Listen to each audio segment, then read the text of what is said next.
了挽救鸣人悲惨的生活，你直接穿越火影成为鸣人，凭着先知先觉和现代人的思维方式，你抓住了一切机会努力变强，3岁便成为了完美人助理。而此时你做的第一件事就是和九尾交好，并拜师麦特凯。就在你将封印符文彻底撕下时，一只手突然出现拦住了你，此人正是4代火影波风水门。水门转头看向九尾，九尾你竟敢教唆鸣人撕下封印符文？九尾感觉很冤枉，激动地反驳道：喂，永代妹，我可没有教唆鸣人，是鸣人他自愿撕下来的。你微微一笑，看向水门，是的，就是这样的，爸爸。你刚说完，就毫不犹豫地挥出一拳，直直地打在了水门的肚子上。笨蛋老爸，你知不知道，因为你，我一出生就成为了孤儿。此刻你的心里充满了复杂的情绪，对水门既怨恨又渴望父爱，而水门则默默地看着你，心里充满了愧疚和无奈。鸣人，你都知道了。于是你将这几年的生活和撕下封印的原因告诉了水门。水门闻言脸上流露出深深的忧虑和关切。可是鸣人，让九喇嘛出去，你可是会死的呀。九尾注视着这一幕，他的眼神中透露出一种复杂的情感。没事的，就算鸣人撕掉封印符文，我也不会离开的。听到九尾的回应，水门的心中稍微松了一口气，停下了阻拦的动作，但仍然保持警惕。当你毅然决然地撕下那张封印符文后，九尾并没有做出任何出逃的举动，九尾只是静静地凝视着你，眼中闪烁着一种特殊的情感。你感受到九尾的目光，微笑着说道：九尾，我遵守了我的诺言，对不起，让你等待了这么久，但是请相信我，我会继续努力寻找方法，让你重获自由。哼，鸣人希望你能继续保持这种纯真无邪的想法。九尾冷淡地说道，但嘴角却不经意地上扬。对了，永代妹，你不是死了吗？为什么会出现在这里？水门说道，当初我将九尾的阳属性查克拉封印到鸣人体内，同时也在封印术中设置了一个机关，使得自己的查克拉可以在鸣人遇到危险时出现并帮助他。水门话刚刚说完，身体开始由实变虚，身影缓缓消失。九尾看不下去，开口道：好了，不就查克拉吗？查克拉这点东西要多少有多少，别搞得生离死别的。闻言，你兴奋地转向九尾道：九喇嘛，你快救救我爸爸吧，我不能没有父亲。在你期待的目光下，九尾释放了一股九尾查克拉给水门，水门的身体很快就得到了凝实，身上浮现出红色的查克拉。九喇嘛，我也谢谢你，以后我就能以这道查克拉继续陪伴在鸣人的身边了。哼，永代妹，我救你完全是因为鸣人，别以为我们之间就没事了。你可还记得你对我使用尸鬼封禁，把我分成2半，然后和鹰九尾一起封进鬼神肚子里的事？九尾略显生气道。水门尴尬地摸了摸后脑勺，你承诺道，父亲和鹰九尾都进鬼神肚子里面吗？以后我一定会想办法解救你的。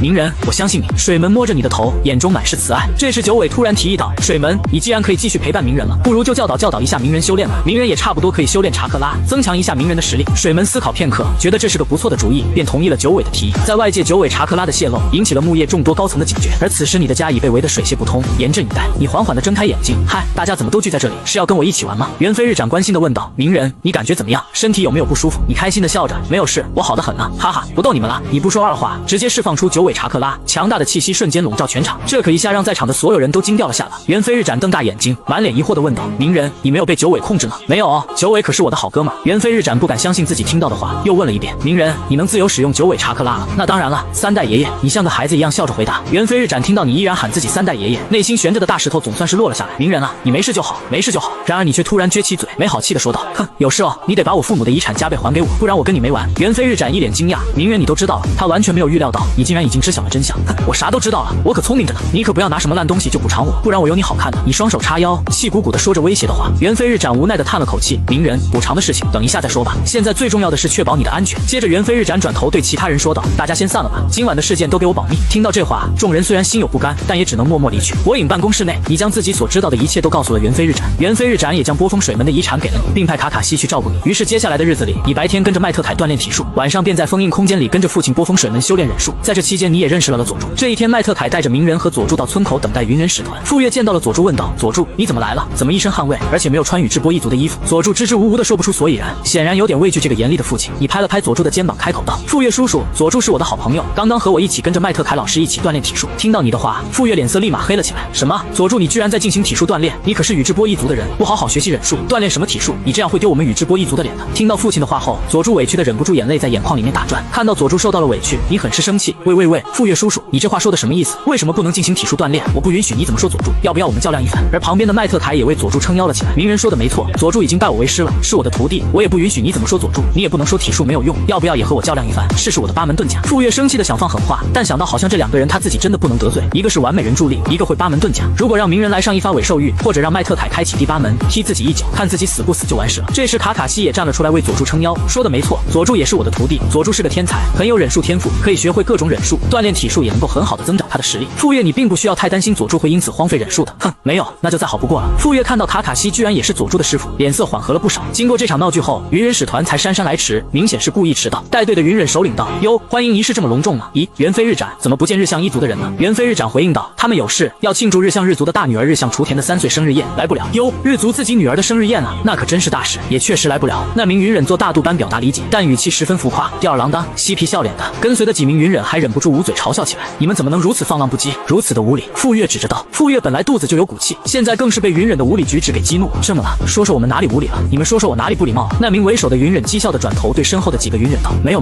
哪里有？明明对木叶充满了敬意，对三代火影十分尊重。为首的那名云忍挑衅了起来：看吧，我没有任何无礼的行为。这一下，众人心中的怒火被彻底点燃。傅月更是气得想要直接动手，然而他的举动被猿飞日斩及时制止。大家冷静一下，退让一步吧，一切都是为了和平。猿飞日斩沉声道。可是三代火影，傅月还想说些什么？没有可是，为了和平，我们需要做出一些妥协。就让云忍嚣张一下又如何？这只是一点小小的挫折，算不了什么。大家让开一条路，让云忍使团进来吧。猿飞日斩的语气十分坚定，不容置疑。众人虽然心有不甘，但既然火影发话了，他们也不敢违抗，只能默默地退让开来。你忍不住在心里暗骂了起来，不愧是三代火影，史上最强的火影。而此时此刻，封印空间里的九尾和波风水门也不禁暗骂了起来，三代火影真是太软弱了，被一个上忍如此欺压，竟然都不敢还击。那位为首的云忍见状，愈发得意起来，猖狂了起来，哈哈，这就对了嘛，我们可是你们的贵客呢。突然他注意到了还站在一旁的你和小佐助，眉头一皱，质问了起来：喂，你们两个小鬼站在这里干什么？还不赶紧让开！你站得笔直如松，目光坚定地直视着那名为首的云忍，完全无视了佐助在一旁的拉扯。为首的云忍凝视着你那波澜不惊的蓝色瞳孔，突然间产生了一种自己很渺小的错觉，这种感觉让他感到非常恼火，于是他试图用力将你推开，嘴里还骂了起来：喂，你是谁啊？怎么这么没教养？难道你是个没有父母养的野种吗？赶紧给我滚开！然而他并没有注意到你已经紧紧握住了拳头，咬着牙关，紧闭着双眼，显然正在努力克制着内心的愤怒。猿飞日斩见状，在心里暗暗叫苦：完了，你这家伙惹谁不好，偏偏去招惹这位小爷。就在云忍即将碰到你身体的时候，你终于无法再忍受下去，你的情绪如同火山一般彻底爆发。只听见一阵震耳欲聋的轰鸣声响起，一股极其恐怖的查克拉瞬间从你体内喷涌而出，犹如汹涌澎湃的海浪般席卷而来，强烈的威压笼罩全场。首当其冲的那位云忍被这股强大的力量逼得连连后退，最终一屁股摔倒在地上，而其他几名云忍小弟则更是不堪入目，直接被压得趴在地上，动弹不得。此时的你在云忍们的眼中缓缓升空，睁开了那双散发着高贵气息的蓝色瞳孔，居高临下的俯瞰着他们，仿佛一座不可逾越的高山，压得他们喘不过气来。你的怒吼声也在此刻响彻全场，带着无尽的威严和霸气。你说谁是杂种？有种你就再给我说一遍。直视我，载重。云忍使团的成员们像是被施了定身咒一般，呆若木鸡，完全失去了行动能力。他们瘫倒在地，脸色苍白如纸，嘴唇哆哆嗦嗦，身体不停地颤抖着。面对你，他们连大气都不敢出一口，更别提继续说话了。他们怎么也想不到，一个仅仅3岁大的孩子，竟然展现出如此惊人的实力，那股恐怖至极的威压让他们不寒而栗。木叶村的人也很震惊，虽然他们有些早已知道你成为了完美人助理，但当亲眼目睹你的真正实力时，还是被震撼到无以复加。这等强度实在超乎想象，你甚至还未动用九尾查克拉，单凭自身查克拉散发出的威压，便将云忍使团压制得无法抬头。这惊世骇俗的一幕，深深烙印在场每个人的心头，让他们对你充满了敬畏之心。离你最近的佐助，内心更是受到了前所未有的冲击，他亲身感受到了你那无与伦比的气势。这一刻的你，犹如一座高不可攀的山峰，令佐助心生向往又暗自较劲。佐助暗暗发誓，一定要努力超越眼前的你。好了，鸣人，收敛点吧，毕竟云忍使团是代表云隐村过来签订和平协议。猿飞日斩最先反应过来说道：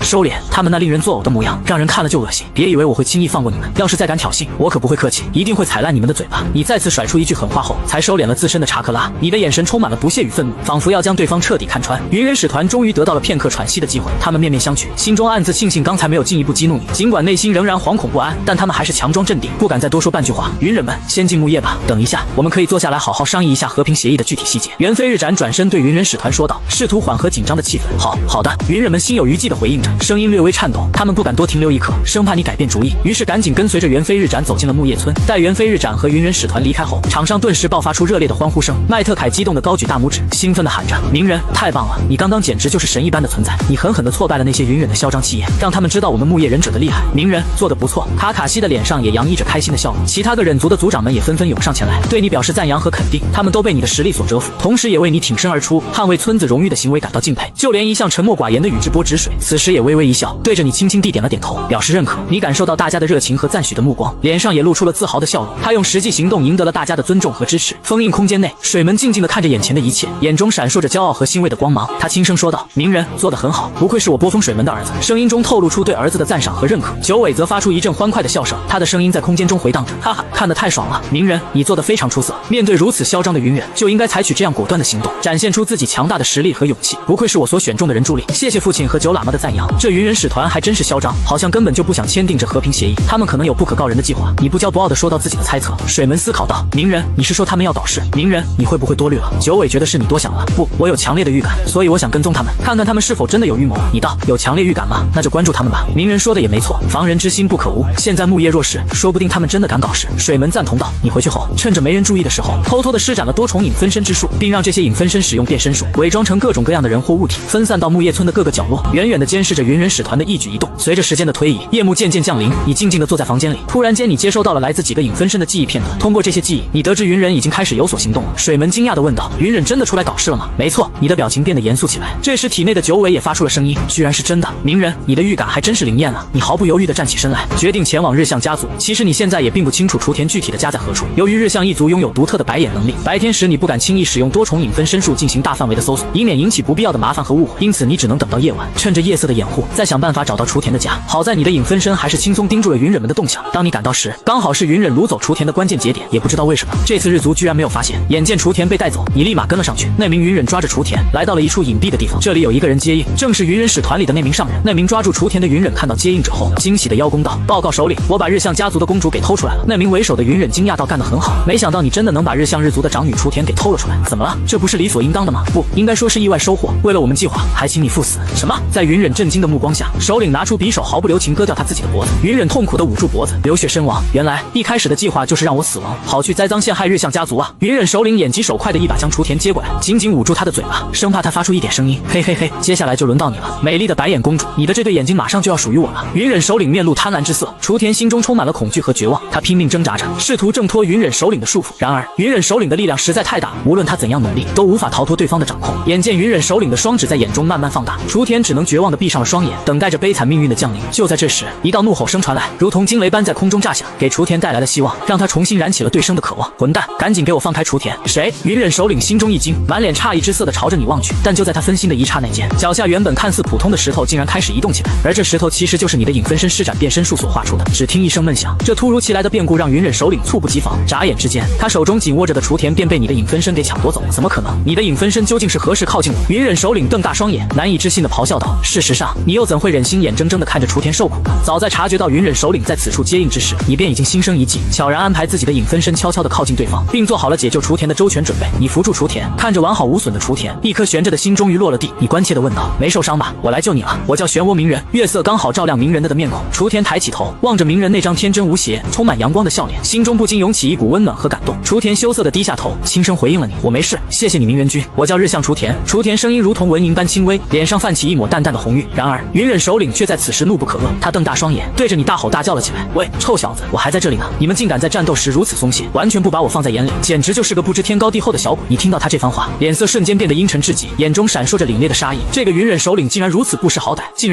然差一点就挖掉了雏田的双眼，这让你根本无法容忍。你猛地转过头，冰冷的目光直射向云忍首领，一字一句地说道：“我早上警告过你，载重，如果你再敢挑衅我，我会毫不犹豫地踩碎你的嘴巴。”面对你的威胁，云忍首领心中不禁一凛，但他迅速给自己壮胆，声音也提高了起来：“就凭你，我才不会怕你呢！虽然你的查克拉确实很庞大，但你终究只是个乳臭未干的孩子罢了，而我可是堂堂的上人。”仿佛这样就能驱散早上遭遇时你给他留下的心理阴影。你重新转过头，对着雏田道：“别怕，有我在，我会好好保护你的。”你送了一份浓厚的九尾查克拉给了雏田，形成一道厚厚的护盾，给予了雏田全方位的保护。这是鸣人的查克拉吗？好温柔啊！你重新看向云忍首领道：“来吧，你决定要亲自动手，不依靠九尾的力量打败云忍首领，从而发泄心中的怒火。”云忍首领震惊道：“你居然还是九尾人助力了！”云忍首领还是不禁又害怕了起来。看到云忍首领又露出窘态，你讥笑道：“怎么怕了？就算你怕得要命，我也是不会放过你的。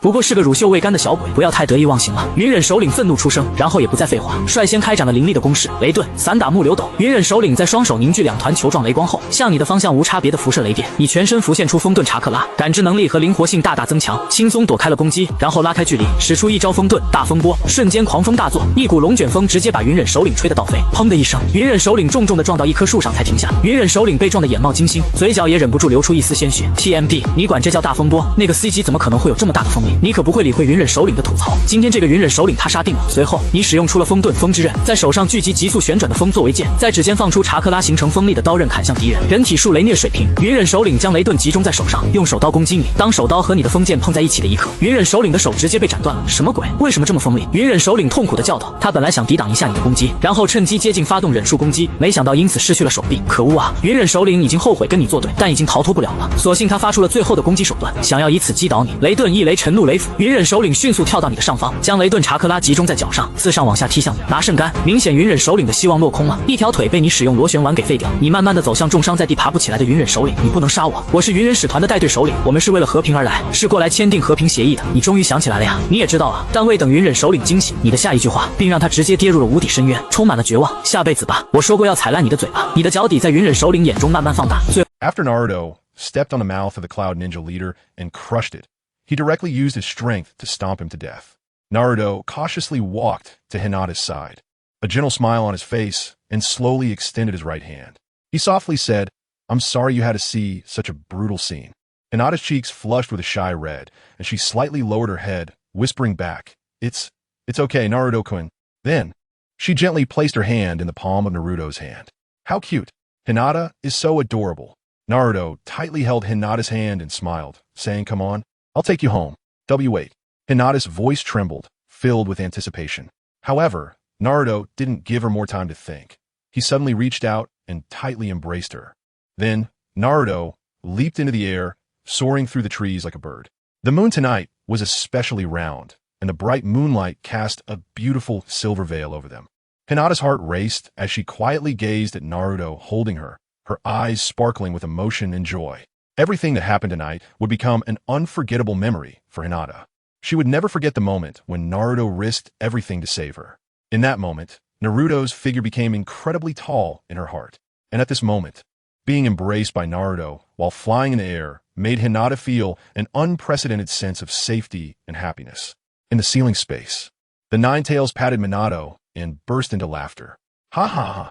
That little Naruto really inherited his dad's excellent traditional genes. He started chasing girls at 3, even earlier than you, Minato. It's simply surpassing the master. Hearing the Nine-Tails words, Minato awkwardly scratched his head, but couldn't help but show a proud smile. Minato also reminisced about the time he saved Kushina. Recently, the coding has been serious, giving us more motivation to update faster, so please kindly exit reading mode. Thank you. Chapter 17. The termination of the peace agreement. Yunin village declares war. Naruto had just left with Hinata when he ran into the Hyuga clan, who were rushing to rescue Hinata. "Hinata, are you okay? Kid, hurry up and put Hinata down." Hyuga Hayashi looked at Hinata, who was unharmed, and sighed in relief. However, upon seeing Naruto carrying her, he was filled with anger and shouted. Hearing her father's voice, Hinata shyly broke free from Naruto's arms and walked to Hayashi, lowering her head and softly saying, "Father, I'm fine. It was Naruto who saved me." "All right, I understand. Kid, even though it looks like you have ill intentions towards Hinata, I still want to thank you for saving her. Otherwise, by the time we arrived, Hinata's Byakugan might have already been taken by that despicable Yunin." Hayashi looked at Naruto with a serious expression, his eyes flashing with gratitude and anger. It turned out that after discovering Hinata's disappearance, Hayashi immediately activated his Byakugan to search for her. By observing the surroundings, he quickly found some clues and concluded that someone had kidnapped Hinata. He then led the Hyuga clan members to raise the alarm and swiftly began the search. When they noticed a fierce battle happening nearby, they rushed over. Thanks to his powerful Byakugan abilities, Hayashi witnessed the final moments of the battle between Naruto and the Yunin. Naruto, with a serious expression, said, "Uncle Hayashi, this is something I should do.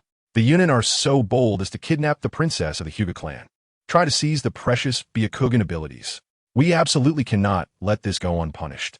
We must report this to Lord Hokage immediately and make Yunin village pay the price for their actions." "Well said, Naruto."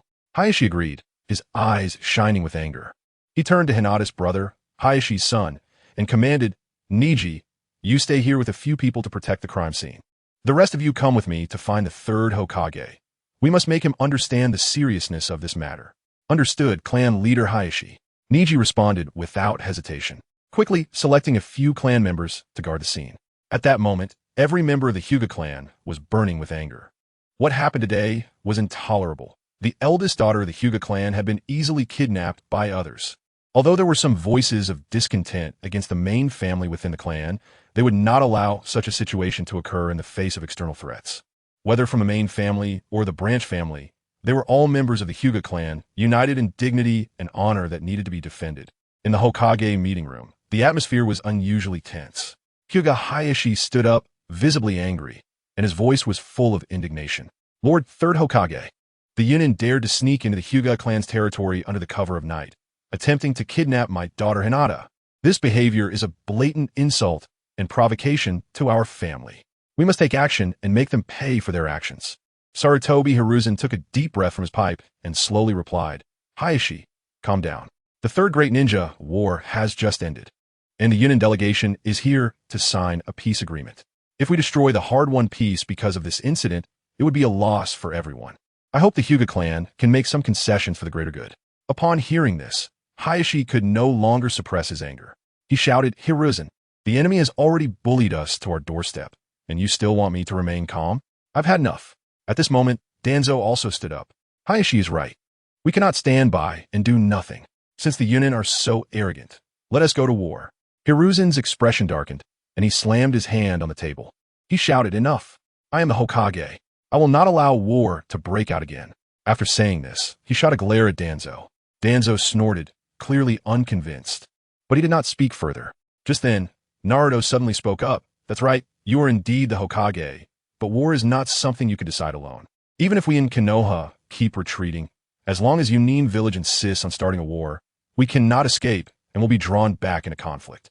Moreover, it is clear that Yunin village did not come here to sign a peace agreement, but with ulterior motives to seize the Byakugan of the Hyuga clan. Upon hearing Naruto's words, Hayashi expressed strong agreement. Naruto is right. This is undoubtedly a blatant provocation. We cannot just keep retreating and allow the enemy to weaken us. After a moment of contemplation, Hiruzen responded, all right, let us bring in the two Yunin who are guarding the hotel as a cover and see what they have to say. After a while, the two Yunin were finally brought in. Narashikaku asked, how do you explain the kidnapping of Hinata by Yunin village? The two Yunin exchanged glances and began their act. We didn't kidnap Hinata. Those two Yunin were clearly telling us they were going to visit the Hyuga clan. Yes. It's your fault they died, and you dare to frame them. You. Hayashi was furious upon hearing this. The crowd was also stunned, not expecting the two Yunin to turn the tables and blame others. Naruto could only say he had never seen such shameless people. He stepped forward, kicked down the two Yunin, and glared at them, saying to the crowd, why talk so much? They must be in cahoots. We need to use some tools to pry their mouths open. Hiruzen said, after all, they're Yunin diplomats. Doing this might not be appropriate. It feels like coercing a confession. Naruto scoffed. What should we do then? Let them frame the Hyuga clan like this? Hokage, do you know? The ones who killed them were not the Hyuga clan. It was me. What? You killed them? Hiruzen was shocked. Naruto smiled widely and said, yes. If Yunin village comes to blame us, Hokage, do you plan to sacrifice me?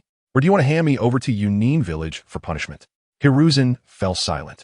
He had not expected that this matter was related to Naruto. As the perfect host of the Nine Tails, if Konoha lost the Nine Tails, it would have been torn apart by other ninja villages long ago.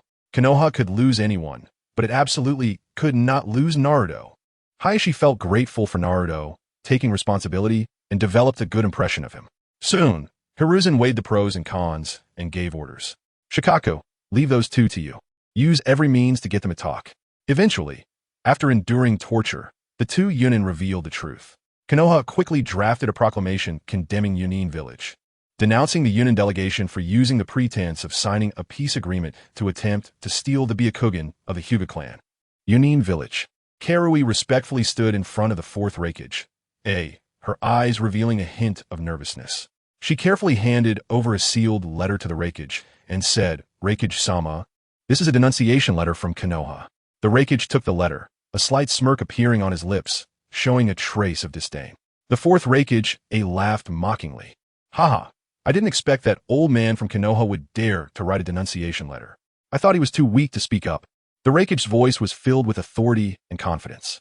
Karui lowered her head in silence, quietly waiting for the Raikage's instructions. The fourth Raikage continued. Tell him to send a pair of Byakugan and the corpses of the Cloud Ninja envoy, or else we will go to war. The Raikage's tone was firm and decisive, leaving no room for negotiation. Karui's heart tightened. She knew that war was likely on the horizon again, but she also understood that the Raikage's decisions were not to be questioned. She silently nodded, indicating that she would convey the Raikage's demands to Konoha. As Karui left, the Raikage's gaze gradually became sharp. He looked into the distance, as if he could see the war that might unfold in the future. But he was not afraid, for he firmly believed that his strength and the power of the hidden Cloud Village were enough to face any challenge. Chapter 18. The Eve of War. Unexpected encounter with Uchiha Itachi inside the Konoha conference room. The atmosphere was tense. Only the murmuring voice of Sarutobi Hiruzen could be heard.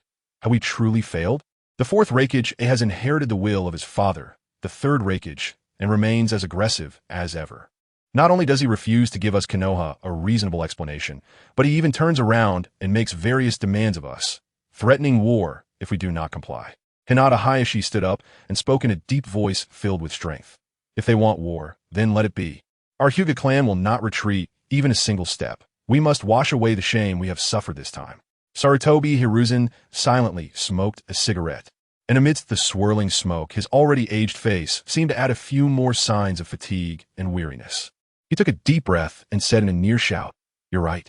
We cannot compromise." Kakashi wrote a counter letter to the Fourth Hokage immediately, clearly stating our Konoha village's love for peace, but also making it known that we will never bow to pressure. We demand an apology from the Fourth Hokage. If they truly want war, then we will face it without fear. The atmosphere in the conference room immediately grew tense, and everyone felt the determination in Sarutobi Hiruzen's words. They all expressed their support and willingness to fight to protect Konoha. After a while, the Hidden Cloud Village declared war on Konoha. The Konoha conference fell into silence again. And finally, Sarutobi Hiruzen broke the silence. His voice was low and firm. "All right, since we have decided to go to war, we must do our utmost to prepare for it. I will personally take command, overseeing overall management and command, while ensuring an adequate supply of combat materials. Kakashi will serve as the strategist, guiding our actions with his wisdom and strategy. Hayashi and Fugaku will shoulder the responsibilities of captains, leading our clansmen into battle. The leaders of each clan will send their elite forces to participate, and I will also reasonably allocate other Konoha ninjas to various teams. I want to join the battle," Naruto shouted excitedly. Sarutobi Hiruzen frowned, his tone filled with concern and worry as he countered. "Naruto, you are the Nine-Tails Jinchuriki, and you are still young. I worry that you may not be able to bear the pressure that this brutal war will bring. Grandpa Third, please allow me to fight. I'm not that weak, and my strength is quite formidable," Naruto said, a confident smile on his face. Kakashi agreed. Naruto is right. He is indeed very strong. If we let Naruto join, our chances of winning will greatly increase. During this time, Kakashi had witnessed Naruto's astonishing growth and his intense training methods, which left a deep impression on him. Today, even without using the Nine-Tails chakra, Kakashi doubted he could defeat Naruto with a surprise attack. Kakashi also expressed his approval. Indeed, Naruto needs to be on the battlefield. The Hidden Cloud Village has already revealed 2 perfect Jinchuriki. If we do not let Naruto participate, we may struggle to hold him back. "All right, Naruto, you can join the battle, but you must not leave your team at will." The Third Hokage finally made a decision. "Understood," Naruto replied without hesitation, his eyes shining with determination. On the streets of Konoha, people were anxious, and crowds hurried by. "Why is the meat so expensive today? Don't you know? War is about to break out, and prices are naturally skyrocketing." "What? War again? The Third Great Ninja War just ended. How could there be another one?"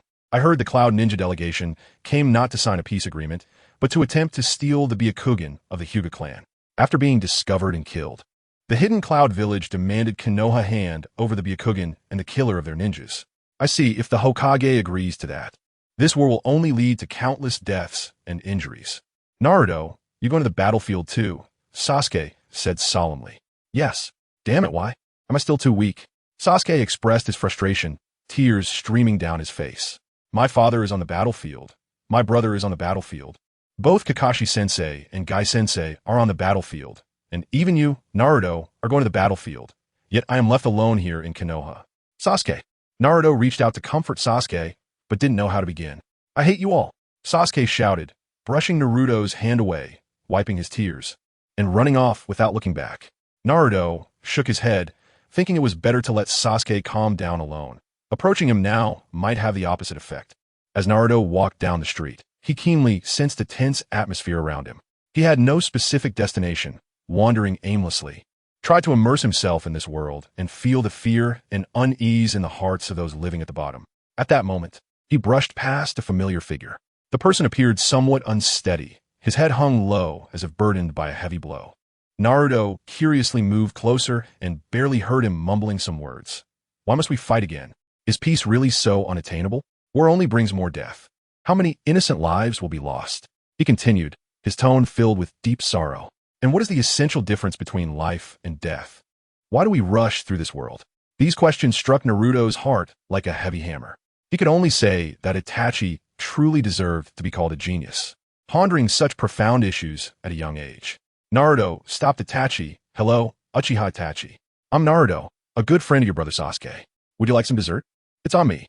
Itachi's thoughts were interrupted by Naruto, and he slowly looked up at him, finally squeezing out a word from between his teeth.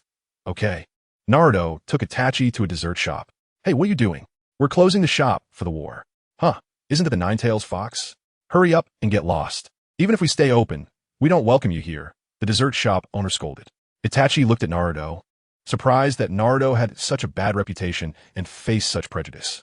Naruto had anticipated this and shook his head helplessly before using his money power. 10,000 Ryo for 2 deluxe sets. Who do you think you are? Do you think I would bow to you just because of money? The dessert shop owner shouted angrily. Isn't it? 100,000 Ryo. With war coming, I think you could use the money, Naruto replied. You really know how to read people. You're like a reborn parent to me. Come, esteemed guest, please take a seat. I will prepare it right away. Upon hearing the 100,000 Ryo, the owner immediately changed his attitude and welcomed them enthusiastically. Chapter 19 Guiding Uchiha Itachi's correct ideological perspective after Itachi had some dessert. His originally furrowed brows gradually relaxed. Clearly, after tasting his favorite dessert, Itachi's mood became more pleasant. While savoring the delicious treat, he gazed thoughtfully into the distance, as if recalling something. After a moment, Itachi suddenly turned to Naruto beside him and said, Naruto, do you know why people start wars? Itachi's voice was soft, but it carried a deep sense of emotion and helplessness. Naruto was slightly taken aback and, after pondering for a moment, replied, I think it's probably due to desire. Some people want more land, wealth, or power, so they use war to achieve their goals. Itachi nodded, a hint of appreciation flashing in his eyes. He continued, Exactly, desire is an important reason for war. But beyond that, there are many other factors at play. For instance, some people may start wars out of hatred, fear, or misunderstanding. Others may be exploited or forced by others in a conflict. In short, the causes of war are often very complex, involving numerous interests and emotional entanglements. At this point, Itachi paused, falling into a brief silence. As expected of Itachi, he saw deeply. Itachi murmured with a troubled expression, But I really do not want to see war break out again. The First Shinobi World War, the Second Shinobi World War, the Third Shinobi World War. Too many innocent lives have been lost in wars, especially since the Third Shinobi World War just ended a few years ago. And now it seems very likely that the Fourth Shinobi World War is about to break out. What must this world do to achieve true peace? Naruto, having heard this, earnestly expressed his true feelings. Where there are people, there will be disputes and conflicts. That is reality. But I understand that only by having enough strength can we protect those we cherish. Moreover, with great strength, we will have a voice. If a person's strength is great enough to quell chaos and control the situation, like Senju Hashirama and Uchiha Madara in the past, who would dare to easily wage war against the village hidden in the leaves? Great strength? I understand now, Naruto, what you say makes a lot of sense. Itachi looked at Naruto with appreciative eyes, filled with gratitude, because Naruto helped him find the answer to the problem. After a moment of silence, Itachi posed another question to Naruto. Naruto, deep down in your heart, which is more important to you, the village or the Uchiha clan? Itachi's expression became exceptionally serious, his eyes shining with determination and seriousness. Naruto did not hesitate at all and answered firmly. For me, whoever treats me better is more important. If both sides treat me well, then I will naturally choose the one I'm closer to and can trust more. Naruto's words were, for Itachi, like directly pointing the spear at the Uchiha clan. He couldn't help but furrow his brows and rebutted excitedly. That's utterly ridiculous. If everyone held such a view, wouldn't the village be doomed to destruction?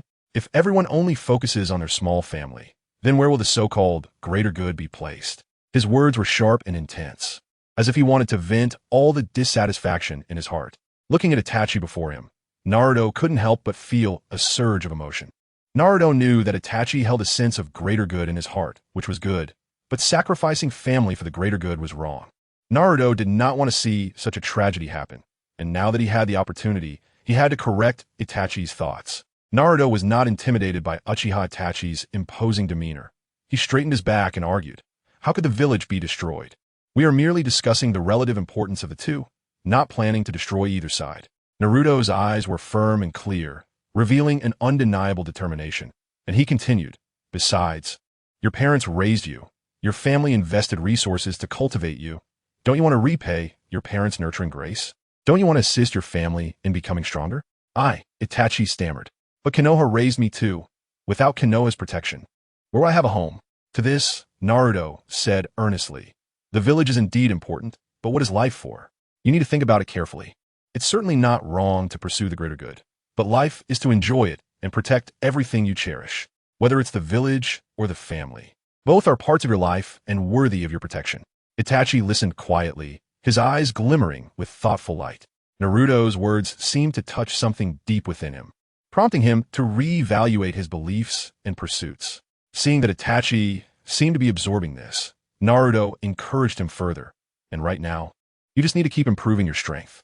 When you possess absolute top-tier strength, all problems will be resolved effortlessly. You'll be able to protect the village as well as the Uchiha clan. After listening, Itachi nodded slightly, a hint of determination flashing in his eyes. He understood that Naruto was right.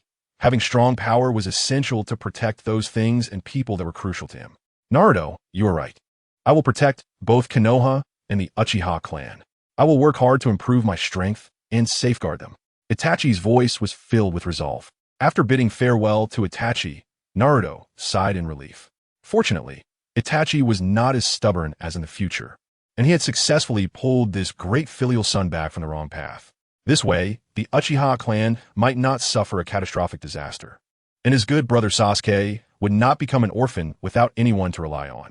Thinking of this, a comforting smile appeared on Naruto's face. That night, the Hokage's office was brightly lit. Sarutobi Hiruzen sat at his desk, looking at Naruto standing before him, and asked, Naruto, you're coming to see me this late before heading to the battlefield tomorrow. Is there something important? Naruto took a deep breath and said with determination, Third Hokage, this war is crucial for us. If we achieve victory, I hope you can make the Hidden Cloud Village pay the price and compensation it deserves. Sarutobi Hiruzen nodded slightly, indicating that he understood Naruto's thoughts. However, Naruto did not stop speaking. He continued, furthermore, after this war ends, you should also clear my name. Sarutobi Hiruzen looked at Naruto, understanding what he meant by clearing his name. He had concealed Naruto's background, and after Danzo spread the news that Naruto was the Nine-Tails Fox, it had caused Naruto a lot of trouble and misunderstanding. Although Naruto didn't care much about his reputation, the negative voices constantly reaching his ears did affect his mood, just like the dessert shop owner he encountered today.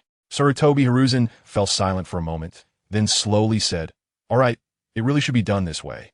Naruto, you need to show your strength and unleash your momentum to instill fear in them. That way, I won't worry about your ability to protect yourself. Got it? Just wait and see. There won't be any accidents. This is my own stage show. Seeing Naruto so confident, Sarutobi Hiruzen didn't discourage him, but instead smiled and congratulated him. All right, Naruto, I'll be waiting for your triumphant return in Konoha. Recently, the encoding has been severe, which gives us even more motivation to update faster. Please take a moment to exit reading mode. Thank you. Chapter 20. A tailed beast bomb for Cloud hidden on the way to the battlefield. Naruto and the ninjas from Konoha traveled day and night, finally reaching the border of the Leaf Village. At that moment, a member of the Hyuga clan hurried over to report the situation. Report, strategist. A large number of Cloud ninjas have been spotted about 5,000 miles ahead. Approximately 30,000 of them. This news shocked everyone. Dingzwa anxiously asked, what? There are so many ninjas from the Cloud Village. We only have 12,700 here. Shikako, what should we do next? Shikako fell into deep thought. After a moment, he pointed to a forest area on the map and said, given such a huge numerical disadvantage, we can only adopt a strategy of attrition and guerrilla warfare. We can set ambushes in this forest, using our familiarity with the terrain to set traps and aim to catch the enemy off guard. Dingzwa nodded in agreement, but still looked worried. But can this really work? After all, the enemy has so many people. If they detect our plan, we might fall into a passive situation. Shikaku smiled confidently and reassured him, don't worry, Dingzwa. Although the Cloud ninjas are numerous, they are not familiar with the terrain of this forest. As long as we are careful, we can definitely hold them off. Fugaku agreed, saying Shikaku is right. Although we might suffer significant casualties, as long as we withstand the first wave of their attack and gradually retreat while fighting, eventually the Cloud ninjas will be the ones unable to hold on. Nikaritsu added, that's right. They may have the numbers, but this place is farther from their Cloud village, so they will consume more supplies. As long as we withstand the pressure, over time, their supplies will surely run out. Shikaku smiled and said, all right, if there are no objections, then I will know. I have an objection. Naruto said decisively. Naruto, what is your objection? Shikaku asked curiously. And everyone present turned to look at Naruto, some showing anger as they felt he was causing trouble. Naruto thought for a moment and then seriously expressed his thoughts. Shikaku, what you said is certainly correct, but I believe we shouldn't engage in a war of attrition. You seem to have overlooked the two-tailed beasts from the Cloud Village. They might directly use tailed beast bombs to destroy our battlefield. If that happens, we would lose all our advantages in terrain. Furthermore, after the Third Shinobi World War, Konoha can no longer afford the losses from a war of attrition. If we engage in that, there might be unexpected situations, such as other ninja villages seizing the opportunity to join in and take a piece of the pie. At that time, we would face enemies from all sides, and Konoha would surely suffer heavy casualties. Fugaka couldn't help but scold. Naruto, stop causing trouble. What you said is true, but we have no advantages on the front lines. If we fight directly, we will only lose faster. No, I have a plan to settle this. Naruto said confidently. Just you? Fugaku asked in confusion. Exactly, just me. We can utilize the reconnaissance advantage of the Byakugan to sneak close to the Cloud Village's army. As long as I can launch a tailed beast bomb at the center of the enemy forces, they will suffer greatly. Naruto said with assurance. Nikaritsu said, Isn't that too dangerous, Naruto? No. What Naruto said is very good. The Cloud Village probably still doesn't know that Konoha has a perfect Jinchuriki, and their means of observation is not as good as the Byakugan. Unless there are unexpected circumstances, we should be able to catch them off guard, Shikaku supported. Let's do it. Shikaku, being the intellectual backbone of Konoha, quickly restructured the battle deployment. Naruto, Nikaritsu, and Shursui will form a three-man team for this attack mission. You three will approach the Cloud Village and launch a tail beast bomb. Regardless of whether you hit or not, you must retreat immediately. Yes, understood. Naruto, Shursui, and Nikaritsu replied in unison. Nikaritsu and Fugaku, you take some jonin and follow behind them at a distance, ready to support them at any moment. Nikaritsu and Fugaku replied in unison. Yes. Shikaku continued planning. Since we plan to use tailed beast bombs for a surprise attack, our main force should change positions as well. Looking at the map, this plateau is suitable as a high-ground stronghold. The front is flat ground for a frontal battlefield, and the back is forest for ambush warfare. We will gather the main force here. If Naruto's team succeeds, we will immediately head to the front battlefield for a direct fight. If they fail, we will fall back and engage in a war of attrition. All right, is everyone clear? Understood. Then let us start the operation. After preparing, Naruto, Nikaritsu, and Shursui began executing their surprise attack plan. On the way to their destination, Nikaritsu suddenly expressed his gratitude to Naruto. Naruto, I really need to thank you. If it weren't for you saving Hinata in time, her Byakugan might not have been preserved. Without your determination, our Hyuga clan might have been forced to compromise and at least give up a pair of Byakugan. Naruto beamed a bright smile and replied, Don't mention it. Uncle Nikaritsu, we are all part of Konoha. It's only natural to help each other. Those guys from the Cloud Village have gone too far, brazenly taking Hinata away and engaging in such unscrupulous actions. We must not back down against the enemy. We will fight to the end. Konoha will never abandon any of its members. If enemies come from afar, we will surely eliminate them. Shursui murmured to himself the words Naruto had just said.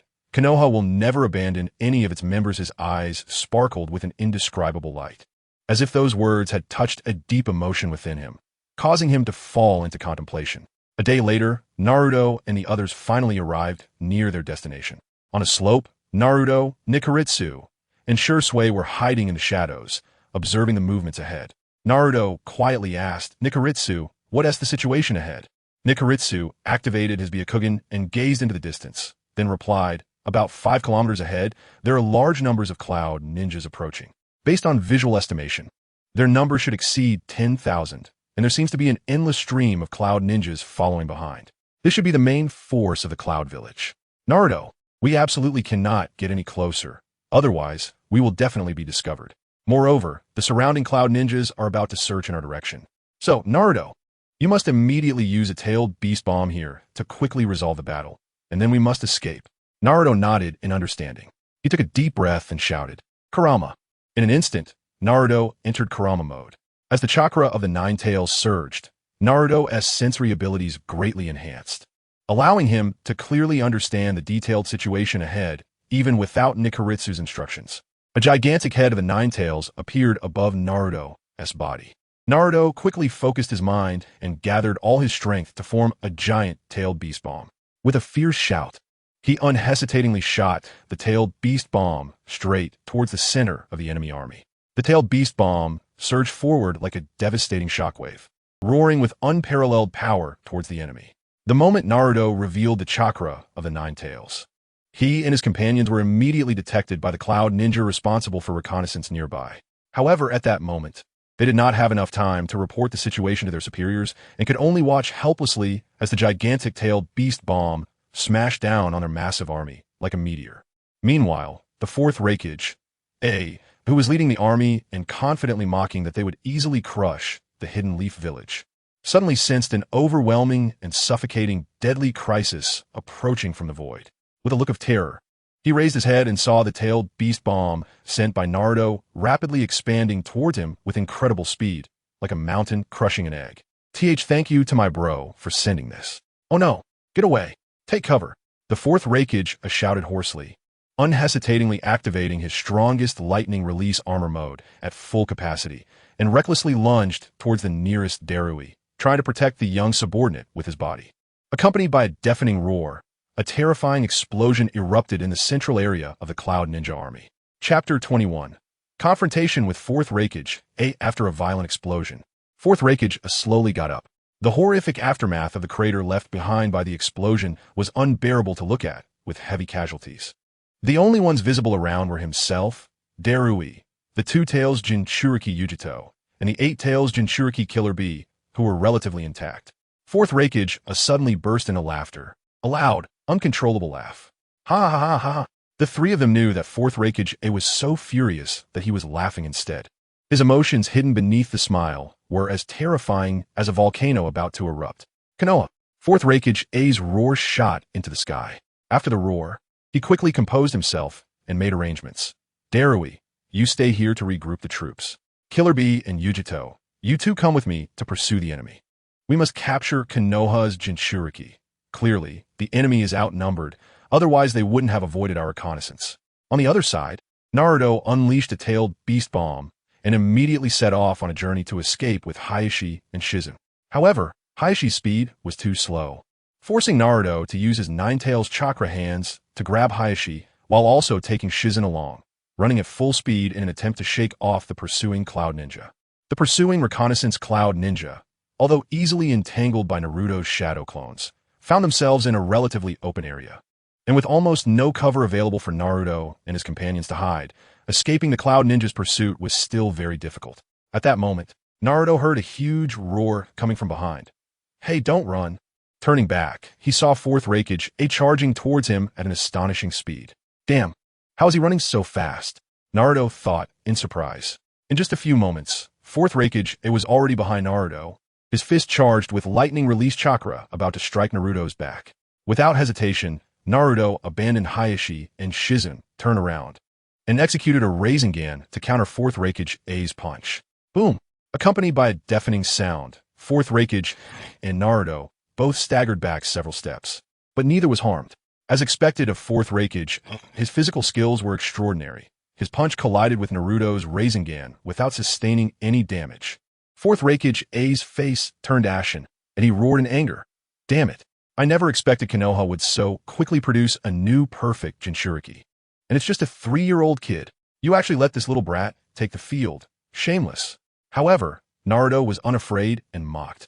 Oh, isn't this the Fourth Hokage? You're the famous Hokage, aren't you? You can't possibly lose to a 3-year-old kid, right? No way, no way. And that tailed beast bomb I just sent you. Surprised? Unexpected? Ha ha ha. You little brat, you are really pushing it. Fourth Hokage was completely enraged by Naruto's words, his body emanating an even stronger lightning release chakra, forming a blue chakra cloak. In the blink of an eye, he dashed towards Naruto like lightning. The speed was so fast it was nearly impossible to perceive. Naruto didn't even have time to dodge before he felt the violent aura of the lightning release chakra. Just as Fourth Hokage's fist was about to hit Naruto, Naruto quickly summoned 2 Nine-Tails chakra hands and crossed them in front of his chest to block Fourth Hokage's attack. Then, Fourth Hokage unleashed a furious barrage of punches. The violent iron fist struck Naruto's arms, causing a dull pain. But Naruto refused to be a punching bag for Fourth Hokage. Naruto summoned 2 more Nine-Tails chakra hands from behind, and with all 4 hands, he launched an attack on Fourth Hokage.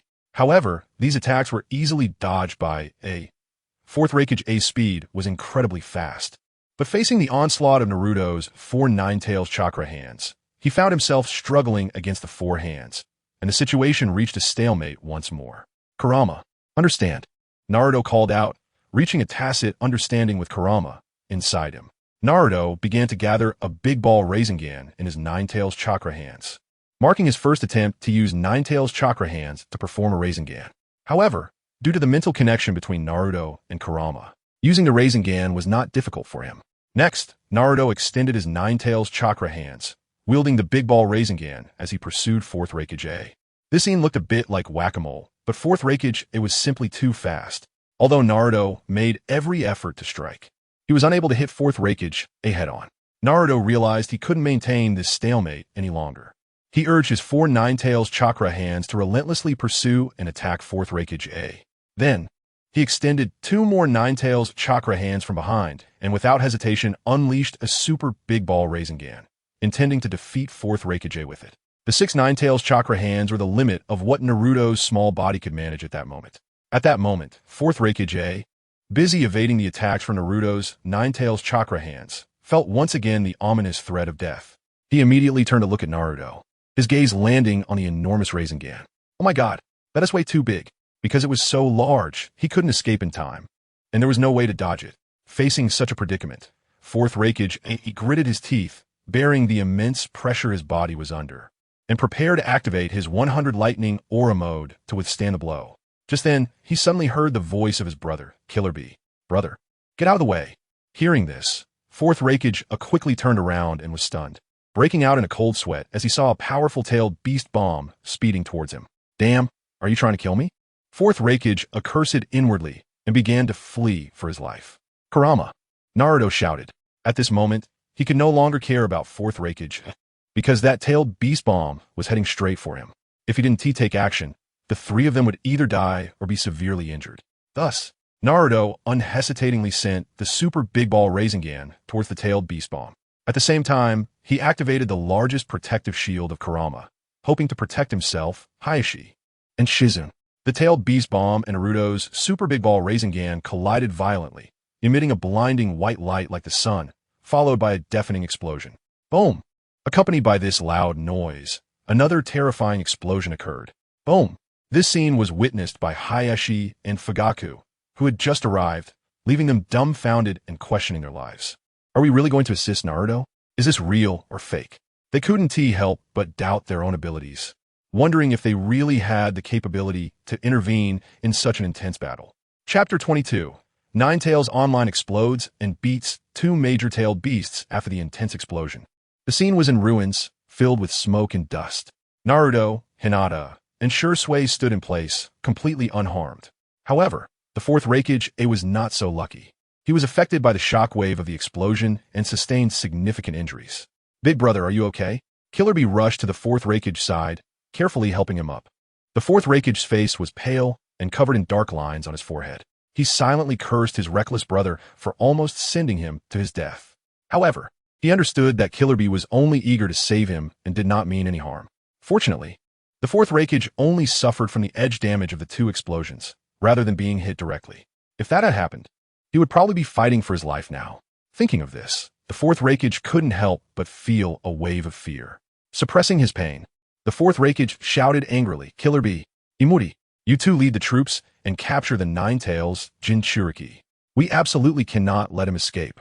At this time, the main force of the Cloud Village was still in a state of recovery from the previous tailed beast bomb attack. However, the 2 Jinchuriki and some Cloud Village Jonin level fighters managed to catch up.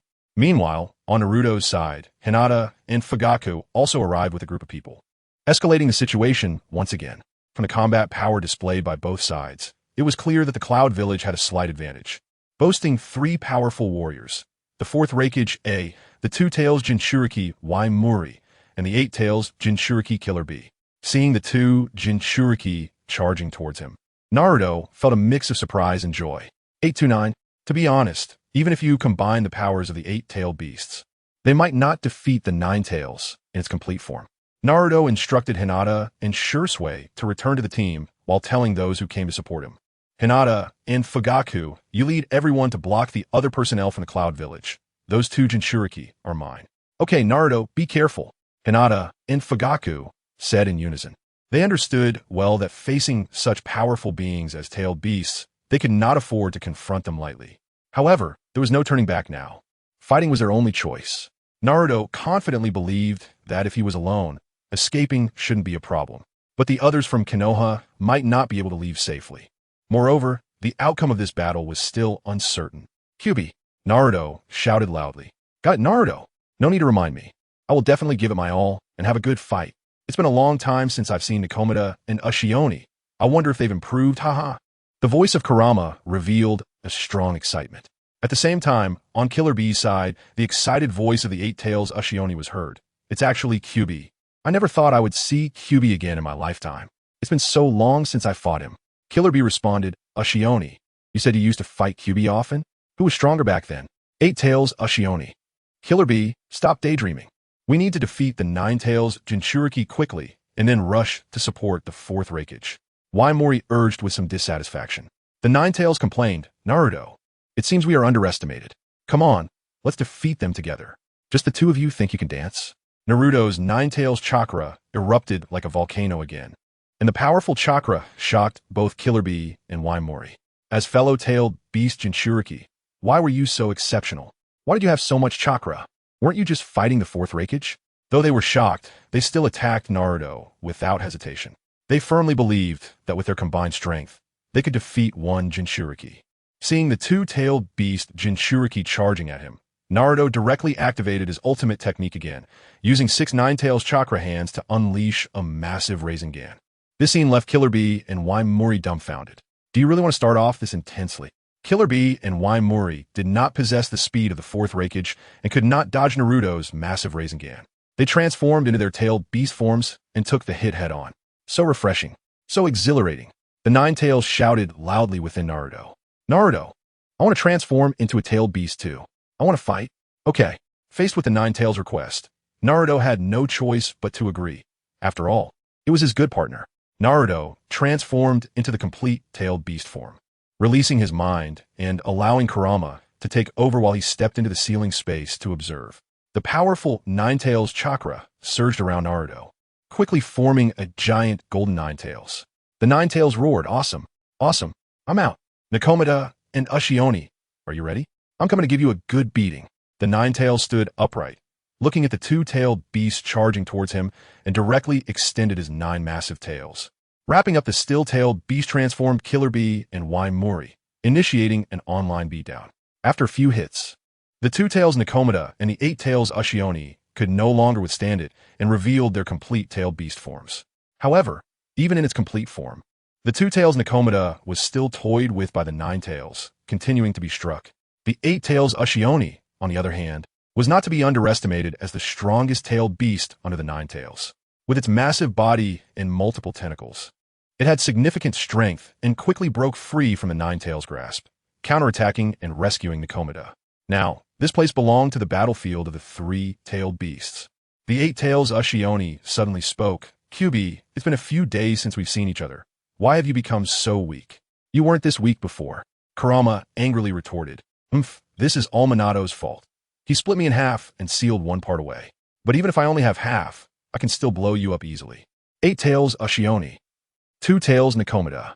In the ceiling space, Minato, who was watching intently, awkwardly scratched his head and exchanged glances with Naruto.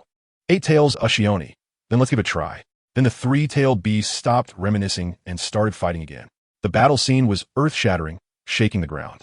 This directly startled the Fourth Hokage and Hinata and Fugaku, who were still engaged in battle nearby. They watched the nearly 100-meter-tall 3-tailed beast clash, and their hearts surged with waves of shock, falling into a brief state of astonishment. Then they all stopped fighting in unison, quickly began to relocate the battlefield, and fled this cursed place, as the fighting range of the 3-tailed beast was too large and had severely affected their area. If they stayed here, they might be injured by the shockwaves or caught in unknown AoE damage. Chapter 23. Crisis resurfaces. Chilled water erupts. The cooperation between the 8 tails Gyuki and the 2 tails Nakomata was exceptionally harmonious. Gyuki acted like a massive octopus, serving as a solid tank, successfully restraining the powerful 9 tails, while Nakomata, agile like a cat, took on the role of an assassin, launching attacks from the sides to pressure the 9 tails. However, the 9 tails easily dealt with this duo. Not only did it firmly suppress the 8 tails Gyuki, but it also managed to counterattack Nakomata from time to time. Even with the full cooperation of the 2 tails and 8 tails, they still couldn't defeat the 9 tails, which was only using half its power. The multiple attacks from the 2 tails Nakomata were effortlessly neutralized by the 9 tails, and even when some hits connected, they were merely ineffective. The 9 tails laughed triumphantly, saying, "Haha, I'm in a battle with Gyuki here. Nakomata, why are you meddling?" Upon hearing the 9 tails words, Nakomata was instantly enraged and was about to launch another attack when suddenly he heard Gyuki's voice. "Nakomata, don't be impulsive." Gyuki shouted, "You go assist the 4th Hokage A and the others. I'll handle the 9 tails here." Nakomata turned to look at the 9 tails and Gyuki. Although he was filled with resentment, he understood that he posed no significant threat to the 9 tails. If he forced himself to stay, he might become a burden to Gyuki. Thus, the 2 tails Nakomata gritted his teeth and turned to rush towards the direction of the 4th Hokage. At that moment, his heart was filled with rage. After being brutally beaten by the 9 tails, he was eager to vent his frustrations on the other side. When Naruto saw the departure of the 2 tails Nakomata, his heart tightened. As Naruto and the 9 tails were one entity, he couldn't separate to provide support while the 9 tails was transformed. At that moment, the 9 tails continued to suppress the 8 tails Gyuki, but it was hard to determine a victor. Naruto could only silently pray that Hayashi and Fugaku were safe. Surely, Fugaku and Chisui must have obtained their Manjiki Sharingan. As long as any one of them acted, they could withstand the attack of the 2 tails Jinchuriki, and the 9 tails would only care about Naruto. Having no time to pay attention to Fugaku and the others, the 9 tails laughed heartily. The troublesome Nakomata has finally run away. Now we can fight without any worries. Gyuki, are you ready to endure my fierce attacks? The poor 8 tails Gyuki could only silently take the beating throughout this process. Gyuki roared, "I considered you a brother all this time, and I never expected you to beat me so ruthlessly. Once Nakomata finishes the fight over there, I will definitely teach you a lesson together with the 4th Hokage A." The 9 tails showed no restraint in expressing its joy, continuing to laugh wildly. Now, the 9 tails no longer needed to be wary of Nakomata. It unleashed its full combat power, furiously pounding on the 8 tails Gyuki. The 8 tails Gyuki was completely in a passive position, but he was indeed tough and had learned lightning release armor, greatly enhancing his defense. So even when facing the 9 tails' ferocious onslaught, he was still able to hold on. This was also one of the reasons why the 9 tails had not been able to take down the 8 tails Gyuki for so long. Tailed beasts can learn and use ninjutsu, as evident from the 1 tails Shikaku using wind release, vacuum bomb. However, most tailed beasts are already very powerful and generally disdain learning, which is certainly related to their hands as well. But compared to other tailed beasts, the 9 tails' hands are quite intact. It can even write, "Haha." Naruto said to the 9 tails, "Look, you should learn some ninjutsu too. See if you can learn the Rasengan. If you could use the Rasengan, you would have already won." The 9 tails snorted, "I, the strongest tailed beast, the 9 tails, do not deign to learn your human ninjutsu. I will never learn ninjutsu, even if I'm caught again by Hashirama using wood release or controlled by Uchiha Madara's Jinjutsu." On the other side, the battle between Konoha and Kumogakure was exceptionally fierce, with neither side able to gain the upper hand, and both suffering significant losses. Fortunately, the 4th Hokage A was seriously injured, and only Fugaku and Hayashi managed to restrain him successfully. However, at that moment, both sides suddenly felt a powerful chakra rapidly approaching them.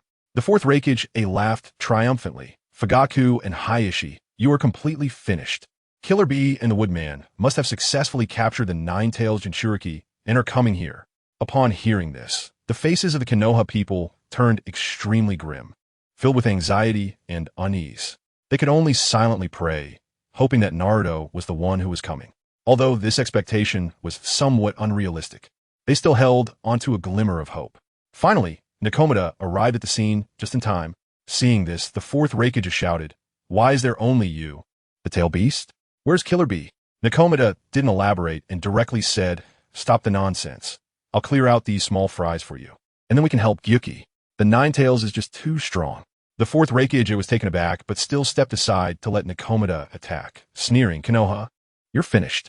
Upon hearing that Naruto had not been defeated and that only the two tails had arrived, the Konoha side felt slightly relieved but still fell into despair. Who could stop the two tails Nakomata? As the tailed beast rushed in, Fugaku was about to reveal his Manjiki Sharingan to activate Susanoo when Chisui got ahead of him. Chisui lowered his head, suddenly lifted it, and the three tomo on his eyes began to rotate slowly, eventually transforming into the Manjiki. A massive green Susanoo emerged from Chisui's body, blocking the attack from the two tails Nakomata. The two tails Nakomata was stunned. Meow, meow, meow. Chisui's move shocked everyone present. The fourth Hokage exclaimed, what? The Manjiki Sharingan, the legendary eyes awakened by Uchiha Madara. Chisui, well done. Fugaku was pleasantly surprised. He hadn't expected his younger counterpart to awaken the Manjiki Sharingan at such a young age, which delighted him. Chisui, you're amazing. Itachi was thrilled about Chisui awakening the Manjiki Sharingan, proving that he was indeed impressive. Chisui said, I'll hold off this tailed beast, and you all continue to stop the Cloud Ninja. The originally desperate feelings of Konoha vanished, replaced by a surge of energy as they fiercely glared at the Cloud Ninja. The Cloud Ninja, on the other hand, lost their joyful spirits, and their momentum began to wane. The situation was unpredictable, with the dynamics of offense and defense shifting. In the next round of battle, the Cloud Ninja were pushed back by Konoha.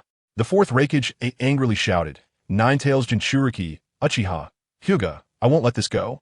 The fourth Hokage hated Naruto, the Nine Tails Jinchuriki, as well as the Sharingan and Byakugan. Each one was a nuisance, making it difficult for him to fight. Chapter 24. The Deception of the Ox Demon.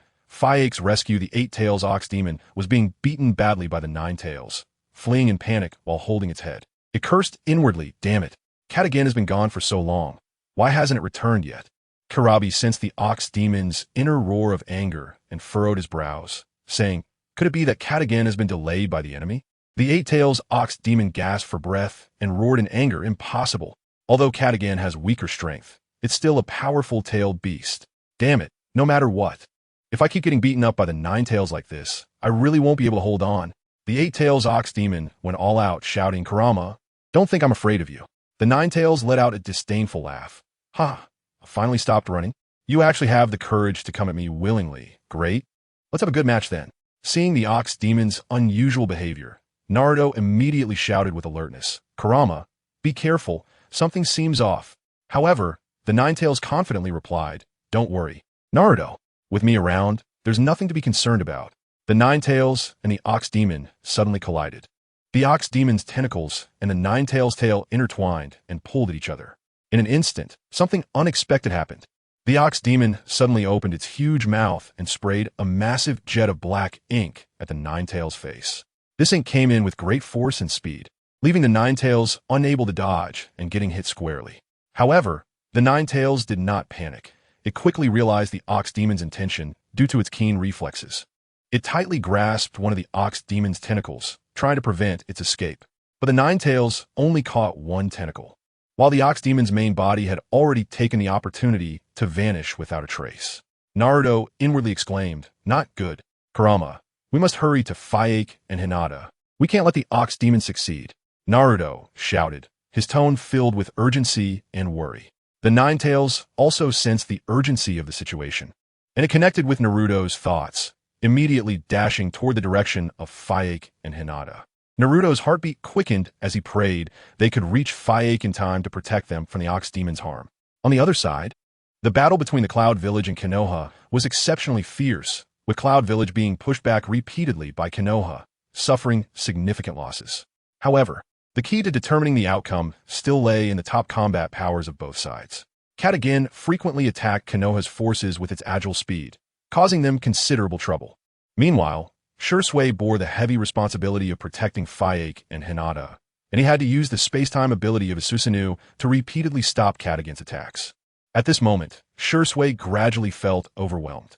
After all, this was his first time using Susanoo, and since his eyes were not eternal Manjiki, the chakra consumption caused by activating Susanoo was extremely severe, making it difficult for him to maintain. Therefore, Shursui didn't want to continue like this.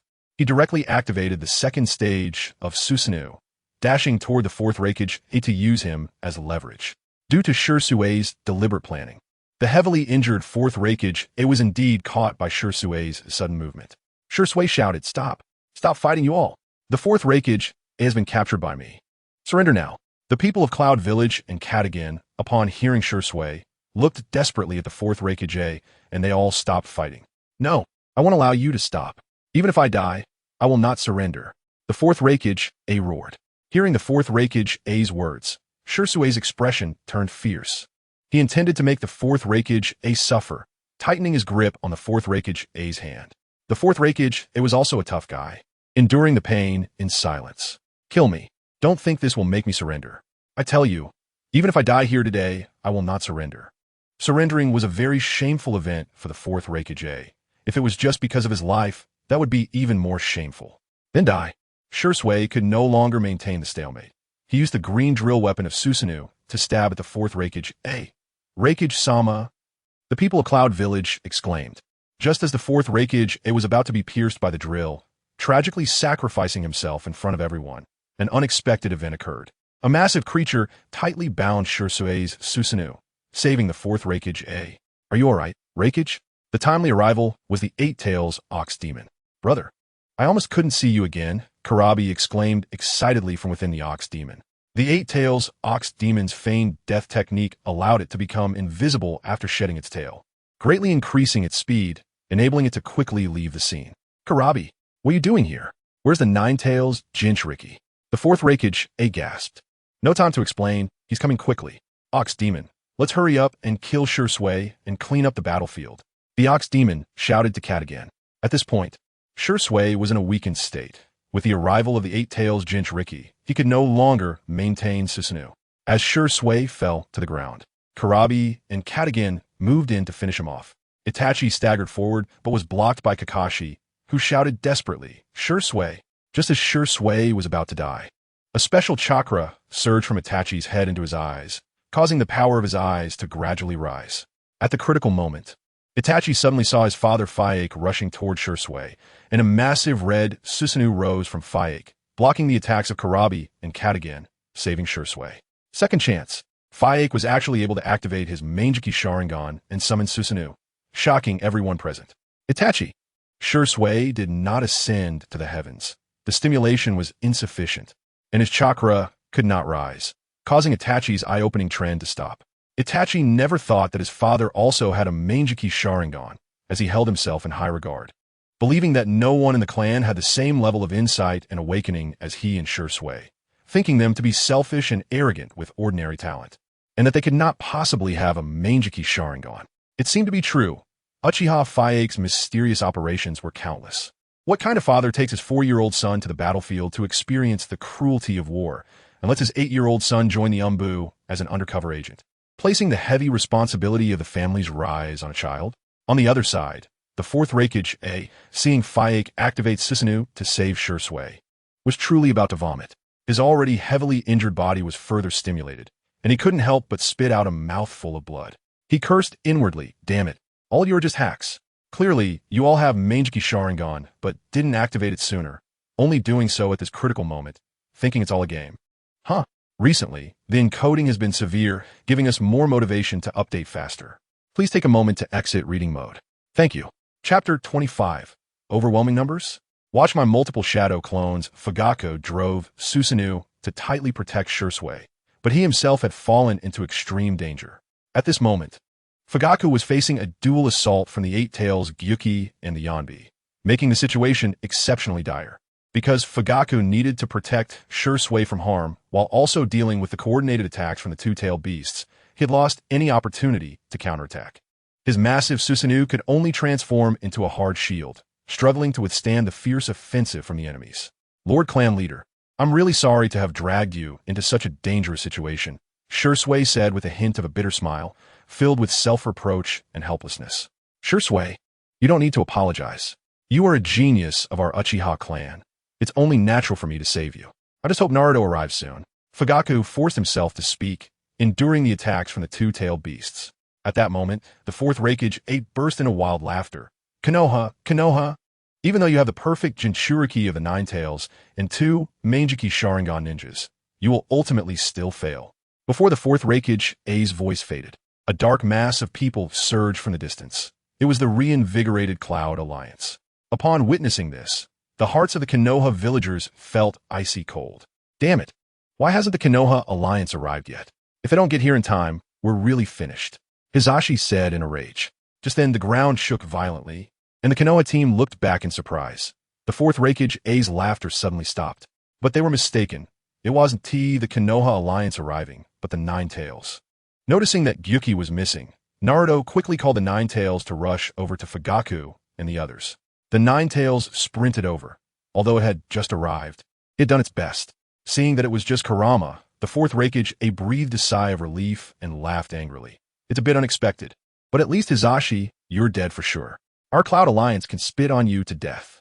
Upon hearing the fourth Hokage's words, Hisashi and the others turned pale. Who said that? The Cloud Alliance took one of my tailed beast bombs and is left with only over 10,000, right? After Naruto and the Nine Tails arrived, Naruto let Kurama revert from tailed beast transformation and return to his own body. Hearing Naruto's words, the fourth Hokage was furious and laughed. So what? What can you do? You suddenly reverted from tailed beast transformation. Do you want to surrender obediently? I tell you, no way. Do you think that is possible? Seeing tens of thousands of Cloud Shinobi rush forward, Naruto took a deep breath and shouted, Kurama! The surging chakra of the Nine Tails rose around Naruto. Slowly ascending into the air, he looked at the tightly packed Cloud Alliance and smiled. Overwhelming numbers, huh? Watch me form an army alone. Naruto's voice echoed across the battlefield like thunder. Immediately after, he unleashed his most proficient technique, the multiple shadow clone jutsu. In the blink of an eye, countless figures identical to Naruto appeared before everyone's eyes, numbering as many as tens of thousands. This shocking scene left everyone present dumbfounded, staring blankly at the sky, unable to believe their eyes. Hey, this is too exaggerated. Someone couldn't help but exclaim. The fourth Hokage was also stunned, but he couldn't believe it and thought that Naruto's shadow clones were of low quality and just a trick. He immediately commanded loudly, Brothers of the Cloud, don't be afraid, charge.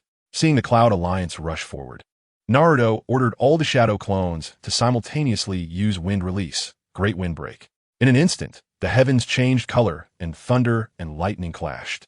Suddenly, several massive tornadoes appeared on the battlefield, as if the apocalypse had arrived. The fierce winds knocked the Cloud Alliance over, and no one could maintain their footing. In just one strike, the once densely packed Cloud Alliance vanished completely. Yes, you heard that right. They all disappeared. All were swept into that terrifying tornado. Lifted into the sky. When the tornado finally ceased, a strange rain began to fall from the sky. Those were the ninjas of the Cloud Village. They fell like raindrops, accompanied by crisp crashing sounds, many hitting the ground heavily, turning into pools of mangled flesh. Those who were fortunate enough to survive were all missing limbs. A sight too horrific to bear. The entire scene was utterly devastating. It was chilling. The fourth Hokage's scream echoed through the sky. Ultimately unable to withstand such a heavy blow, he fainted on the spot. Fourth Hokage. Seeing this, Darui, who was next to the fourth Hokage, rushed forward to support him. However, no matter how he shook him, the fourth Hokage showed no response. Meanwhile, after releasing this attack, Naruto withdrew all his shadow clones. At this moment, Naruto felt utterly exhausted on the brink of collapse, but he still gritted his teeth and held on, trying not to fall asleep. At this time, everyone unconsciously stopped their actions. The Cloud had been defeated, and in an extremely tragic manner. Utterly defeated, truly utterly defeated. The surviving Cloud Shinobi all had sorrowful faces, their hearts filled with despair. From a 30,000-strong Cloud Shinobi alliance, only over 3,000 remained. Such a massive loss robbed them of the courage and determination to continue fighting. On the Konoha side, there was a mix of emotions and sympathy. They had fought countless battles and experienced numerous storms, but the scene they witnessed today was hard for them to bear, even making them feel nauseous. They had fought on the battlefield for many years. What kind of brutal scenes had they not seen? But today they had seen something they had never encountered before. Shocked by the horrific sight before them. Just imagine, have you ever seen rain made of people? They had witnessed it today, and all of this was caused by Naruto, whose power was terrifyingly immense. When the Konoha Alliance rushed to the scene, they were all dumbfounded, staring in astonishment, completely stunned. The sight before them was far too horrific, with blood and shattered flesh everywhere, as if a massacre of unimaginable proportions had just occurred here. Some timid individuals even turned pale with fear, their bodies trembling involuntarily. Others looked as if they had seen ghosts, their faces filled with terror, mumbling, "What kind of place is this? It's simply hell on earth." Even worse, upon seeing such a bloody scene, some felt their stomachs churn and couldn't help but join the ranks of those vomiting. In an instant, the sounds of retching rose and fell, making the already terrifying scene even more nauseating.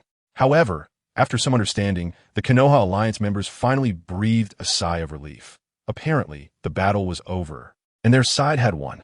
Yet, this result left them feeling confused and speechless. We didn't even get a chance to fight. How did you few defeat the enemy? Are we just here to be spectators? At this moment, Kiju's mood was particularly complicated. He silently looked at Naruto, his eyes filled with indescribable emotions. After a long while, he finally managed to squeeze out a sentence. "I asked you to use the tailed beast bomb to ambush the Cloud hidden allied forces, and you just wiped them all out? Recently, the transcoding has been severe, giving us more motivation to update faster. Please kindly take a moment to exit reading mode. Thank you." Chapter 26 Public Opinion Warfare. The name of the hero deserves its fame. Naruto accepted the memories of tens of thousands of shadow clones. And now he was in a daze, unable to hear what Kakashi was saying clearly. Naruto asked Kurama to help take care of his body to avoid any sudden accidents. Soon after, Naruto could no longer hold on and fell down, slipping into unconsciousness. Kakashi saw this and immediately supported Naruto, instructing the nearby Dingzwa to cover for him and drag Naruto away first. Dingzwa understood instantly, knowing that they couldn't let anyone see Naruto's current condition. If the people from the Cloud Village or anyone with ill intentions found out that Naruto had fallen into a coma, it would be detrimental to him. The two Jinchuriki from the Cloud Village would likely cause trouble and start fighting again. Kakashi then addressed the Cloud Alliance, saying, "Cloud, since you have been defeated, we will detain your fourth Hokage AI and the two-tails Jinchuriki Waimori. You can come back later to compensate for your losses and arrange an exchange." Detaining the leader and Jinchuriki of a village caused quite a bit of dissatisfaction and friction, but the Cloud had no choice but to agree. Killer Bee called out to his brother repeatedly, but he was still held back by Darui. They had suffered a crushing defeat, and both Jinchuriki were severely exhausted, leaving them no qualifications to bargain with Konoha. In the end, Konoha detained the fourth Hokage and Waimori and began their triumphant journey home. On the way, Hayashi angrily questioned Kakashi. "Why did you take so long to provide support? You almost got us killed." "I'm sorry. When our main force began to move, we encountered an obstruction from the route of Konoha. They disguised themselves as Umbu and intercepted us under the pretense of orders from the Hokage, which delayed us significantly," Kakashi explained. "What? How dare Danzo disregard our lives?" Fugaku exclaimed angrily. "What Kakashi said is true. It's that old man Danzo's fault. We have already reported him to the Hokage for impersonating the Hokage and delaying military affairs," Dingzwa added angrily. "All right, what we need to do now is to keep a close watch on the fourth Hokage and Waimori, and since Naruto is unconscious, we need someone to take care of him at all times. We'll discuss everything once we safely return to Konoha," Kakashi ordered. At this moment in Konoha, they were still unaware that victory had been achieved, with the people in a state of panic and anger towards Naruto. Yes, anger. It was all the Nine-Tails' fault. If it weren't for him, the war wouldn't have broken out. Yeah, why hasn't this Nine-Tails died yet? He's just a disaster. Danzo secretly manipulated the situation, spreading the news that Naruto had intentionally killed the Cloud Envoy, guiding the public to believe that this war was all Naruto's fault, placing all the blame on him. In the Hokage's office, "Danzo, what are you doing? Is this false information something you spread?" Sarutobi Hiruzen asked, seething with anger, looking at this former friend. His eyes were filled with disappointment and rage. "So what? Shouldn't I say it? Didn't Naruto cause this war? Is this war unrelated to him?" Shimura Danzo retorted defiantly. There was no guilt on Danzo's face. Instead, a smug smile appeared. "Danzo, what do you intend to do? Naruto killed to protect Hinata. And weren't you also supportive of the war?" Sarutobi Hiruzen said, exasperated. "I just want everyone to know that Naruto is a disaster," Danzo replied. You. Sarutobi Hiruzen was so furious he was speechless. "I also received news from the front line that you had Root impersonate Umbu on the battlefield, issuing erroneous orders in the name of the Hokage, deliberately delaying the battle and hindering Kakashi's support for Naruto." Sarutobi Hiruzen understood that Danzo had always harbored dissatisfaction with him being Hokage, constantly plotting to pull him down from that position. However, he never expected Danzo to go this far, using such methods against Naruto and his group on the battlefield. They fought hard for Konoha, and you want to send them to their deaths? Danzo, your actions are truly excessive, Mito Kazan and Tsuki Komatsu shouted in unison. As close friends of Sarutobi Hiruzen, they were also furious to see Danzo's despicable behavior. I'm just doing what I should do, Danzo said. You. Sarutobi Hiruzen was once again left speechless with anger. He knew that at this point, no matter what he said, it would be useless. Danzo had made up his mind to oppose him. There was no way for him and Danzo to return to the past. Their brotherhood was over. Danzo, I'm going to revoke all your positions, and I will also take back your root organization. Damn it, Sarutobi Hiruzen, you will regret this. Danzo was enraged to hear that Hiruzen would take away everything from him. Enough, Danzo, I am the Hokage. Sarutobi Hiruzen declared. Sarutobi Hiruzen, you weak Hokage. One day, Konoha will be destroyed by your hands, Danzo shouted angrily before storming out. Seeing Danzo leave, Sarutobi Hiruzen sighed quietly. Sigh, Danzo, I hope you won't do anything foolish. Why? How are we up like this? Is it because you have experienced too much darkness deep in your heart? After morning, Sarutobi Hiruzen immediately arranged to hold a public assembly. A large crowd gathered as all the villagers were summoned. Hokage-sama, did you call us to tell us the result of the war? Or are you going to deal with the Nine Tails? Yes, Hokage-sama, don't be merciful. Quickly deal with that Nine Tails. Exactly, it's all the Nine Tails' fault. This guy has been missing for several days. If I see him, I will teach him a lesson. Standing on the platform, Sarutobi Hiruzen listened to the increasingly agitated crowd below, sighed softly, closed his eyes, and spoke slowly. Do you know? The Nine Tails you speak of is the son of the fourth Hokage, Namake's Minato. What? Did I hear that right? Hokage-sama, said the Nine Tails is the son of the fourth Hokage.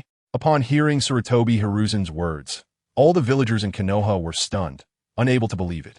All this time, the object of their resentment turned out to be the son of the fourth Hokage. Sarutobi Hiruzen ignored the stunned crowd and continued to explain.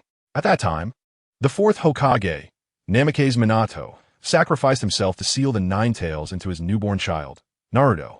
To protect Naruto's identity, I concealed his background, but it was still exploited by those with ulterior motives, spreading the rumor that he is the Nine Tails.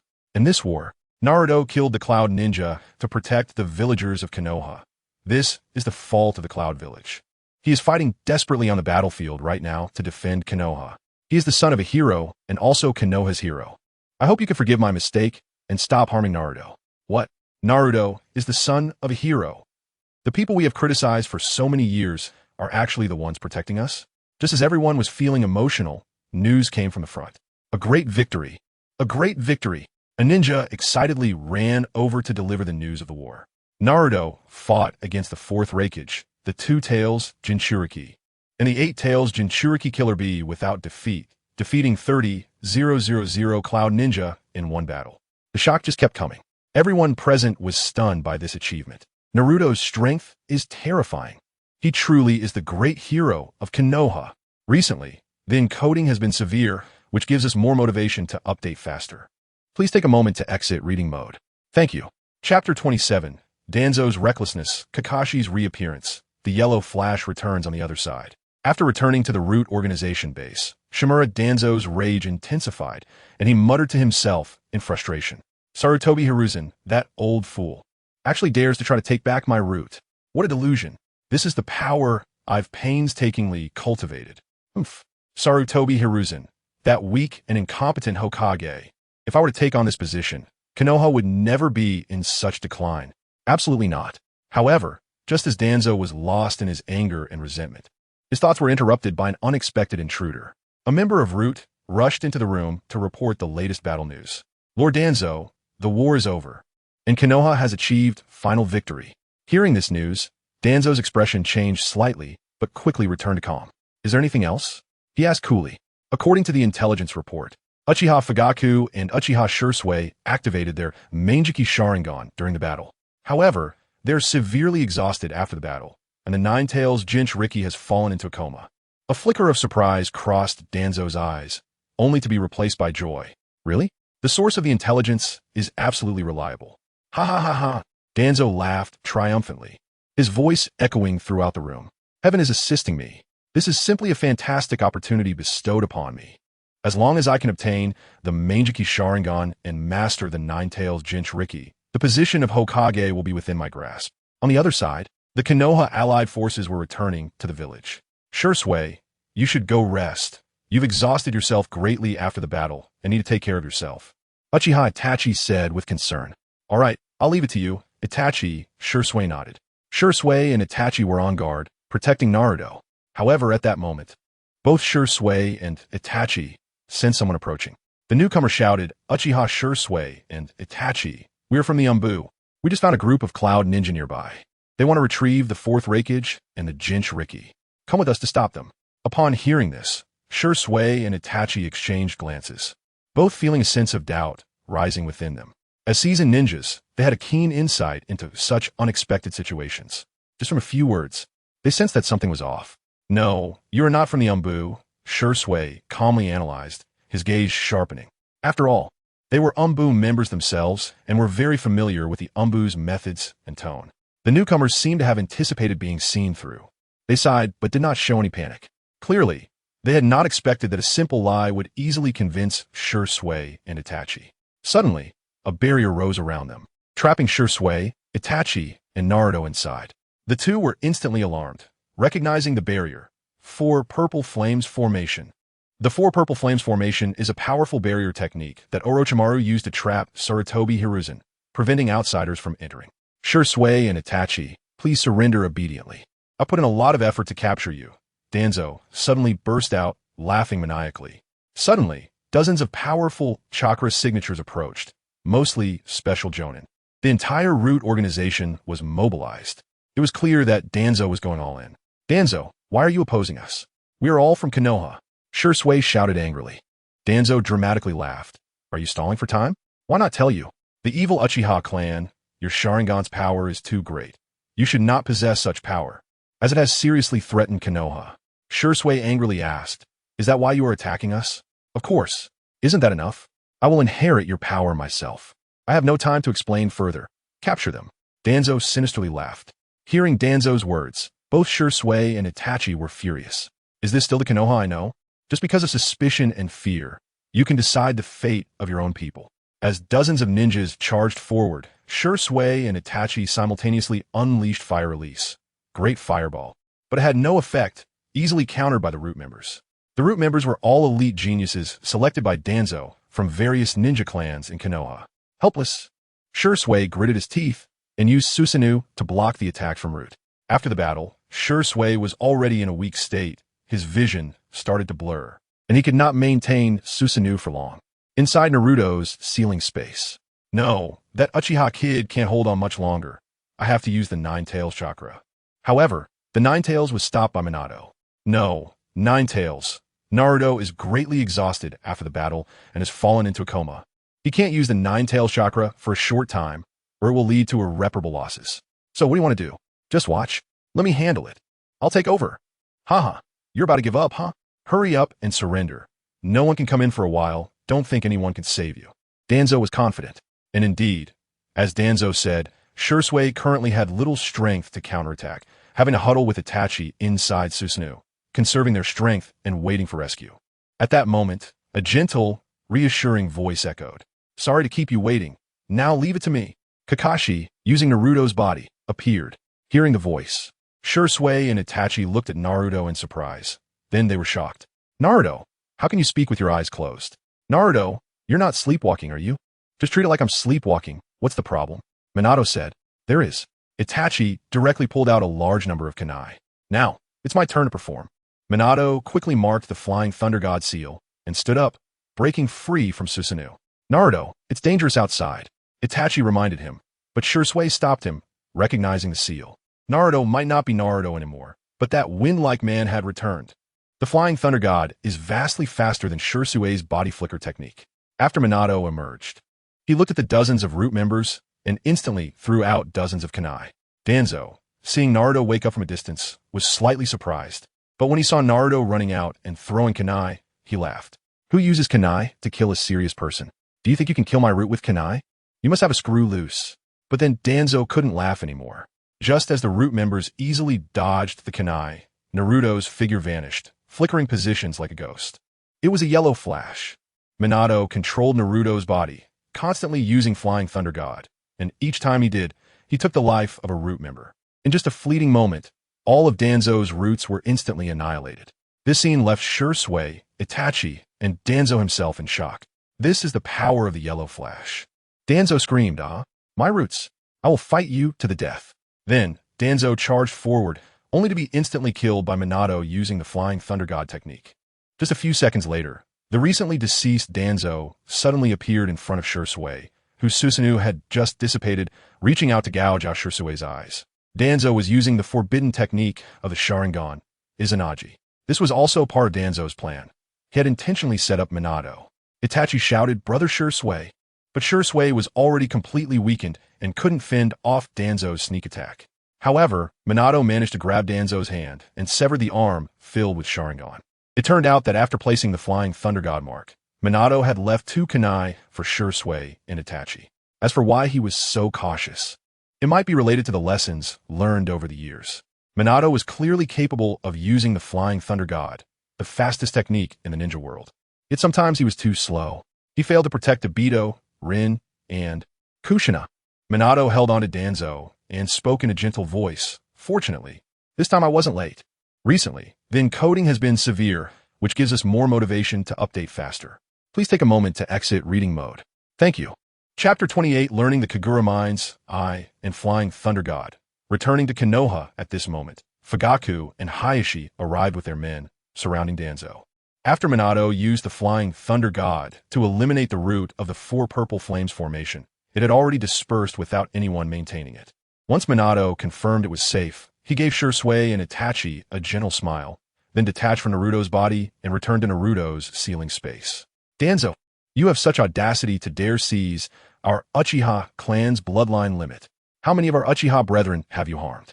Uchiha Fugaku shouted furiously, tightly gripping the severed arm covered in Sharingan. Everyone present gasped in shock at the sight of the severed arm, unable to fathom Danzo's cruelty. They all looked at Danzo with disdainful eyes. Danzo, who had committed numerous atrocities, was doomed.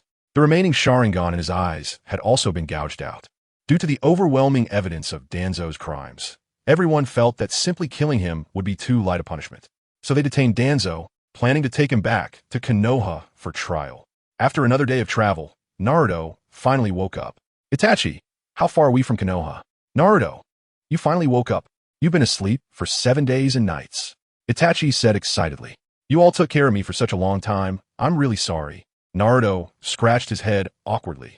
No need to thank us, Naruto. You are our great hero of Konoha. Itachi looked at Naruto with admiration. We'll be back in Konoha in half a day.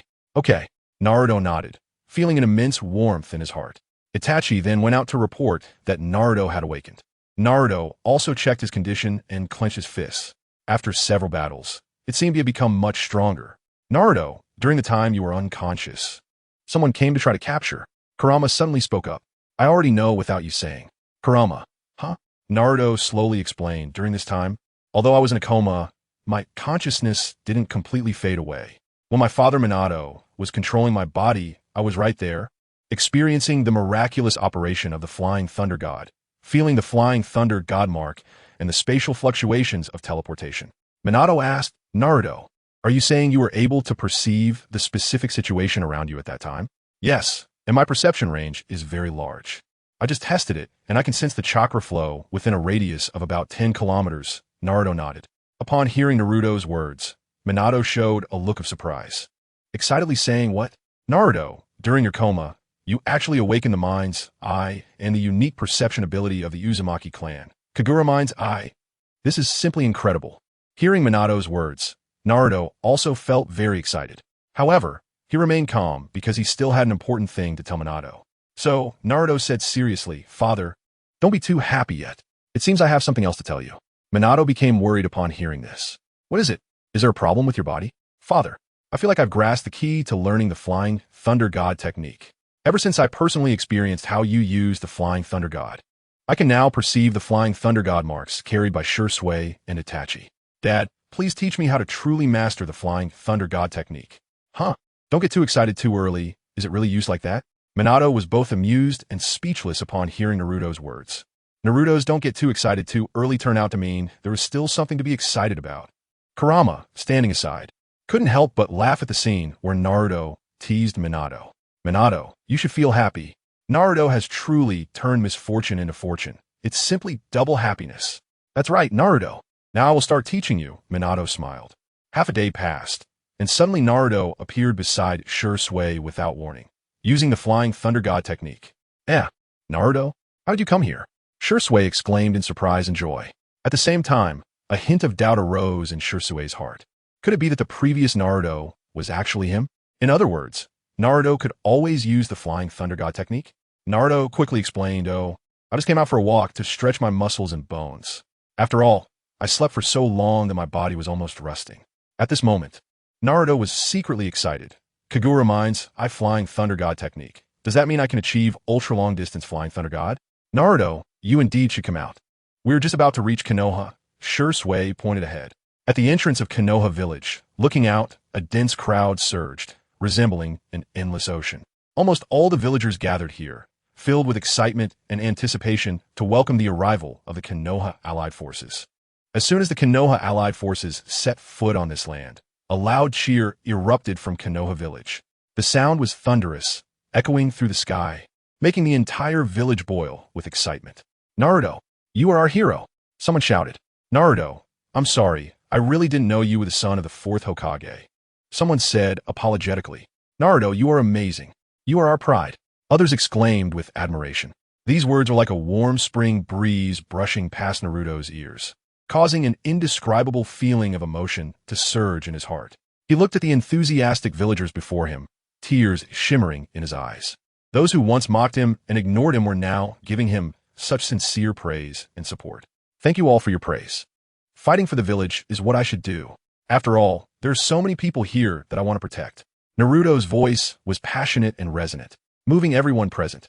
Immediately after, Naruto seemed to see something and dashed in front of Hinata, his eyes filled with joy and anticipation. Hinata, long time no see. During this time, did you miss me? Hinata was startled by Naruto's sudden action, but she quickly blushed and raised her head, gazing gently at Naruto, softly saying, Naruto. Kuin, welcome back. That shy yet deeply affectionate tone seemed capable of melting the hardest ice in the world. Here, this kunai is for you, Hinata. If you find yourself in danger, channel your chakra into this kunai. Okay. Oh, Kuin. Hinata shyly accepted Naruto's gift. However, at that moment, an uninvited guest broke the beautiful atmosphere. Hayashi hurried over. He originally wanted to be the first to see his beloved daughter, but unexpectedly found Naruto had beaten him to it and happened to hear the conversation between Naruto and Hinata. In an instant, Rizu felt as if he had been struck by lightning, the world spinning around him, as if everything was collapsing. Naruto, you actually dared to flirt with my 3-year-old daughter in front of the whole village? Recently, the code has been severely transcribed, giving us more motivation to update faster. Please take a moment to exit reading mode. Thank you. Chapter 29. The Trial of the Sinister Danzo. Naruto's achievements stir the storm. This sentence echoed in Hisashi's heart. Hisashi glared at Naruto with uncontainable anger, veins bulging on his forehead, looking extremely furious. He could not accept the fact that his daughter, whom he cherished like a treasure, could be so easily flirted with by this yellow-haired kid. Moreover, she was only 3 years old and did not understand anything. However, Hisashi maintained his composure in front of outsiders and ultimately restrained his anger, calming down. Hisashi interjected, Hinata, do you miss your dad? I do. Then let's go home with dad, okay? Hinata looked at Naruto, filled with reluctance. Naruto nodded, go ahead. I will definitely visit your house when I have time. Hinata replied, okay. Hisashi, did I agree to that? That's my house. Why didn't you ask for my opinion? In the Hokage office. Third Hokage, you won't continue to be merciful this time, right? We must make the Cloud Village compensate us for our war losses. Naruto smiled and said, yes, Naruto is right. Let's squeeze Cloud Village for all it's worth. Kakashi chuckled. Well then, let's discuss it. Sarutobi Hiruzen finally revealed a smile. However, the smile vanished without a trace after discussing the compensation. Third Hokage, now we should discuss Danzo's crimes.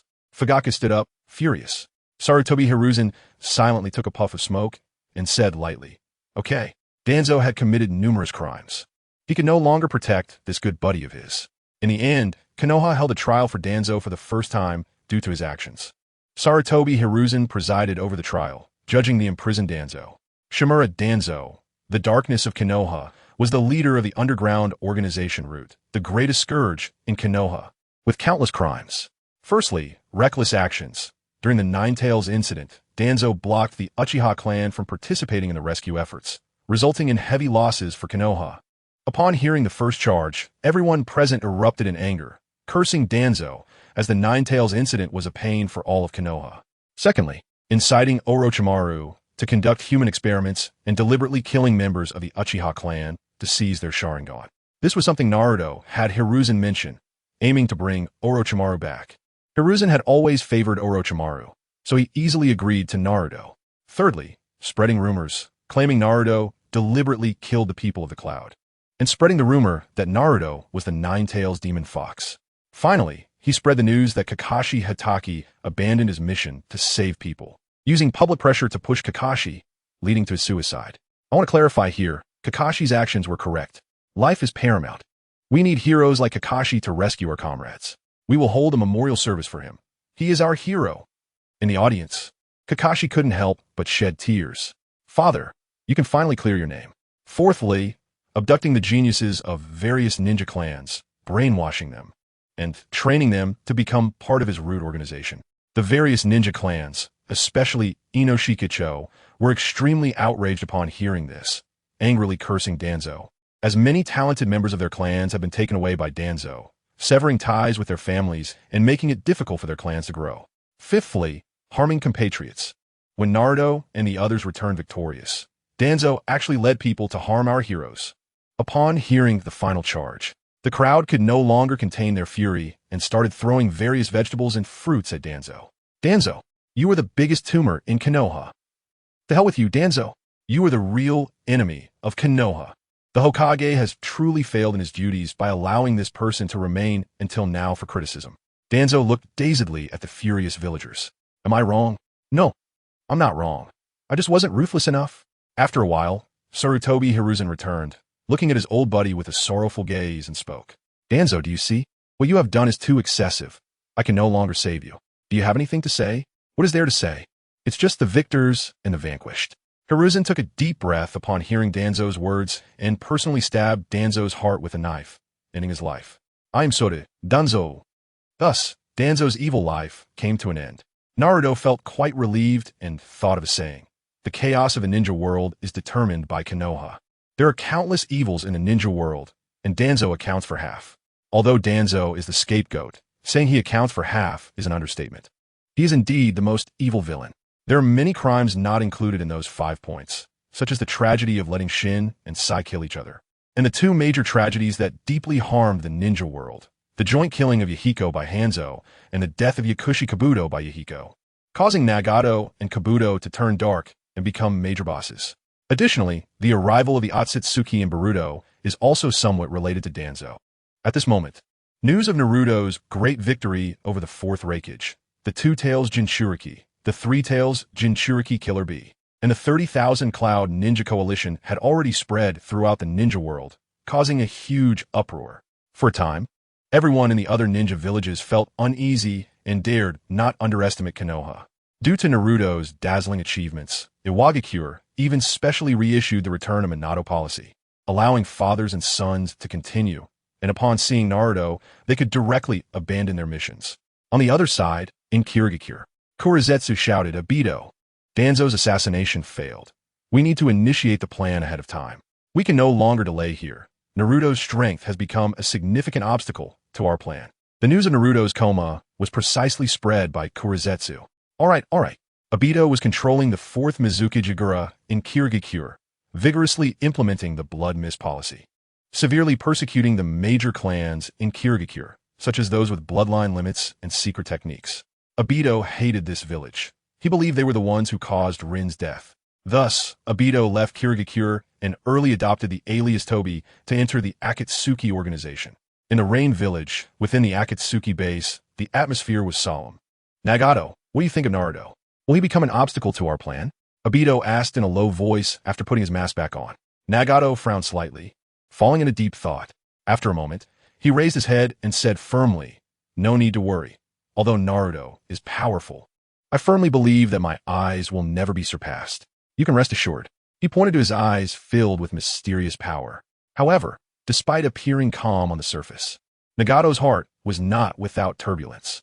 After all, Naruto was only 3 years old and had already shown such astonishing strength. Thinking of this, Nagato couldn't help but gasp. He knew that if Naruto were allowed to grow, the consequences would be unimaginable. Moreover, considering Naruto's current age, they could not possibly contend with him for long. Faced with such a severe situation, the Akatsuki organization had no choice but to accelerate its pace and spare no effort in accumulating strength. Thus, in the days that followed, the members of Akatsuki worked tirelessly day and night to carry out various tasks. They gathered intelligence, plundered resources, and continuously recruited new members to strengthen their own power. All of this was driven by the existence of a boy named Naruto. His presence acted like an invisible pressure, forcing the Akatsuki organization to double their efforts. Recently, the coding has been severe, giving us more motivation to update faster. So please take a moment to exit reading mode. Thank you. Chapter 30, Sasuke Awakens. The onslaught of Orochimaru after Naruto joyfully finished watching the conclusion of Danzo's storyline. He was incredibly excited and was about to turn around to head home when he suddenly heard someone calling his name. Naruto. Naruto turned around to see Itachi Uchiha. Itachi, what's wrong? Naruto asked in confusion. Sasuke is missing. Itachi's tone was filled with urgency. According to my mother, Sasuke hasn't been home for almost a month. Naruto was taken aback. He knew how much Sasuke meant to Itachi, so he quickly reassured him, "Itachi, don't worry. We will definitely find Sasuke. Maybe he just went out to clear his mind and will come back in a few days." Itachi frowned and shook his head. "No. Sasuke is not the kind of person who would go missing for no reason. I'm worried he might be in danger." After thinking for a moment, Naruto suggested, "Then let's gather more people to help and search the places Sasuke usually goes to." Itachi nodded in agreement. For the next while, they asked around for any news about Sasuke, but they found nothing. Just when everyone was feeling hopeless, Kakashi discovered some clues in a clearing. There were clear signs of the fireball technique being used, along with a shriveled husk, and the ground was marked with trails left by some kind of snake-like creatures. Kakashi's expression grew serious as he analyzed. It seems like Sasuke was taken by Orochimaru. Upon hearing this news, Naruto, Itachi, and Kakashi fell into silence. They understood that Orochimaru was an extremely dangerous person, and if Sasuke fell into his hands, the consequences would be dire. After some discussion, they decided to set out the next day to search for Sasuke and Orochimaru. Time rewinds to before the battle began. Sasuke, feeling left behind in Konoha while everyone else was going to fight, ran off angrily after talking to Naruto. His dissatisfaction with himself surged like a raging tide, and unable to contain his inner impulses, Sasuke began to run wildly and aimlessly. Clenching his fists tightly, his nails dug deep into his palms, and his heart was filled with anger and frustration over his own weakness. Memories of his efforts over the past few days flooded his mind.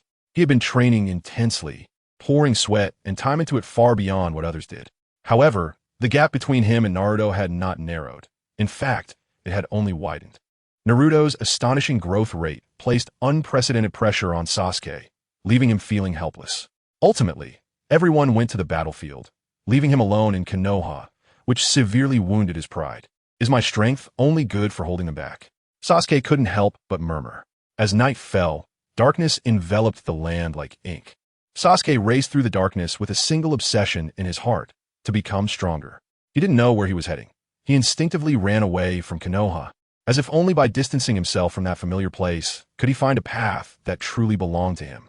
After running for an unknown amount of time, Sasuke entered a serene forest. The surroundings were so quiet that it filled him with a hint of fear, and the moonlight filtered through the leaves, creating dappled patterns of light and shadow. Sasuke could no longer run. He collapsed to the ground, panting heavily, struggling to get up and continue running. But ultimately he could not rise. "I'm still too weak. At this rate, I will never surpass Naruto," Sasuke whispered through clenched teeth. Tears streamed down his face, as if he wanted to release all his pain through his tears. When Sasuke opened his eyes again, they had transformed from black to blood red. Sasuke had awakened the Sharingan. Sasuke quickly felt the changes in his body and showed a trace of joy, but he soon calmed down because this level of power was still far from enough. Suddenly, a chilling voice echoed. "Very nice eyes. No wonder you're Itachi's brother. How could you awaken the Sharingan at such a young age? Immediately, Orochimaru's twisted and distorted figure appeared before Sasuke like a ghost. Under the moonlight, Orochimaru's body looked particularly eerie, his long tongue flicking in and out as if savoring the fear in the air. Sasuke sensait la danger aura approching, and his eyes instantly sharpened as he tightly gripped the kunai in his hand. Who are you? Sasuke's voice was cold as ice. Orochimaru displayed a sinister smile. I am Orochimaru, one of the legendary 3 ninjas. Sasuke, I know you are filled with a desire for power, and I can grant it to you. Orochimaru's voice seemed to carry a certain charm, making one unconsciously want to believe him. Sasuke snorted, I don't need your charity. I will become strong on my own. That is not up to you. Come with me. I will make you strong. Orochimaru licked his lips. Then, he charged at Sasuke. Orochimaru easily dodged Sasuke's kunai attacks, moving as fluidly as a snake. During the battle, Orochimaru kept taunting him. Too weak. Too weak. Sasuke, how could you possibly surpass Naruto looking like this? Orochimaru's words pierced Sasuke's heart like a sharp sword. The anger within Sasuke burned even more fiercely, and he used all his strength to launch kunai attacks, and even used a large fireball technique. However, Sasuke's little tricks were no match for Orochimaru. Orochimaru effortlessly neutralized Sasuke's attacks, occasionally teasing him with a few moves, leaving Sasuke exhausted. After a fierce struggle, Sasuke's stamina was running low. His breathing became rapid, and beads of sweat dotted his forehead. Orochimaru seized the opportunity and launched a deadly strike. Like a bolt of black lightning, it shot toward Sasuke. Sasuke was caught off guard and fell to the ground after being hit by Orochimaru's jutsu. A heart-wrenching pain coursed through Sasuke's body, as if all his bones were about to shatter. Sasuke, come with me, and I will make you the strongest, Orochimaru said with a smile. After hearing this, Sasuke could no longer hold on and fainted, ultimately being taken away by Orochimaru. Chapter 31. 8 Tails and 2 Tails Chakra, Wind Release, Spiraling Shuriken that night. Naruto lay in bed and entered the ceiling space to ask the 9 Tails. As soon as he arrived, Naruto eagerly questioned the 9 Tails. Have you absorbed the 8 Tails chakra? Yeah, I've absorbed it long ago. I gained an extra surge of energy, and my chakra has increased a bit, the 9 Tails replied. Then, Naruto borrowed some chakra and was indeed able to incorporate the ink attribute into his Rasengan, which would undoubtedly enhance its attack power significantly. His joy was palpable, and he immediately decided to seize the opportunity to head to the prison to acquire the 2 Tails chakra. Inside Konoha prison, as Naruto passed by the cell of the 4th Hokage, he heard a deafening roar from inside. Naruto, you little brat, I will never let you off easily. Now, whenever the 4th Hokage saw Naruto, he would become anxious and restless. However, Naruto nonchalantly responded with a laugh. Calm down, 4th Hokage. You still have to compensate us for the losses in this war. You can get angry after you see those compensations. Upon hearing this, the 4th Hokage's anger reignited, and he couldn't help but curse, damn. Naruto. Seeing this, Naruto quickly waved his hand to signal, all right, I'm not joking anymore. To be honest, I actually feel sorry for you, but this really isn't my fault. You have to understand, war is cruel and relentless. Since you chose to initiate this war, you must consider the consequences of defeat. After listening to Naruto, the 4th Hokage's fury gradually subsided, replaced by endless sorrow. He muttered, you're right. It's all my fault. I caused the deaths of over 20,000 Cloud Shinobi. I don't deserve to be the Hokage. Looking at the deeply affected Hokage, Naruto shook his head helplessly, thinking this guy really is stubborn. However, Naruto didn't want to dwell on it any longer, as his main purpose for coming here was to obtain the 2 Tails chakra. So, Naruto turned and walked inside, soon arriving at the door of the cell where Yujito was held. Naruto, what are you doing here? I don't welcome you, Yujito said, immediately on guard upon seeing Naruto. Naruto scratched his head and smiled. As a fellow Jinchuriki, can't I come to visit you? Don't try to get close to me. Yujito replied angrily.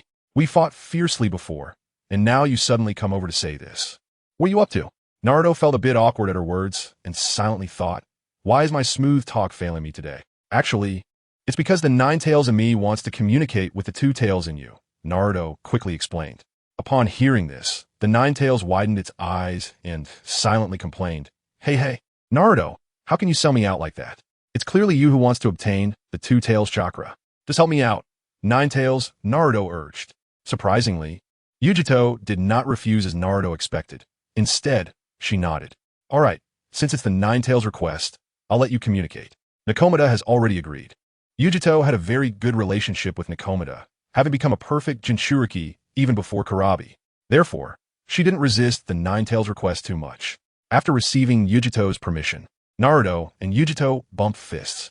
The Nine-Tails and Nakomata connected through their chakra and entered a space specifically for tailed beast communication. Nine-Tails, what do you want from me? A clear voice came through. I need to borrow some chakra, the Nine-Tails replied in a calm tone, but with an undeniable aura. Why should I? Nakomata responded. Don't you want anything to happen to Yujito? The Nine-Tails said lightly. Upon hearing this, Nakomata was taken aback, her face showing concern. After a fierce internal struggle, Nakomata ultimately succumbed. The Nine-Tails successfully obtained a small portion of chakra, allowing Naruto to borrow a more practical fire attribute chakra. Naruto's strength rose again. The next morning, Naruto, Itachi, and Kakashi set off on a journey to find Orochimaru and Sasuke. Kakashi and Itachi had both encountered Orochimaru before, and Kakashi had even participated in the mission to capture him. Through conversation and understanding, the three discovered that Orochimaru was in the Sound Village in the Land of Rice, so they proceeded with a clear objective. After 4 days of long travel, Naruto used this time to develop the Wind Release, spiraling shuriken with his shadow clones. Now, Naruto also had a high-output ranged attack method. The Land of Rice was a nameless small country located directly above the Land of Fire. Before Orochimaru arrived, there were even known ninjas here, and Naruto wondered why this country had not been swallowed up by others. After inquiring, the group entered the Sound Village, but it was sparsely populated, filled only with ordinary people. Naruto, Itachi, Orochimaru has likely fled with his people, Kakashi said. Itachi became anxious and worried. What should we do? The ninja world is so vast. Where can we find Sasuke and Orochimaru? Itachi, don't be too anxious. I think Orochimaru and the others should still be here. After all, this is Orochimaru's old lair after he defected. It's his life's work. I think he has just hidden away. Naruto expressed his opinion. Kakashi agreed. Naruto is right. We should continue searching. No need, I can handle it. I have the Kage as Byakugan. Naruto smiled. Then, ignoring the surprised looks from Kakashi and Itachi, Naruto closed his eyes and activated the Kage as Byakugan. Instantly, he could perceive everything within a 10-kilometer radius. There were only a few places with a small amount of chakra, which belonged to other foreign ninjas like them. However, Naruto wasn't discouraged. He activated the Nine-Tails mode, further expanding his sensing range to 70 kilometers. Eventually, Naruto discovered a remote mountain area, which was clearly Orochimaru's base, certainly not a shell organization. Kakashi, Itachi, I found it. Follow me. Chapter 32. The first encounter with Orochimaru. Sasuke unwilling to return home hearing Naruto's words. Kakashi and Itachi both showed expressions of joy. After another 2 hours of rushing, Kakashi and Itachi revealed puzzled looks. Naruto, is your sensing range really that outrageous? Kakashi couldn't help but ask. Do you really know where Orochimaru and the others are? Yes, Orochimaru's base is well hidden. We're almost there now. There's a base deep within this mountain. Naruto replied confidently. Soon, the three of them entered a cave, and after feeling around for a while, they found a mechanism. When they opened it, a tunnel leading to the base appeared. Upon entering, they were greeted by dim lighting, a damp environment, and strange patterns on the walls that gave a chilling feeling. At the same time, Orochimaru was watching them on the surveillance screen in the base. She was very surprised and even began to suspect that her subordinates had leaked information, exposing the location of the base. She had anticipated being discovered by Naruto and the others, but never expected it to happen so quickly. This place was already far from the Sound Ninja village and quite remote, essentially an ordinary wilderness area. Then, Orochimaru stood up, planning to properly welcome Naruto and the others, as she didn't want this base to be destroyed by them. As someone who was passionate about researching ninjutsu and conducting experiments, this base was her labor of love. Filled with various experimental equipment, test tubes, specimens, and experimental subjects in each lab. Just as Naruto and the others were preparing to force their way into various rooms to search, Orochimaru suddenly appeared before them without warning. A slight smile appeared at the corner of Orochimaru's mouth as she said, "Welcome, everyone, to my experimental base. Especially you, Itachi, and of course, Naruto-kun." Her gaze directly bypassed Kakashi, locking onto Naruto and Itachi, completely ignoring Kakashi. "Orochimaru, what have you done to Sasuke? Where is he now?" Itachi's emotions became extremely agitated upon seeing Orochimaru. However, after hearing Itachi's question, Orochimaru unexpectedly comforted him. Calm down, Itachi. Sasuke is doing well. Just follow me. Orochimaru, what kind of scheme do you have in mind? If you don't clarify, we will never easily fall into your trap. Kakashi questioned, filled with concern that this might be a trap set by Orochimaru. The atmosphere became tense, as if time had frozen. Ultimately, it was Naruto who stepped forward to break the silence. Kakashi-sensei, why don't we just go with Orochimaru? Naruto said calmly, then turned his gaze to Orochimaru, his eyes firm and sharp. Orochimaru, I believe you wouldn't want to see me turn your carefully crafted base into ruins, right? Naruto's words carried an undeniable authority. Upon hearing Naruto's threat, Orochimaru's expression stiffened slightly, but quickly returned to normal. All right, Naruto-kun, then please lead the way. A barely noticeable smile appeared on Orochimaru's lips, seeming not surprised by Naruto's suggestion. On the way, Orochimaru couldn't contain her curiosity and asked, by the way, how did you find my hidden base? Naruto replied without hesitation. Actually, I used the Kagura mines to find this place. Upon hearing this, Kakashi became anxious and hurriedly reminded Naruto, Naruto, how can you expose your trump card to the enemy so easily? That's too risky. However, Naruto just smiled, appearing confident and completely unconcerned about any negative consequences. This confidence stemmed from his complete trust in his own strength. No matter how much Orochimaru knew, she couldn't pose a real threat to him. There are many trump cards. Orochimaru, you should know how extensive the sensing range of the Kagura Mind's eye is. You can't escape now, so don't think about running away. The Kagura Mind's eye that only the Uzumaki clan can awaken? Naruto-kun is truly impressive. Orochimaru licked her lips, looking at Naruto with greed and fervor. What are you looking at? Keep staring, and I'll pull your tongue out. Naruto sensed Orochimaru's malicious gaze and unleashed his chakra, threatening her. Orochimaru felt Naruto's pressure and dared not continue looking at him so openly, breaking out in a little cold sweat and retracting her tongue. The four of them began to travel quietly again. Along the way, Naruto and the others saw many strange bottles and jars. Some contained various experimental subjects, including animals and even people resembling the nutrient pods from Dragon Ball. After navigating through complex passages and rooms, Orochimaru finally led Naruto and the others out another exit. After walking for a while and distancing themselves from the base, they arrived at a location gathering many of Orochimaru's subordinates.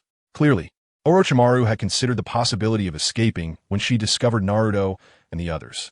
When Itachi and Sasuke met, they began to exchange excitedly. Hidudu, Ni-san, Sasuke, are you okay? I'm fine. Really? Why do you have a cursed seal on your neck and so many injuries? Tell me, did Orochimaru mistreat you? No, Ni-san, don't be angry. This is just from training and using ninjutsu. Ni-san, can I stay here a little longer? Sasuke, what are you saying? Why do you want to stay here? Do you know you've been away from home for a month? Do you know how worried father and mother are about you? Upon hearing his brother Itachi's words, Sasuke slowly lowered his head, feeling truly sorry for his brother and parents for worrying about him. But Sasuke still clenched his fists, suppressing his longing and insisting on wanting to stay. But I want to become stronger. I want to become very strong. Sasuke shouted with tears in his eyes. Because here, Sasuke saw hope for becoming stronger, the hope of surpassing Naruto. When Sasuke raised his head again and opened his eyes, Itachi was shocked. Kakashi was dumbfounded. Naruto was also surprised. Sasuke's eyes had already transformed into the two-tomo Sharingan. Recently, the encoding has been severe, motivating us to update faster. Please take a moment to exit reading mode. Thank you. Chapter 33. Conflict erupts, battling Orochimaru. Sasuke, you actually opened the second Sharingan. Itachi's face was full of shock as he stared incredulously at Sasuke in front of him. Just a month ago, Sasuke hadn't even awakened his Sharingan, and now he had already reached the second tomo. At just 3 years old, Sasuke possessed such powerful strength. This was simply more gifted than both he and Shursui. It is no exaggeration to say that Sasuke has become the most extraordinary genius in Uchiha clan history to awaken his eyes the earliest. Naruto also felt very surprised. Although he had long anticipated that Sasuke would continue to grow stronger, he never imagined that Sasuke's progress would be so astonishing. Should we say that Orochimaru has taught him well this past month? Or perhaps Indra's chakra is at play, feeling unwilling as he sees his brother Ashura's reincarnation being so strong, thus starting to exert himself? Itachi, you must have heard this, right? Sasuke doesn't want to go back with you at all. Orochimaru said with a mocking smile from the side. Hearing Orochimaru's words, Itachi instantly erupted in anger. Orochimaru, what sweet nothings have you said to Sasuke? And what is the curse mark on Sasuke's neck all about? Itachi questioned Orochimaru loudly, his eyes wide with anger. Brother, please don't interfere with me anymore. I'm doing well here, and my progress every day is real and visible. Sasuke said firmly. Sasuke, I absolutely cannot allow you to continue this nonsense. Itachi's tone was unusually severe, carrying a hint of undeniable authority. Can't you see? Orochimaru, she's after your body. No, I won't. I want to become stronger. Sasuke. As the argument between Sasuke and Itachi grew more intense, showing no signs of stopping, Naruto finally couldn't hold back any longer. I say, you two, can you stop arguing? Listen to my advice. Let us all take a step back. How about we take a middle ground and capture Orochimaru and bring him back to the Leaf Village? Wouldn't that be good? Okay. Sasuke and Itachi answer in unison. After hearing Naruto's words, Sasuke and Itachi reached an agreement and expressed strong support for Naruto's proposal. However, at that moment, Orochimaru, who had been sidelined for a long time, could no longer sit still. Hiss. Hey, did you ask for my opinion? Clearly, Orochimaru was very dissatisfied with Naruto and the other's unilateral decision. Orochimaru's mouth twitched slightly, his eyes revealing a hint of anger and helplessness. But Naruto ignored Orochimaru's emotional changes, still smiling as he clapped his hands and said, Well then, esteemed Orochimaru, you only have two paths before you, either obediently return to the Leaf Village with us, or be forcibly taken back, After Naruto finished speaking, he deliberately waved his fist, threatening Orochimaru to make a wise choice.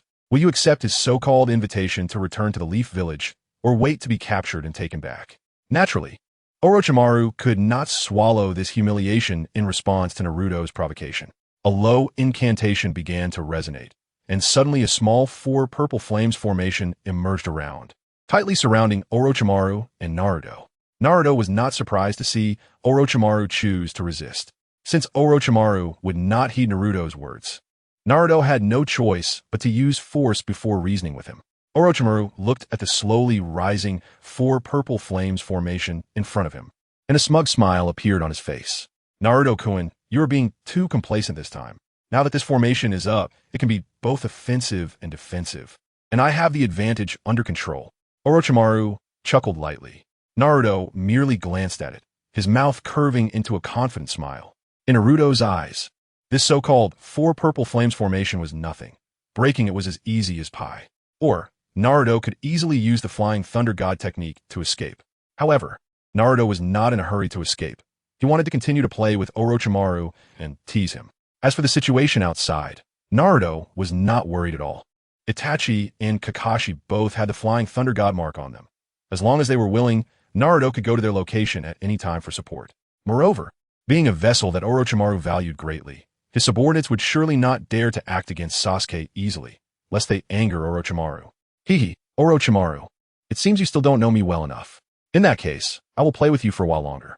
Naruto responded playfully. Naruto-kun, do not be arrogant. Orochimaru was clearly angered by Naruto's attitude and scolded loudly. Orochimaru took the initiative to attack first, using the serpent's gathering technique.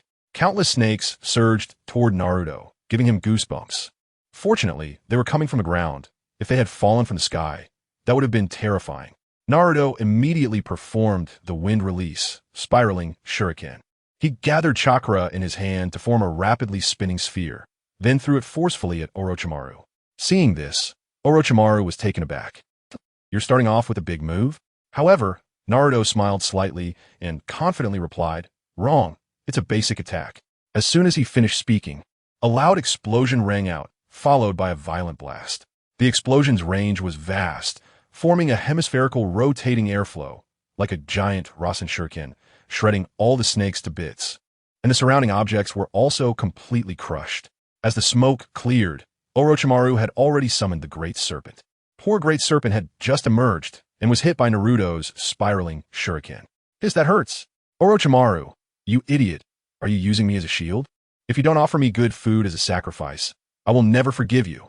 The Great Serpent roared in anger.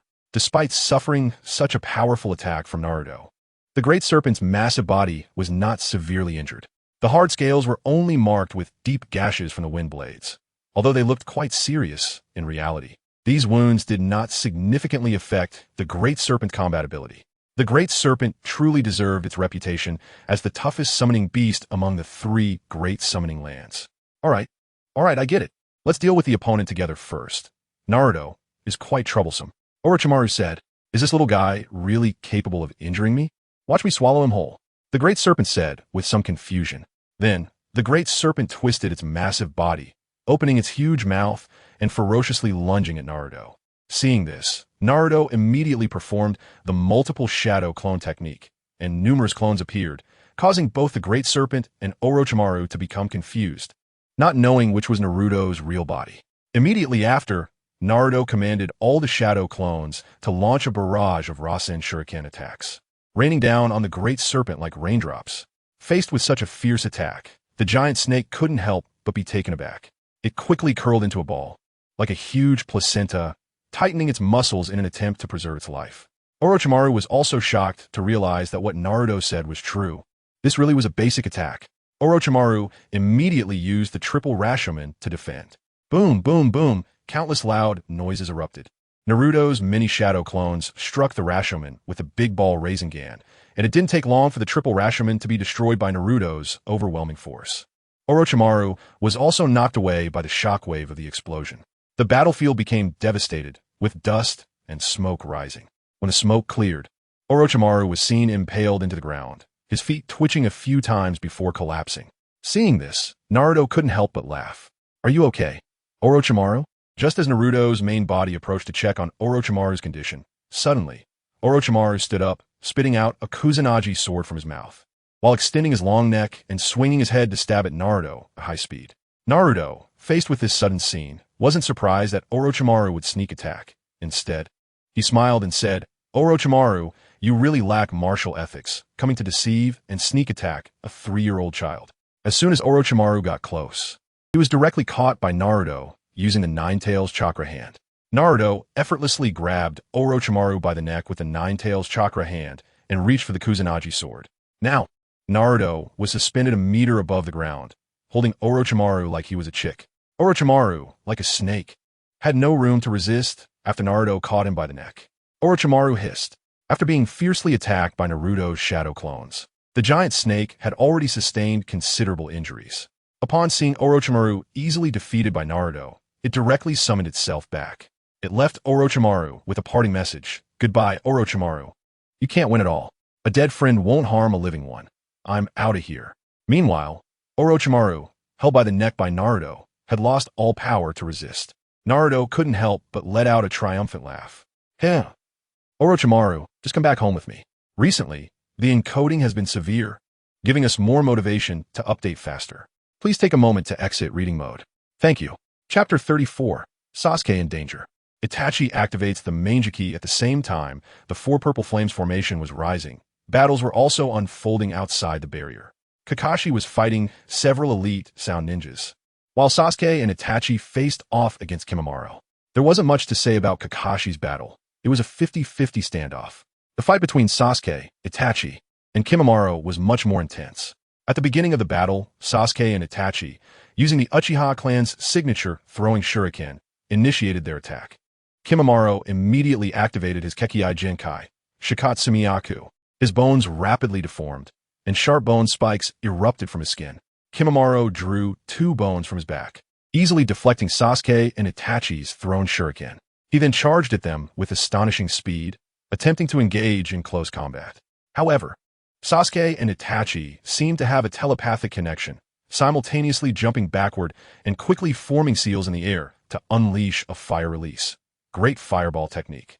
Kimimaro used his bones to form a shield, easily protecting himself. The battle then shifted to close quarters.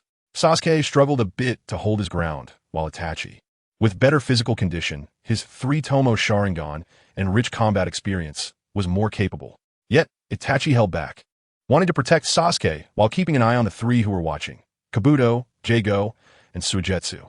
As the fight progressed, Sasuke grew impatient. "Brother, let me handle him. You just watch out for the others." But before Itachi could finish speaking, Sasuke activated the Cursed Seal's power and charged at Kimimaro. Itachi sensed the surge of chakra and the unusual change in Sasuke, stopping his own actions to focus entirely on observing and being wary of potential attacks from the others. After activating the curse seal, Sasuke's physical abilities increased tremendously, with both speed and strength amplified several times over. He adeptly used the Sharingan's abilities to cleverly evade Kimamaro's attacks. At the same time, Sasuke's counterattacks became incredibly powerful, easily breaking through Kimamaro's defenses and shattering his bones. Faced with Sasuke's heightened strength, Kimamaro had to endure excruciating pain and let more bones erupt from his body to launch a more ferocious assault.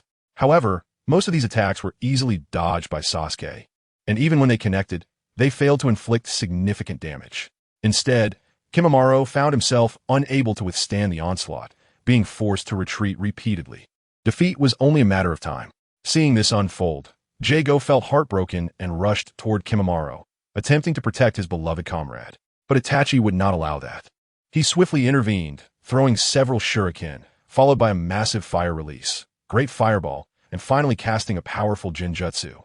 This series of attacks left Jago overwhelmed, firmly controlled by Itachi. In the end, Jago looked back at Suigetsu and Kabuto, his eyes conveying a plea. However, the only response he received was rejection. Suigetsu shook his head without hesitation and shouted, "Don't look at me. I'm really scared of fire release. That intense flame is just too terrifying." Suigetsu's face was filled with fear, harboring a deep aversion to fire. Following that, Kabuto's tone was somewhat helpless as he spoke. "I'm sorry, Jago, but I can't help either. I'm really weak, and I also need to watch over Lord Orochimaru's experiments." Seeing that no one was willing to help and that Kimamaro was weakening under Sasuke's attacks, Jago's anger erupted like a volcano. His eyes turned red, and a powerful aura emanated from him. Jago activated his cursed seal, instantly entering a berserk state. His strength surged, muscles bulging, and his already formidable body became as hard as steel. Itachi, who was entangled with Jago, was taken aback by this sudden change. He had not anticipated such a terrifying side of Jago. Before Itachi could react, Jago kicked him with immense force. The strike was so powerful that Itachi had no time to dodge and was sent flying. As the source of the cursed seal transformation, Jago possessed a dual personality. He could not only understand animal speech, but also had a natural ability for sage transformation. This ability made Jago exceptionally powerful in battle, but also brought uncontrollable risks. Once he fell into a berserk state, his emotions became extremely unstable, even leading to a strong inclination to kill. At this moment, Jago was in such a dangerous and uncontrollable state. However, Sasuke remained blissfully unaware of the impending danger. As he watched Jago charge toward him, he grew increasingly excited. "This is perfect. For the past month, I wanted to spar with you properly, but Kimamaro always got in the way." Confidently, Sasuke was taken aback when he realized he and Jago were not on the same level. While battling Kimamaro, Sasuke was unable to react to Jago's terrifying speed and was struck hard by Jago's explosive attack, sending him flying. Before Sasuke could regain his footing, Jago barreled into him, knocking him to the ground and unleashing a flurry of punches. Sasuke could only struggle to block Jago's cursed seal-enhanced fists with his arms. Unable to rise, Kimamaro, seeing Jago going berserk, was as anxious as an ant on a hot stove and rushed over to help Sasuke, trying to restrain Jago's bloodlust. However, at this moment, Jago had completely fallen into a berserk state, with both his strength and speed surpassing what he and Sasuke could handle. As Kimamaro reached out to grab Jago's arm, he was easily shaken off and then struck by Jago's explosive attack, sending him flying. Finally, Jago's foot pinned Sasuke's hand to the ground, leaving Sasuke with no ability to resist. His head endured a relentless barrage of punches from Jago. "Sasuke!" Itachi shouted, his heart aching. A wave of unprecedented fear surged over him, causing a dizzying sensation that nearly drained all his strength. Itachi knelt on the ground, cradling his painfully throbbing head. In that moment, Itachi was terrified of losing Sasuke, so much so that his body could hardly bear the intensity of the moment. Meanwhile, seeing Sasuke on the verge of being beaten to death by Jago, Kimamaro rushed up, wrapping his arms around Sasuke's head and forming a shield with his bones to block Jago's explosive attacks. "Jago, wake up right now. I said I would become your cage. If you want to kill, then kill me first." Hearing Kimamaro's words, Jago halted his attacking fists, suppressing the bloodlust rising from deep within and regaining some clarity. Looking at his blood-soaked hands, Jago stumbled back a few steps and then knelt on the ground, crying. No, what am I doing?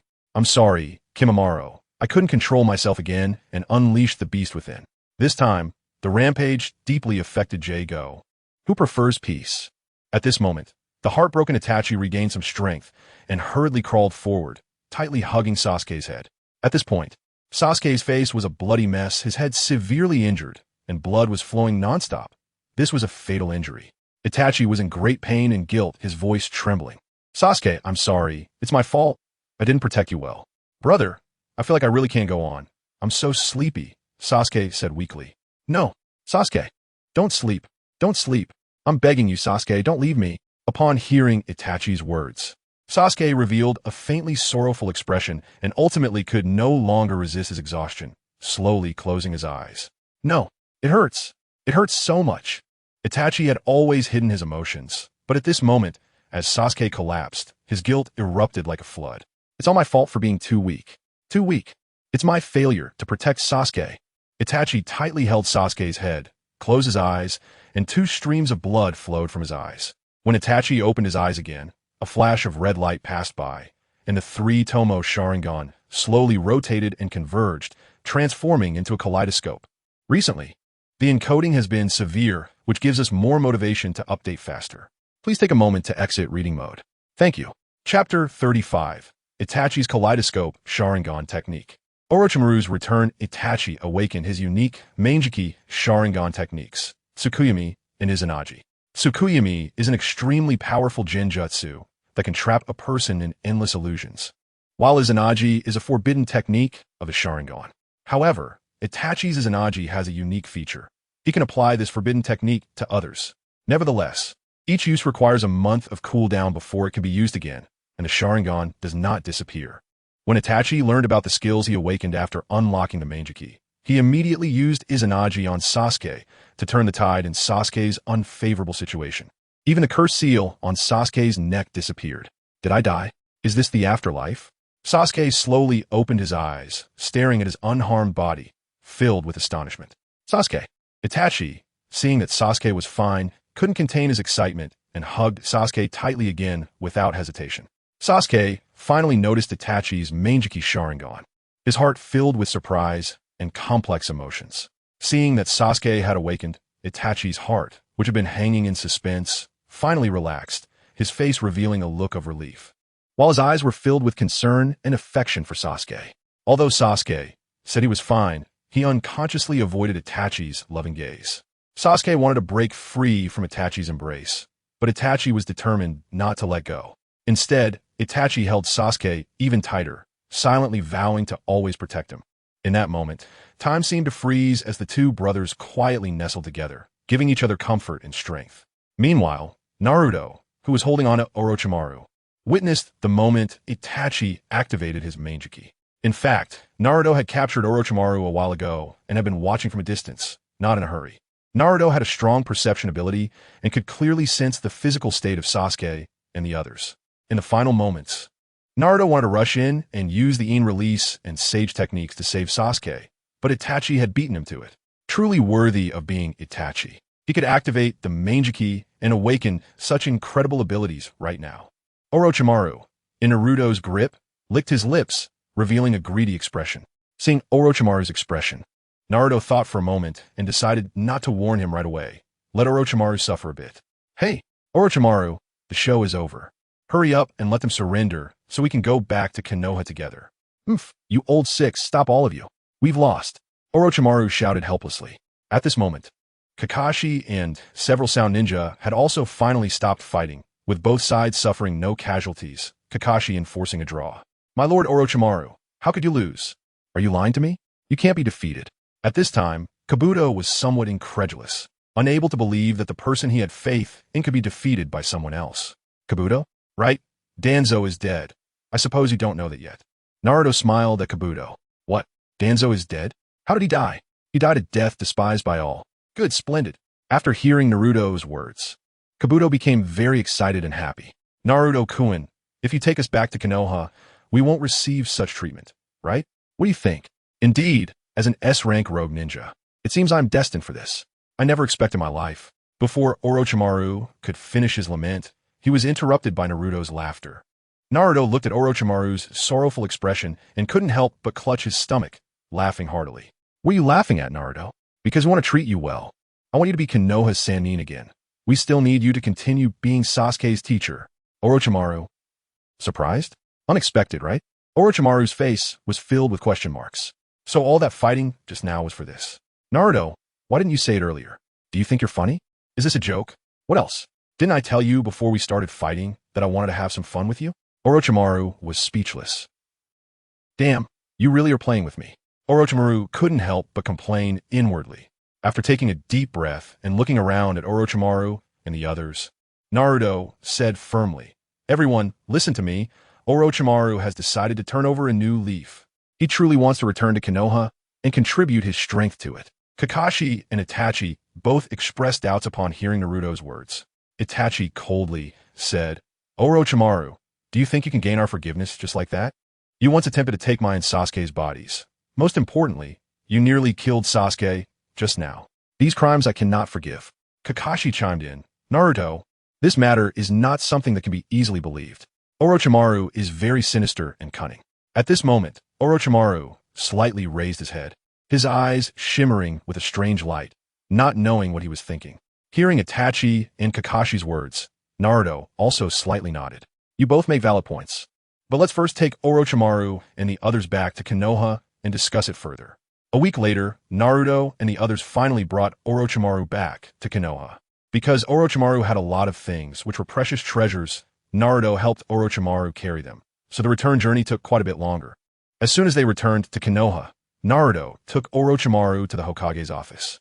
When Sarutobi Hiruzen saw Orochimaru, he called everyone out to have a private chat with him. "Old man, we meet again. You look even older." Orochimaru sighed and smiled at Sarutobi Hiruzen. "Orochimaru, I heard from Naruto that you want to turn over a new leaf?" Sarutobi Hiruzen looked at his former disciple with complex eyes. "Indeed, I, Orochimaru, have come to understand the errors of my past.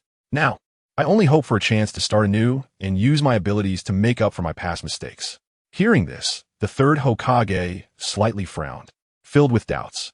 "Orochimaru, are your words sincere? The mistakes you made in the past were quite grave. You brought immense harm to Konoha and even attempted to destroy it. This is not something that can be easily forgiven." Orochimaru lowered his head, silent for a moment before saying, "Old man, I gave you face. I didn't do anything wrong." "Orochimaru, you." Hearing Orochimaru's words, Sarutobi Hiruzen was truly enraged. Orochimaru's gaze was determined as he solemnly said, "Old man, you really are getting old. I like moving things. You exude a smell of decay all over, which I really dislike. So, Orochimaru, why do you wish to return to Konoha?" The reason is simple. Because Naruto has Sasuke and Itachi, the two brothers. They're like a refreshing breeze, blowing through the ninja world this big windmill. I really want to see what the ninja world will become because of them. The third Hokage stroked his beard and after a moment of contemplation said, "Orochimaru, let the past be swept away by the wind. If you truly wish to repent, we can give you a chance, but you must not harm Konoha again. All right, old man, stop rambling and step down sooner rather than later." Orochimaru waved his hand, leaving only a silhouette of himself behind. Sarutobi Hiruzen quietly watched Orochimaru leave, unable to help but close his eyes and reflect. Am I really getting old? Has Orochimaru lost interest in me? Perhaps I should have stepped down long ago, but who should I pass on the position to? Jiraiya, Tsunade. I really hope you can come back soon. Outside the Hokage's office, Orochimaru said, I've already talked with the third Hokage. I am officially returning to Konoha and restoring my identity. I can now become Sasuke's mentor, right? Hearing this, Uchiha Itachi immediately objected. No way, Orochimaru. You can't get close to Sasuke. Sasuke, however, said, Inai-san, I have made up my mind. I want to learn ninjutsu from Orochimaru. I want to become stronger. Itachi looked at Sasuke helplessly, knowing that Sasuke's determination was set and could not be changed. Itachi had to say, all right, please be careful of Orochimaru and do not be deceived by his temptations. Orochimaru smiled proudly. Don't worry, Itachi-kun, I will teach Sasuke well. I will make him a stronger ninja than you. Recently, the encoding has been severe, giving us more motivation to update faster. Please take a moment to exit reading mode. Thank you. Chapter 36. Visiting Hinata's home after Itachi and Sasuke finished their conversation with Orochimaru, Itachi hurriedly pulled Sasuke back home, for a family reunion. Sasuke had been away from home for over a month, which had worried Aunt Mikoto terribly and made Fugaku very anxious. As soon as Itachi and Sasuke left, Orochimaru turned to Naruto and said, "Naruto-kun, are you interested in discussing the experiments I am conducting?" "Sure." "Naruto-kun, do you know how to achieve immortality?" "I don't know. But I do know that to achieve immortality, one must possess immense power or a life force so strong that it cannot be extinguished. If there really is someone who can do this, I would call them a god." Upon hearing Naruto's words, Orochimaru nodded and invited him. "A god, huh? So, Naruto, would you be willing to help me create a god?" "Of course, I will be more than happy to." After chatting with Orochimaru, Naruto returned home, feeling lonely. Ever since Naruto became a hero of Konoha, he didn't want to trouble Iruka-sensei anymore. Excited, he handed Iruka a large sum of money as a token of gratitude for his upbringing during these days.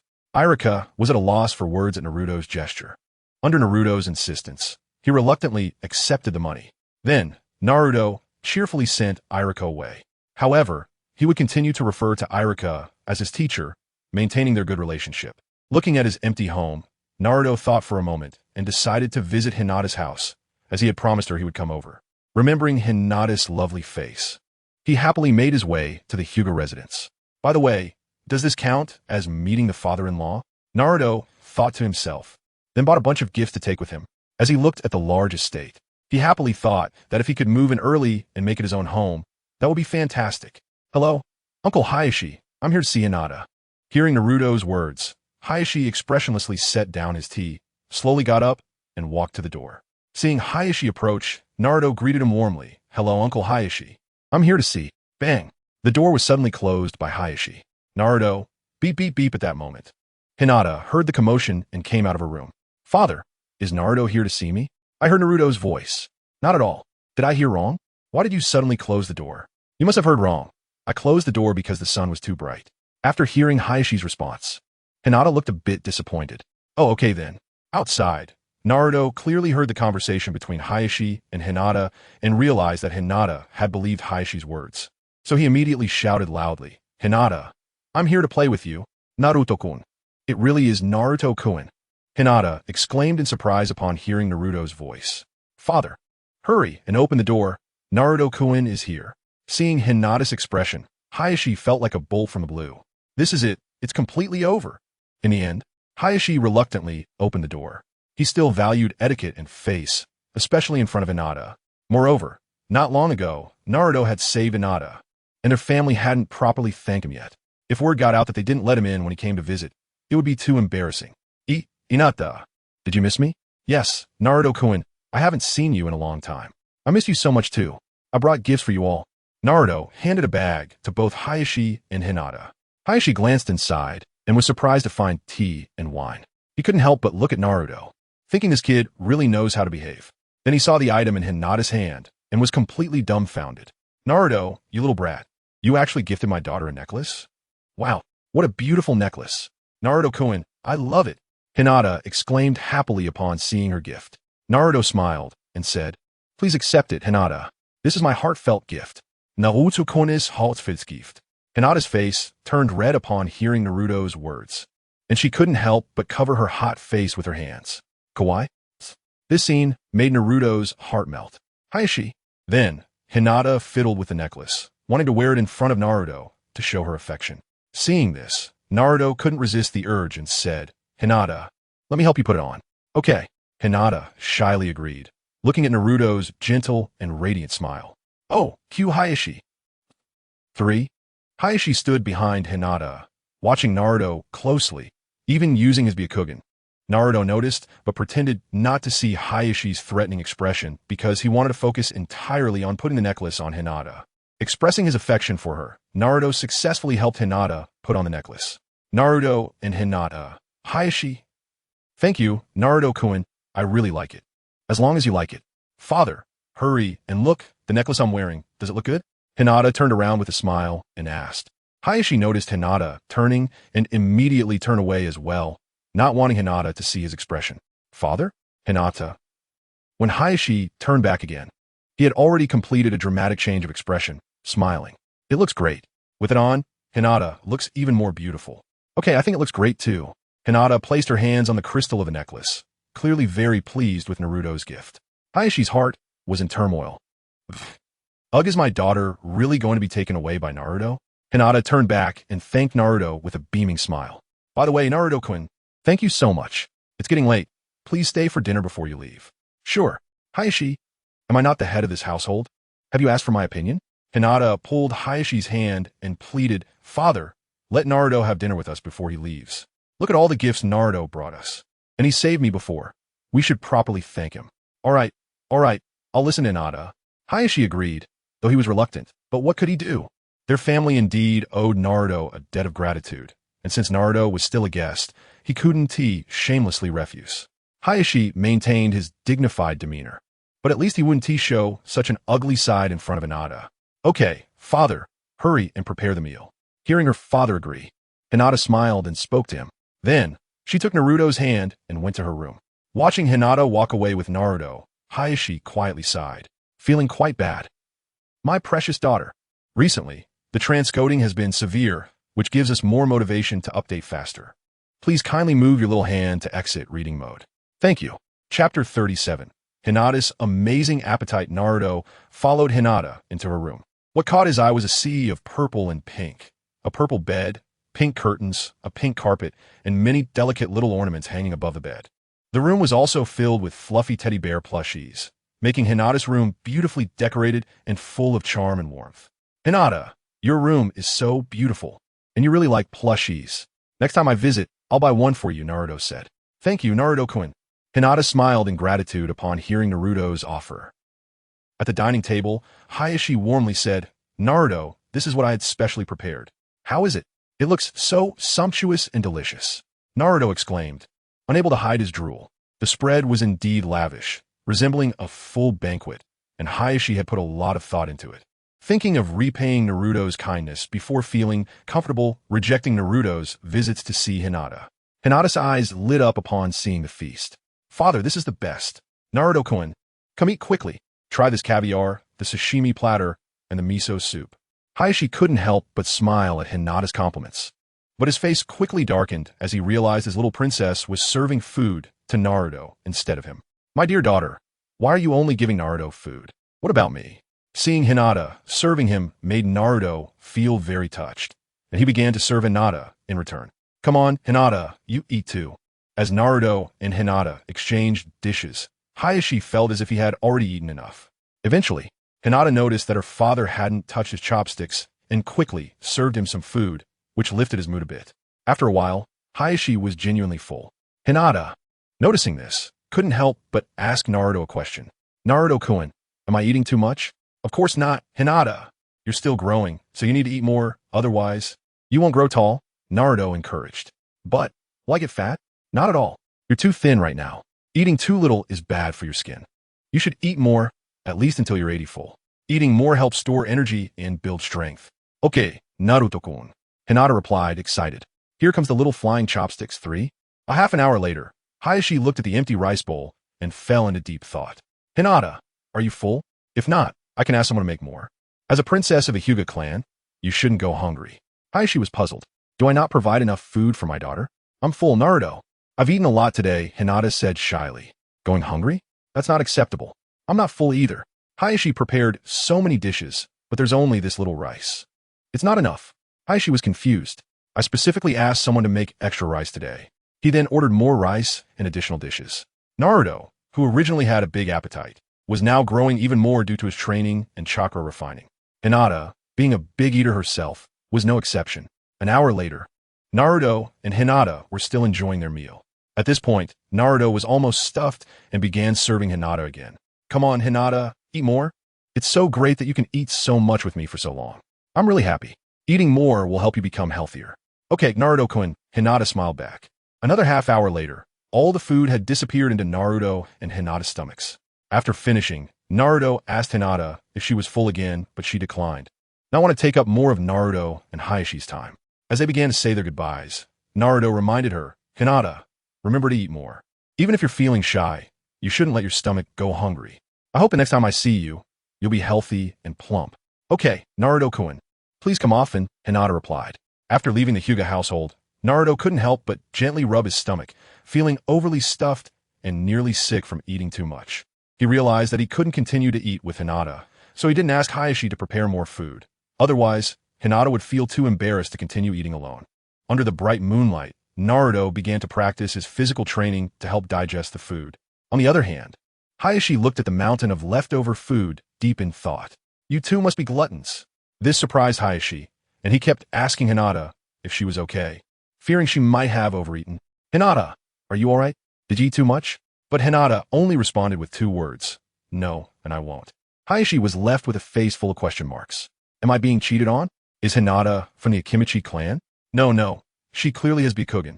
How could she not be my daughter? After a long silence, Hayashi's worry resurfaced, and he gently asked, Hinata, are you full? Hinata boldly replied, don't worry. I can eat as much as I want. Seeing Hinata's confused expression, Hayashi understood. He immediately arranged for more food to be prepared for Hinata. At that moment, Hayashi truly witnessed his daughter's appetite, an unparalleled capacity for food. Even if one claimed Hinata was from the Akimichi clan, it would still be an understatement. Hayashi now realized that Hinata's appetite had always been this great, and she had just been holding back due to modesty. He understood why Hinata's punches were weak. It was because she hadn't been eating enough. From then on, Hayashi began to encourage Hinata to eat well, telling her to eat whenever she was hungry and to tell him what she wanted. After all, he couldn't let his daughter go hungry. Hinata then began to eat heartily at home, finishing every meal without leaving a trace. Hinata transformed into a big eating version of herself, requiring a bucket to eat from. As a result, the household expenses for the Hyuga family skyrocketed, and Hayashi was quite worried about it. He often exclaimed, how can my daughter eat so much? Thankfully, the Hyuga family was well off and could support Hinata's appetite. What brought Hayashi great comfort was that after Hinata ate her fill, she became more vigorous in her gentle fist training, and her strength increased significantly. The recent transformation had been intense, giving them more motivation to update faster. Please take a moment to exit reading mode. Thank you. Chapter 38. Hyuga Hinata for anything and everything, meeting Big Brother Neji for the first time the next afternoon. Naruto came to find Hinata again, feeling a bit idle. He thought it was unnecessary to train so hard, especially after the big battle. Shouldn't he enjoy himself a little? As soon as he entered Hinata's house, he saw a strange scene. Hinata was energetically eating, while Hizashi was cheering her on from the side. As Naruto got closer, he could hear them more clearly. Hinata, just eat a bit more. You can't starve yourself. If you want more, I'll call someone to make some more, Hizashi encouraged. That's enough. Father, you don't need to call anyone else, Hinata replied. Naruto stood awkwardly at the door, hesitating whether to go in or not, worrying that he might disturb Hinata while she was eating. Just then, Hizashi noticed Naruto at the door and immediately walked over. Naruto! Naruto quickly reacted and blocked the door that Hizashi was about to close. He almost had a second chance at the door. Facing Hizashi's displeased expression and unwelcoming attitude, Naruto put on a big smile and greeted him. Uncle Hizashi, hello. I'm here to play with Hinata. Hearing Naruto's voice, Hinata looked up in surprise. Naruto-kun is here. Father, don't block Naruto-kun. Let him in. Hizashi sighed and stepped aside. Seeing Hinata appear, Naruto immediately took out a gift he had been hiding behind his back. Zang dang dang. Hinata, look what this is. It's a beautiful bear plush. Hinata's voice was filled with surprise as she hugged the plush toy, her eyes sparkling. I love it. Thank you, Naruto-kun. No need to be polite, Naruto said, both of them smiling brightly. Meanwhile, Hizashi's heart was about to explode. That brat Naruto had the audacity to give Hinata a gift in front of him. Hinata, welcome Naruto-kun. Come sit down. Hinata enthusiastically invited.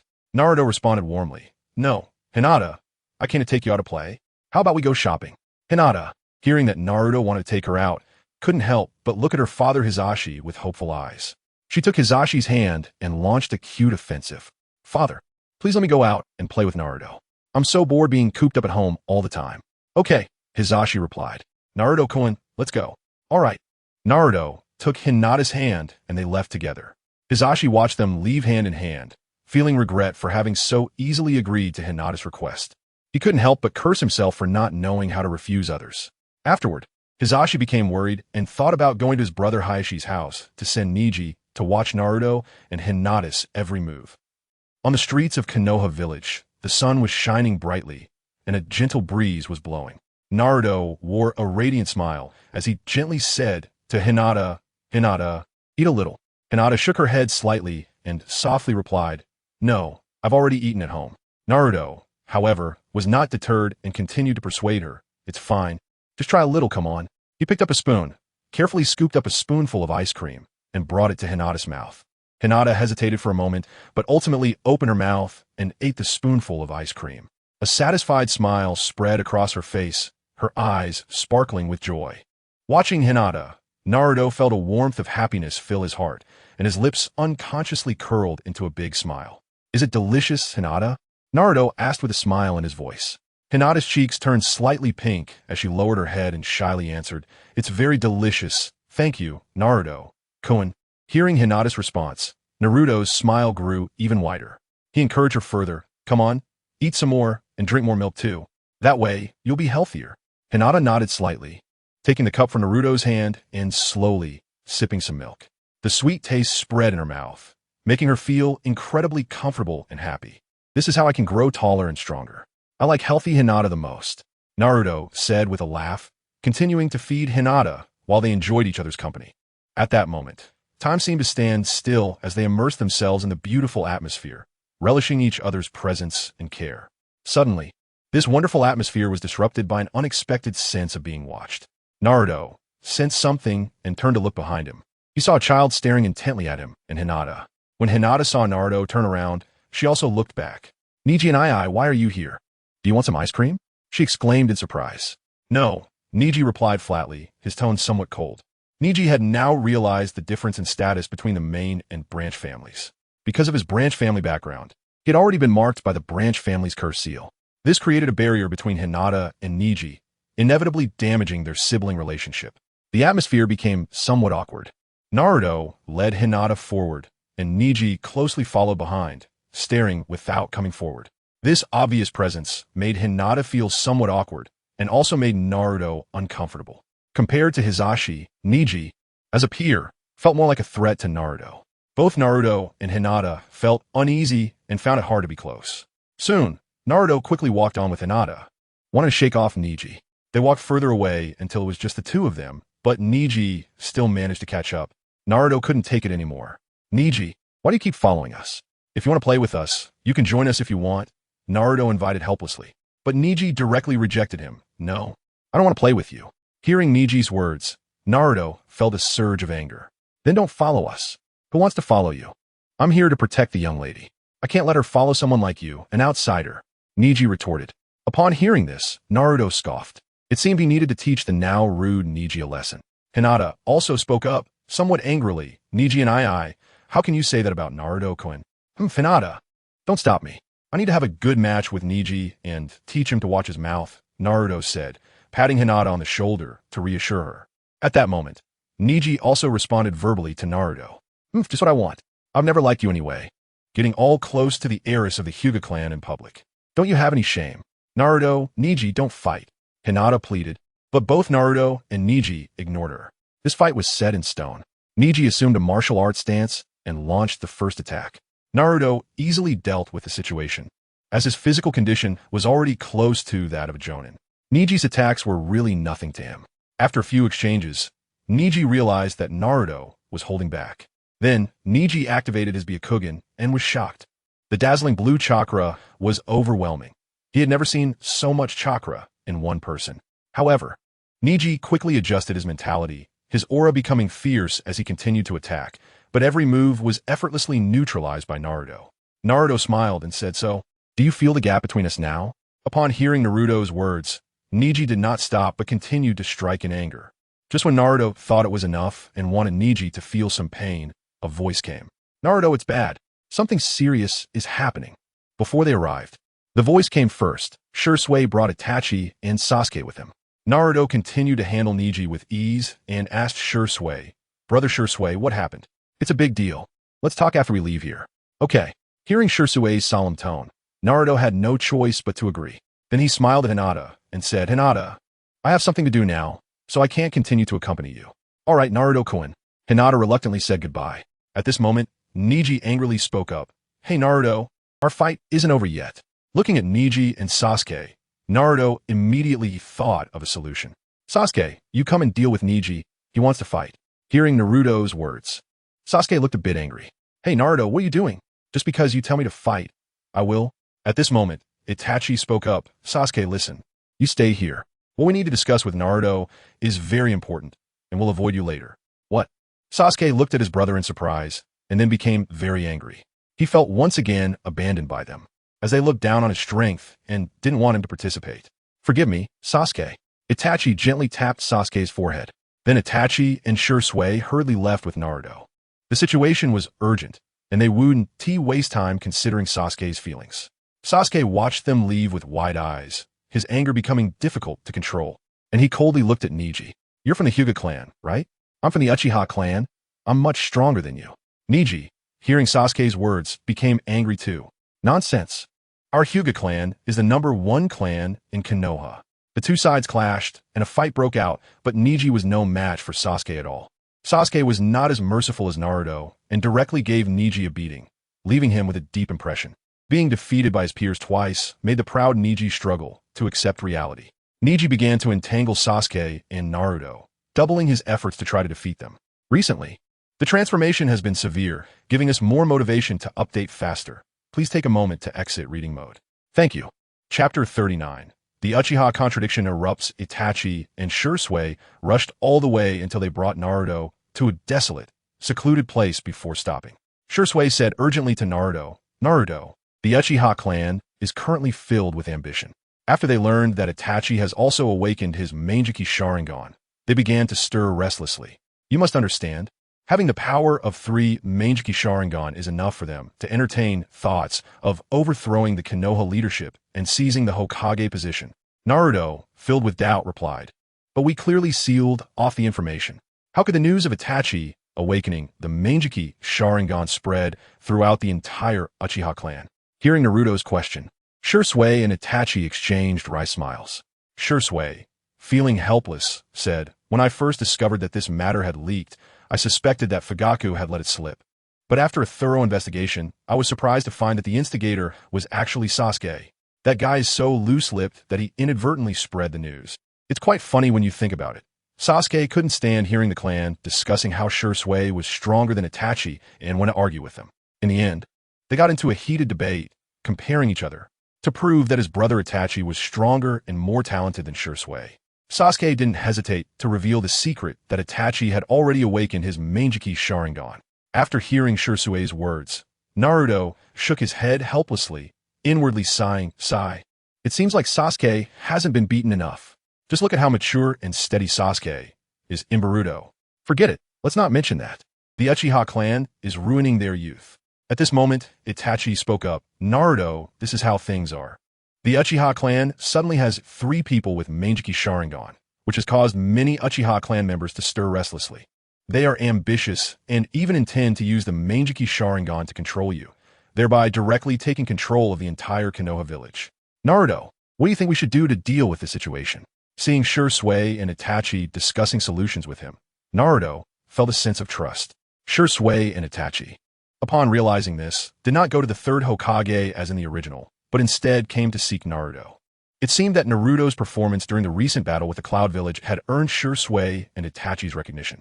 Then let me share my opinion. You Uchiha clan are the victims, and it is only right for you to resist, Naruto said. What? Hearing Naruto's words, Itachi and Sure both felt unfamiliar with him. Sure incredulously said, Naruto, we are discussing defending Konoha, and you want us Uchiha to stir up trouble? Looking at the furrowed brows on Sure and Itachi's faces, Naruto shook his head, realizing he had been misled by the will of fire. Naruto didn't care about what was best for Konoha. What he wanted to talk about was justice. Naruto said sternly, Sure and Itachi, you should listen to me. You can forgive Konoha, but not everyone can be as magnanimous as you, and you can't expect everyone to suffer for Konoha. Glory is yours? Let your clan members suffer? That's selfish. You Uchiha clan are being suppressed by Konoha every day, as one of the founding families. Even your clan's land has been moved from the center of Konoha to the outskirts. This is a disgrace, do you understand? This is the shame of the Uchiha. After hearing Naruto's words, Sure and Itachi frowned, feeling a bit guilty towards the Uchiha clan. At this moment, Itachi couldn't help but speak up. Naruto, the Uchiha clan doesn't seem to be as serious as you say, right? How can we be suppressed every day? Hearing Itachi's words, Naruto smiled. Do you know what hidden suppression means? Upon hearing Naruto's words, Itachi and Shursui fell into confusion. Seeing this, Naruto began to explain. Let me first elaborate on why this situation has arisen. The reason for the current situation is that the second Hokage, Senju Tobirama, implemented a marginalization policy against the Uchiha clan, whom he once jointly established the Hidden Leaf Village with to prevent the emergence of a second Uchiha Madara. He established the Uchiha police force, openly suppressing us and forcibly arranging the Uchiha clan in the corners of the Hidden Leaf Village, which is the root of all problems. The police force seems to have great power, but in reality, it's a thankless job. Most Uchiha clan members are highly intelligent, but lack emotional intelligence. They handle issues based solely on reason, without considering feelings. Their approach is indeed correct, but they're not good at explaining or mediating emotions, causing dissatisfaction among the villagers. Moreover, Tobirama's disciples, Danzo and Hiruzen, inherited Tobirama's ideology and became even harsher, crazily suppressing your Uchiha clan, spreading unfavorable remarks about the Uchiha, and sowing discord between the Uchiha clan and Konoha, coupled with the Nine Tails incident and the intentional guidance of Konoha's higher-ups. The relationship between the Uchiha clan and Konoha has become increasingly estranged, leading to the current situation. Therefore, your resistance is justified. Konoha completely owes you this. After listening to Naruto's words, Shursui asked anxiously, Naruto, what you said is correct, but the situation has already developed. What should we do to change all of this and maintain peace between Konoha and the Uchiha clan? He seemed to see a glimmer of hope for the peaceful development between the Uchiha clan and Konoha. Naruto smiled and replied, since we have analyzed the reasons, let's seek solutions based on those reasons. Since the work of the police force is thankless, you Uchiha clan should give up some of your power, retaining only a small part, and hand over the rest to the people of Konoha. Shursui said, all right, this issue shouldn't be hard to resolve. I just need to discuss it with the clan leader. I believe it can be handled smoothly. Naruto continued with a smile also. Konoha should compensate your Uchiha clan for the losses you suffered. You should pressure the Third Hokage about that. After hearing this, Shursui and Itachi showed a face full of question marks. Noticing their concerns, Naruto laughed. There's nothing to worry about. The Third Hokage owes you this. Now that you have the strength, you should resist this injustice and strive to obtain the benefits that belong to your Uchiha clan. After hearing this, Shursui nodded and said, Naruto is right, but if we pressure the Third Hokage, it may escalate the situation between the Uchiha clan and Konoha. Some might even intentionally stir up trouble, leading to an uncontrollable situation and possibly starting a war. What should we do then? Hearing this, Naruto smiled. What can we do? Is our strength just for show? At this moment, Itachi voiced his doubts. Naruto, are we going to find my father Fugaku to follow the will of the clan members and pressure the Third Hokage?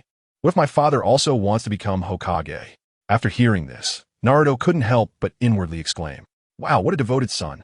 Naruto didn't want to say anything about whether Fugaku could be trusted. Could he claim to know Fugaku better than Itachi? Naruto smiled lightly and said, if Uchiha Fugaku has the desire to become Hokage, as the clan leader of the Uchiha clan, he has both the strength and status. It's perfectly normal for Fugaku to want to become Hokage. Why shouldn't he compete for the position of Hokage? Itachi's heart was quite complicated as he silently muttered. Because he lacked the ability, he couldn't control the Uchiha clan, and now that the Uchiha and Konoha people were not getting along, how could he become Hokage? Naruto saw through Itachi's thoughts and said, you all shouldn't worry too much about who can be Hokage. As long as we don't favor any side and let everyone choose the best candidate in their hearts, the Hokage will naturally be someone capable. In any case, you should first secure your rightful interests. When the time comes, whether it's Fugaku or someone from your Uchiha clan who wants to gain benefits through improper means or seize the Hokage position, or someone stirs up trouble, we will suppress them. After hearing Naruto's words, Shursui and Itachi's brows relaxed a lot, feeling they had some direction. At this moment, Itachi spoke up. Naruto, you're right. We should indeed strive for the rightful interests of the Uchiha clan. Yesterday, my father Fugaku wanted me and Shursui to go find the Hokage to reclaim our clan's territory in Konoha. I didn't agree, but it turns out this is what we should be doing, after all, the Uchiha family in Konoha's. Itachi couldn't help but self-deprecate. It seems I still don't see far enough. Sometimes what my father does make sense. Recently, the conversion has been severe, giving us more motivation to update faster, so please take a moment to exit reading mode. Thank you. Chapter 40. The the return of the Uchiha clan in the Hokage office. The atmosphere was unusually tense as a storm was about to break. Fugaka looked firmly at the Third Hokage and said solemnly, "Lord Third Hokage, the Uchiha clan has suffered too much hardship and injustice. As you can see, we have been trying to integrate into the Leaf Village, but we have never received fair treatment. Now, do you still refuse to allow the Uchiha clan to return to the Leaf?" Sarutobi Hiruzen silently smoked a cigarette, and amidst the swirling smoke, his expression appeared somewhat grave. After a long time, he finally spoke slowly, "Fugaku, this matter is not so simple to resolve. Although I understand your feelings, in the current situation, allowing the Uchiha clan to return to the Leaf requires more consideration and preparation." Upon hearing this, Fugaku's anger was instantly ignited. He stepped forward, slammed his hand on the table, and furiously questioned, "Why not, Sarutobi Hiruzen? How many sacrifices has the Uchiha clan made for the Leaf? Isn't that enough to prove our loyalty?" At that moment, Mito Kayamaru and Tika Shikamaru exchanged glances, as they clearly felt that Fugaku's actions were threatening their positions. Therefore, they both shouted in unison, "Fugaku, watch your attitude. Here, we must respect the Hokage's decision." Fugaku's face grew darker, and he glared at Mito and Tika with uncontrollable anger in his voice. "Respect? Is what you call respect nothing but oppression and exploitation of the Uchiha clan? Let me tell you, the real thing that deserves respect is strength. If you do not agree to my demands today, I have no choice but to ask Hiruzen to step down. Only then can we Uchiha get an explanation. At the same time, he must compensate us for all the losses we have suffered." For a moment, the entire office fell into a dead silence. Everyone's gaze was focused on Fugaku, feeling his powerful and resolute aura. Just then, Sarutobi Hiruzen looked up at Shursui and Itachi, his eyes filled with expectation and inquiry. "Shursui and Itachi, do you think the same way about this matter?" Hiruzen's voice was deep and steady, as if containing endless wisdom and strength. In an instant, all eyes turned to Shursui and Itachi, who became the focal point of the scene. Fugaku was no exception, as he looked at his son and Shursui with hopeful eyes, eager for them to stand up and speak for the clan. Facing everyone's gaze, Shursui and Itachi showed no signs of retreat or hesitation. Their eyes were unwavering, as solid as a rock. After exchanging a glance, they spoke in unison and with righteous indignation. "That's right. This is what our Uchiha clan deserves. We are fighting for justice. This is what the Leaf owes us." Shursui and Itachi's voices were powerful and resonant, like a bell ringing, moving everyone present, not disappointing the expectations of the Uchiha clan. After hearing this, Sarutobi Hiruzen silently smoked, the smoke filling the air, seemingly masking his inner anxiety and struggle.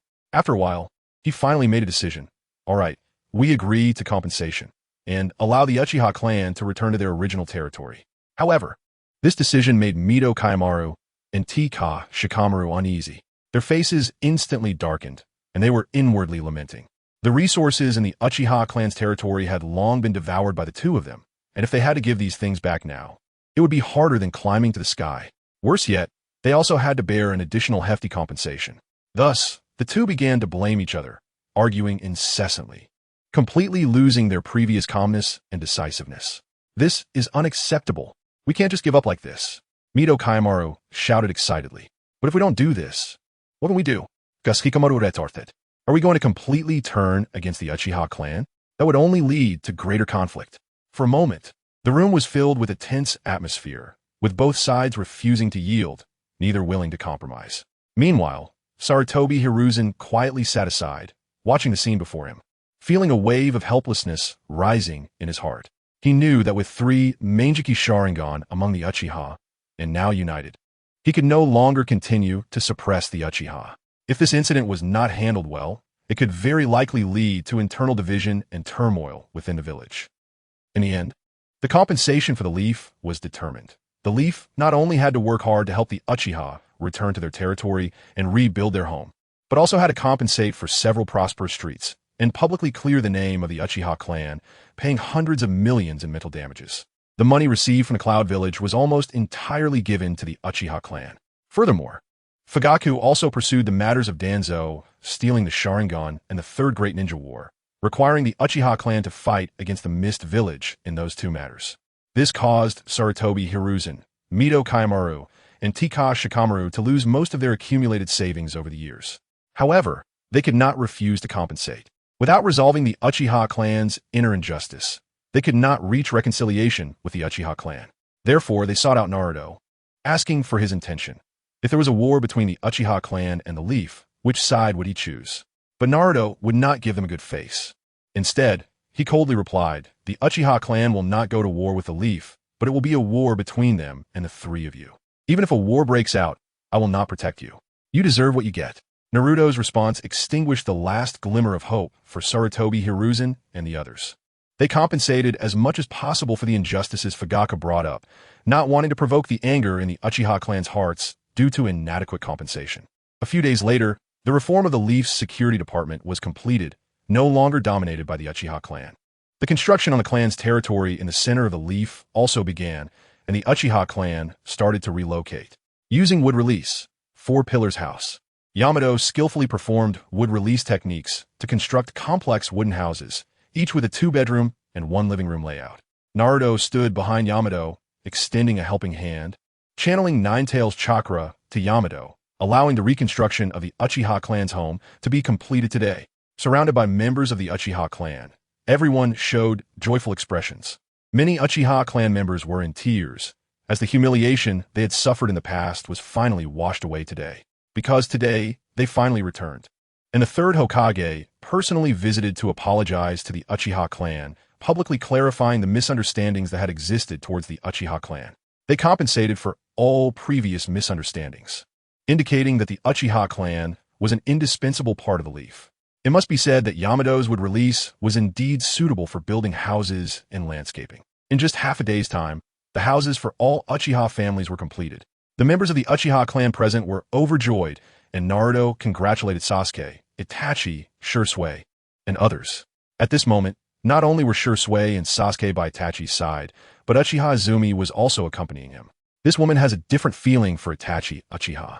However, Sasuke has always been wary of Izumi and has noticed that his brother Itachi has been less busy these past few days and has more time to train with him.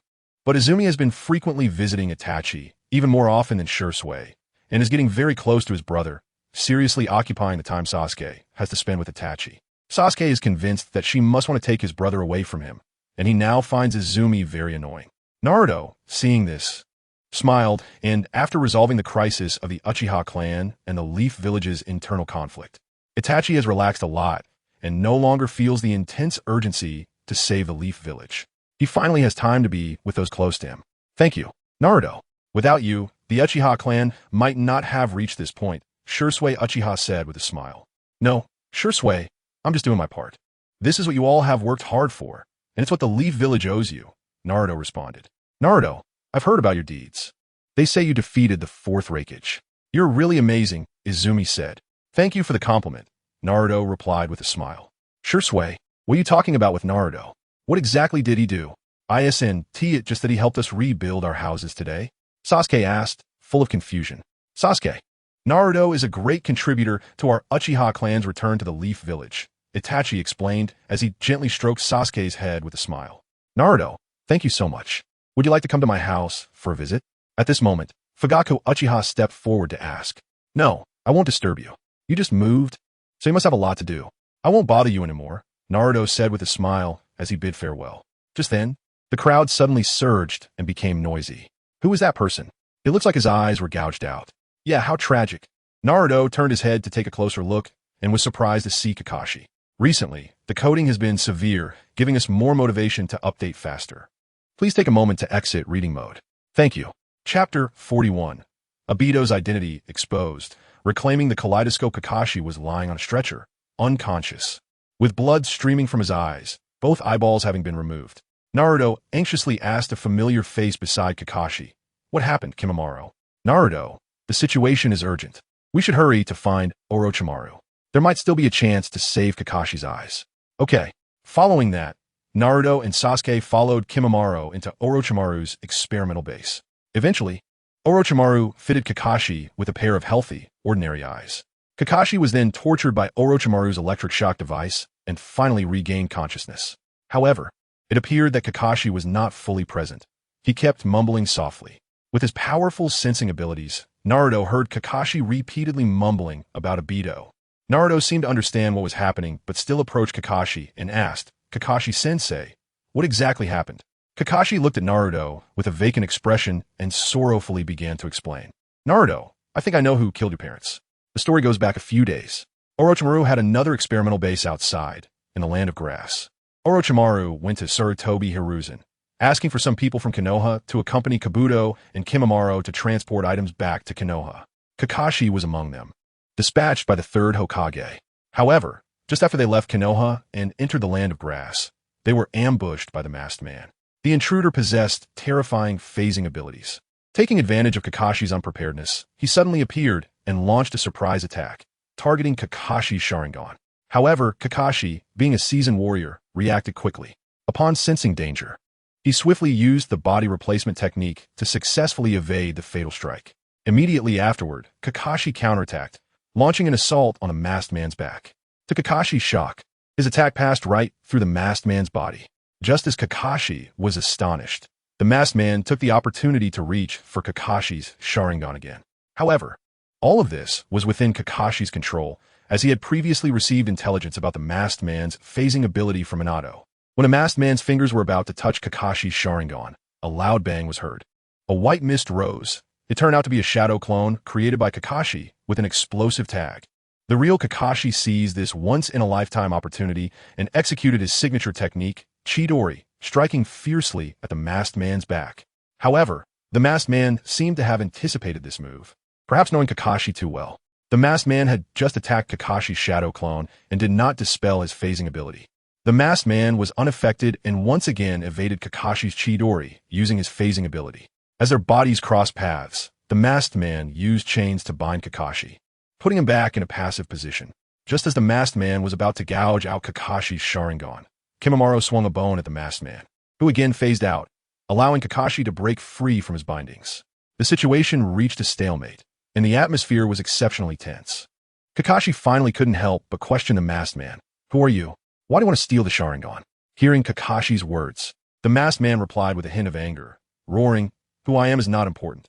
What matters is that you, Kakashi, are not worthy of that Sharingan." Kakashi was shaken by the masked man's words, memories long sealed in his mind resurfacing, Obito saving him from being buried in a cave, leaving the Sharingan for him. At that moment, the masked man suddenly unleashed a ninjutsu. Fire release, explosive wind dance. He used the kaleidoscope to focus ahead, distorting space and continuously creating a swirling vortex that generated a powerful whirlwind. Flames erupted from his mouth, spiraling through the distorted space, becoming extraordinarily fierce with the wind support. A massive flame surged forward like a serpent of fire toward Kakashi and Kimimaro. Faced with such a fierce onslaught, Kimimaro dared not delay. He quickly activated his unique bloodline limit ability, forming a solid shield of bones to withstand the flames. Kakashi, on the other hand, used Earth Release Ninjutsu, the Earth Flow Wall, attempting to block the ferocious flames. However, the masked man was no ordinary opponent. He once again used his phasing ability to easily pass through the earthen wall Kakashi had erected and reached for Kakashi's Sharingan once more. Kakashi sensed danger approaching again and wanted to respond, but it was too late to evade. In order to withstand the fire release, Kakashi had fully exerted himself with Earth Release, leaving him with no chakra left. In the end, Kakashi could only watch helplessly as the masked man successfully gouged out his Sharingan. Afterward, the masked man kicked Kakashi hard and was about to leave with the Sharingan, showing no intent to kill. Kakashi watched in despair as the masked man was about to take his Sharingan away. His heart raced, and he immediately shouted out his inner doubts and speculations. "Are you Obito?" This question seemed like a sharp sword, deeply piercing the masked man's heart, causing his fury to erupt. "Enough. Obito is dead. He is completely dead. Kakashi, you despicable guy. You should have died long ago. You are not worthy of that, because you failed to protect Rin." Obito's voice was filled with anger and despair, his reproach towards Kakashi as fierce as a storm. Following that, Obito charged at Kakashi, his eyes filled with hatred and rage, as if he wanted to tear Kakashi apart. Obito's goal was clear, to gouge out Kakashi's remaining eye, leaving him completely blind. At this moment, Kakashi was lost in sorrow, perhaps due to some deep-seated emotion or a willingness to accept fate's arrangement. Kakashi simply stared blankly as Obito charged toward him, making no move to evade. "Kakashi, don't think that I will forgive you for this. Obito's roar echoed throughout the space, his voice revealing endless pain and rage. However, just at that critical moment, Kimimaro struck again. He swiftly unleashed his unique ninjutsu, 10 finger-piercing bullets. Sharp bones shot out from his fingers like lightning, flying toward Obito. Obito had to stop in his tracks and immediately activated phasing mode to avoid being hit by the bones. Obito cursed Kimimaro in his heart for repeatedly thwarting him. Kimimaro's actions clearly enraged Obito. Just as Obito prepared to turn around to deal with Kimimaro first, he was interrupted by Kakashi's heart-wrenching words. "I'm sorry, Obito. It's because of my incompetence that I couldn't protect Rin. Don't you want this remaining eye of mine? Now I will give it to you, to repay the kindness of once giving me the Sharingan." Kakashi's face was as pale as paper, and his eyes were filled with endless sorrow. Kakashi extended his trembling hand and then, without hesitation, gouged out his remaining eye, as if he wanted to sever all pain and guilt together. Obito's eyes widened in disbelief as he watched Kakashi's actions, his heart momentarily shaken. However, an uncontrollable anger surged within Obito like a tide, instantly drowning his remaining rationality. Obito furiously swung his hand, slapping away Kakashi's outstretched hand, causing the eyeball in Kakashi's hand to fly out. Obito's voice was filled with suppressed rage as he gritted his teeth and said, "Kakashi, do you think doing this will make me forgive you? You never fulfilled your duty to protect Rin, and the next time we meet, I will surely kill you with my own hands to vent my hatred." Kakashi quietly listened to Obito's words, a bitter smile appearing on his face. Kakashi sighed deeply, his tone revealing helplessness and guilt. "Obito, you are right. This is all my fault. I indeed failed to protect Rin, but you cruelly killed Teacher Minato. From this moment on, when we meet again, we will be irreconcilable enemies." Upon hearing this, Obito's departing footsteps hesitated for a moment. But in just an instant, Obito stepped forward with determination, resolutely walking into the vortex, disappearing from this heartbroken place. With Obito's departure, the atmosphere around became exceptionally heavy. Kakashi silently stood in place, his hollow gaze fixed on the direction Obito had left, his mind filled with countless thoughts. In the end, Kakashi felt a wave of dizziness, and the next second, he collapsed to the ground. It is important to know that the pain from violently gouging out 2 eyeballs is absolutely unbearable for an ordinary person. It is a kind of excruciating pain that cannot be described in words. Chapter 42, Kakashi vs. Sasuke. After listening to Kakashi's story, Naruto felt a surge of anger. He never expected that before he could confront Obito to settle old scores, the other party would come looking for him. Fortunately, Kakashi was not seriously injured. Naruto clenched his fists tightly and vowed with determination, "I will make Obito suffer and die." In Naruto's ceiling space, Minato furrowed his brow and couldn't help but sigh. "I never imagined that the masked man would be Obito. Why did that once innocent boy who aspired to be Hokage take this irreversible path?" Both Minato and Kakashi, like each other, fell into deep sorrow and worry, finding it hard to accept such a cruel reality. Seeing Kakashi's sadness, Naruto comforted him. "Kakashi-sensei, you need to rest well. In the future, I will kill Obito and put an end to this tragedy." Kakashi looked at him, lost in thought. He wanted to bring Obito back, but he also remembered Naruto's parents, Minato-sensei and Kushina-sensei, who were killed by Obito, as well as his promise to help Minato take revenge. Kakashi's eyes no longer held confusion. He nodded seriously and said, "Naruto, you are right. The Obito in my heart has long since died, sacrificed to save me during the battle at the Kamui Bridge. He is a hero of Konoha who has passed away. The current him is no longer Obito, but our enemy." At that moment, Sasuke suddenly interjected, "Kakashi, is the enemy really that strong? He managed to injure you like this." Naruto felt a bit dissatisfied upon hearing Sasuke's words and couldn't help but remind him, "Sasuke, mind your words. You should be calling Kakashi-sensei." Sasuke, however, snorted dismissively, seemingly unimpressed by Naruto's reminder. Naruto looked at Sasuke helplessly and sighed inwardly. Ever since Sasuke had been training under Orochimaru for over a month, his Uchiha traits had resurfaced. He even began to see himself as superior, believing he had already surpassed Kakashi. Kakashi noticed Sasuke's change and looked at his once proud disciple, asking, "Sasuke, do you no longer want to call me sensei?" Hearing Kakashi's question, Sasuke's expression changed slightly, but quickly regained his composure. He defended himself. "No, Kakashi-sensei. It's just that what you taught was too basic. I've already mastered it long ago. Now, I have become Orochimaru's disciple, and my new teacher is currently watching us. If I continue to call you sensei here, it feels a bit inappropriate. After hearing Sasuke's words, Kakashi glanced at Orochimaru and Sasuke, and his anger intensified. It even shifted Kakashi's focus, overshadowing the deep sadness he felt for Obito, Rin, and Minato. Kakashi stared at his unfilial disciple with cold indifference. Sasuke, do you think you've got what it takes now? Do you think I, Kakashi, can no longer teach you anything? Let me tell you, even if you are now following Orochimaru, you are still my student. Sasuke was intimidated by Kakashi's stern and cold expression, and his confidence waned. He couldn't help but glance at Orochimaru, hoping he would step in to say a good word for him. However, Orochimaru was watching the whole thing with great interest, showing no intention of helping Sasuke. Left with no choice, Sasuke gritted his teeth and mustered the courage to express his true feelings. Kakashi-sensei, I don't mean to look down on you. It's just, I feel that your teaching methods are too gentle, and compared to that, I've indeed made faster progress with Orochimaru. After hearing Sasuke's words, Kakashi's eyes, which had just adjusted to the light, slowly opened, and he gradually stood up.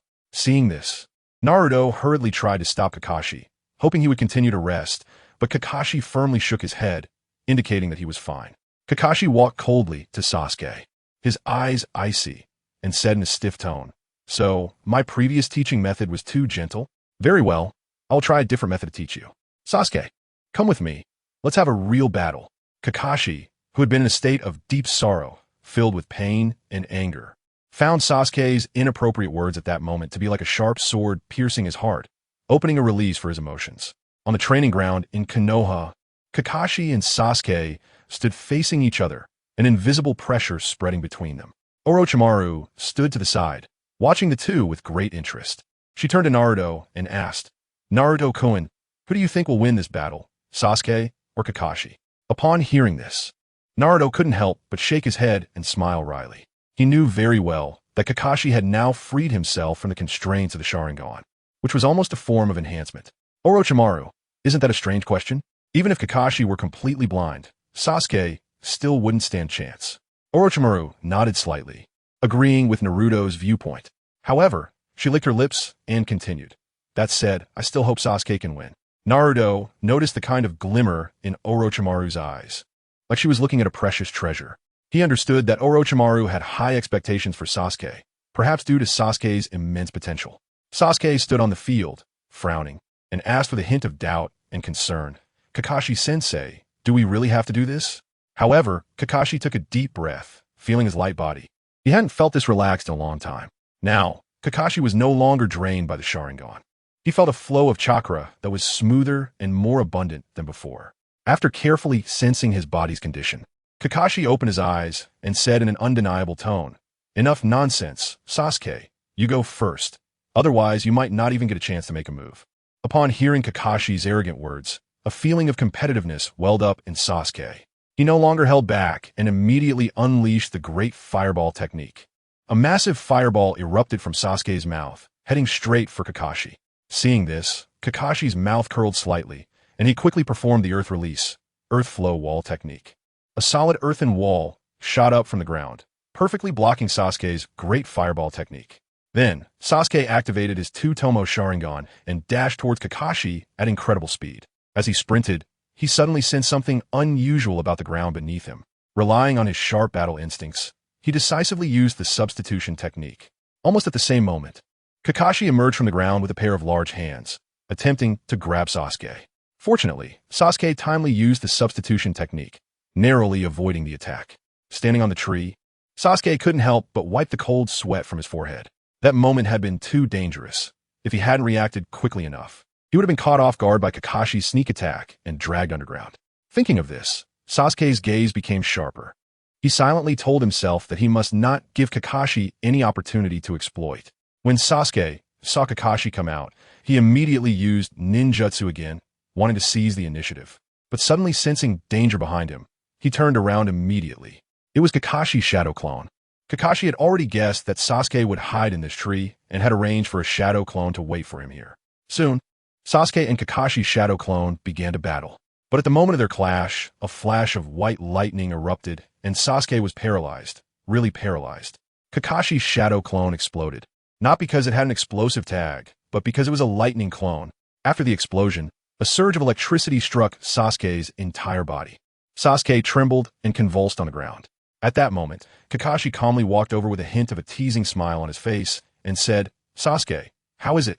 Do you admit defeat?" Upon hearing this, a surge of unwillingness and anger welled up in Sasuke's heart. He gritted his teeth tightly, enduring the intense pain in his body, and struggled to stand up again. Holding a kunai tightly in his hand, Sasuke prepared to continue the battle with Kakashi using taijutsu. However, despite Sasuke giving it his all, his attacks still seemed powerless in front of Kakashi. Suddenly, Sasuke felt a flash before his eyes, and Kakashi had already appeared behind him. Taijutsu secret technique. 1,000 years of pain. Kakashi's voice suddenly rang in Sasuke's ear as his hands moved like phantoms, forming a series of complex hand seals. Then, Kakashi clasped his hands together and, like lightning, thrust them into Sasuke's backside.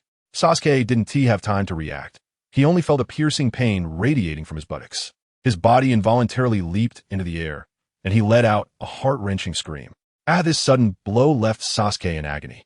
Watching Sasuke trembling with his rear and sticking out, Kakashi's lips curled into a slight smile as he said, "Sasuke, do you like my teaching method now? Do you still think my teaching is gentle?" But Sasuke was already in too much pain to speak, only able to tremble silently while slowly touching his sore backside. Tears of humiliation streaming down his face. See, recently, the encoding issues have been severe, giving us more motivation to update faster. Please take a moment to exit reading mode. Thank you. Chapter 43. Journey to the Land of Grass. Rescuing the Whirlpool mother and daughter, Orochimaru watched Kakashi defeat Sasuke with such ease. Orochimaru couldn't help but exclaim, "It seems Kakashi has become even stronger without the Sharingan." That's right, Naruto nodded in agreement. At the same time, Naruto thought to himself that although Kakashi no longer had the dynamic vision provided by the Sharingan, if he used Chidori, he would be unable to accurately target the enemy. However, without the Sharingan's chakra draining property, Kakashi's chakra reserves had increased, and he should be able to develop variations of Chidori, such as Chidori, Senbon, Chidori, Blade, etc.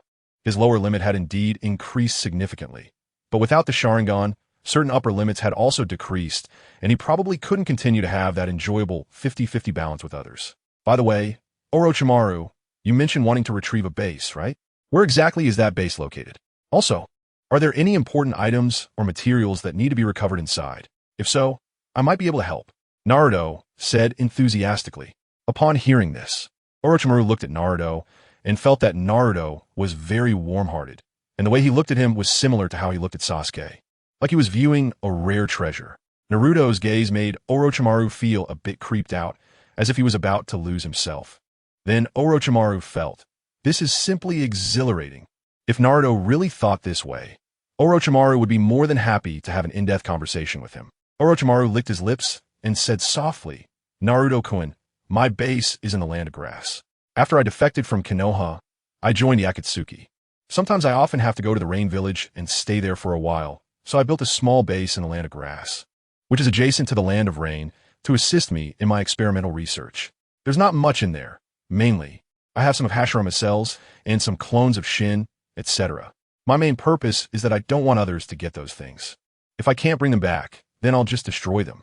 Upon hearing Orochimaru's words, Naruto suddenly understood. No wonder Kakashi and the others were attacked as soon as they left Konoha. They had entered the Land of Grass. That was the habitat of Madara, Kurizetsu, and Shirazetsu. Kakashi and the others were likely being monitored by Shirazetsu as soon as they entered the Land of Grass. Moreover, the items Orochimaru mentioned were probably in great danger of being taken by the enemy. Nevertheless, Naruto agreed to Orochimaru's request to visit the Land of Grass. After all, his own clan members were there. As night fell, Naruto acted alone. Using the Flying Thunder God technique, he quickly arrived at Orochimaru's base, capturing a few Shirazetsu along the way. He instructed his shadow clones to take them back, which would be perfect for Orochimaru's experimental research. As soon as Naruto entered Orochimaru's base, a series of violent explosions occurred, causing the base to collapse. Naruto immediately used the Flying Thunder God to escape. Looking at the ruins of the base, Naruto realized he had arrived too late. This must have been a gift prepared by Obito, with so many explosive tags. They might have even come from Conan's work. Subsequently, Naruto left the area and quickly arrived at the grass-hidden village using the Flying Thunder God. Orochimaru's base was not very far from the grass-hidden village. Orochimaru needed to conduct experiments, especially human experiments. And the ninjas from the grass-hidden village were the source of his human experimentation materials. As soon as Naruto approached the grass-hidden village, he was spotted and questioned by the grass ninjas on guard. However, Naruto ignored their inquiries and directly activated his Sage Eye, sensing everything in the small ninja village. In an instant, Naruto detected two large chakra signatures that were somewhat similar to his own. One of them felt extremely weak, like a flickering flame about to extinguish. Hey, what do you want? If you don't explain yourself, we're going to capture you. No need to ask him, let's just grab him. Every single one of them is a treasure. He looks like a neglected child. If we capture him, we might be able to sell him for a good price. You're right. At this moment, Naruto slowly opened his eyes, revealing a cruel smile. Big brothers, are you here to help me? The grass ninjas, seeing Naruto pretending not to hear them, began to laugh, thinking his smile was merely the last hope of a pitiful person. But they wouldn't show any sympathy. Instead, they were delighted, convinced that Naruto was just a lamb ready for slaughter, and they loved to bully the weak. They all revealed sinister smiles as they approached Naruto. Little kid, come here, be good, and we'll take you to eat something delicious. Okay. Just as the two sides were about to close in, the grass ninjas looked shocked as Naruto suddenly appeared behind them. Zulfust. They were taken aback and drew their weapons, trying to defend themselves, but suddenly felt a sharp pain in their necks. Trembling, they touched their necks, but the result was just as they had feared. Blood was gushing out. Bang, bang, bang. Blood gushed out like a fountain, creating a bloody scene. Having their carotid arteries severed, they were beyond saving. They had lost too much blood to return to the village for help, and their voices could not escape. They could only clutch their necks, despairingly watching Naruto's slowly departing figure, waiting for death to arrive. Naruto infiltrated the grass-hidden village, quickly moving towards the chakra of Ino and her mother. In a hospital of the grass-hidden village, there were numerous patients lying in beds, some severely injured and others with minor wounds, all waiting for someone to treat them. Where's that woman? Why hasn't she come yet? I'm in so much pain. You just scraped yourself during training. Why are you here for such a minor injury? What? A minor injury isn't an injury? If I could just bite that grass bag, I can heal and the pain will go away. Isn't that great? Look, that woman is finally being brought over again. How could the break be so long? We're all so anxious waiting. Ino's mother, covered in bite marks and pale in complexion, was being dragged forward by a grass ninja, closely followed by Ino. You said my mother is unwell. Why are you still dragging her here? Can't you let her rest properly? Ino's voice was filled with concern for her mother and anger towards the grass ninjas. Ino's mother, with tears streaming down her face, said, Ino, you need to go back. Don't stay here. Mommy will be back soon. After hearing her mother's words, Ino held back her tears, gritted her teeth, and blocked the grass ninja, holding her mother. That's enough. Don't let them bite my mother anymore. If anyone is going to be bitten, let it be me. I can take my mother's place. Ino, go back. Mommy is fine. Ino's mother shouted loudly, unable to stop covering her eyes to hide her tears. However, such a tragic scene did not evoke sympathy from the surrounding grass ninjas. Instead, they laughed and mocked openly. You're not worthy. You're too small. Yeah, little herbal bag. Grow up quickly. Come back when you're bigger. I can't wait to taste you after you grow up. This sentence cannot be casually spoken. The leader said that the mother and daughter are of a rare bloodline and need to find a good bloodline for breeding. We are not allowed to touch them. Otherwise, we would have tasted it long ago. You all. After hearing the words of those around her, Xianglin was so angry that she didn't know what to do. Feeling utterly helpless, Xianglin, you should go home quickly. Xianglin was blocked by Chaoran, watching helplessly as her mother extended her arm covered in bite marks to be bitten by the Chaoran. No! Xianglin's scream soared into the sky, filled with despair. At this moment, she wished someone could come and save them. Recently, the encoding has been severe, giving us more motivation to update faster. Please take a moment to exit reading mode. Thank you. Chapter 44. The Destruction of Grass-Hidden Village. Obito's attack, just as Kagaya's mother was about to be bitten by a grass ninja. A loud bang echoed through the air. In an instant, dust filled the scene, and massive stones cascaded down from the rooftop. Kagaya's eyes widened in terror as she stared at the golden figure shrouded in mist ahead, her mouth agape in shock.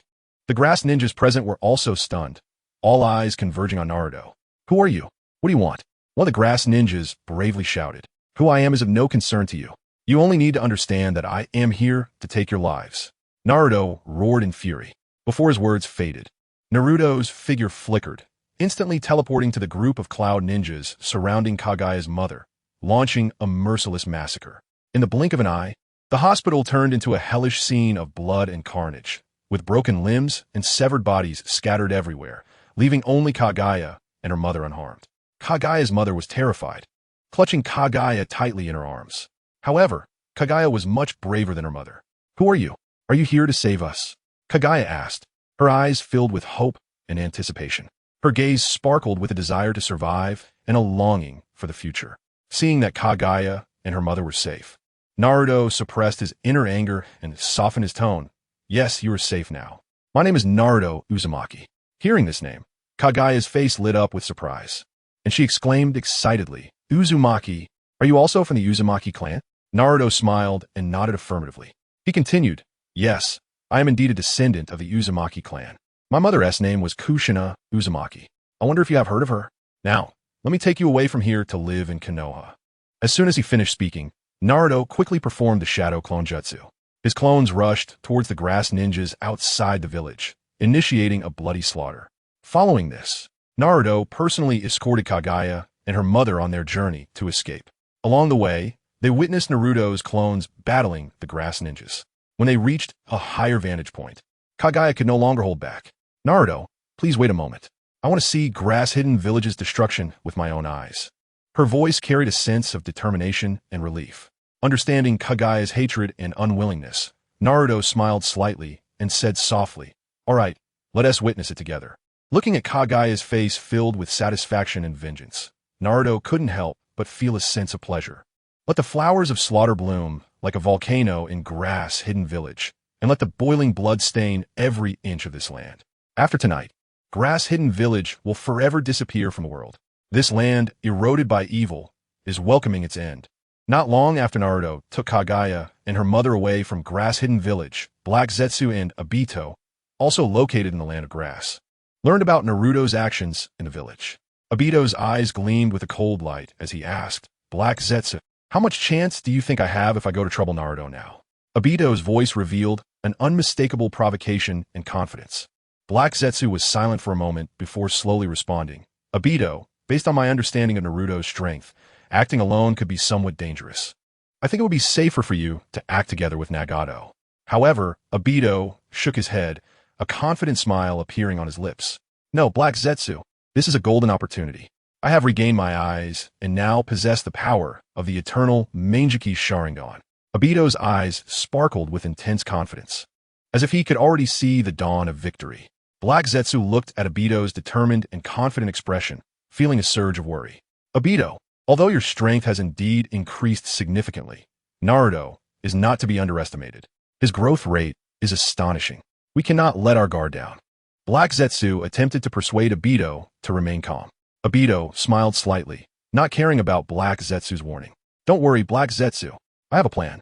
After saying this, Obito turned and left, his figure gradually disappearing into the darkness. At the moment Naruto was about to reach the border of a land of fire with Kaguya and her mother, he suddenly heard Kurama's warning, which made his nerves tense up. "Naruto, someone is filled with killing intent towards you." Kurama's voice echoed in his mind. Without hesitation, Naruto immediately activated Kurama's mode and opened his Kaguya's eyes. He keenly sensed an unusual spatial fluctuation behind him. "Oh, did you notice? Your reaction is quite sharp." A disdainful voice emerged from the vortex. Obito slowly walked out of the vortex, wearing a mocking smile on his face. Seeing Obito, Naruto was filled with endless rage and shouted, "Obito, you killed my parents, and now you dare to appear before me. I will never let you go." Hearing Naruto's words, Obito merely smiled lightly and feigned a sentimental tone, saying, "Naruto, don't be so angry. Your uncle Obito held you when you were just born." However, Obito's words not only failed to quell Naruto's anger, but instead intensified it. Naruto enveloped himself and Kaguya and her mother tightly with Nine Tails chakra, then gathered the chakra into a hand to launch a Rasengan attack. Naruto extended his chakra hand, holding the Rasengan, and charged toward Obito. Seeing this, Obito's mouth curled up in a dismissive smile. He effortlessly activated his phasing ability to bypass Naruto's attack and swiftly charged towards him. Chapter 45, Naruto vs. Obito. Just as Obito was about to touch Naruto by passing through Naruto's Nine Tails chakra hand, Naruto vanished like a phantom, instantly disappearing with Kaguya and her daughter. This scene left Obito astonished. However, Naruto's shadow clones, like a surging tide, were ready to attack him with the Rasengan. With no choice, Obito activated his intangibility again, warily observing his surroundings before heading toward Kaguya and her daughter. This time, Naruto again vanished like a ghost, reappearing next to a shadow clone that had the Flying Thunder God mark. "Naruto, you can use the Flying Thunder God," Obito exclaimed in shock. This time, Obito finally understood why Naruto could teleport silently. A smirk appeared on Naruto's lips. "Oh, you can't hit me. Are you angry?" Naruto continued to let numerous shadow clones attack with the Rasengan, trying to wear down Obito's intangibility time like a storm. "Naruto, do you think you could defeat me like this?" Obito then entered the Kamui space again, like a fish in water, appearing behind Naruto, activating a small vortex while still in the Kamui space. But Obito could use his dual Kamui to focus on Naruto's head through the vortex, distorting space to perform a decapitation attack. It was like opening a small hole just big enough for a gun barrel, with Obito hiding in the space, ghost-like, using an air gun to accurately snipe Naruto. Moreover, Obito could move anywhere in the dark at any time, making it very tricky. However, after entering the Ninetales mode, Naruto gained the ability to sense malice. Naruto once again teleported with Kaguya and her daughter using the Flying Thunder God, leaving their position like lightning. But Obito was not discouraged. Inside the vortex, he laughed while covering his head. "Naruto, you're really quick. I may not be able to kill you, but how will you protect the two people beside you? I really want you to feel the taste of watching your loved ones die in front of you. Let's see how you accept this reality." Hearing Obito's words, Naruto's anger was instantly ignited. "Obito, you pitiful insect, don't think everyone owes you. You lost Rin, but does that mean everyone else has to suffer like you? You're absolutely disgusting." Obito's expression darkened as he listened to Naruto's words, coldly replying, "Humph, stop the nonsense. Back then, Minato had the Flying Thunder God, but didn't come to save me, nor did he save Rin. Today, I want to see if he can save this mother and daughter." After saying this, Obito closed the vortex again. Naruto immediately used the multiple shadow clone technique, keeping an eye on Obito in the dark.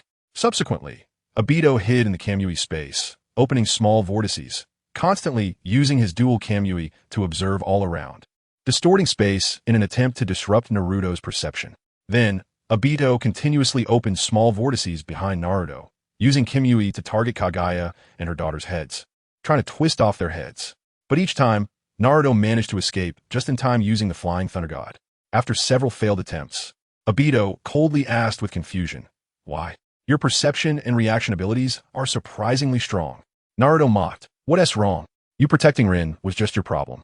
The reason Naruto could swiftly dodge Obito's Kamui attacks wasn't just because of sensing malice. After entering Ninetales mode, Naruto's own perception and reaction weren't slow either. More importantly, the Flying Thunder God mark left by his father Minato on Obito served as a clear coordinate for Naruto. The moment Obito connected to reality, Naruto could sense the Flying Thunder God mark on him. Looking at Naruto's smug smile, Obito was furious. "Don't think you can really protect them." Obito stepped out of the Kamui space.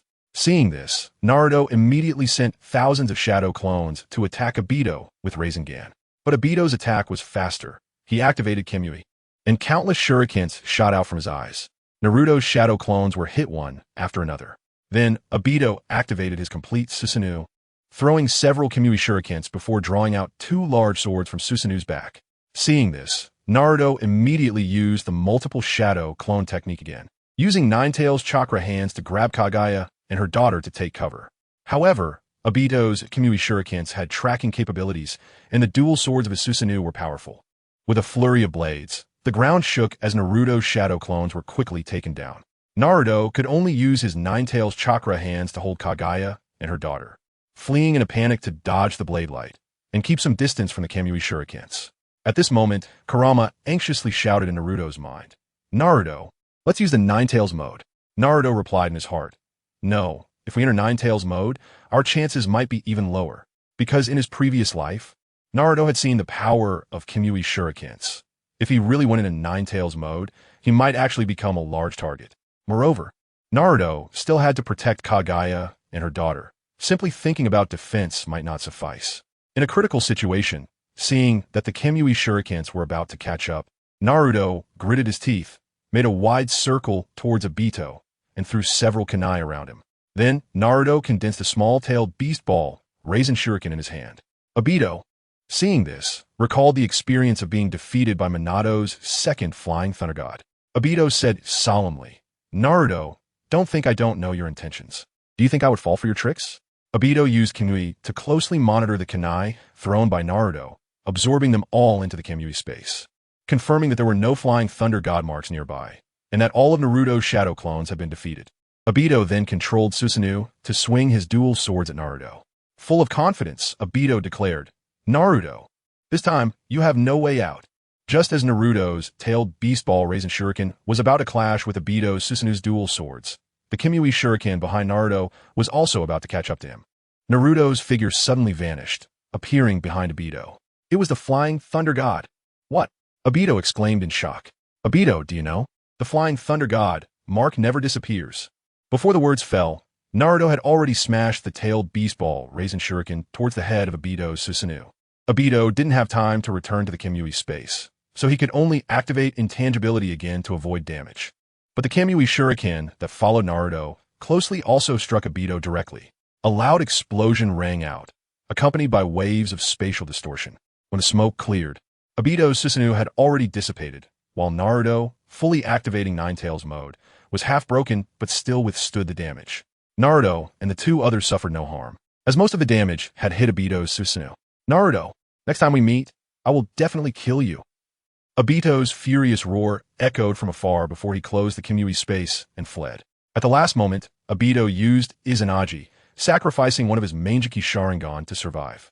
No matter how high the damage from Naruto's tailed beast ball raising shuriken was, he could evade it after activating intangibility. But he couldn't eat his own Kamui shuriken. Even if he activated intangibility, it would be of no use, because that was also a power of space. When Obito was hit by his own Kamui shuriken, he felt a deadly crisis. If he hadn't quickly made a decision and used Izanagi, he would have been shredded into countless parts and then transported to another dimension. Naruto looked solemnly at Obito leaving, feeling a slow sigh of relief in his heart. To protect Kaguya and her daughter, Naruto chose not to pursue blindly. Naruto couldn't help but sigh inwardly. Obito's double Kamui is indeed terrifying. Fortunately, his father left the Flying Thunder God mark on Obito back then. However, the next time he encounters Obito, it will probably be difficult to achieve remarkable results with the Flying Thunder God again. Although Obito has turned back into a single Kamui Sharingan, Naruto's various trump cards have also been almost fully exposed. Recently, the coding has been severe, giving us more motivation to update faster. Please take a moment to exit reading mode. Thank you. Chapter 46. The Rebirth of Kyuin and her daughter in the village of Konoha, inside Orochimaru's experimental base. Naruto brought Kyuin and her daughter to Orochimaru, hoping to restore Kyuin's mother's health. Orochimaru licked his lips, squinting his eyes as he examined Naruto like a venomous snake. Deisuko, Naruto-kun. I sent you to the land of grass, but I didn't expect you to make such a big commotion. It was already the next morning, and Orochimaru had received news of Naruto's destruction of the land of grass, as well as reports of large-scale intense battles occurring at the border between the land of fire and the land of grass. Naruto smiled and said, "All right, Orochimaru, let's take a look at them." Orochimaru then began to check the condition of Kyuin and her daughter. The younger one is fine, but the older one has a bit of vitality deficiency. However, after undergoing medication treatment and proper rest here, with the Uzumaki clan's strong recovery ability, it won't be a problem for her to continue living healthily. Upon hearing Orochimaru's words, Kyuin, her daughter, and Naruto all showed expressions of joy. Kyuin tightly hugged her mother, crying with joy, "That's great, mother. You're okay, it's really wonderful. From now on, we can live happily forever." After enduring hardships, they were reborn. At this moment, Kyuin's mother also burst into tears of joy. She gently stroked Kyuin's head with one hand while covering her mouth with the other, her voice trembling. "King, we will never have to live in fear again." A warm scene quietly unfolded. Seeing that Kyuin and her mother were okay and witnessing their hopeful smiles, Naruto couldn't help but smile gently, his lips curling up like the warm sun in winter, comforting and pleasant. Then Kyuin's mother turned to Naruto to express her gratitude. "Naruto, thank you. Thank you for saving us and bringing us out of suffering. No need to thank me. We are blood relatives, members of the same family. It is my duty to save you." Suddenly, the door was opened, and Sasuke sneakily poked his head in. Sasuke was shocked. He didn't expect that early in the morning. Naruto and the others would be here with Orochimaru, nor did he expect it to be so lively. Orochimaru licked his lips, curiously asking, "Sasuke, what brings you here?" Naruto was also very curious, while Kyuin's eyes sparkled with excitement. Had she not been held back by her mother, she might have rushed over to chat with Sasuke. Hearing Orochimaru's voice and seeing the attention of Naruto and the others, Sasuke panicked. "In nothing, you guys continue." Sasuke, like a startled cat, trembled a bit before closing the door and leaving. Seeing Sasuke leave, Kyuin, anxious, broke free from her mother's hand and chased after him. Kyuin's mother exclaimed. Naruto looked at her and smiled reassuringly. "Auntie, it's fine. You should rest well. This is Konoha. There won't be any danger. If you're worried, I can go check." Orochimaru nodded in agreement, saying, "Naruto-kun is right. Your physical condition is too poor now.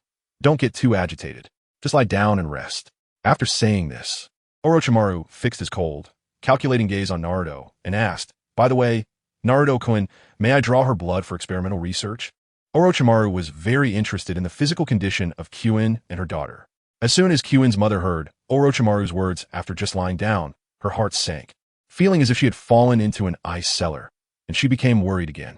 She feared that she and her daughter had escaped from a tiger's mouth only to fall into a wolf's den, then looked at Naruto with hopeful eyes, hoping for a positive response. After hearing Orochimaru's words, Naruto paused slightly, as if time had pressed the stop button at that moment, making the atmosphere suddenly oppressive and the air somewhat stagnant. Naruto's smile faded, his expression became serious, and he stared sharply at Orochimaru. "Orochimaru, I absolutely do not allow you to experiment on them without their consent.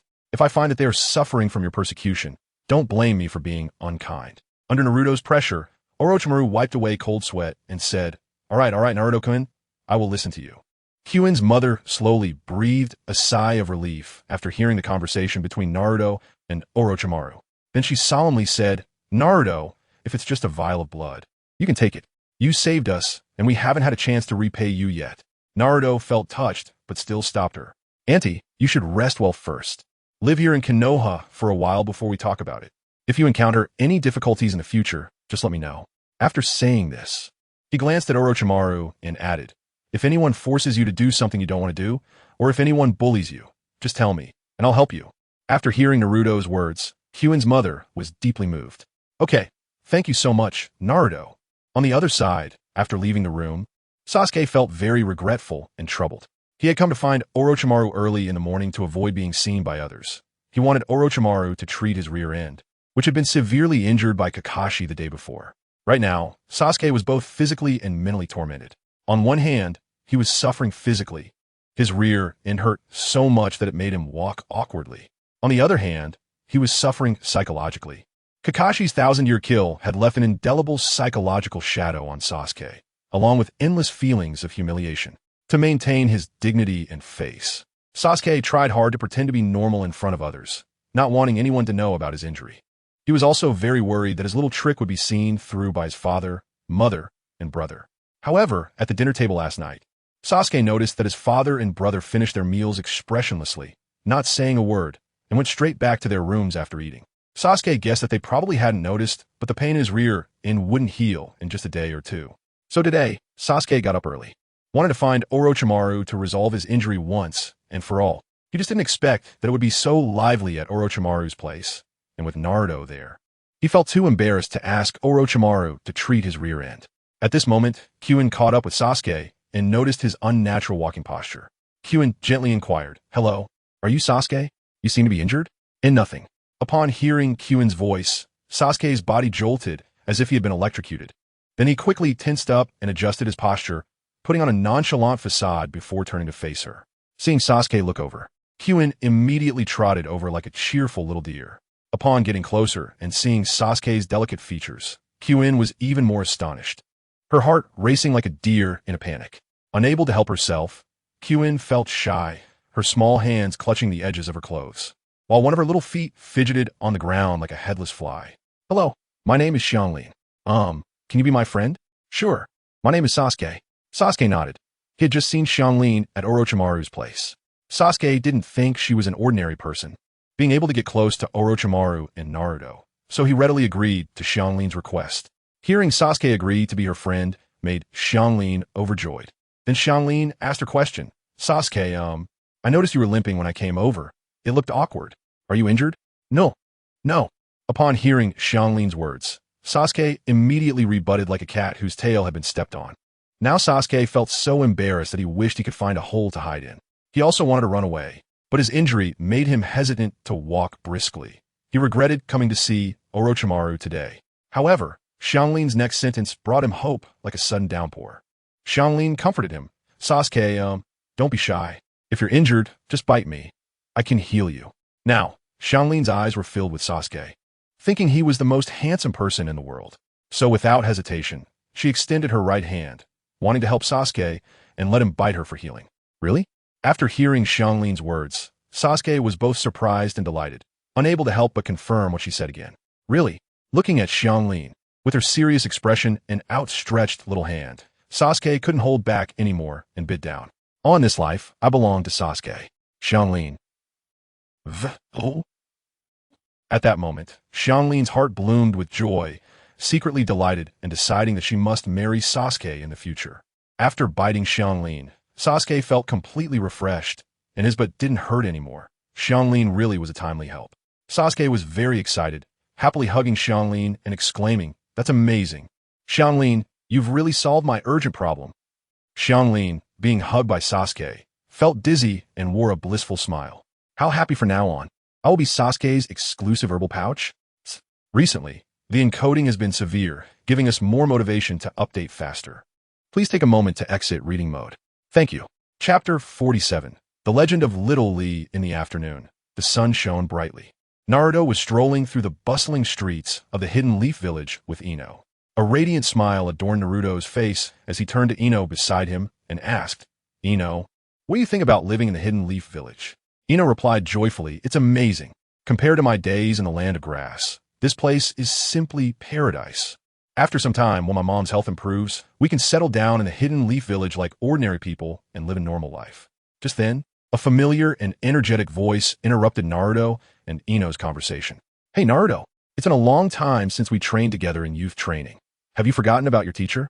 Naruto looked up to see Might Guy approaching them with a spirited expression and a big smile, showing his trademark big white teeth. Upon seeing Guy, Naruto immediately stepped forward and replied with a smile. "How could I forget? Teacher Guy, I've always been thinking about you. It's just that I've been so busy lately." Guy clapped Naruto on the shoulder and laughed heartily. "Haha, I understand. But no matter how busy you are, you can't neglect your training. Remember, youth is about relentless effort and constantly challenging yourself." As he spoke, Guy raised his fist to cheer Naruto on. Inspired by Guy's enthusiasm, Naruto grinned widely. "Oh, come on. Teacher Guy, I've just been a bit busy lately. This is my distant relative Ino. She just arrived in the Hidden Leaf, and I need to show her around to get familiar with the environment, so I can't learn martial arts with you today." After saying that, Naruto's gaze shifted to the small guy behind him and noticed the presence of Little Lee. "Teacher Guy, who is this?" Hearing Naruto's confusion, Guy slapped his forehead and suddenly realized, "Oh dear, look at my memory. I forgot to introduce you to each other. Haha, Naruto, this is Rock Lee, my recently accepted proud disciple." Then, Guy turned to Little Lee and said, "This is Naruto. He is my chief disciple. How about that? ISNT cool? Now, go greet your big brother." After hearing this, Little Lee's expression became very serious. He first nodded deeply to Teacher Guy to show he understood. Then, straightening up, he deeply bowed to Naruto with an extremely formal and serious attitude. "Hello, Brother Naruto. My name is Rock Lee. Please take care of me. If you think Little Lee sounds more friendly, you can call me that. In the future, I hope you can generously teach and guide me." Seeing this, Naruto quickly reached out to straighten Little Lee up. "Oh, Little Lee, you are too polite. I can't accept such a grand gesture from you. We're all Teacher Guy's disciples. There's no need to be so formal. We can be good friends." However, Little Lee replied seriously, "No, Brother Naruto, you are a great hero of the Hidden Leaf Village. Everyone admires you greatly. Therefore, I must express my respect in this way. I never expected you to be Teacher Guy's disciple. It is truly an honor." Naruto scratched the back of his head and smiled gently. "Yeah, Teacher Guy is not only a great person, but also a very powerful ninja. Little Lee, you must closely follow Teacher Guy's footsteps and work hard to learn." Upon hearing Naruto's words, Little Lee became so emotional that tears welled up in his eyes. With a trembling voice, he said, "Naruto, you are absolutely right. Teacher Guy means everything to me. He is the light of my life. When I discovered that I had no chakra at all, the despair, and confusion were unbearable. But at that critical moment, it was Teacher Guy who saved me. He patiently taught me that even without chakra, I could still become an outstanding strong warrior through practicing martial arts. Little Lee, after hearing this, Guy felt deeply moved. He slowly extended his right hand and gently patted Little Lee's shoulder to comfort him. Teacher Guy. Little Lee was so excited that he almost jumped up, with tears sparkling in his eyes. He tightly hugged Guy, and the two embraced and cried.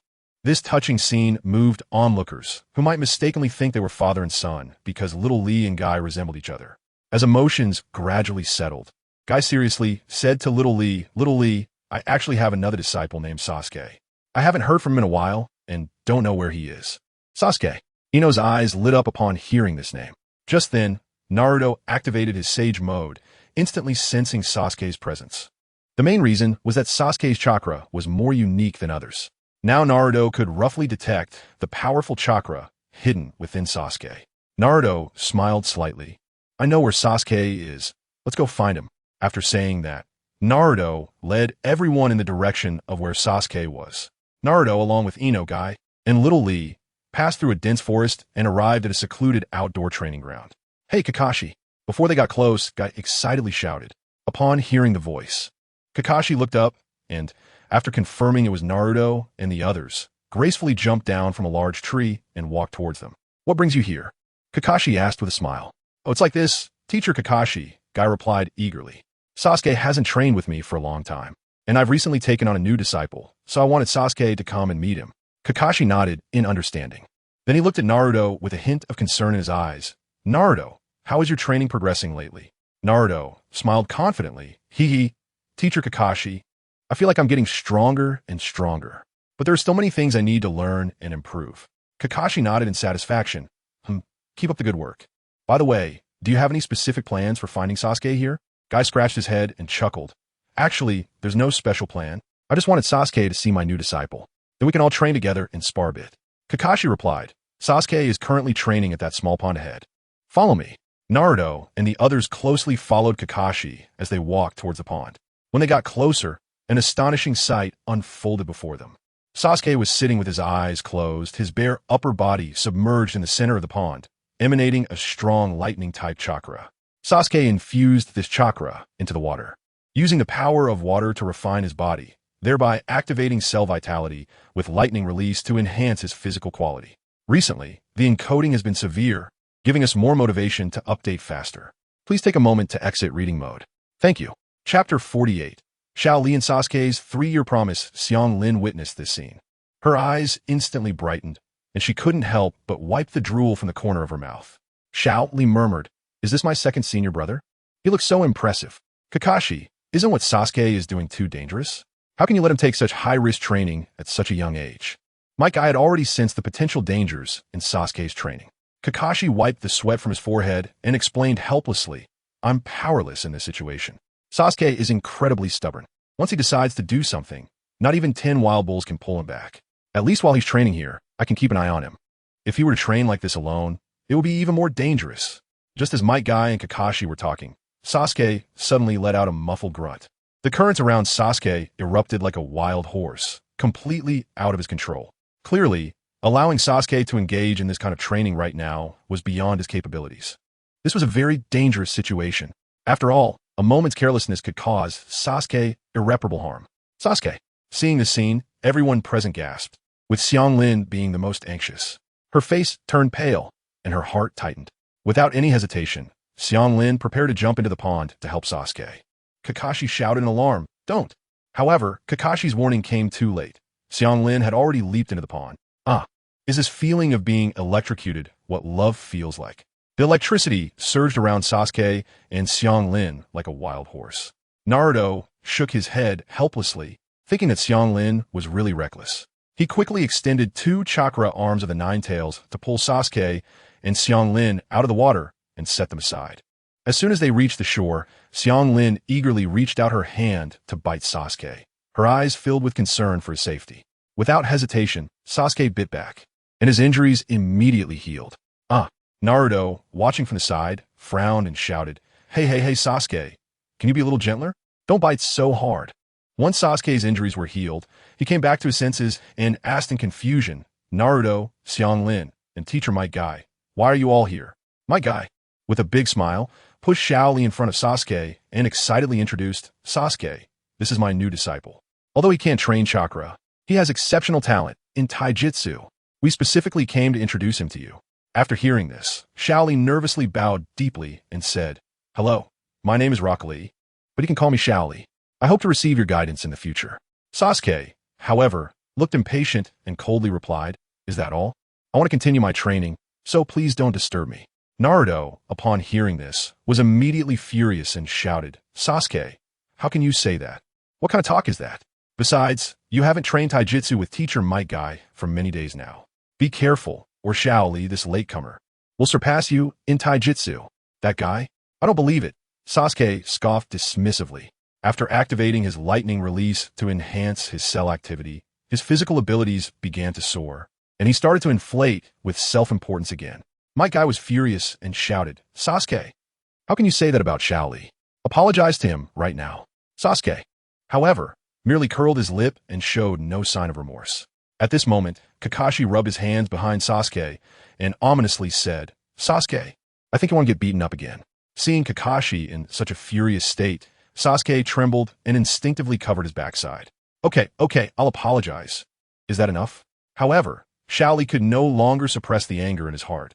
He would not allow anyone to undermine his youth. Shaoli clenched his fists and shouted firmly, I don't need your hypocritical apology. Don't underestimate me. Hard work can make one strong and surpass geniuses. Might Guy loudly agreed. Shaoli is right. Hard work can surpass genius. I, Might Guy, have fought against Kakashi, a genius, for many years, and I've won more times than he has. Ah yes, that's true. Kakashi admitted reluctantly under Sasuke's skeptical gaze while wiping cold sweat. Shaoli was touched by this and declared yes. I will work hard to surpass Teacher Guy and defeat Sasuke. Upon hearing this, Sasuke retorted discontentedly, even if Might Guy and Kakashi are right. That's just because Kakashi isn't talented enough. If hard work is useful, then what do we need geniuses for? Sasuke then laughed maniacally, revealing his double tomo.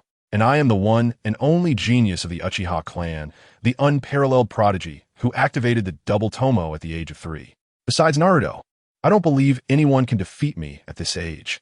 Sasuke's words left everyone present in silence, as if they had been doused with cold water from head to toe. However, Naruto didn't want Sasuke to remain so arrogant. He shouted at Sasuke, Sasuke, you're too arrogant. Just watch. I believe Shaoli will one day defeat you, at least in taijutsu. Then Naruto turned and patted Shaoli on the shoulder, encouraging him, Shaoli, 30 years in the east, 30 years in the west.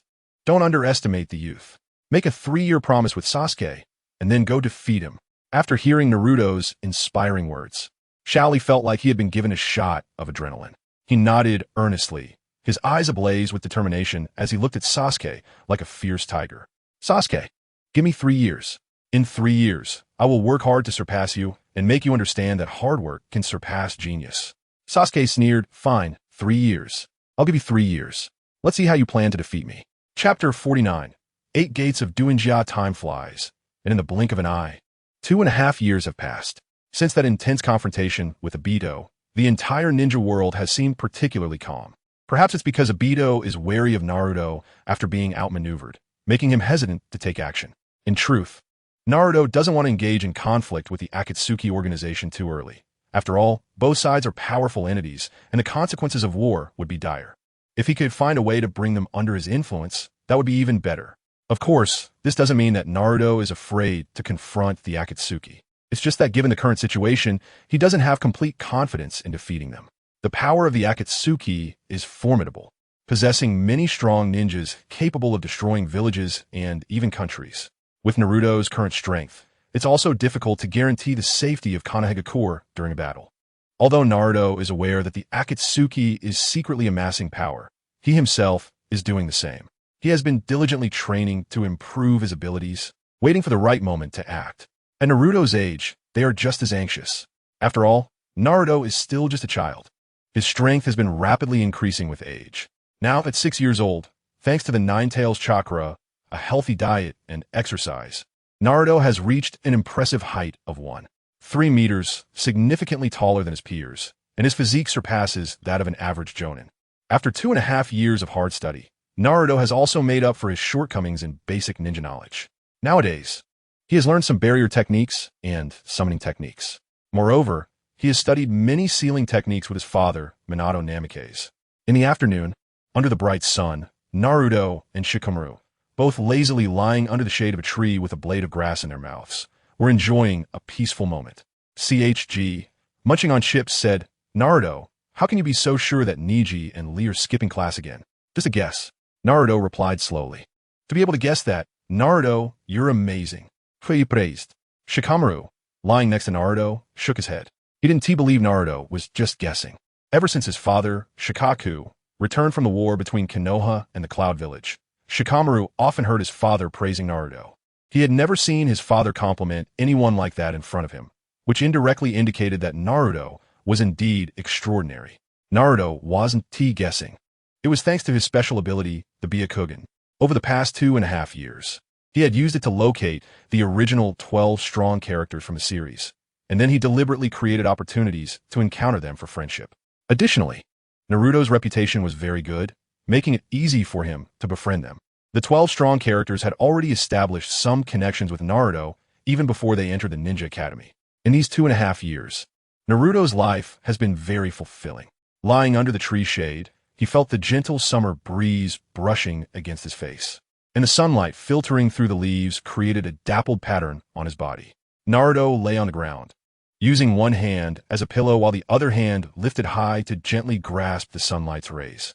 He closed his eyes, quietly savoring the tranquility of the moment and enjoying this brief beauty. Naruto felt as if he was in a warm and comfortable energy field, almost as if he was recharging. He could sense a powerful force continuously flowing into his body, greatly restoring his spirit and physical strength. Not only that, but his mind also seemed to be nourished by this energy, becoming calm and serene. Naruto felt that every cell and organ in his body was communicating with him, telling him, "We are ready. Let's go fight together." These voices filled Naruto with excitement and exhilaration, as if light was bursting forth, full of power. Suddenly, Naruto opened his eyes wide, sprang up like a carp, and energetically said, "Let us go find Neji and the others." After saying that, Naruto led CHG and Shikamaru to the training ground where Neji and the others were. At a training ground in Konoha, Tenten, with her hair styled in 2 cheerful buns, sat on a step with her hands propping up her chin, worriedly watching Neji and Lee sparring. "Neji, Lee, we skipped class again. If Irika-sensei finds out, he won't be angry, right?" "No way. I have to defeat Sasuke. Studying at the Ninja Academy is just a waste of my time. Even though I've been training with Guy-sensei for 2.5 years, I feel my efforts are still far from enough. In the remaining 6 months, I must work hard to surpass Sasuke," Lee said firmly. In these 2.5 years, Lee had made surpassing Sasuke his goal, training day and night in physical techniques. Fortunately, Naruto accompanied Lee during his training with Guy-sensei, helping him and Might Guy with the Nine-Tails chakra to adjust their bodies, aid their recovery, loosen their muscles, and alleviate fatigue. Otherwise, no amount of supplements and medicinal herbs could support Lee's intense training. It was too much strain on his body. Neji, on the side, agreed, saying Lee is right. Studying at the Ninja Academy is a waste of time. I might as well practice my gentle fist more. If given the chance, I will definitely defeat Sasuke. After hearing this, Tenten sighed, but still accompanied Lee and Neji in skipping class. As Naruto and the others just walked in, they saw Neji and Lee engaged in an intense battle, while Tenten practiced throwing ninja tools nearby. The battle was fierce, and Naruto and his friends did not disturb Neji and Lee. Lee was dominating in physical techniques, pushing Neji back step by step.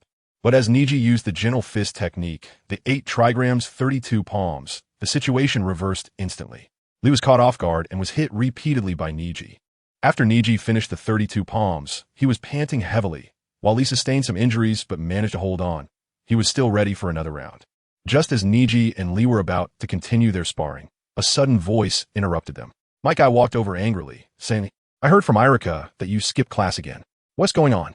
Upon hearing Guy's voice, Lee's expression fell a bit. "I'm sorry, Guy-sensei, I worried you. My match with Sasuke is in 6 months. I really want to become stronger. I don't want to waste any more time at the Ninja Academy. I want to utilize every minute and second." After hearing Lee's words, Guy's anger gradually dissipated. He placed his hands on Li's shoulders, his eyes filled with pride and warmth, and said gently, "Li, I can feel your burning youth. I never expected you to desire strength so much and to value this upcoming match so highly." Hearing Gai-sensei's words, Li felt a bit embarrassed and scratched his head. Just as he was about to say something, he was interrupted by Might Guy. "All right, no more talking. Now, I will officially teach you the 8 gates of Doinjia technique. I originally planned to wait until you grew a bit older to teach you, but since you are so eager, today is a suitable time." Might Guy patted Li's shoulder, his tone firm and serious. Then, Might Guy turned to Naruto beside him, smiling and waving for him to come over. "Naruto, you come over too, and I'll teach both of you together. Recently, the coding has been quite serious, giving us more motivation to update faster. Please take a moment to exit reading mode. Thank you." Chapter 50. Xiaoli vs. Sasuke. The 3-year agreement was finally upon them. The area around the Konoha duel arena was packed with spectators, all eager to witness this highly anticipated showdown. Xiaoli and Sasuke stood facing each other in the arena.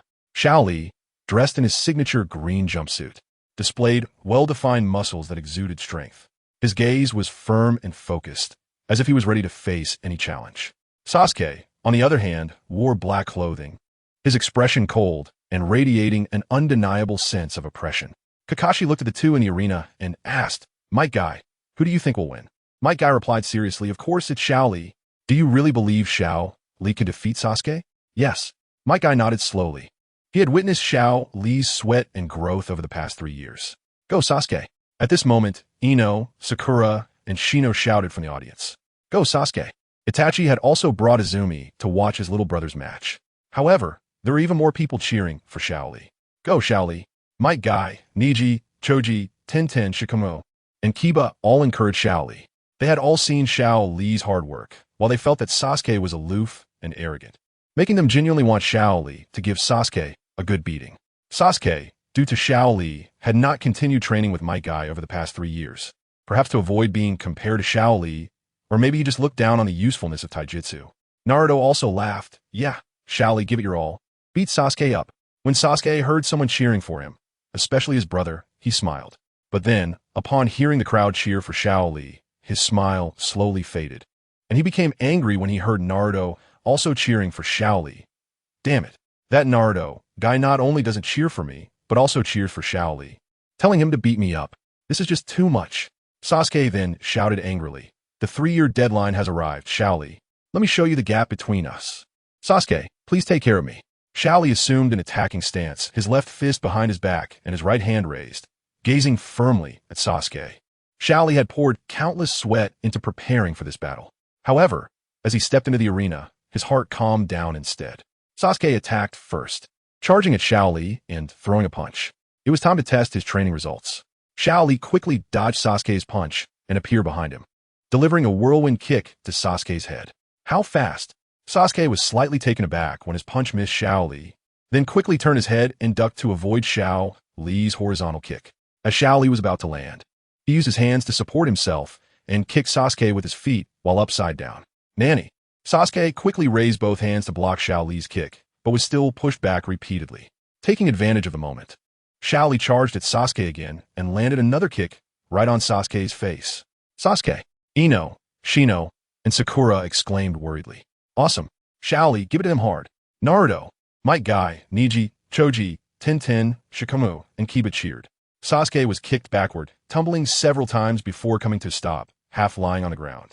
Xiaoli stopped his attack, choosing not to continue the combo, and giving Sasuke a moment to catch his breath. Sasuke slowly got up and couldn't help but glance at Xiaoli with admiration. So strong. He kicked 3 times in such a short period. Sasuke remembered Naruto's words from 3 years ago. "I believe Xiaoli will one day defeat you, at least in taijutsu." However, Sasuke still did not plan to use ninjutsu right away, as he wanted to prove that he could defeat Xiaoli with taijutsu alone. Sasuke activated his 2-tomo Sharingan and confidently charged at Xiaoli, thinking that Xiaoli would have no chance against him now that he faced the Sharingan. As Sasuke rushed toward Xiaoli, it was as if he was intentionally presenting his face to be hit. Xiaoli delivered an uppercut kick that caught Sasuke under the chin and sent him flying high into the air. "So fast. My body can't react in time." Sasuke performed a backflip in midair and landed softly. He quickly dodged another kick from Xiaoli, blocking a punch with his left hand. But after just 2 or 3 exchanges, Xiaoli delivered an elbow strike to Sasuke's waist. Ugh! The blow caused Sasuke to spit out some saliva. Clutching his waist and retreating repeatedly, Xiaoli again assumed an attacking stance and said slowly, there are two types of strong people, the genius type and the hardworking type. If your Sharingan is the genius type inherited from the Uchiha bloodline, then I am the hardworking type who endures hardships and relentlessly practices taijutsu. Damn it! Sasuke activated his lightning release to enhance his cell activity and engage Xiaoli again. This time, Sasuke was able to exchange a few blows with Xiaoli, but suddenly, with a loud bang, Sasuke's fist struck a hard object, causing him to cry out in pain while clutching his injured hand. Sasuke shouted angrily, "Xiaoli, are you wearing defensive equipment? No, if that's what hurt you, I'll take it off." Xiaoli removed the heavy items he had been carrying, which fell to the ground with a loud crash, causing the stones beneath to shatter from the impact. This scene left Sasuke dumbfounded. Then, Sasuke became furious. "You're fighting me with such heavy stuff? Do you look down on me?" Xiaoli jumped up, feeling unprecedentedly light, and then assumed an attacking stance. "Come on, Sasuke. This is just training gear I've been carrying around for the past 6 months to defeat you. I have no intention of looking down on you. You should use ninjutsu, otherwise you won't have a chance to win." Sasuke, hearing Xiaoli's slightly softened tone, then heard Xiaoli telling him to use ninjutsu again, which triggered something in him. Sasuke gritted his teeth defiantly and said, "Stop looking down on me." Sasuke charged at Xiaoli, but he only struck Xiaoli's afterimage, and in an instant, Xiaoli kicked him from behind. Sasuke staggered forward, nearly falling flat on his face. Xiaoli stated seriously, "Use ninjutsu, otherwise, I will end this match." This time, Sasuke finally recognized reality, knowing he was no match for Xiaoli in taijutsu. Sasuke then used fire style, fireball jutsu, against Xiaoli. Xiaoli began to dodge, while Sasuke continued to unleash fireballs, igniting the arena and shrinking Xiaoli's space to evade. Seeing the flames growing larger and the space getting smaller, Xiaoli revealed his trump card. 8 gates, open. First gate, rest gate, life gate, damage gate. Xiaoli's veins bulged, his body gradually enveloped in green energy, and his combat power surged threefold.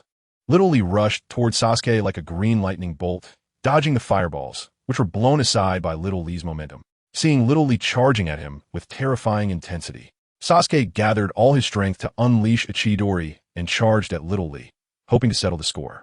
Everyone watching stood up, tense and expectant in this final moment. "Little Lee, watch out!" Kakashi and Might Guy shouted, both knowing the power of Chidori, even if Little Lee won. Being hit by Chidori could mean losing an arm or a leg. Just as Little Lee's fist was about to collide with Sasuke's Chidori, he suddenly executed a sliding dodge, slipping past Sasuke's attack like an eel. What? Sasuke's chin was struck hard by Little Lee's kick, sending him flying high, almost crashing into the ceiling like a shooting star. Sasuke lost. He had no strength left to fight back, falling headfirst to the ground. Sasuke. Itachi quickly jumped down to catch Sasuke. The outcome was clear, and the venue erupted in intense applause and cheers, deafening like thunder. "Well done, Little Lee. Great job, Little Lee." At this moment, Little Lee closed the 8 gates, tears welling up in his eyes. 3 years of hard work had not been in vain. He quickly wiped away his tears and said firmly to Sasuke, "Sasuke, I told you that hard work can surpass genius."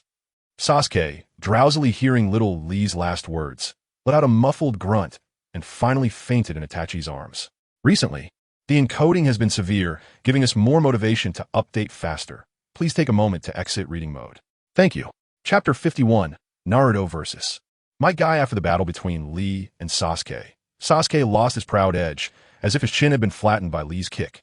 Sasuke was no longer arrogant and began to value physical training, working out with Might Guy and Naruto. Neji also joined in after witnessing Lee and Sasuke's battle, inspired by Lee's rapid growth and strength, becoming Might Guy's 4th disciple. "Naruto, Lee, it's time to test the results of our training. Let's see if you can push this boulder," Might Guy said, pointing to the massive rock behind him. It was more akin to a small mountain, estimated to be over 2 meters high, taller than Might Guy himself, weighing more than 10 tons, significantly heavier than an adult elephant. "Teacher Guy, this is impossible. That rock is too big," exclaimed Sasuke and Neji in disbelief. "Okay, Teacher Guy," Naruto replied excitedly. Although Naruto also thought the rock was huge, he felt it was worth the challenge and had confidence in himself.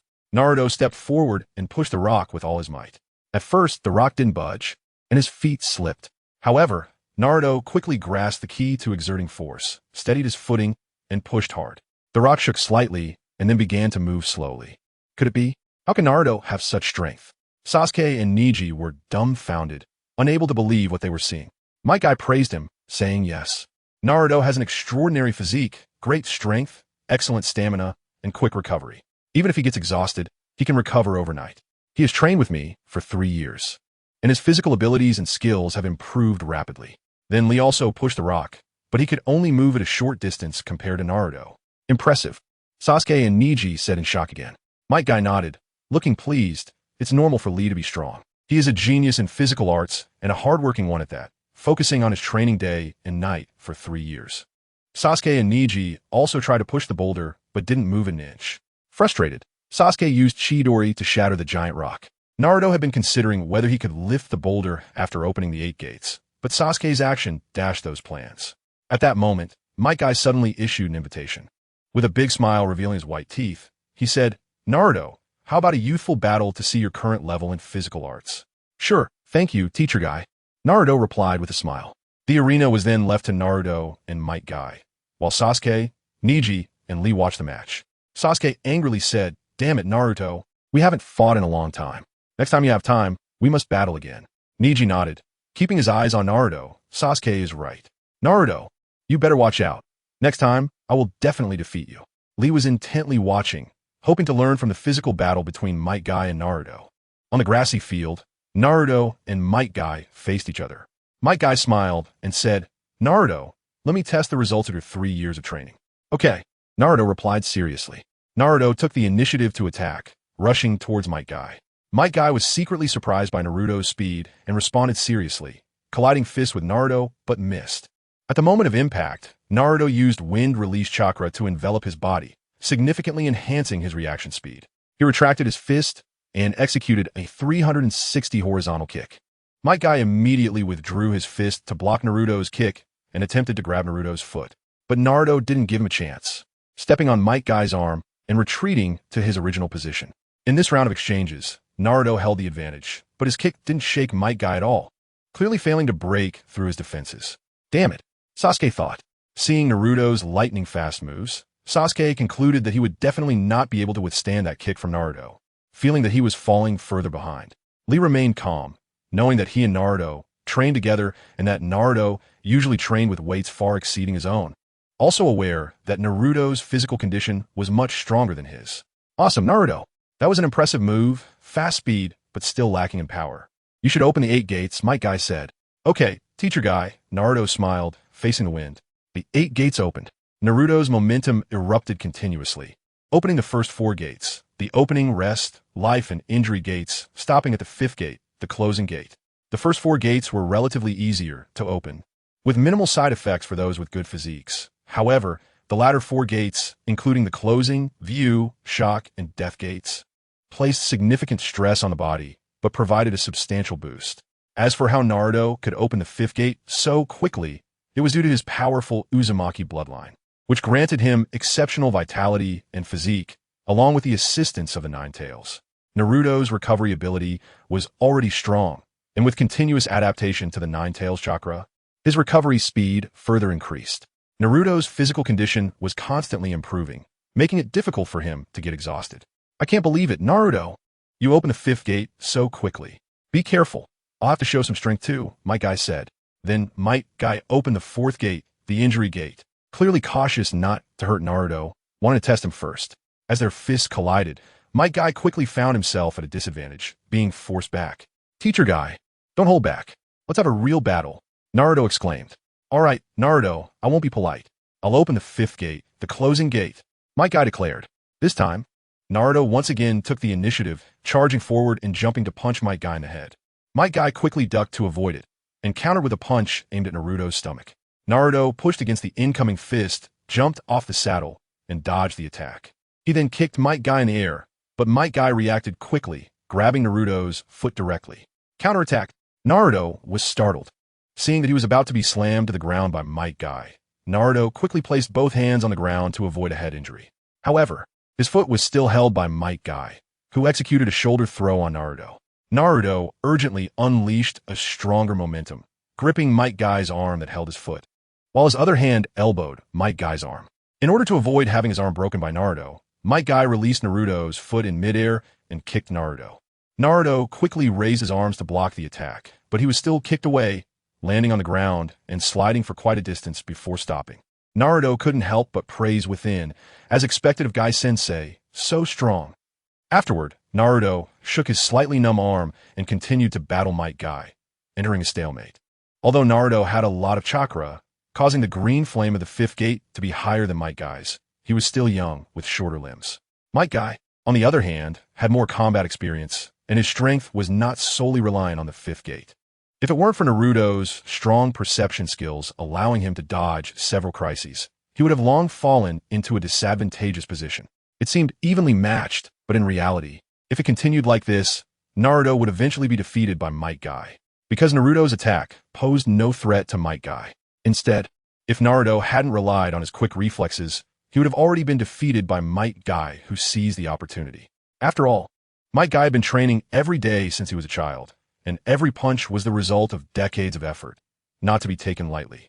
Half an hour later, Naruto admitted defeat first, as maintaining the 8 gates for a long time was a burden and not good for his body. "Thank you, Guy-sensei, and thank you for going easy on me," Naruto said with a smile. Might Guy had indeed held back. Otherwise, the fight wouldn't have lasted this long. He was feeding Naruto techniques, and this taijutsu battle benefited Naruto greatly. "No need to thank me. Naruto, you are impressive. Your taijutsu is already at the level of a jonin. Moreover, your reflexes are sharp, your speed is fast, and you can flexibly change various techniques, which has also given me quite a bit of battle experience," Might Guy replied with a smile. In fact, Naruto wanted to tap into the Nine Tails chakra and use the 6th gate or even the 7th gate, but he was afraid of discouraging Lee and Sasuke, and he felt that this didn't reflect his personal strength, so he didn't use it. After witnessing the battle between Naruto and Might Guy, Lee was amazed by Naruto's strength, while Neji frowned in frustration and Sasuke was angry, saying, "Damn it, Naruto." After watching the entire match, Sasuke ran off, so upset that he didn't want to continue training in taijutsu that afternoon. He knew that no matter how hard he tried, he couldn't catch up to Naruto. This would only make the distance between him and Naruto grow until he couldn't see Naruto's back at all. Chapter 52, Jiraiya seeing Sasuke leave. Naruto also said goodbye to Might Guy and the others, and left first. Naruto didn't run after Sasuke. Instead, he wanted to go to Orochimaru. 3 years ago, Naruto had been captured and handed over to Orochimaru along with the White Zetsu, so there must have been some progress in the research over the 3 years. Naruto wasn't very keen on injecting Hashirama cells, but he could offer them to Sasuke and the others. Naruto was confident that he would definitely be stronger than Hashirama in the future, and injecting his cells might turn him into something inferior. However, if it were the Otsutsuki cells, Naruto would be interested. Although would release is powerful, it still depends on whether he can awaken it. Currently, Naruto's chakra nature doesn't include earth or water.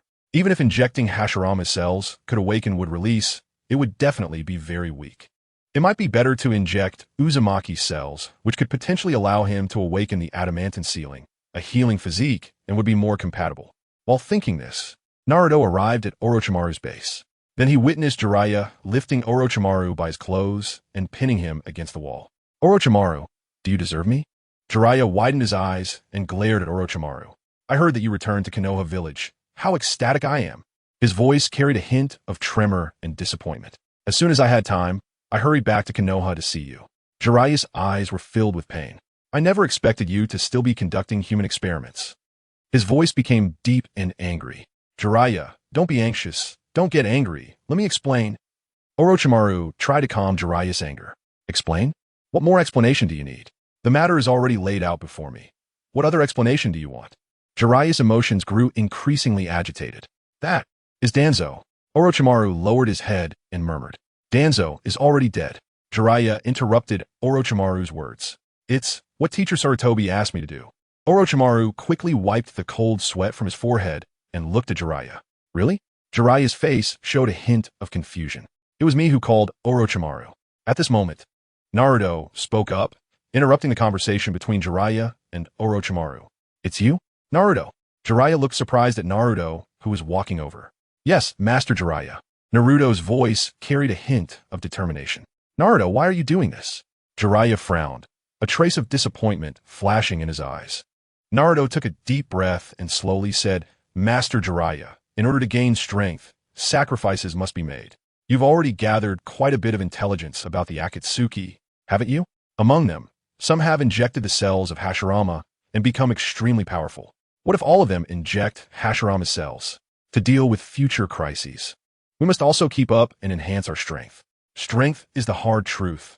Otherwise, one day we will pay a painful price." Jiraiya was silent for a moment. He knew Naruto was right, but deep down he still couldn't accept such means. Jiraiya said heavily, "But Naruto, conducting human experiments is inhumane and many people will die." Naruto lowered his head, a flicker of pain and helplessness in his eyes. "I know this is cruel, but sometimes to protect more people, we have to make some difficult choices. Master Jiraiya, where there is light, there is darkness. Sometimes we really have to abandon some morals to make progress and achieve success. Moreover, the subjects for Orochimaru's experiments are all heinous criminals, death row inmates from the Land of Water. 3 years ago, after Naruto destroyed the Grass Village, the Land of Water became the leading power of the Land of Grass, and the prison was expanded significantly, making the title of the ninja world's #1 prison even more resounding. Naruto and Orochimaru easily connected with them due to the deterrent effect of Naruto's destruction of the Grass Village. When Jiraiya heard that the subjects of Orochimaru's human experiments were death row inmates, the tension in his heart finally relaxed. Jiraiya knew that although Orochimaru was unscrupulous, at least he did not violate the moral bottom line. Jiraiya looked at Naruto with concern and said earnestly, "Naruto, you are still too young. I don't want you to participate in such things with Orochimaru. You must understand that this could bring you endless pain and torment." Naruto lowered his head, his hands clenched into fists, his voice low. "Master Jiraiya, I fear losing my loved ones and friends. I can't let the people around me get hurt because of my weakness. If I can gain power through this means, even if I am pointed at by 1,000 fingers and bear the blame, I will not hesitate." Jiraiya silently watched Naruto, his heart filled with contradictions. Jiraiya understood Naruto's thirst for power and also recognized the kindness and justice deep within him. However, Jiraiya did not want Naruto to walk down this dark path. Yet, faced with the impending great threat, Jiraiya knew time was of the essence, and they needed to strengthen their abilities quickly. But aside from Orochimaru's methods, it seemed there were no other options. Jiraiya sighed helplessly, gently patting Naruto's shoulder, his tone heavy. "Naruto, I hope you can remember your original intention. No matter what, do not forget why you fight." Naruto looked up, his gaze as steadfast as iron, a bright light flickering in his eyes. "Don't worry, Jiraiya-sensei. I will never forget. Also, Jiraiya-sensei, my father Minato often mentions you in front of me. Would you like to meet him?" Naruto looked at Jiraiya with great anticipation. Jiraiya showed a puzzled expression on his face. "Minato? Isn't Minato dead?" Naruto smiled slightly, a hint of mystery flashing in his eyes. "He died, but not completely." Jiraiya was confused by Naruto's words. He frowned and asked, "What do you mean he died, but not completely? Naruto, what do you want to say?" Naruto's mouth slightly curved upward, revealing a smile. Jiraiya-sensei, you'll find out soon. You place your hand on my belly and relax your mind." Jiraiya looked at Naruto's determined eyes and complied. Then Jiraiya entered Naruto's sealed space. Jiraiya slowly opened his eyes and saw a young man standing in front of him, whose appearance was strikingly similar to that of the familiar Minato Namikaze. Jiraiya widened his eyes in surprise and couldn't help but exclaim, "Minato? How can it be you?" He didn't expect to encounter his former student here. Konoha's yellow flash, Minato Namikaze.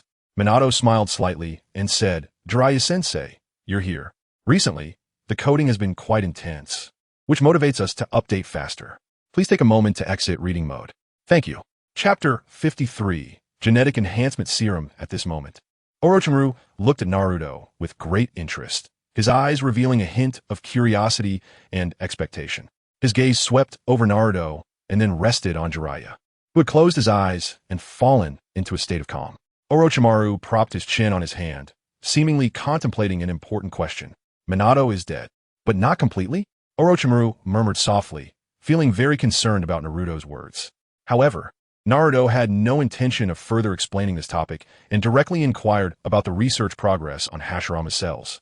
"Naruto, we have made some progress in our research. Through the study of white Zetsu, we successfully extracted and cultivated a batch of white Zetsu cells. Interestingly, We found that there are some similarities between Hashirama cells and white Zetsu cells. They can both be injected into the human body to enhance physical abilities. However, there are still risks associated with injecting Hashirama cells into another person. Although Hashirama cells are not toxic in themselves, their powerful activity and would-release properties may be too much for others to bear, ultimately assimilating them into a tree person. Orochimaru introduced to Naruto seriously. Upon hearing this, Naruto couldn't help but chuckle inwardly. Hashirama Senju truly deserves the title of the god of shinobi. His chakra amount rivals that of a tailed beast. So it turns out it's because Hashirama is filled with Hashirama cells? Then Naruto curiously asks, so Orochimaru, have you tried combining Hashirama's cells with other cells? Perhaps that could reduce the risks and enhance their effectiveness. Orochimaru smiled and replied, of course we have, Naruto. In fact, we have fused Hashirama cells with white Zetsu cells to create a new type of cell. This new cell retains the characteristics of Hashirama cells while also inheriting the traits of white Zetsu cells. It possesses the powerful vitality of Hashirama cells and the adaptability of white Zetsu cells, allowing it to integrate better into the human body. A hint of surprise flashed in Naruto's eyes. That sounds interesting. If this new type of cell is really effective, doesn't that mean more people can benefit from the power of Hashirama cells? Orochimaru nodded and continued, that's right, Naruto. The significance of this research lies not only in empowering people with greater strength, but also in bringing new breakthroughs to the medical field. For example, in treating diseases or repairing damaged tissues, there are vast application prospects. So, Orochimaru, what are the injection conditions for this new type of cell? The injection condition is that the recipient must have a physique of Chunin level or above to withstand it. As for white Zetsu and Hashirama cells, after my years of research, they can also be injected into the human body to enhance physical abilities. White Zetsu cells can be injected by Genin, but the effect on physical enhancement is relatively poor. Hashirama's cells require at least Jonin level, but their effect on enhancing physical abilities is the highest. Orochimaru, discuss this with the Third Hokage when you have time, and then put it into use, Naruto suggested. Sure, Naruto, do you want me to inject you right now? Orochimaru said with a smile. No, Orochimaru, I don't need these things right now. If my speed slows down in the future, then I'll make a decision. You can inject Sasuke and Itachi first. Remember to let Itachi watch during the injection, so he can prevent any sudden situations. Naruto shook his head, refusing Orochimaru's proposal. Itachi? Huh? Orochimaru's eyes flickered for a moment, but quickly returned to calm. Just then, Jiraiya finally woke up. Naruto. At this moment, Jiraiya's gaze was filled with affection as he gently stroked Naruto's hair, speaking softly, you've grown up. Naruto looked at the kind old man in front of him, feeling a warm emotion surge in his heart. Jiraiya-sensei, what did you and my father talk about? Naruto asked curiously, his eyes sparkling with anticipation. Jiraiya smiled slightly, patting Naruto's shoulder. Don't rush, kid. I'll tell you about it later. Naruto nodded, touched, knowing that Jiraiya genuinely cared about him. Naruto, I'm sorry for only coming to see you now, Jiraiya said apologetically, feeling he owed Naruto something. Naruto quickly shook his head and smiled. It's okay, Jiraiya-sensei. I know you've been very busy with many important matters, and I've grown up now, able to take care of myself. Jiraiya smiled with relief, sensing Naruto's inner strength and maturity. Naruto, this isn't a place to talk. Let's go eat something and chat while we eat, Jiraiya suggested. Naruto readily agreed. Sure. Orochimaru, I'm taking Naruto and leaving first, Jiraiya said. Orochimaru nodded and did not refuse, exchanging a glance with Naruto. Thus, Orochimaru's human experiments finally bore fruit, and after some discussions with Hiruzen Sarutobi, they would begin to be put into use a week later. Since directly calling them Hashirama cells and white Zetsu cells sounded unpleasant, they renamed them for others to inject. Genetic Enhancement Serum 1, Genetic Enhancement Serum 2, Genetic Enhancement Serum 3. These three serums correspond to different degrees of enhancement effects. Genetic Enhancement Serum 1 can improve the user's physical quality and chakra amount.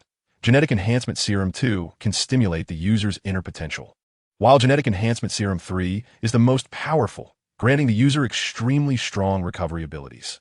However, these serums are not without side effects. If the user cannot withstand the energy contained within, it may lead to physical collapse or even death. However, by thoroughly testing the physical quality of the injection recipients and administering the three types of genetic enhancement serums, there are almost no risks involved. The emergence of genetic enhancement serums has further enhanced the strength of Konoha Village. Recently, the severe re-encoding has motivated us to update faster. Please kindly exit reading mode. Thank you. Chapter 54. Opening the sealed door, a family reunion in the Ichiraka ramen shop. The atmosphere was lively with customers coming and going. Naruto smiled at Uncle Ichiraku and said, "Uncle Ichiraku, one more bowl, please." Uncle Ichiraka happily responded, "Sure thing, Naruto." Jiraiya watched Naruto devouring his ramen and smiled, reminding him, "Take your time, Naruto. Don't choke." Then, Jiraiya picked a piece of chashu from his bowl and placed it in Naruto's bowl. Naruto looked at Jiraiya gratefully and said, "Thank you, Jiraiya-sensei." Jiraiya smiled at Naruto, his eyes filled with love and care. While Naruto was eating, he curiously asked Jiraiya, "By the way, Jiraiya-sensei, what were you and my father discussing back then?" Jiraiya looked at Naruto's innocent face and couldn't help but recall his recent conversation with Minato, feeling a twinge of guilt. Jiraiya slowly said, "Your father, Minato, told me to take good care of you. But to be honest, I feel I failed as your sensei for not being there when you needed help the most." Naruto blinked and flashed a bright smile, comforting him. "It's okay, Jiraiya-sensei. I know you've been busy. Plus, I've grown up now, right?" Jiraiya nodded and sighed. "Yes, you've completely grown up now. Your strength might even surpass Minato's back in the day. I've heard people praising you everywhere during my travels in the ninja world." Naruto scratched his head sheepishly and laughed. "Haha, no way, Jiraiya-sensei. I still have a long way to go." Jiraiya shook his head with a smile, feeling proud. Naruto quickly waved his hands. No. I still have so much to learn. So please continue to guide me, Jiraiya-sensei." Jiraiya chuckled heartily and patted Naruto's shoulder, saying, "All right, when I have time. I'll teach you everything I know." Naruto excitedly nodded and said, "Great, thank you, Jiraiya-sensei. It's a promise." "Sensei?" Jiraiya felt a ripple in his heart at Naruto calling him that.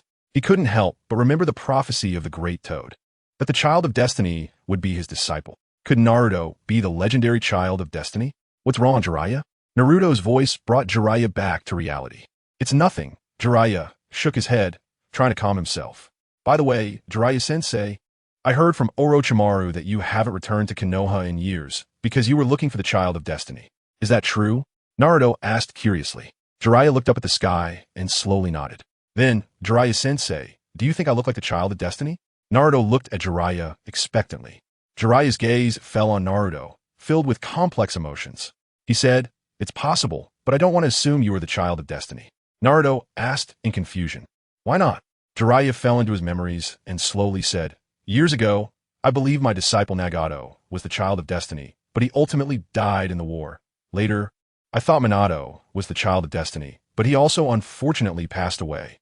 Naruto listened quietly to Jiraiya's words, feeling the pain and helplessness deep within him.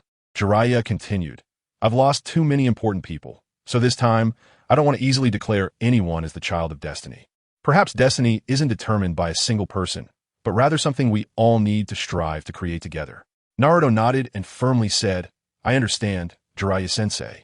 Whether or not I am the Child of Destiny, I will give it my all, because I have things I want to protect, and those who believe in me." Jiraiya smiled with appreciation, patting Naruto's shoulder. "Good kid, you truly are my disciple. Remember, never lose hope, and even when facing great difficulties, always forge ahead." Naruto nodded vigorously. "Of course, and keeping my word is my ninja way." Jiraiya smiled with satisfaction, patting Naruto's shoulder again. "Naruto, you've grown up. I hope one day you can become the one who truly changes the world." Just as they finished eating Ichiraka ramen and Jiraiya was about to part ways with Naruto, Jiraiya suddenly pulled a key out of his pocket.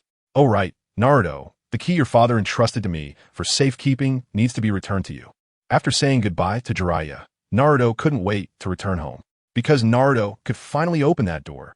Naruto quickly lay down on his bed and entered the ceiling space. Minato asked, "Naruto, did you get the key?" Naruto nodded excitedly. "Yes, Dad. Can we let Mom out now?" "Yes, Naruto. It's time for our family to reunite." Minato smiled. With excitement, Naruto used the key to unlock the seal on the Nine Tails. In an instant, the powerful chakra of the Nine Tails surged forth. At this moment, the chakra connection between Naruto and the Nine Tails was unobstructed, and from now on, Naruto would be even stronger in the Kurama mode. Soon after, the scene fell silent, and Kushina did not appear. Naruto anxiously asked, "Dad, why hasn't Mom shown up yet? Is something wrong?" Worry and unease filled Naruto's heart.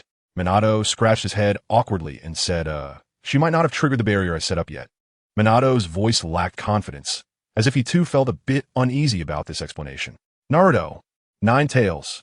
Alright, listen to me, Kurama. You need to invade Naruto's body, and Naruto, do not resist the malicious chakra of the 9 tails. Minato instructed. The 9 tails remained silent. This is another safeguard I set for Naruto before I died. It should trigger when Naruto is taken over by the 9 tails. At that time, Kushina will sense it and come out to rescue Naruto, Minato said with a helpless smile. Come on, Kurama, for me to see Mom. Just bear with it a little and help me out, Naruto pleaded. That annoying Minato and that annoying previous Jinchuriki, Kushina. To be honest, I don't want to save you at all, but for Naruto's sake, I'll be a good fox this time and let you all reunite, Kurama huffed. Then, Kurama released a strong, malicious chakra that began to surge into Naruto's body. Naruto tightly closed his eyes, slowly enduring the pain brought by the malicious chakra, his body trembling slightly. As Naruto felt this malicious chakra, the suffering Kurama had endured throughout his life resurfaced in his mind. Naruto deeply sensed the intense malice and evil that Kurama could feel. Apart from the Sage of 6 Paths and Naruto himself, everyone else held nothing but malice towards the 9 tails. The ability to sense good and evil was strong, but it also brought a lot of pain to the 9 tails, as it saw too much malice in humans, which Naruto empathized with. Gradually, Naruto became immersed in the 9 tails' painful emotions, and a surge of uncontrollable anger and hatred arose in his heart. He began to entertain the thought of killing all the bad people in the world. One of Naruto's eyes gradually turned blood red, and his reason was being consumed by hatred, while his body was slowly losing control. However, just as the 9 tails malicious chakra was about to completely take over Naruto's body, a dazzling red light suddenly erupted from within him. Immediately, Kushina's figure appeared within the light, smiling gently at Naruto. Mom! Naruto exclaimed excitedly, tears shimmering in his eyes. Kushina looked at Naruto with a loving smile, her eyes filled with affection. She gently caressed Naruto's face and said, My child, you have suffered. Naruto shed tears, unable to hold back anymore, and rushed forward to tightly embrace Kushina. Feeling his mother's warm embrace, Naruto's heart was filled with happiness and contentment.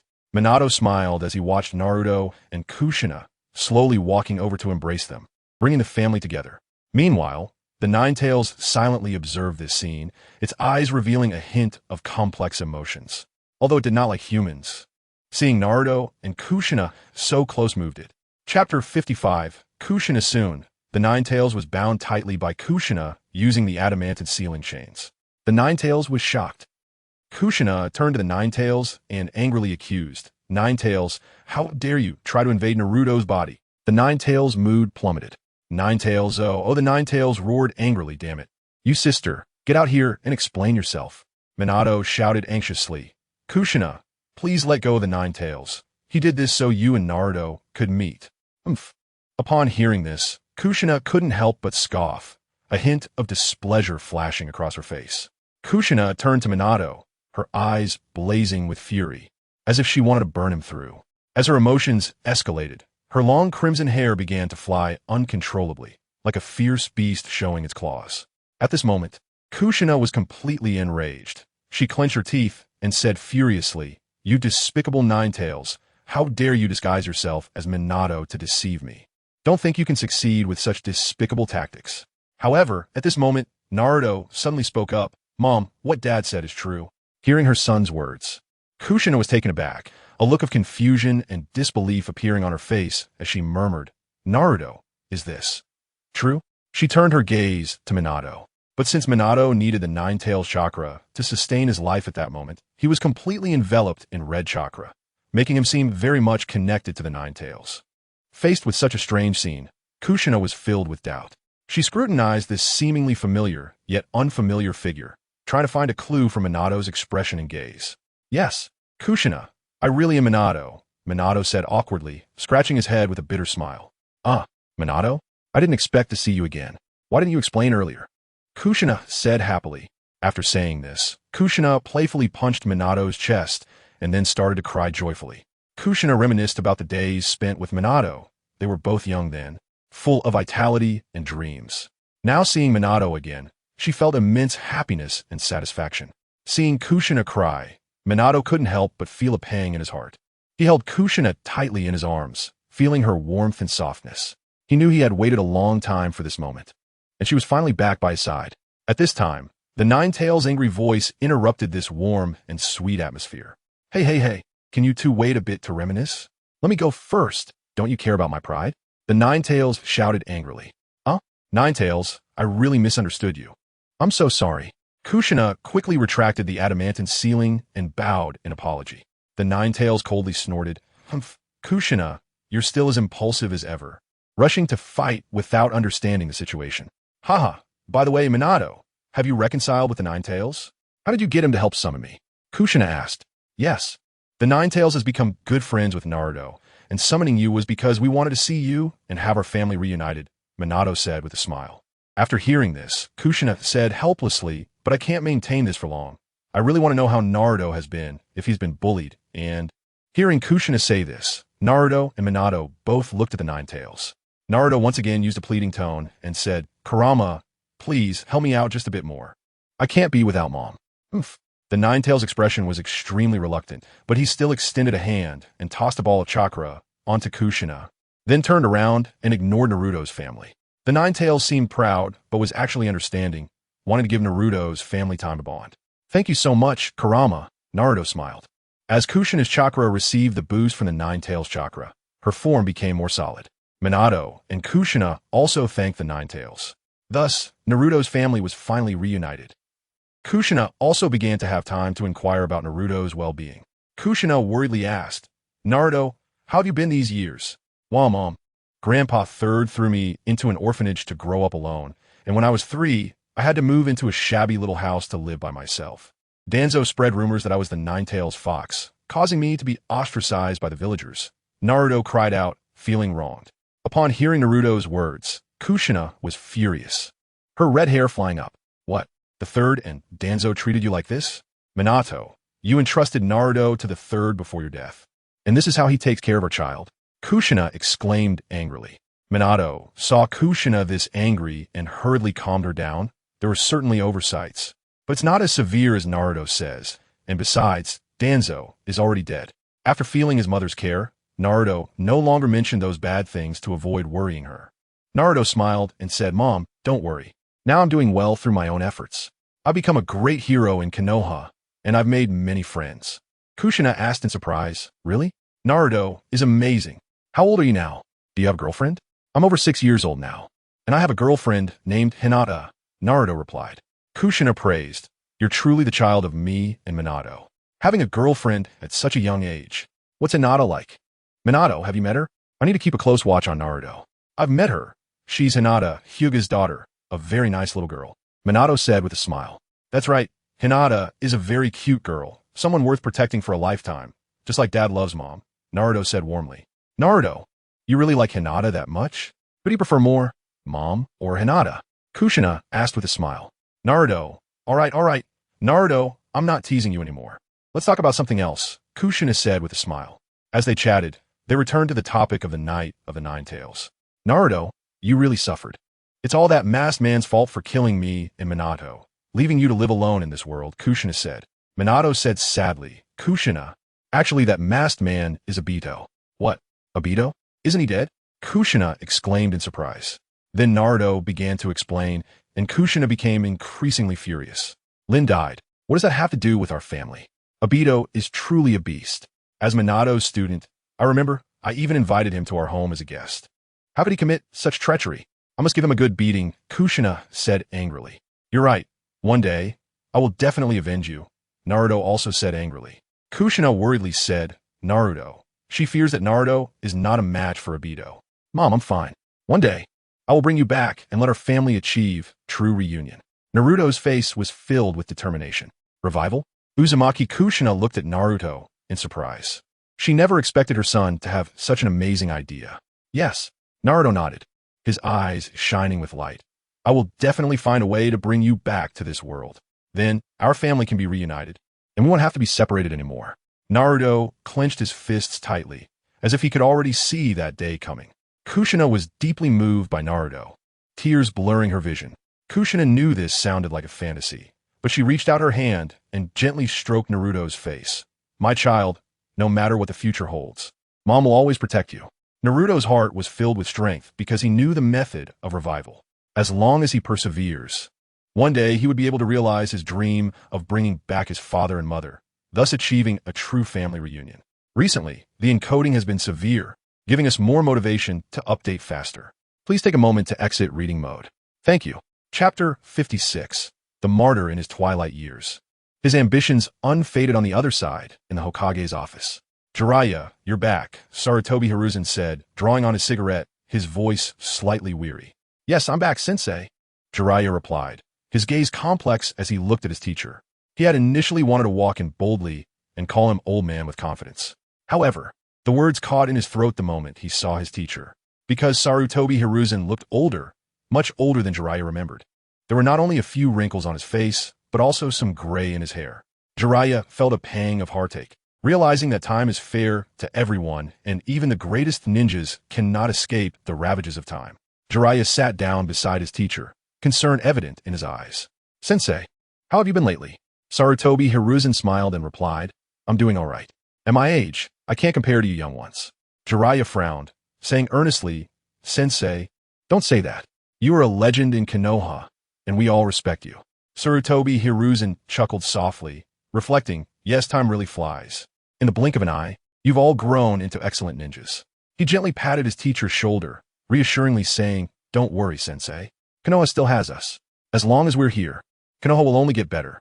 Sarutobi Hiruzen nodded appreciatively, speaking earnestly, Jiraiya, you've always been a child who reassures me. I hope you continue to work hard and contribute more to Konoha. Jiraiya responded firmly, yes, Sensei, I will. Sarutobi Hiruzen looked at Jiraiya with comfort. Jiraiya was indeed the most respectful disciple among the three. Jiraiya, I'm getting old. Can you stay in Konoha this time? The third Hokage said slowly. Jiraiya quickly shook his head. I don't want to. I don't want to be tied down.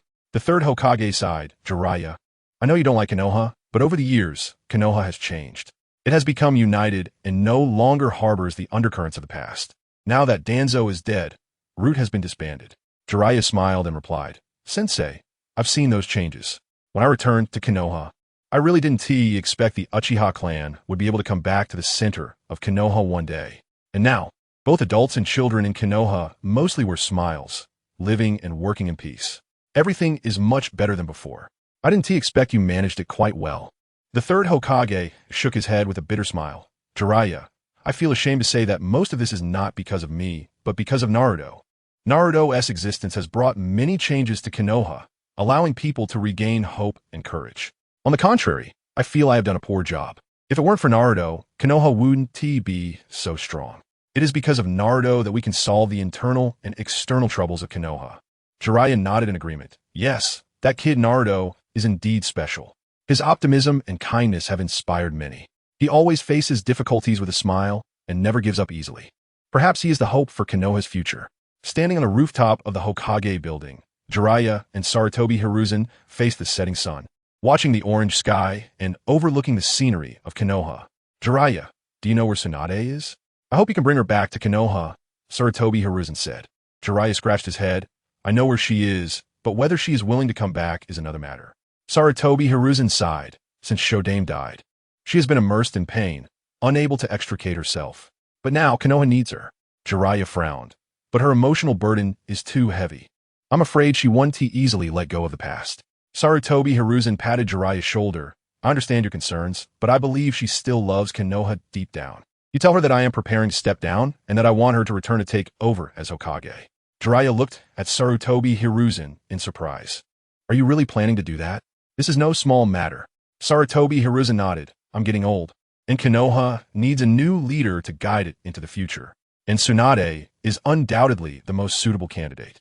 After a moment of silence, Jiraiya said, all right, I will do my best to persuade her to come back. But what if she still refuses? Sarutobi Hiruzen smiled. Then it will depend on your ability, Jiraiya. We cannot force her, but at least we should give her a chance to choose.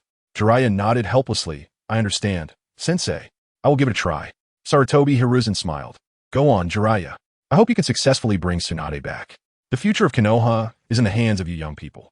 Jiraiya replied firmly. Don't worry, Sensei. I won't let you down. With that, Jiraiya turned and left, embarking on the journey to find Tsunade. Chapter 57. Searching for Princess Tsunade inside Ichiraka Ramen Shop. Naruto was slurping his noodles, his cheeks puffed out like a little ball. Thank you, Jiraiya-sensei, for treating me to ramen again. Don't mention it, Naruto. If you want to eat, just have more, Jiraiya said with a smile. While eating, Naruto mumbled, Jiraiya-sensei, after I finish this bowl of noodles, can you teach me ninjutsu? I've heard from my father that your sage techniques are amazing. Jiraiya slowly shook his head. I'm afraid not. Naruto, after I finish breakfast, I need to head out to find Tsunade immediately. Konoha really needs her right now.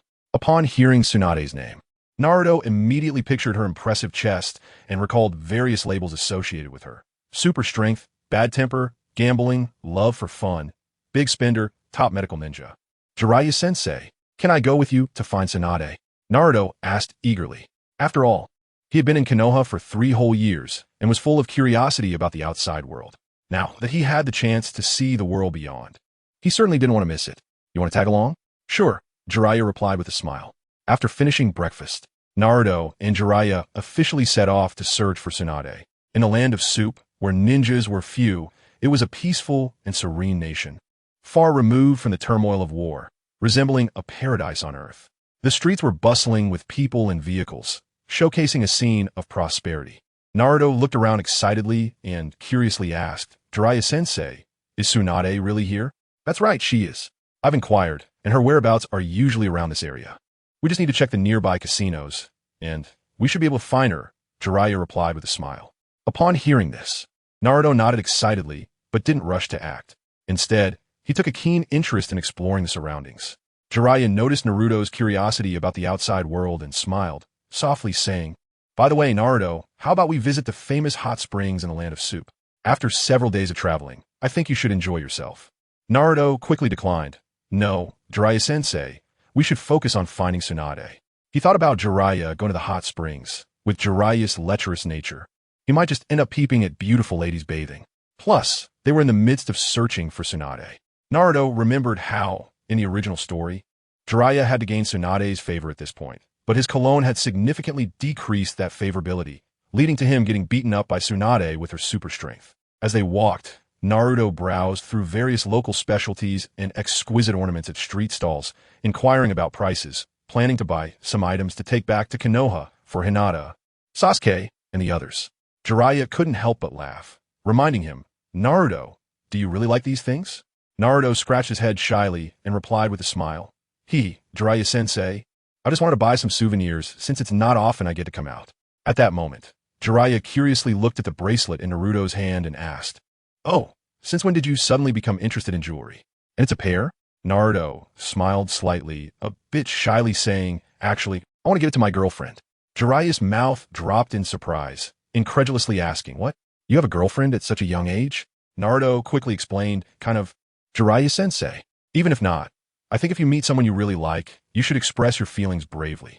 So I want to buy a gift for her to show my feelings. Jiraiya patted Naruto's shoulder appreciatively, saying, just like Minato's son, truly surpassing the master. Naruto laughed happily. Haha, then let's go shopping together. Sure, Jiraiya nodded with a smile. Jiraiya-sensei, do you want to buy something too? Naruto asked curiously. Jiraiya hesitated. Seeing Jiraiya's hesitation, Naruto pretended to suddenly remember something and said, Oh, right, Jiraiya-sensei, I remember Tsunade is also one of the legendary 3 and your peer. Don't you want to buy her something? Upon hearing this, a smile appeared on Jiraiya's face. You're right, Naruto. I should buy her something, especially since we haven't seen each other for so many years. After saying this, Jiraiya's face turned slightly red, and he was flooded with indescribable emotions, recalling the youthful days they had shared. Back then, he, Tsunade, and Orochimaru were all kids learning ninjutsu under the guidance of Hiruzen Sarutobi, growing up together, never imagining that one day they would part ways. Jiraiya's mind conjured an image of Tsunade in her youth, beautiful and full of vitality, with a strong and competitive personality, which had always made him harbor feelings for her. Even though Tsunade had now become a mature woman, in Jiraiya's eyes, she remained that charming girl from back then. Thinking of this, Jiraiya took a deep breath, pulling his thoughts back to reality. He began to seriously search through the items at the stalls, his gaze focused and eager, as if he were looking for a gift that could express his feelings for Tsunade, planning to surprise her. Inside a casino, Jiraiya and Naruto began to ask people around. Have you seen Tsunade? She has blonde hair and... Oh, you mean the big spender? She was here a few days ago and gave us a wave of benefits. She should be out of money now, probably at other casinos or hotels. But we've checked everywhere and haven't seen Tsunade. Then I don't know. Maybe she's out making money. Upon hearing this, Jiraiya grew troubled. Naruto, Tsunade might be out making money. We've searched all the casinos and taverns. Naruto frowned, thinking that continuing like this wasn't a solution, and then activated his Kagura Shingon. I found her, Jiraiya-sensei, follow me. After activating the Kagura Shingon, Naruto instantly sensed Tsunade's location and dashed in that direction. Jiraiya followed closely behind, and the two of them sped away. They crossed bustling streets and lively markets, eventually arriving in front of a relatively simple building. Chapter 58 Tsunade and Jiraiya. As Jiraiya and Naruto just stepped in, they were spotted. Shizune anxiously reminded, Lady Tsunade, Jiraiya, and Naruto are chasing us. We need to keep hiding. Tsunade coldly replied, All right, let's continue hiding. But, Lady Tsunade, we might not have time to hide anymore. They are coming too fast now. They have. Before Shizune could finish her sentence, Naruto had already barged into the room with Jiraiya. Tsunade! Jiraiya exclaimed excitedly, his eyes filled with complexity. Jiraiya and Naruto, why are you looking for me? If it's to make me return to Konoha, I am not willing to go back, Tsunade said, glancing at Jiraiya and Naruto. Tsunade. Jiraiya opened his mouth, but found himself at a loss for words. Tsunade's sister, do you know me? Naruto asked loudly. Hearing Naruto call her sister, Tsunade smiled and said to him, I know you, Naruto, right? I heard about your deeds 3 years ago, and you even made it onto the bounty list. Worth 300 million. Naruto grinned at Tsunade and said, Then Tsunade's sister, would you please return to Konoha? Orochimaru has also returned to Konoha.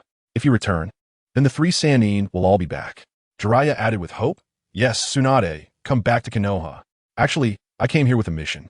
Hiruzen Sensei said he wants to step down and hopes you will come back as Hokage, Jiraiya said.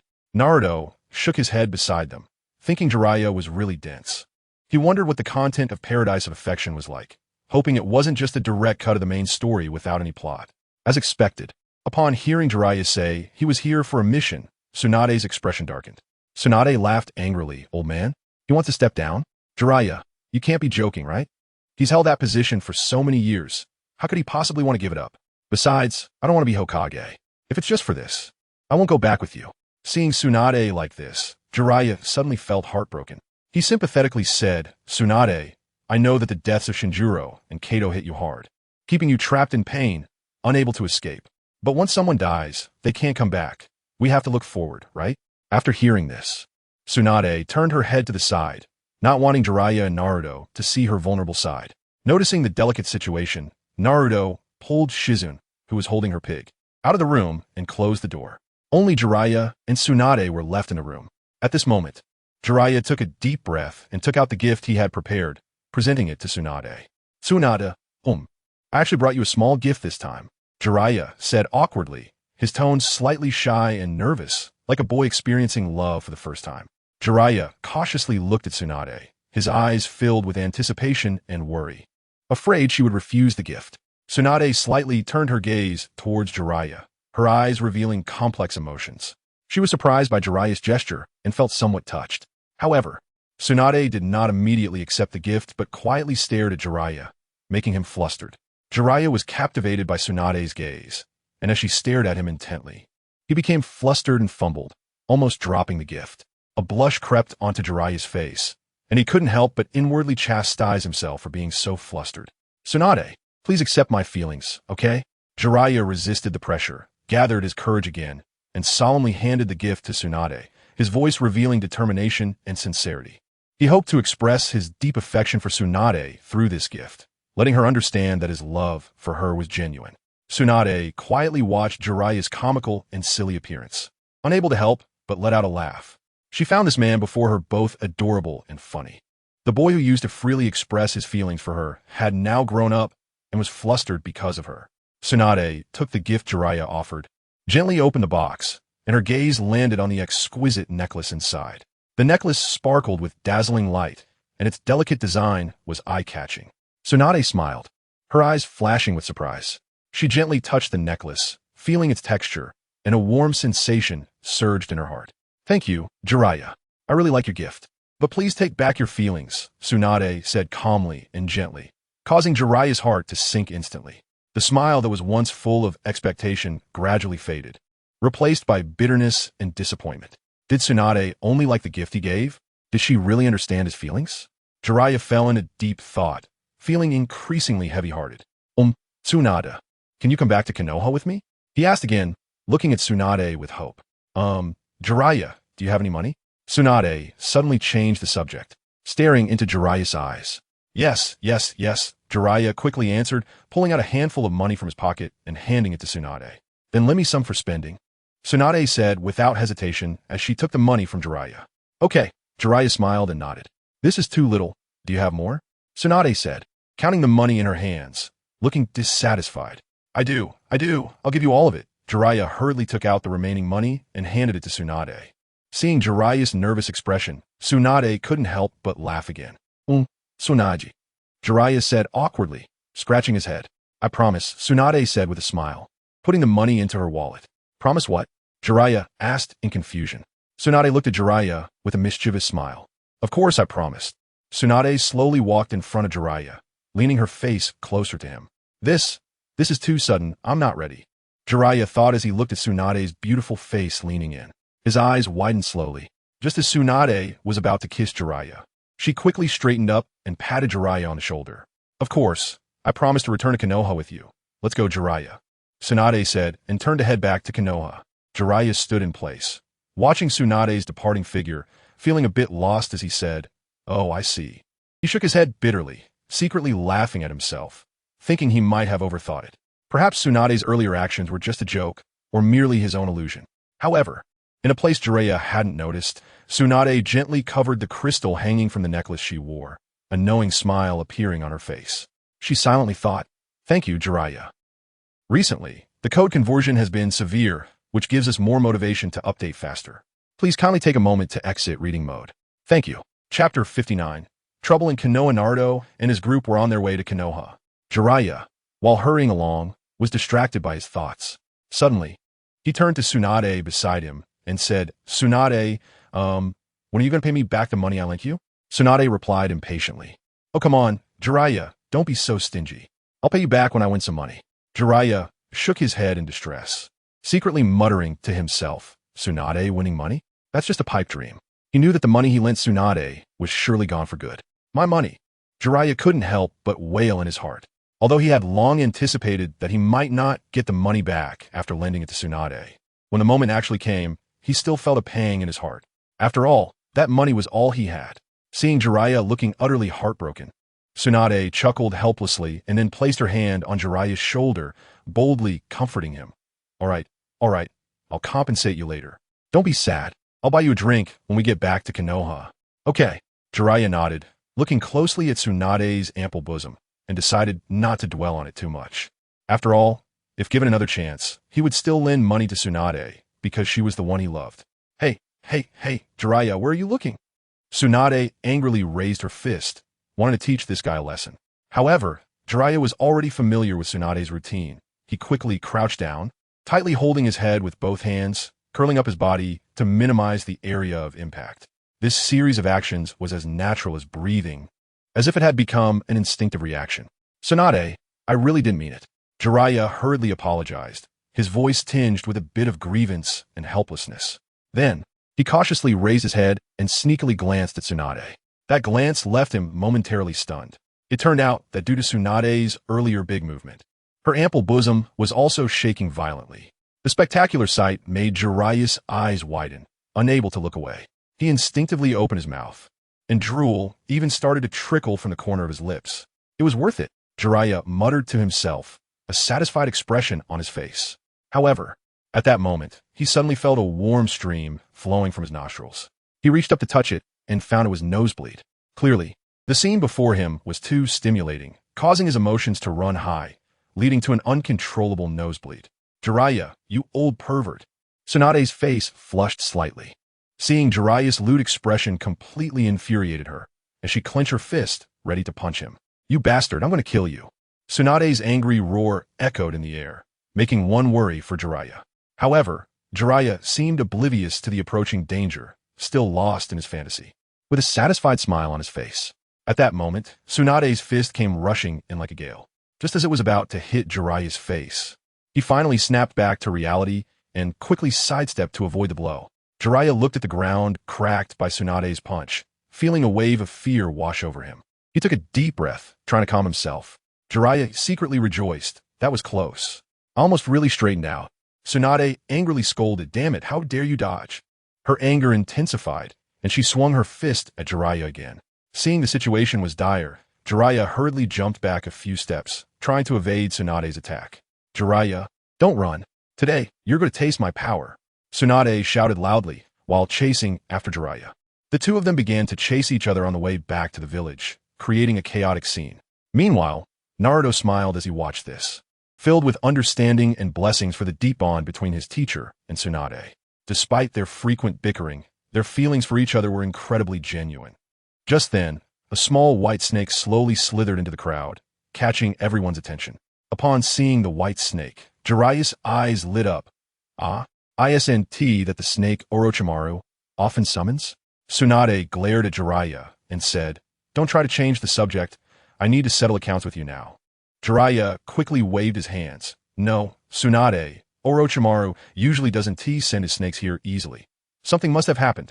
Konoha might be in trouble." Tsunade thought for a moment and felt Jiraiya had a point, so she stopped pursuing the matter. Jiraiya breathed a sigh of relief and cautiously approached the white snake to observe it closely. "Hatoe." The white snake opened its mouth and spat out something. Jiraiya frowned, realizing it was a saliva-soaked piece of paper.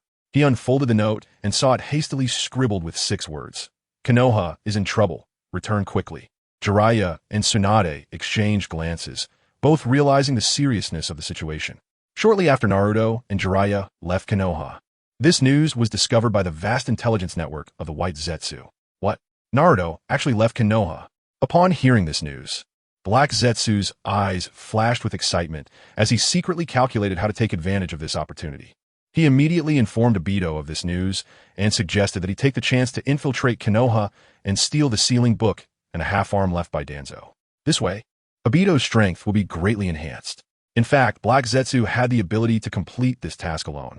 However, to avoid raising Obito's suspicions, he chose to wait for the right moment to act.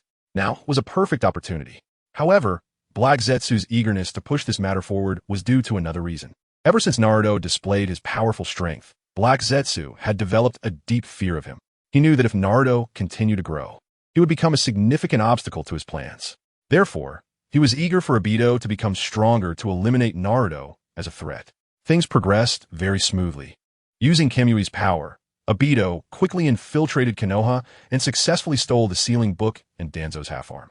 However, what angered Black Zetsu was that Obito seemed not satisfied with just that. Stubbornly, Obito insisted on launching an attack on the village while Naruto was away, causing significant damage. Obito's determination was exceptionally firm. He wanted Naruto to witness the suffering of the people he cherished. For Obito, this was not just revenge, but a twisted pleasure. Black Zetsu sighed helplessly. Although he was somewhat dissatisfied with Obito's stubbornness, he could not change his decision. After all, Obito's existence was still crucial to his plan. Heijue could only silently watch Obito's actions, hoping that he would strengthen his power as expected, while also praying that his plan would not be affected by Obito's impulsiveness.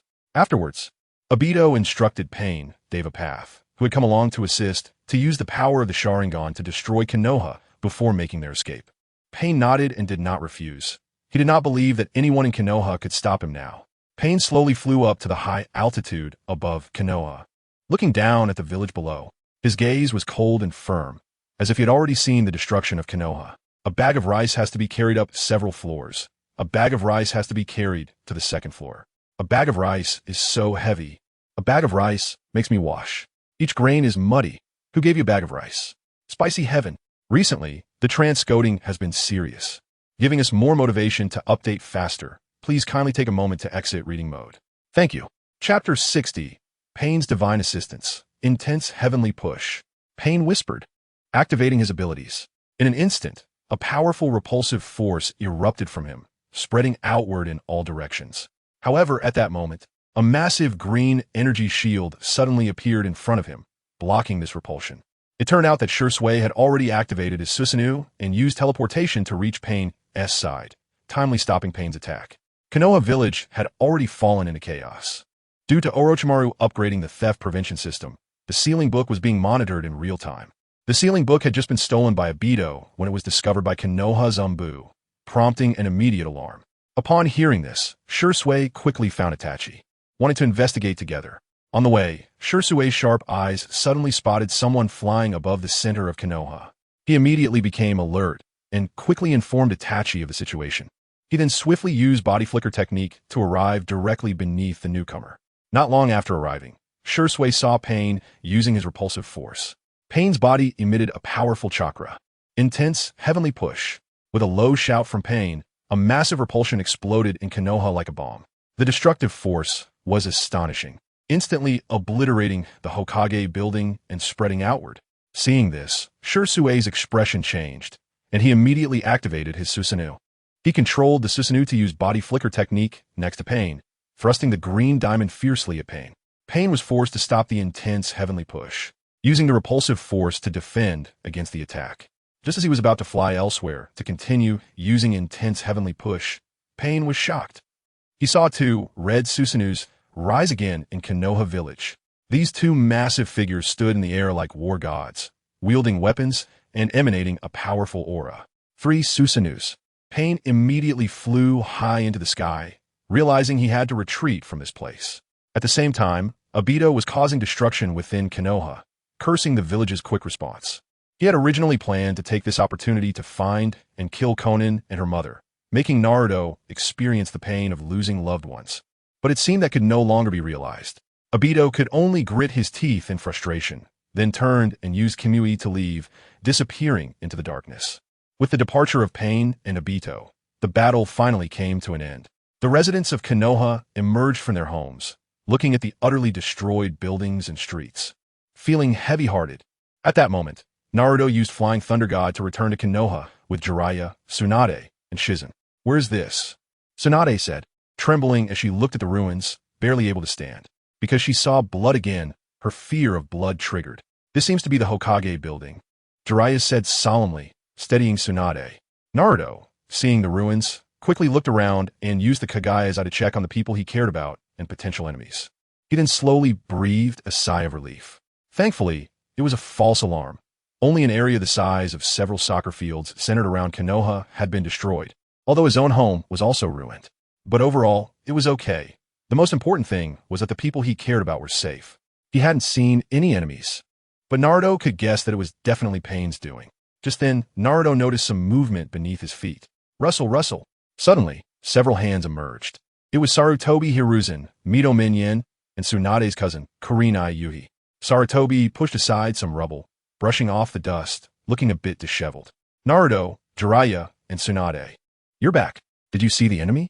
At this time, Tsunade, with Jiraiya's support, was starting to calm down. Hearing her teacher's words, she couldn't help but feel furious.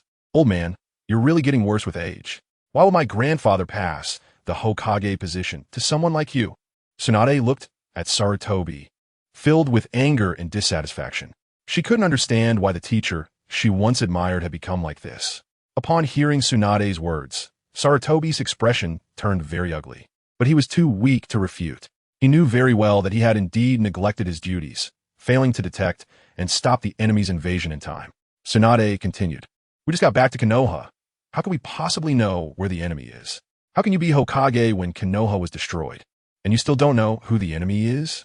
Tsunade's tone grew increasingly severe, her eyes flickering with anger.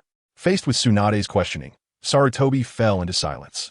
He felt a deep sense of guilt, believing he had let down the trust of Konoha village. However, as a ninja, he had to face reality with strength and quickly find a solution. Sarutobi sighed with a grim expression, "This is indeed my fault. But the urgent matter now is to understand the specific situation. We must immediately organize defenses, resist the enemy, and do our best to treat the injured." Okay. This old man, why does he always make me clean up his mess?" Tsunade complained angrily, then performed the slug technique, using a giant slug to heal the injured people in Konoha.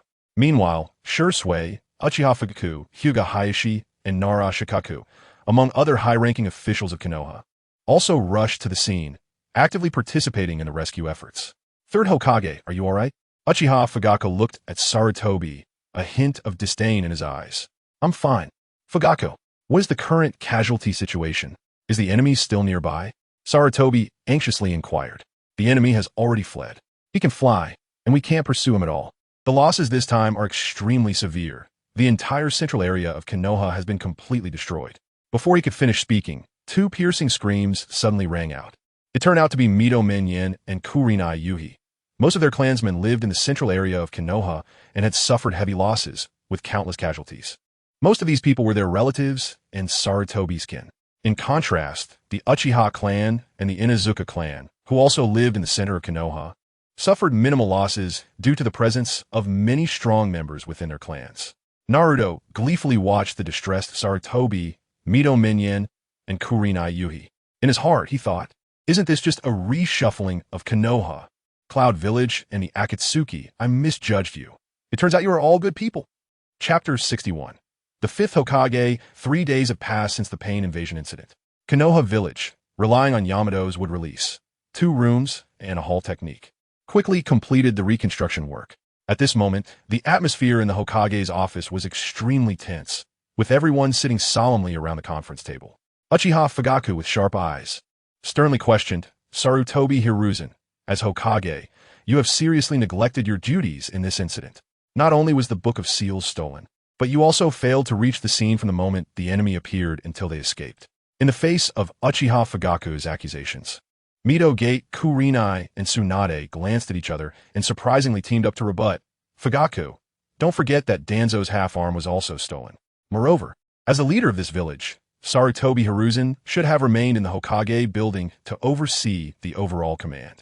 That's right, the enemy struck and immediately retreated. We indeed did not have time to react. But even so, they ultimately succeeded in escaping the village. Isn't that your responsibility? The tension in the room escalated, and everyone present became angry. Uchiha Fugaku, after hearing Mito Gate, Kurenai, and Tsunade's rebellious remarks, was so furious that he was momentarily speechless. Finally, Uchiha Fugaku could no longer contain the anger within him. His eyes widened as he activated his Manjiki Sharingan, releasing a strong, killing intent, and fixed his gaze on Mito Gate, Kurenai, and Tsunade. Seeing that Fugaku genuinely intended to act, they began to feel afraid. Fugaku, what do you want to do? This is Konoha, and the 3 legendary ninjas are also present. How dare you make a move? With a loud bang, the table was smashed to pieces by Tsunade. Enough!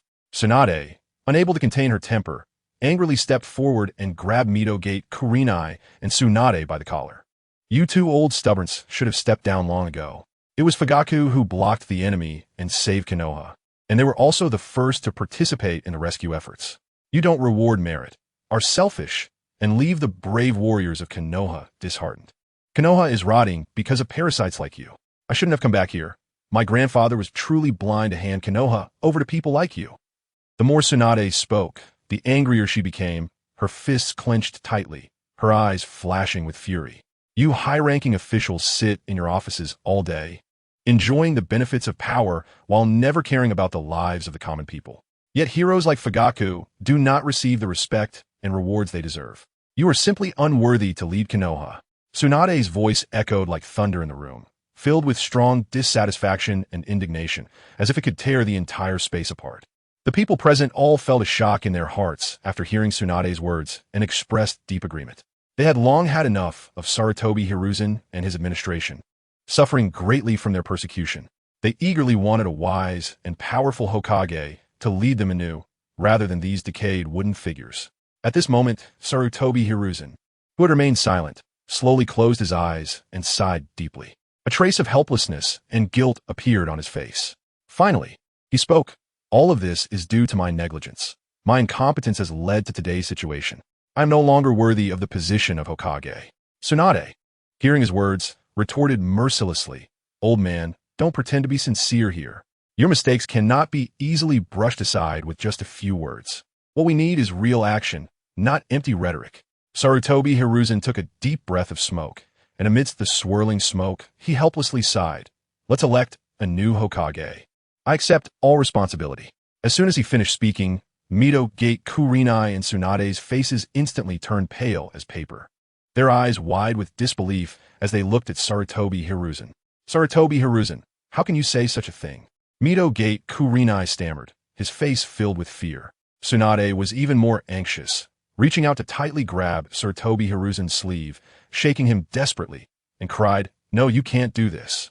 However, Sarutobi Hiruzen merely shook his head gently, a trace of disappointment flashing in his eyes. He inwardly lamented that these two simply had no insight.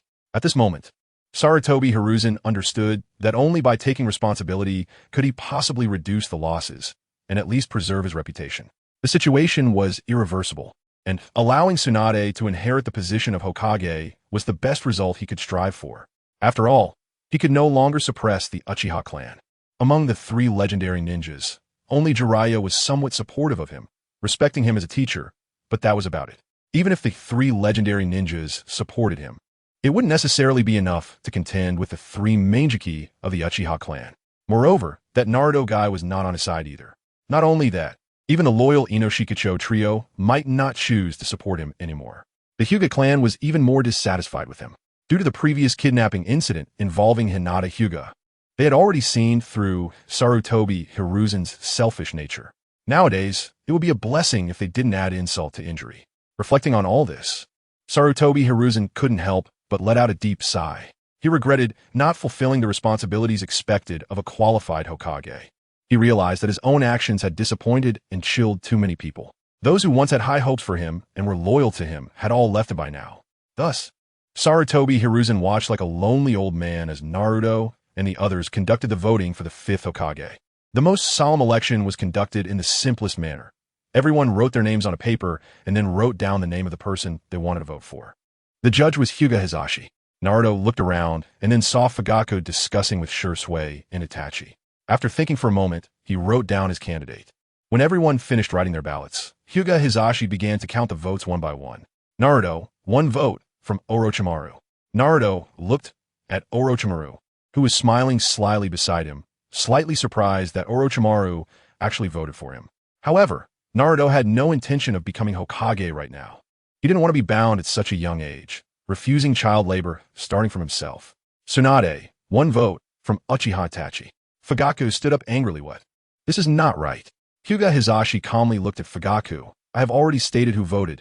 You can ask Itachi to confirm. Fugaku's face turned ashen as he looked at Itachi, playing out a heartwarming father-son drama. Struggling to suppress his anger, Fugaku lowered his voice and said solemnly, I told you to vote for me. Why did you vote for Tsunade? Itachi immediately rebelled. I just think Tsunade is more suitable to be Hokage. Hearing Itachi's response, Fugaku could no longer hold back, drawing out his kunai, intending to give Itachi a late display of paternal love. Shursui hurriedly tried to dissuade him, Fugaku clan leader. Don't get angry. We are still in the election. Don't do this and make a fool of yourself. Shursui, 1 vote from Uzumaki Naruto. Me? Fugaku, who was trying to dissuade, suddenly froze and looked at Naruto in confusion.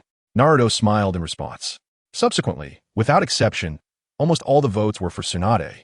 Tsunade was elected as the 5th Hokage with an absolute majority. Recently, the encoding issues have become severe, which gives us more motivation to update faster. Please take a moment to exit reading mode. Thank you. Chapter 62. The new Konoha. A furious roar echoed throughout the Hokage's office as Tsunade's tightly clenched fist slammed down on the desk, instantly shattering the once sturdy surface into pieces. Shizune, looking at the mess on the floor, said with a worried expression, Lady Tsunade, this is the 5th desk you've destroyed. At that moment, it had been exactly 1 month since Tsunade was elected as the 5th Hokage. The transition to Hokage went smoothly. She reported her position to the daimyo with efficiency and received approval without issue. During this month, Tsunade also successfully overcame her long-standing phobia of blood and officially took on the heavy responsibilities of Hokage. The trio of Sarutobi Hiruzen had stepped down, with advisors now being Kakashi, Jiraiya, Fugaku, and Hisashi, while Shursui and Hinata Hayashi became the Umbu captain and vice captain, respectively. Itachi had taken on the role of captain of the guard. Tsunade furrowed her brow, her eyes blazing with anger. Shizune. Those old geezers Mito and Kurinai actually took advantage of the chaos from the recent attack on the Hidden Leaf Village. Under the guise of helping villagers and compensating for losses, they abused their power to embezzle a huge amount of money. They are nothing but a disgrace to the Hidden Leaf Village, and I will never let them get away with this. I must get that money back, and I need to thoroughly investigate the previous financial transactions, pursue the matter, and make them return all the embezzled funds. I can't let this happen again. Tsunade, you are right. We need to hold them accountable. Jiraiya agreed. The most important thing now is to unite and restore the vitality of Konoha. Tsunade nodded in agreement.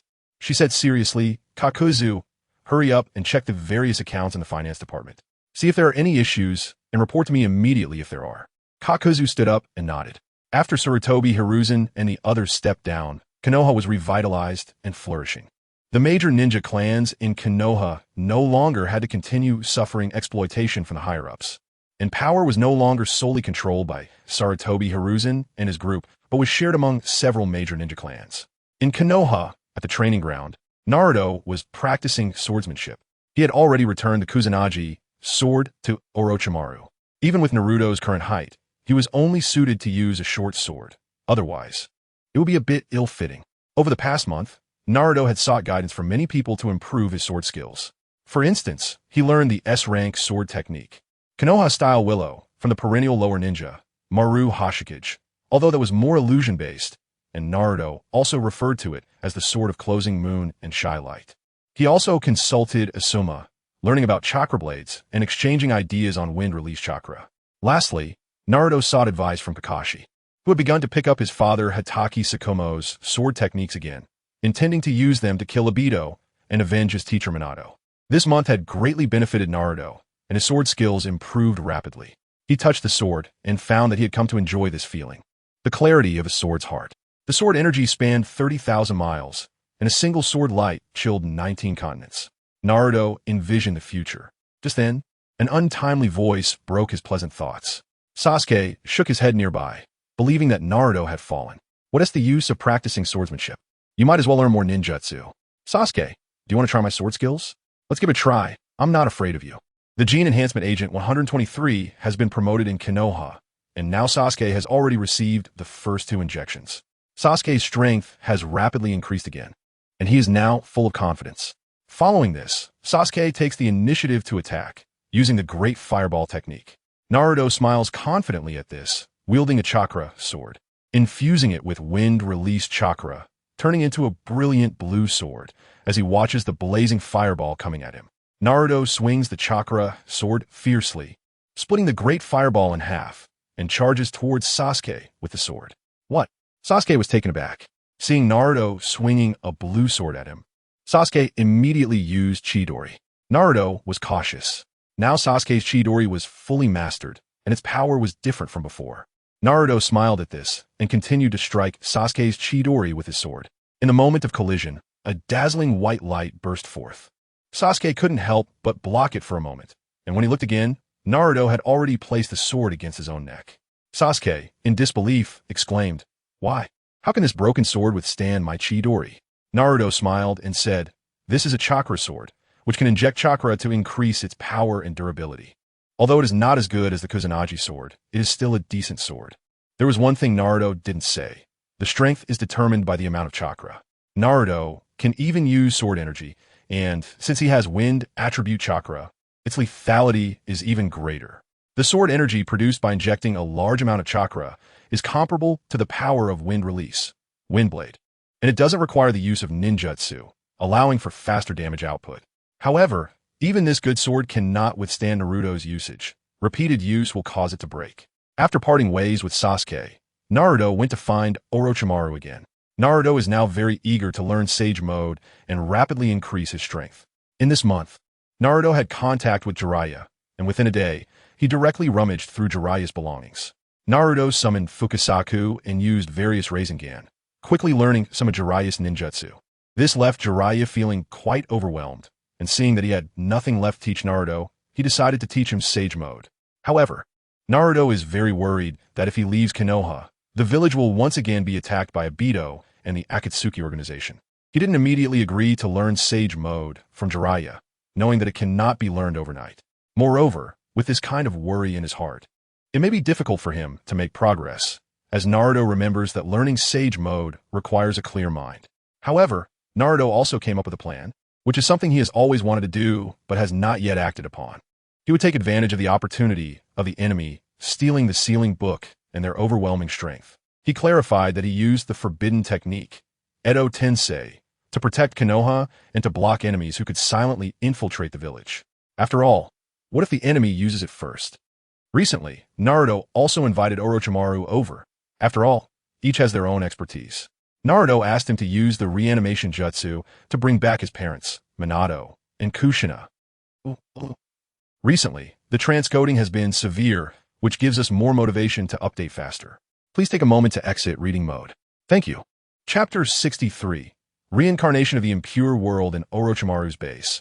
A barely noticeable smile appeared on his face as he said, Naruto, the materials are ready.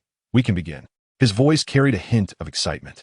Beside him, Tsunade, who had taken on the role of the Fifth Hokage, furrowed her brow with concern and said, Naruto, are you really sure? Allowing Orochimaru to use the forbidden technique of Impure World reincarnation to bring your parents back in this half-alive state? Yeah, Naruto, do you really want to do this? Jiraiya added, his tone filled with worry and unease. I'm sure. Naruto nodded firmly, determination shining in his eyes. A month ago, Naruto had entered the sealing space within himself multiple times to communicate with his parents. He explained the technique of Impure World reincarnation to his father, Minato Namikaze, and his mother, Kushina Uzumaki, asking if they would be willing to return to the living world in this way to be with him. Minato and Kushina immediately agreed, eager to be by Naruto's side in reality. Moreover, if they chose Impure World reincarnation, they would retain the memories of the time spent with Naruto when they reclaimed the chakra left in his sealing space. This was undoubtedly a great comfort for them. With a resolute expression, Naruto stepped in front of Orochimaru and solemnly said, Orochimaru, please help me with this. In fact, Naruto had discussed this matter with Orochimaru and Tsunade a month ago, to preserve Minato and Kushina's powers as much as possible. Orochimaru had meticulously cultivated white zetsu and infused it with Hashirama cells to provide a better vessel for their souls. In Naruto's presence, Orochimaru had obtained a sufficient number of DNA samples from Minato and Kushina's graves, while Kushina could be directly revived through Impure World reincarnation. Minato's soul was sealed due to the Shiki F gene technique he had used, requiring special handling. To revive Minato, they would need to retrieve his soul from the Shinigami, which was the reason for the month-long delay. The crucial item, the Shinigami mask, was also found in the ruins of the Uzumaki clan. During this time, Orochimaru had been preparing for battle, as he was about to face a life-and-death struggle against the Shinigami. In terms of specialization, only Orochimaru dared to dance before the Shinigami. If defeating Orochimaru was an S-rank mission, then killing him would undoubtedly be an SSS-rank mission. Orochimaru looked at Naruto and said, then, Naruto, I will begin. I will first reincarnate your mother, Kushina. After saying this, Orochimaru joined his hands and began chanting a spell, suddenly slamming his hands down onto the ground. Impure World reincarnation. With Orochimaru's loud shout, the ground shook violently, and a coffin suddenly rose from the earth. The coffin lid slowly opened, revealing a person inside. Naruto's mother, Kushina. Mom. Seeing this scene, Naruto was immediately overwhelmed with emotion and rushed forward to tightly embrace Kushina. You are Naruto. Kushina looked at the unfamiliar yet familiar boy in front of her with confusion. Yes, Mom. Naruto nodded through his tears, recognizing the resemblance to Minato. Kushina also recognized that this was her child, and she too was unable to contain her excitement, tears streaming down her cheeks. The mother and son embraced and wept, creating a deeply touching scene. After a while, their emotions gradually calmed down. Naruto wiped the tears from his eyes and extended his fist to signal Kushina for a fist bump. Then, Kushina reclaimed the chakra that had been in Naruto's sealing space and learned about everything that had happened recently. Naruto, it's been so long. Kushina smiled and nodded at Naruto, her eyes filled with love. Naruto, my dear son, I will always be by your side. Kushina tenderly stroked Naruto's hair and said softly, Yes, Mom. Naruto nodded vigorously, a happy smile on his face. At that moment, Orochimaru spoke up, Naruto, since Kushina has been successfully revived, it's time for Minato.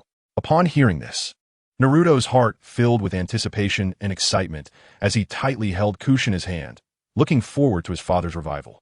Orochimaru first drew a series of complex and mysterious symbols on the ground, then placed a white zetsu on the symbols as a sacrifice for the Impure World reincarnation.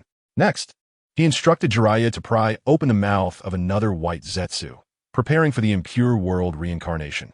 Subsequently, Orochimaru's smile gradually faded as he removed his cloak and slowly donned the terrifying Shinigami mask. In an instant, a powerful and eerie blue chakra erupted from Orochimaru's body. Ugh, ugh, ugh. Orochimaru let out a muffled groan of pain, as if enduring immense pressure and torment. He then began to dance with his hands, moving rhythmically as if performing a sacred ritual. The atmosphere was solemn and mysterious, filled with a sense of ceremony. Suddenly, the Shinigami appeared behind Orochimaru. A chilling, eerie sound echoed in the space, bringing a whiff of death. After emerging, the Shinigami slowly removed the dagger from its mouth and aimed it at its abdomen, plunging it in. At that moment, Orochimaru faced the same fate, his abdomen sliced open, blood pouring out. Soon after, a blue soul floated out from the Shinigami's belly. Seeing this, Orochimaru quickly removed his pain mask, revealing a sinister smile. Impure world reincarnation. With his command, the flying blue soul swiftly injected into the already prepared white Zetsu.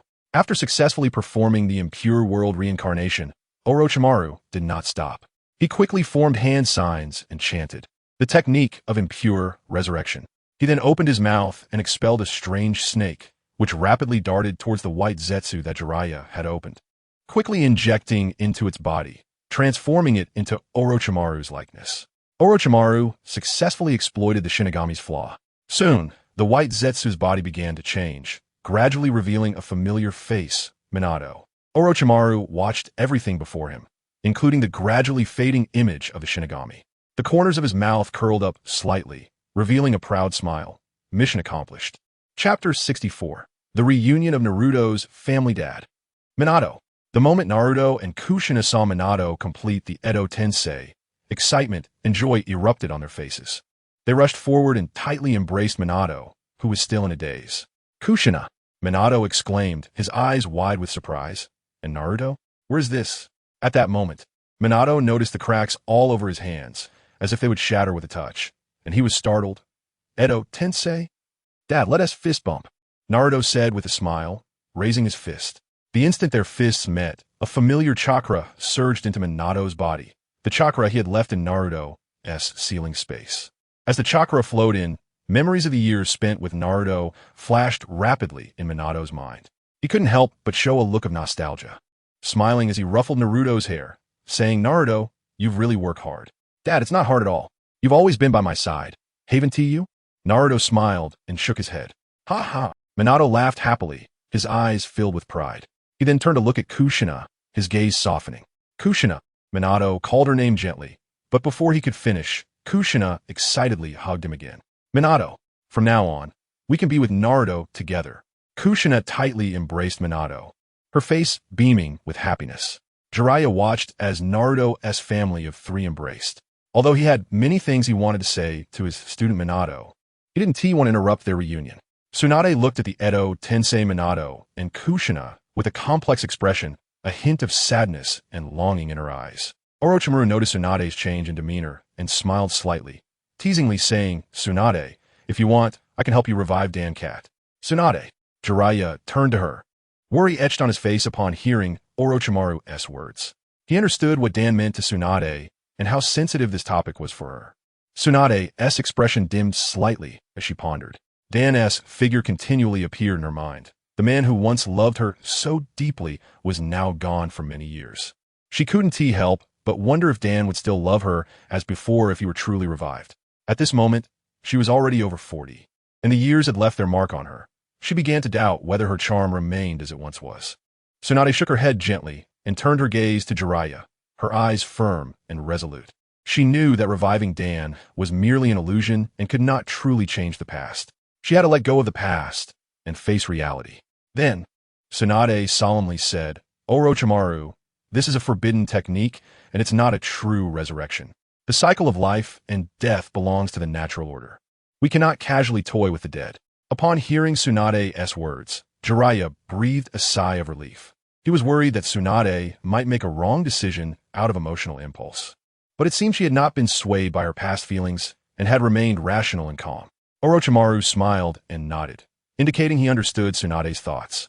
He then teased again, while the first and second Hokage need to be resurrected using Edo Tensei. But what if the enemy uses it first? Oomph. Tsunade angrily clenched her fists, glaring at Orochimaru, feeling that he was giving her no way out. Just then, a voice broke the atmosphere.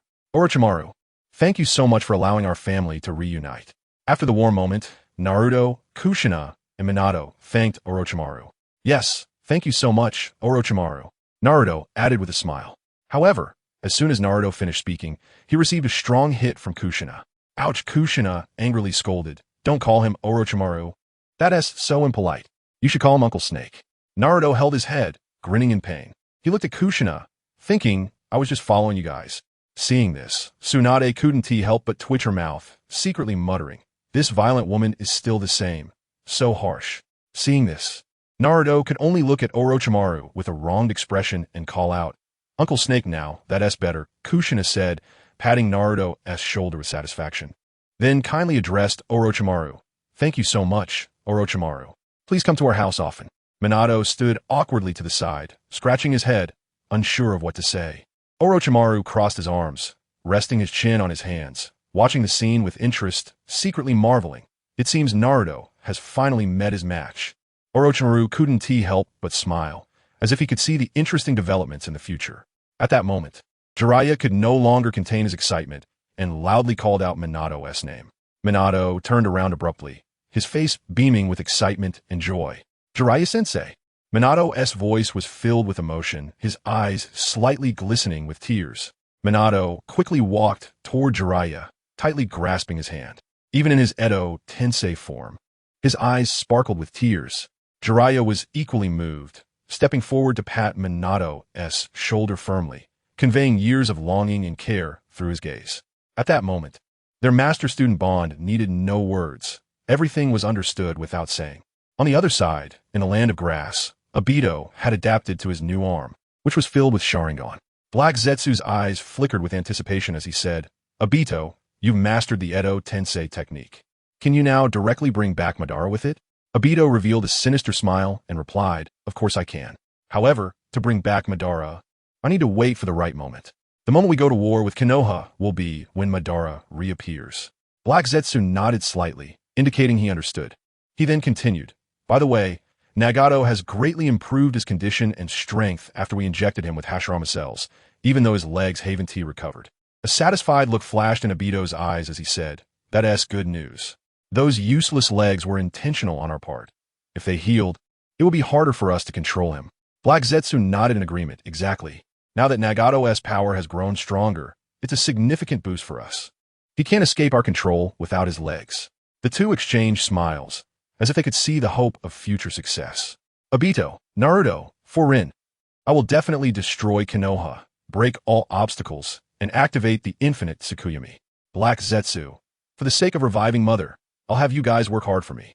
Recently. The transcoding is severe, which gives us more motivation to update faster. Please kindly exit reading mode. Thank you. Chapter 65, Max Level Boss. You wanted to go to school? In the morning, sunlight poured into the room through the window. Naruto, get up. Kushina called out loudly, her voice echoing throughout the house. Naruto woke up from his dream, groggily rubbed his eyes, and quickly climbed out of bed, eagerly opening the door. The sight before him filled Naruto with surprise. His mother Kushina was busy in the kitchen, wearing an apron and holding a spatula. Meanwhile, his father Minato was leisurely sitting on the sofa, engrossed in reading the newspaper. Naruto, since you're up, hurry and wash up. Mom has prepared a special breakfast just for you today, Kushina said with a smile. Naruto's face lit up with a happy grin as he nodded vigorously in agreement. When Naruto returned to the living room, the table was already filled with a sumptuous breakfast. There were eggs fried to a crisp black, a lump of black mush that was unrecognizable as any kind of pancake, and a glass of bubbling purple drink. Come and eat, Naruto. This is all made specially for you by Mom, Kushina said gently. Naruto looked at the food on the table, meeting his mother's expectant gaze. He swallowed hard and bravely began to enjoy this moldy breakfast. Delicious, delicious, so delicious. Eat slowly, Naruto. If it's not enough, I can make more. Naruto cried while eating, stuffing his mouth full, and some food that he really couldn't swallow ended up being spat out. Ah, it tastes like Mom's cooking. Naruto could already feel the love and care from his parents. At that moment, Minato put down the newspaper, walked over to the dining table and joined the conversation. Naruto, how did you sleep last night? Did you have any nightmares? Watergate asked with concern. Naruto shook his head and replied with a smile. No, Dad. I'm sleeping very well.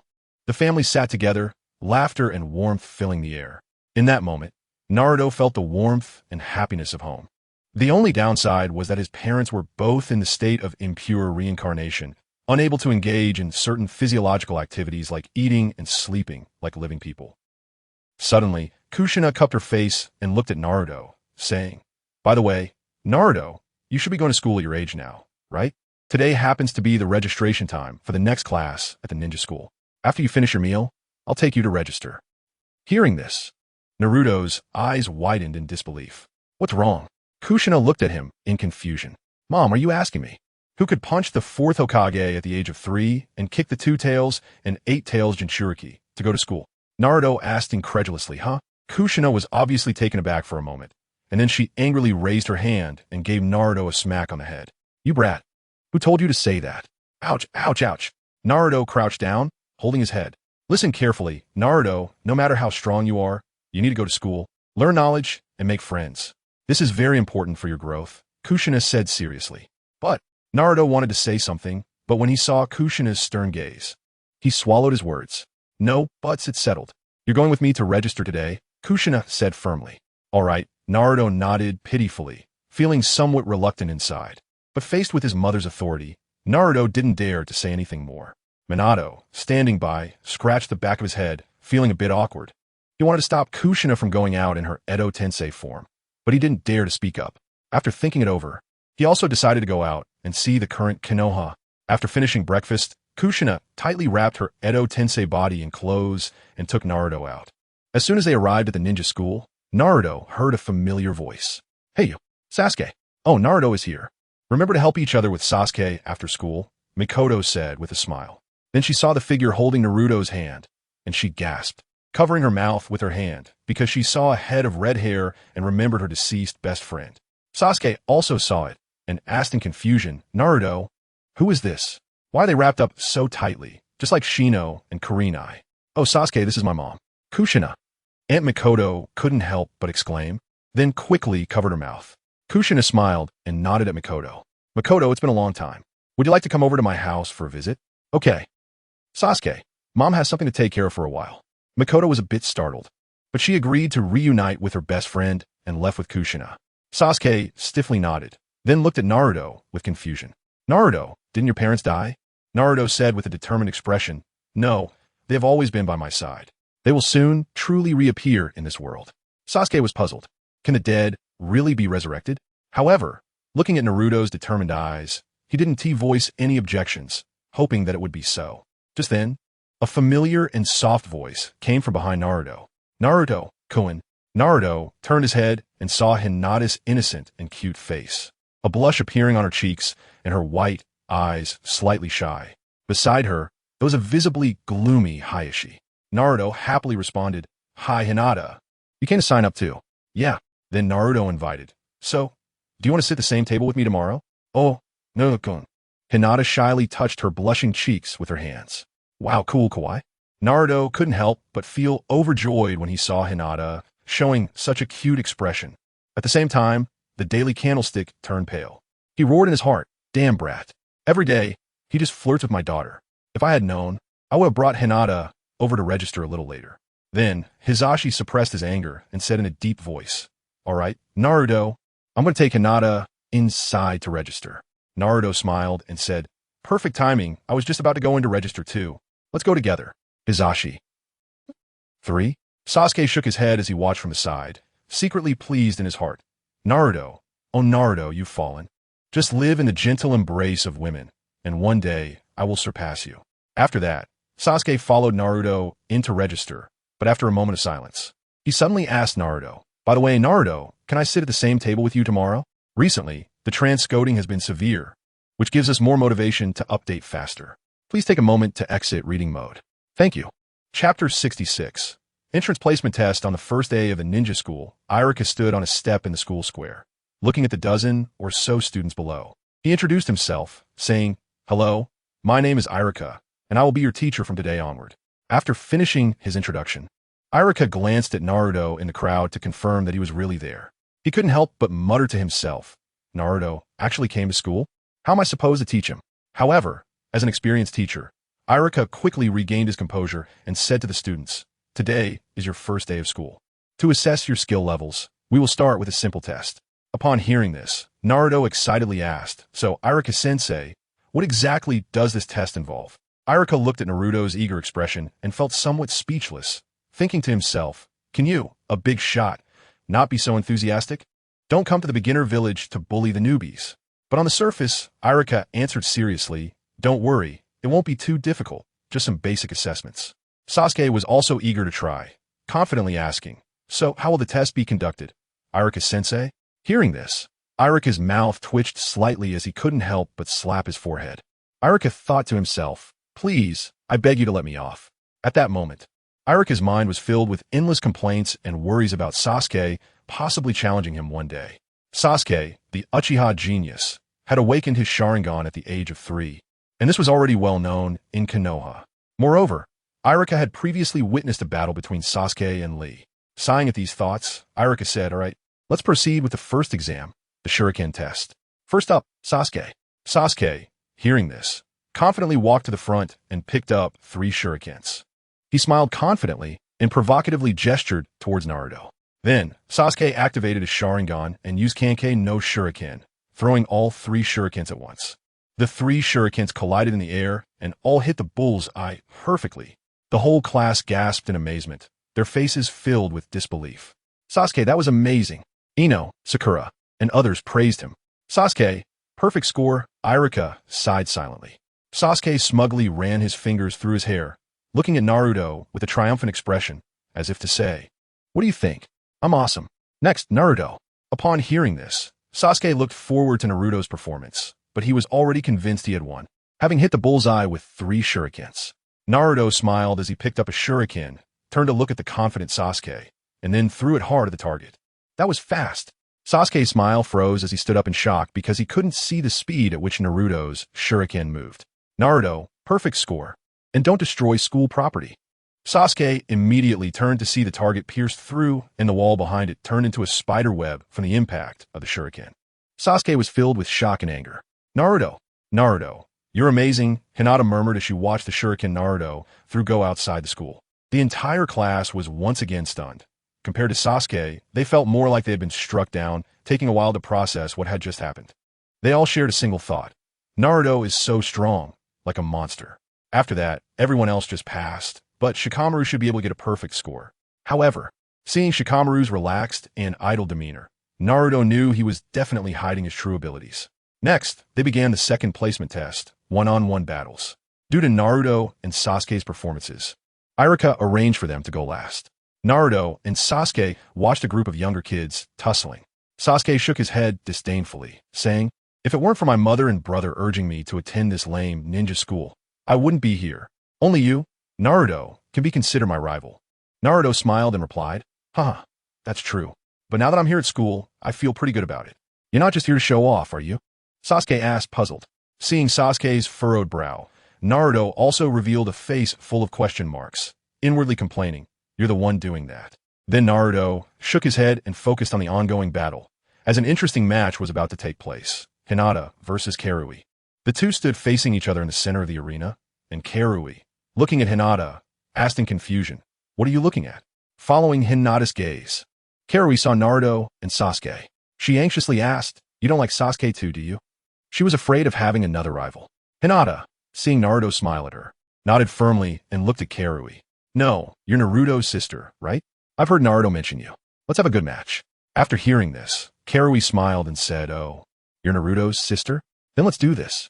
Karui was the oldest in the arena, but due to her poor living conditions 3 years ago in the land of grass, she had developed more slowly and was about the same height as the others present. The battle between Karui and Hinata began. Karui possessed the pure vortex bloodline, was physically strong, and had learned some skills by following Sasuke for the past 3 years. For a while, it was a back-and-forth match against the now well-fed Hinata. Karui, be careful. Hinata activated her Byakugan, her demeanor shifting as she began to take the match seriously. Karui could no longer withstand Hinata's attacks. and her strength was no match for Hinata's. Karui was pushed back step by step, and unwilling to lose, she glanced at Sasuke, watching from the sidelines. Gritting her teeth, she stood up, bit her arm to recover from her injuries, and charged at Hinata again. I'm sorry, Karui. Hinata noticed Karui suddenly charging at her, as if nothing had happened. She glanced at Naruto, and then assumed an attacking stance against Karui. Gentle fist, 16 palms. Karui was struck by Hinata's fierce onslaught, and ultimately lost. Hinata wins. Irika announced the result. Hinata quickly helped Karui up, and asked with concern, "Are you okay?" Karui shook her head and looked towards Sasuke and Naruto, who were approaching. Naruto smiled and said, "Hinata and Karui were both great." Sasuke remarked to Karui, "Not bad. You made a lot of progress in these 3 years." Hinata and Karui both smiled happily. Next up, Naruto versus Sasuke.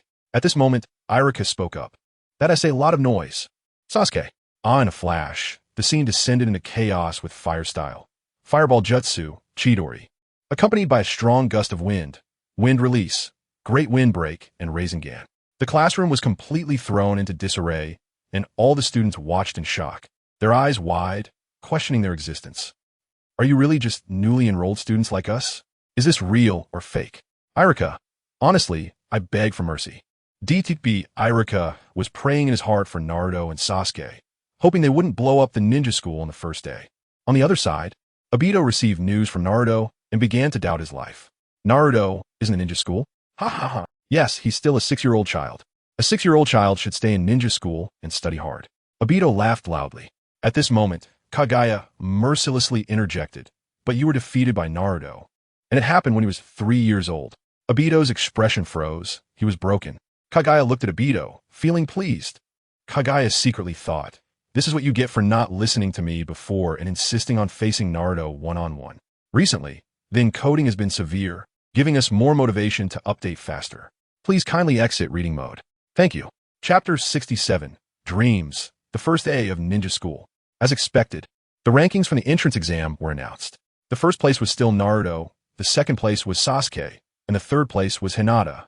Just like in the previous life, after enrollment, there was no immediate class. Instead, there was an entrance ceremony where the students were gathered together for speeches and meetings. Right now, Naruto was listening to Sarutobi Hiruzen's speech on the Will of Fire. After stepping down, Hiruzen became the principal of the ninja school, and with his mastery of the 5 elemental natures, he was certainly in the right place. Where the leaves dance, the fire continues to burn. The light of the fire will continue to illuminate the village and allow the new leaves to sprout. The third Hokage, Sarutobi Hiruzen, was passionately delivering a speech on the Will of Fire from a high platform. Once Hiruzen finished speaking, the venue erupted into waves of enthusiastic applause. It must be said that Hiruzen was indeed eloquent, possessing the gift of gab, a natural leader. This speech was truly inspiring. The third Hokage is truly great. I want to become Hokage. I also want to become Hokage. Listening to the cheers and applause from many children, Naruto smiled slightly at Hiruzen and nodded in acknowledgement. Expertise lies in specialization. Hiruzen was indeed the right person to be the principal. After finishing their spiritual pancakes, Naruto and his group finally entered the classroom. As soon as they walked in, Naruto immediately spotted a seat in the front row to the left, close to the window. He cheerfully sat down there and called out to Hinata and Sasuke. "Hinata, Sasuke, come sit over here. We can be desk mates." Hearing this, Sasuke readily agreed. "Sure, Naruto." Hinata, blushing, shyly replied, Okay, Naruto-kun." At that moment, a warm ray of sunlight streamed through the window into the classroom, bringing a touch of softness and comfort to the whole room. Naruto comfortably felt the warmth of the sunlight on him, his heart filled with joy. He turned to look at his 2 companions, one being his girlfriend Hinata, and the other his good brother Sasuke. He truly felt like he had both a wife and concubines. Not only that, but there were also many other good friends in the class. It seemed that this time spent studying at the ninja school would be a wonderful and happy time. Just like in the original story, Irika had the students introduce themselves on the first day. "All right, let's start the class. Everyone introduce yourselves. Talk about your dreams, or mention something you like or dislike, so we can share. Let's start with Naruto," Irika said. "My name is Uzumaki Naruto, and my dream is to become Hokage. I yearn for everyone's acknowledgement and want to meet like-minded companions to grow together. I like delicious food, and the person I like is Hinata. I dislike those who dislike me." Naruto stood up and smiled at everyone. What a sunny and cheerful person Naruto is. Most of the 12 young ninjas gathered around Naruto. He could be called their little son. Well said, Naruto, Irika-sensei, and the classmates all praised. Hinata, on the side, shyly covered her flushed face with her hands. Steam rising from her head, thinking, Naruto-kun likes me? Wow. At this moment, Sasuke stood up coolly and said, my name is Uchiha Sasuke. I want to become a strong ninja like my brother. I like training with Naruto and my brother Uchiha Itachi. I want to surpass Naruto and dislike being betrayed and abandoned, like when Naruto becomes stronger and abandons me. Sasuke is so cool. Ino, Sakura, and Karui gushed. My name is Hyuga Hinata. I Naruto-kun. I want to be with Naruto-kun, and I want to marry Naruto-kun. Before Hinata could finish her sentence, she fainted. Naruto quickly caught Hinata to prevent her from falling. This girl is really shy. She's so cute, Naruto thought, wondering if he should just hold Hinata during class. Naruto, is Hinata okay? Irika asked. Irika-sensei, it's fine. She just fainted. She'll be okay after a while. Please continue the class, Naruto replied gently. All right, then let's have the next student introduce themselves, Irika said. My name is Inazuka Kiba, and my dream is to become Hokage. I want to get stronger with Akamaru and become a powerful ninja. My dog is like me, and I'm like my dog. My favorite is Akamaru, Kiba said. My name is Nara Shikamaru. I aspire to a normal, stable, and peaceful life. I like playing with Naruto and Choji and dislike trouble, Shikamaru said. My name is Akimichi Choji. I love delicious food and want to try all kinds of food in the world. I like enjoying food with Naruto and Shikamaru and dislike being hungry and bad-tasting food. Choji said, all right, everyone spoke very well. Irika's words were interrupted. Teacher, I haven't introduced myself yet, Shino Aburame said weakly. Okay, this student. Please introduce yourself, Irika said. My name is Aburame Shino, and my dream is to be noticed by more people. I want to make friends with everyone. And my hobby is studying various insects, Shino said. Okay, Shino, you did very well. Sit down, Irika said. Teacher, I haven't introduced myself either, Kurenai Yui said. Irika wiped the cold sweat from his forehead. Okay, this student, please introduce yourself as well. My name is Aburame Torian. I'm Shino's good friend, and my dream is also to make friends with everyone. Aburame Torian also entered Naruto's class. Orochimaru is very interested in the poisonous insects on him. Periodically, Orochimaru extracts the poisonous insects from Torian, but it's a win-win situation. With fewer poisonous insects, Torian can better control his own poison. All right, everyone has their own dreams. This is wonderful. I hope you all can achieve your dreams. Let's work hard for our dreams, Irika encouraged. At this youthful age, a beautiful life is once again being celebrated. Watching Irika and the smiles of the whole class, Naruto felt the youth that Might Guy spoke of. However, Naruto knew he could not delay any longer. Although this beautiful time was not a waste, without strength, this wonderful life would undoubtedly be destroyed by various factors in life. Naruto secretly decided, although life is beautiful now, he must strengthen himself to protect all this beauty. Starting tomorrow, let my shadow clone attend school for me. I need to seize the time to train and improve my strength. Recently, the transformation has been severe, giving us more motivation to update faster. Please take a moment to exit the reading mode. Thank you. Chapter 68, The Prophecy of the Big Toad, on the second day of formal classes.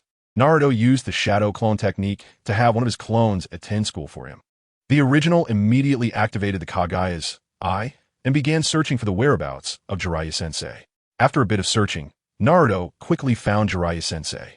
Tsunade, Jiraiya-sensei. Sitting in the Hokage's office, Tsunade couldn't help but laugh when she heard Naruto's voice, and then she teased. What's up? Naruto, why aren't you going to school? Why did you come here? Tsunade's tone sounded like she was saying, why isn't Naruto playing house today?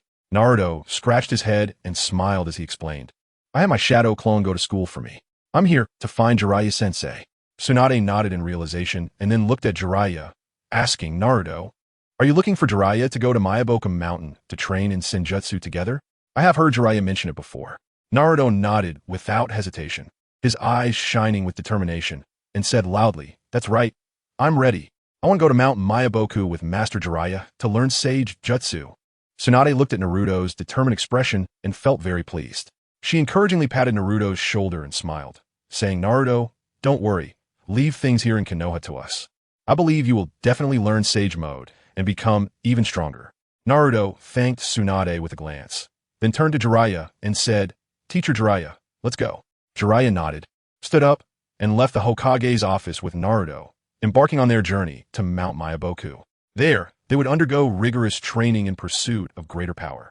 Meanwhile, Tsunade remained in the Hidden Leaf Village, continuing to protect it and waiting for Naruto to return after his training. Thus, Jiraiya first used the summoning technique to summon Fukasaku the Toad, and then had Fukasaku go back to inform the other Toad, Shima. Then, Fukasaku and Shima used reverse summoning to bring Jiraiya and Naruto from Mount Myaboku. Wow, is this Mount Myaboku? It's so big. Naruto looked around in amazement at everything before him. Myaboku Mountain was vast, like an enlarged little world, filled with oversized things, including many large stone statues. For instance, some lotus leaves were big enough to serve as beds, and the insects on the ground were thicker than a human thigh. Naruto seemed to understand a bit why Bunta could grow so large. Jiraiya, Naruto, and just then the Toad Sage suddenly woke up. He had something to call you over for, Shimaka said. Because Naruto had previously summoned Gamabunta, they all had a basic understanding of him. Jiraiya and Naruto, come over here. When you meet Fukasaku Sage later, remember to show some respect, said Shima's Sage. Got it. Naruto quickly nodded in agreement. Shortly after, Fukasaku and Shima led Jiraiya and Naruto into a relatively simple and bright room. Frog Sage, the person has been brought, Fukasaku said. The Frog Sage slowly opened his eyes and gazed at Naruto. Naruto felt quite uneasy during this journey. After all, he was a reincarnator and shouldn't be seen through. Moreover, the Frog Sage had prophetic abilities, and there were many controversies about him in his past life. For example, some believe that the Frog Sage was only pretending to be weak while actually being powerful and had not truly aged. There were also rumors that the Frog Sage revealed the Sage mode only for himself, intending to ensure that Sage Chakra would always remain in the sacred land of Myaboku. At that moment, the Frog Sage slowly spoke. Just now, I had another prophetic dream. In the dream, a young boy was leading the ninja world, seemingly fighting against an enemy from beyond, but the images were unclear. I only remember that the boy had yellow hair, wore white clothes, and had deep blue eyes. Upon hearing the Frog Sage's words, everyone couldn't help but turn their gaze toward Naruto. Frog Sage, are you talking about Naruto?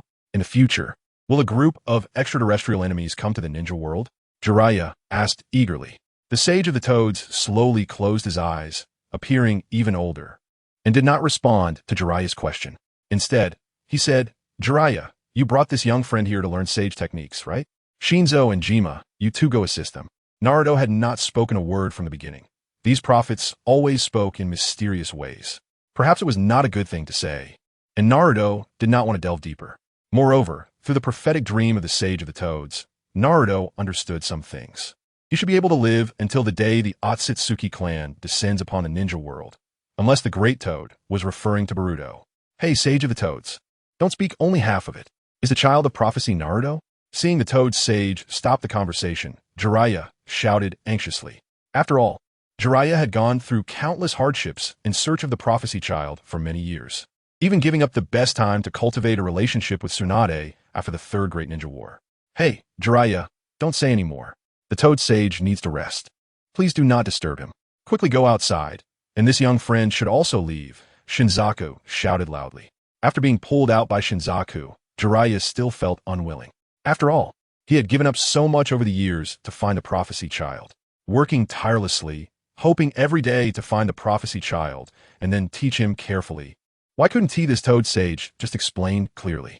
However, in the hearts of Jiraiya and others, they almost all believed that the prophesied child was Naruto. All right, Jiraiya, are you going to teach this little friend the sage arts? Come with us. The Toad Immortal has asked us to cooperate well with you, Shinsaku said. Shinsaku brought Naruto and Jiraiya to a place filled with sharp mounds of earth. As in the original work, Shinsaku moved a wooden board and placed it on a pointed mound, allowing Naruto to sit cross-legged on it. Naruto looked at the board, gently jumped onto it, and sat down steadily, the process smooth and graceful.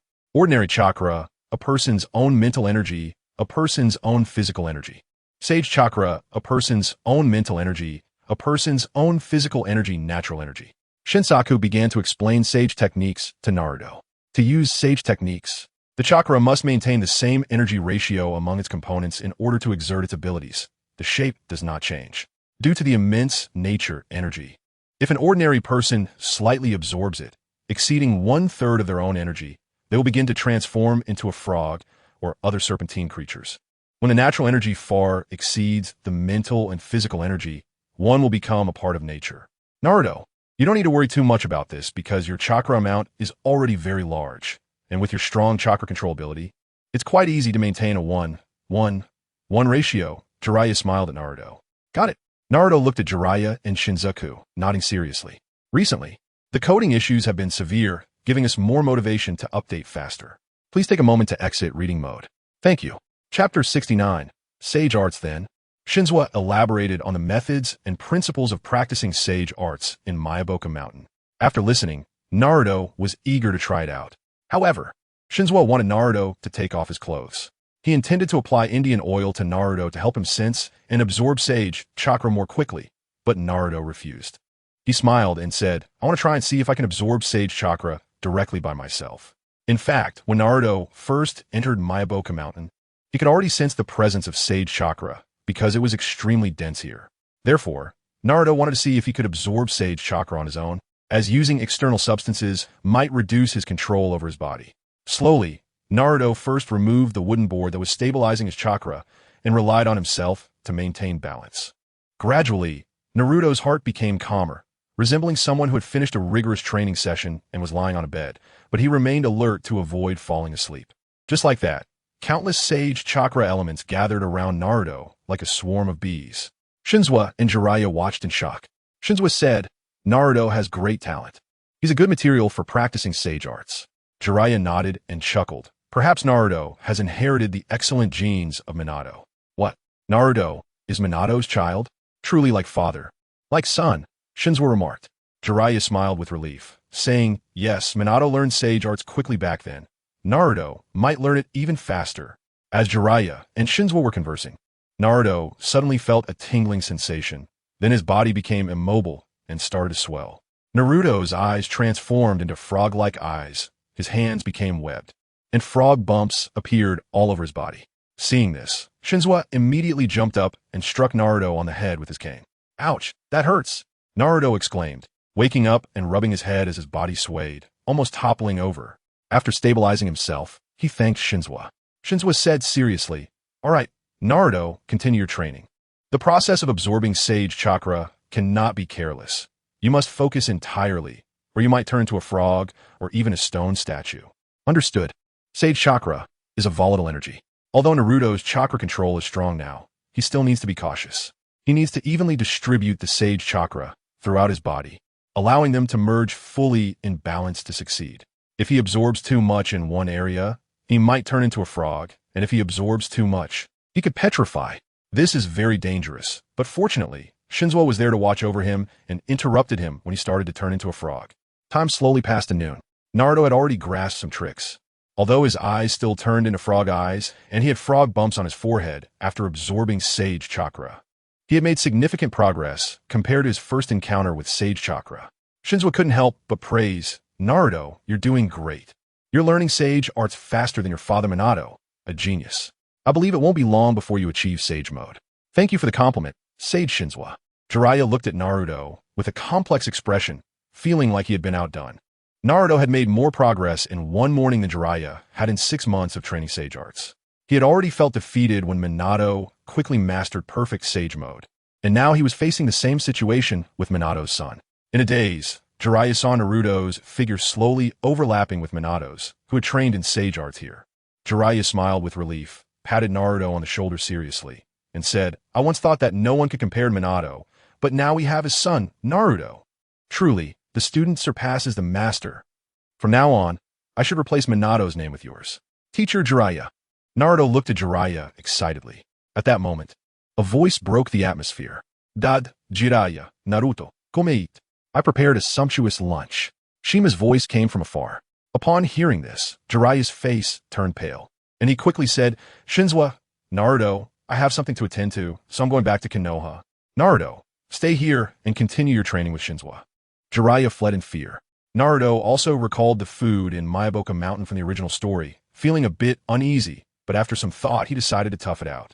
Naruto followed Shinzawa to a beautiful clearing, a perfect place for camping and picnicking.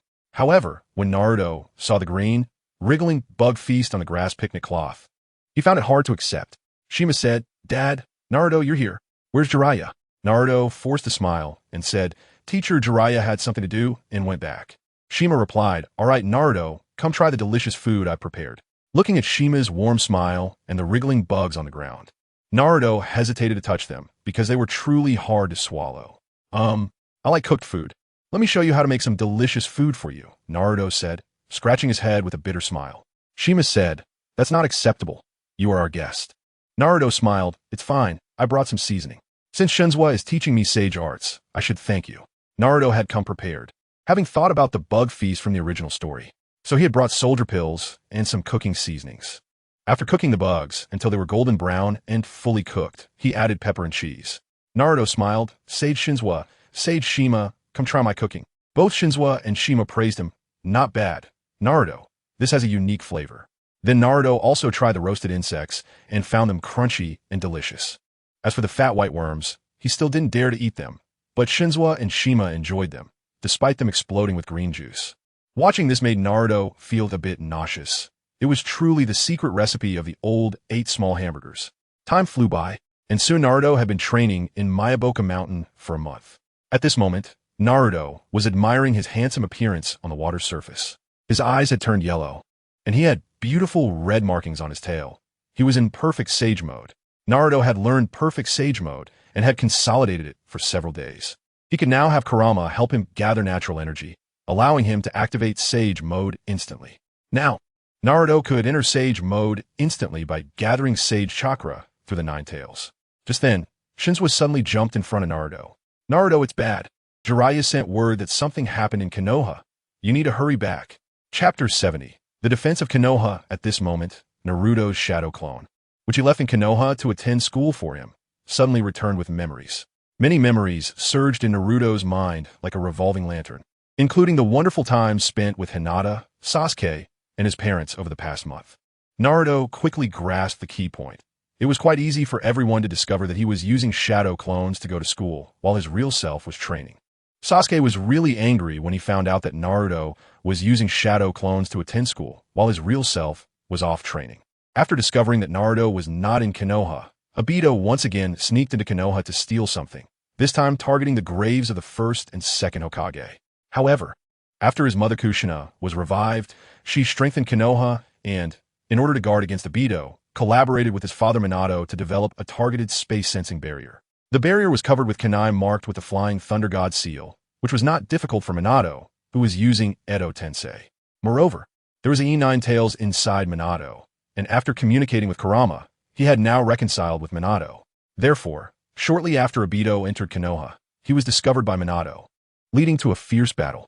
Obito tangled with Minato, using his intangibility, and ultimately, to achieve his goal, he intentionally offered himself as bait and quickly approached the tombstones of the first and second Hokage, using Izanagi to try and snatch them.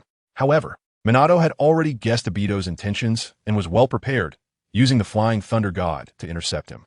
Just as Obito felt disappointed, Black Zetsu couldn't stand it anymore and intervened. In the end, Hashirama and Tobirama were successfully resurrected by Obito using Edo Tensei. After quickly absorbing the memories, Naruto used reverse summoning to return to Konoha. As soon as he arrived, Naruto was stunned because the scene was in chaos, resembling a large-scale family reunion in the midst of multiple battlefields. Pain had invaded, and Konan, Obito, Hashirama, and Tobirama were all present. Konan was using explosive tags in a combination technique, relentlessly bombarding Konoha's barrier. While Kushina maintained the barrier to prevent Konan from destroying Konoha, there were many fragmented battlefields. Minato suppressed his anger and said in a low voice, Obito, does it have to be this way? Obito chuckled and said, What do you think? Kakashi took out a kunai and assumed a combat stance, saying, Minato-sensei. Obito is already dead. He is no longer the Obito we knew. Minato sighed and ultimately did not argue back. Obito, in a fit of rage, shouted, Kakashi Minato, stop pretending to be righteous. Today, I will destroy Konoha.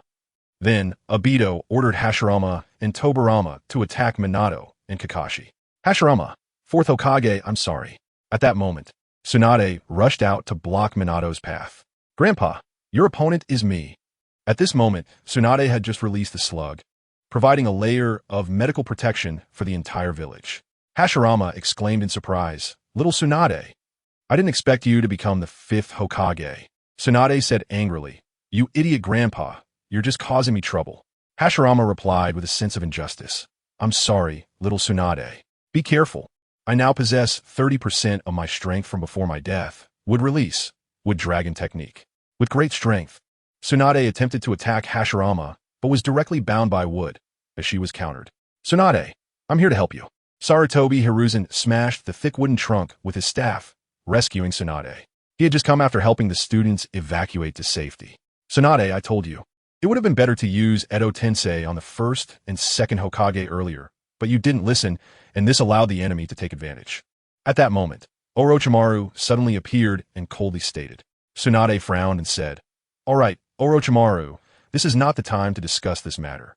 Let's work together to stop my grandpa, or else Konoha is really finished. On the other side, Tobirama looked at Minato and nodded in agreement. 4th Hokage, your flying thunder god technique is impressive. Let's see whose is faster. Minato nodded as he faced Tobirama, showcasing the flying thunder god technique. Meanwhile, Obito and Kakashi were also engaged in battle. Obito, filled with rage, said, Kakashi, you who couldn't protect Rin, don't deserve to live in this world. Kakashi coldly replied, Obito, I never expected you to become so insane. What exactly do you want to do? You actually cruelly killed the teacher, and now you want to destroy the village. I've decided not to allow you to do this. On the other side, Jiraiya and Pain are also having a conversation. Jiraiya softly said, Yahiko, is that you? Yahiko? Pain said coldly and mercilessly. Yahiko is already dead, Jiraiya-sensei. Jiraiya asked softly with confusion. Then are you Nagato? At first, I thought you all were dead. I even went back to the Rain Village to look for you, but I couldn't find any trace of you. Pain interrupted angrily. Enough, Jiraiya-sensei. There's no point in saying these things anymore. You should either give up resistance or join us. This world is filled with too much darkness. And it's up to me, this god, to save it. Jiraiya replied. Is this what you call salvation? You want to destroy Konoha? Pain slowly flew to a high altitude and said in a profound manner, What comes with destruction is rebirth. I want to destroy this broken ninja world and create a beautiful world without war. Better to have a short pain than a long one. As long as I make everyone suffer and fear war, no one will dare to start a war again. Jiraiya angrily replied, This is twisted reasoning. It's unreasonable to stop war with war. Pain coldly responded, Enough nonsense, Jiraiya-sensei. I hope you won't try to stop me, or I won't spare any feelings of our teacher-student relationship. Just as Pain and Jiraiya were about to engage in battle, Naruto quickly intervened.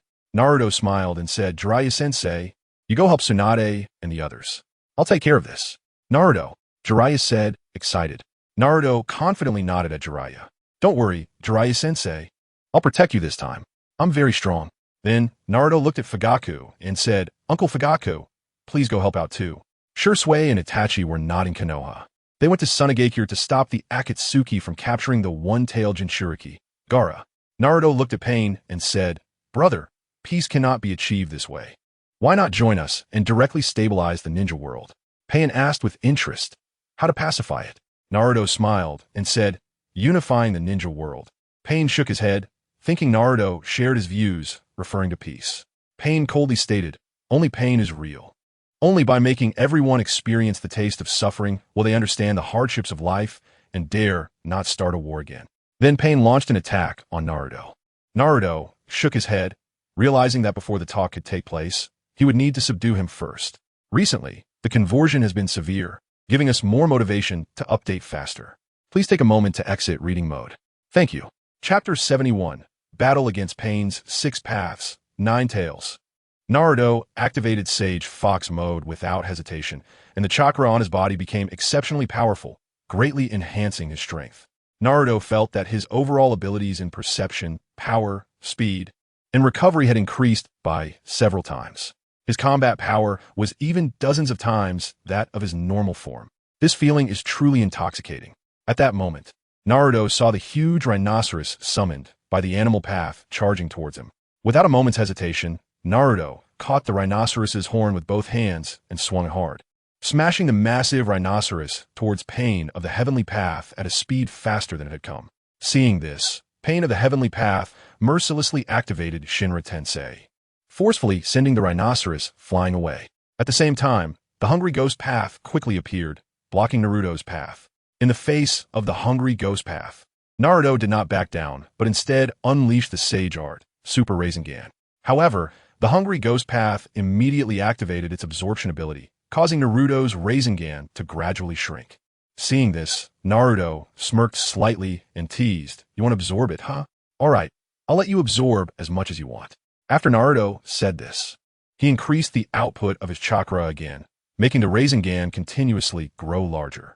Saja, Super Size Rasengan. Naruto suddenly increased the output of his Rasengan, and in an instant, it became enormous. The hungry ghost path couldn't absorb it in time and was instantly engulfed by Naruto's gigantic Rasengan. With a deafening roar, the hungry ghost path was destroyed by Naruto, leaving not even a trace behind, with no chance of resurrection. The explosion was incredibly powerful, and its range was frighteningly large, causing the human path, unable to dodge in time, to be caught up in it and turn to dust. Naruto's lips curled up slightly, revealing a smirk of triumph. "Brother, how does it feel?" At this moment, Naruto was brimming with confidence. After mastering Sage Mode, he gained an additional layer of red buff enhancement, and his strength soared like a rocket, with his output now including some true damage. Although Pain was secretly astonished by Naruto's power, he maintained a calm facade and launched an attack without a word, commanding the Hell Realm to quickly revive the human realm.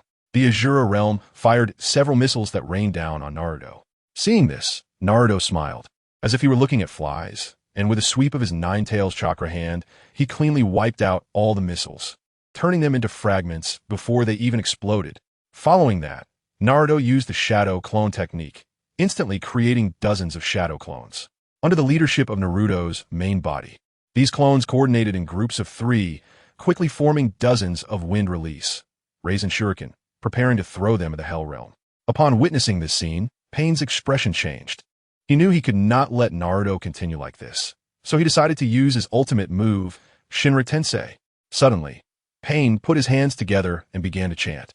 In an instant, a powerful gravitational force erupted from beneath Naruto's feet. The ground around him started to shake violently, and countless stones were lifted, forming a massive sphere around Naruto. Naruto cried out in pain as a shadow clone shattered, but he did not give up resisting.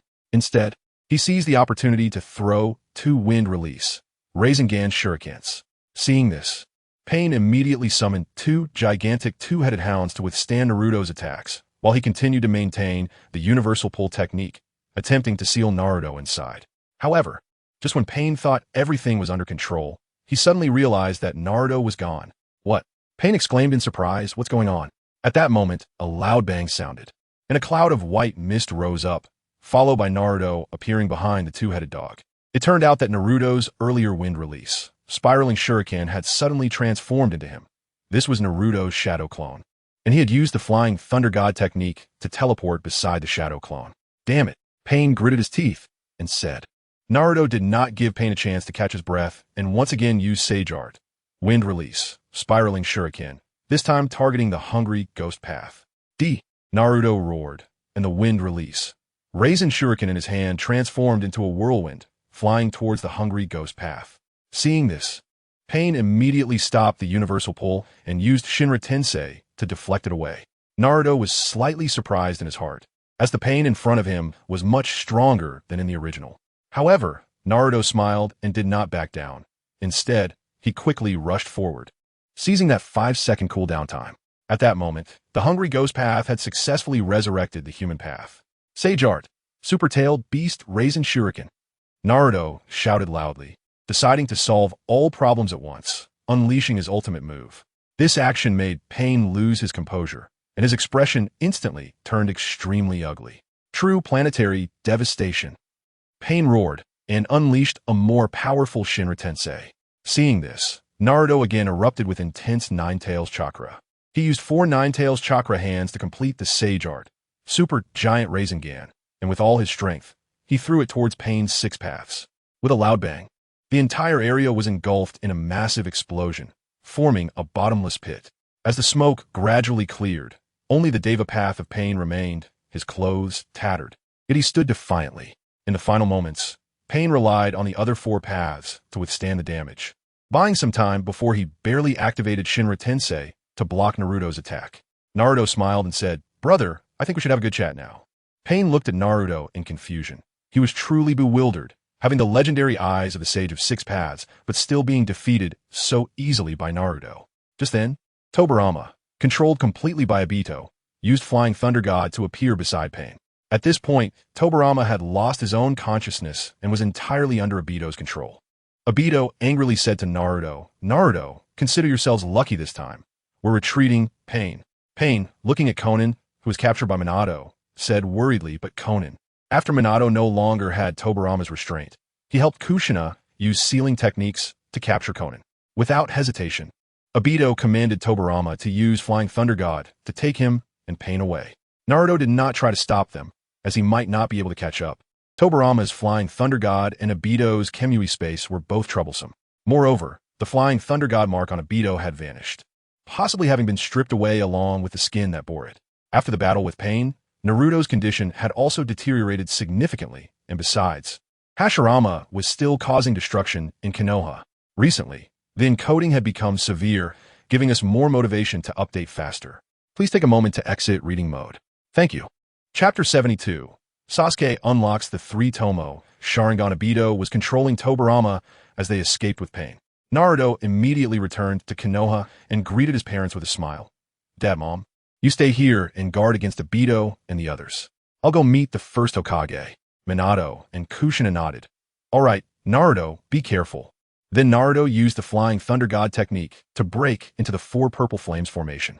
Now, there were Flying Thunder God marks all over Konoha, but fortunately, Minato had improved and created his own version of the technique. Therefore, the Flying Thunder God marks of Minato and Naruto did not work with Tobirama's. As soon as Naruto entered, he saw that Hashirama had already been sealed by the people of Konoha. However, what surprised Naruto was that Sasuke was also here, and he was crying, sobbing heart-wrenchingly. "Kakashi-sensei, don't die.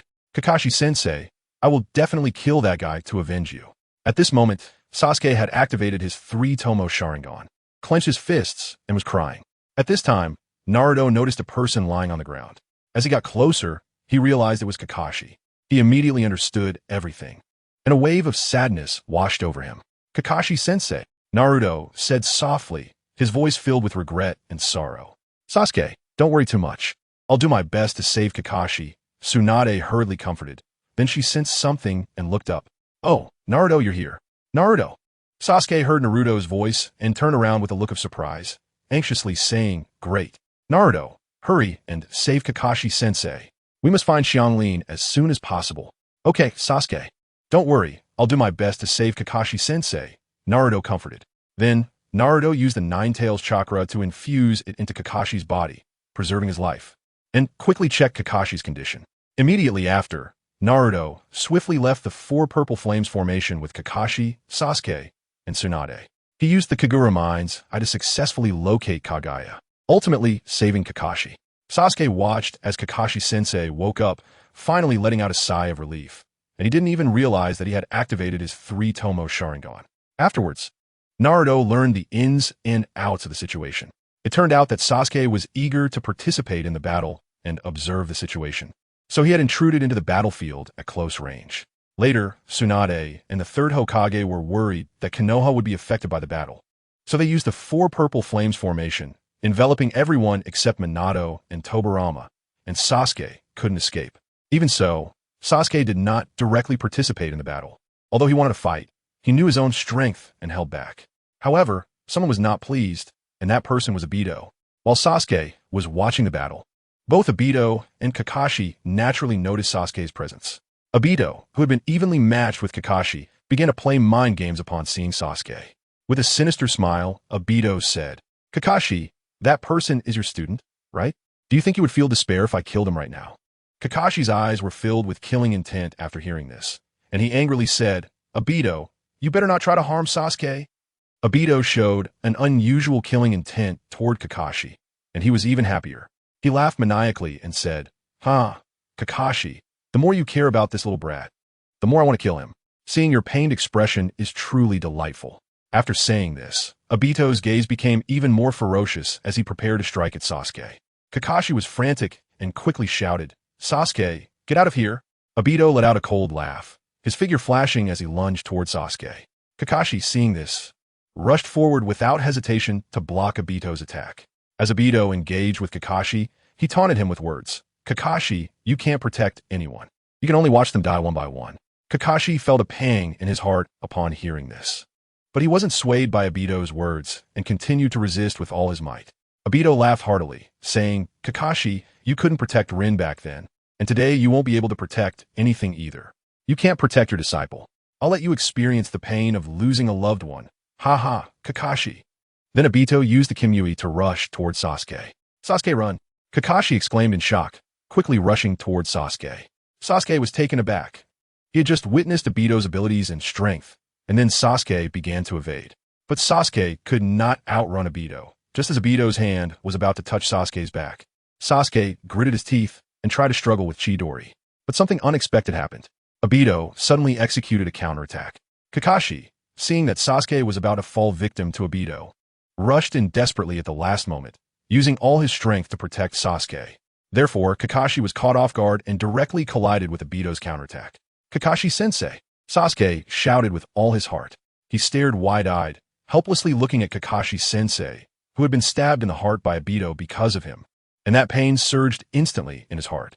At this moment, Obito, however, mocked and laughed, saying, Kakashi, I didn't expect this cold-blooded guy would actually risk his life to save companion. Obito, I'll take your life. Sasuke, filled with anger, used Chidori against Obito. Obito immediately turned around, holding Kakashi in front of him as a shield. Obito mocked, Oh, you still want to take revenge for Kakashi? Kakashi died because of you, haha. This remark from Obito broke Sasuke's defense, completely enraging him and severely hurting him. Teacher Kakashi, I'm sorry, it's my fault that you died.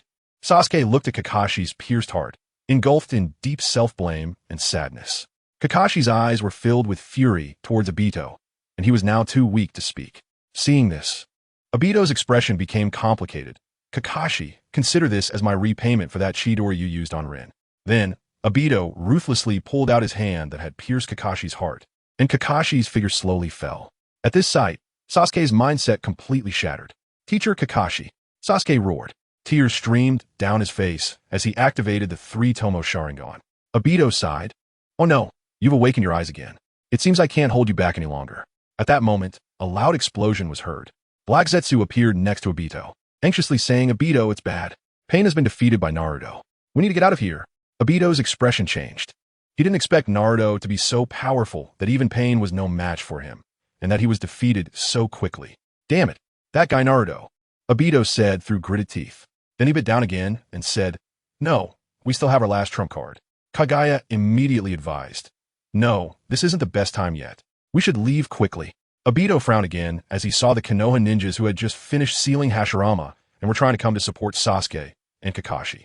Then Obito glanced at the furious Sasuke and chuckled. Little guy, next time you come, you won't be so lucky. Then Obito controlled Tobirama to escape using Flying Thunder God, and the event returned to the beginning. Inside the Akatsuki organization, Obito questioned, Black Zetsu, why won't you let me use Edo Tensei on Madara? Black Zetsu advised, Obito, we haven't gathered all the tailed beasts yet. Now is not the best time. Don't delay our Moon Eye plan just because you want to destroy Konoha. Obito replied wearily, All right, I understand. After killing Kakashi, his feelings were complicated, and he didn't know that Kakashi had been revived.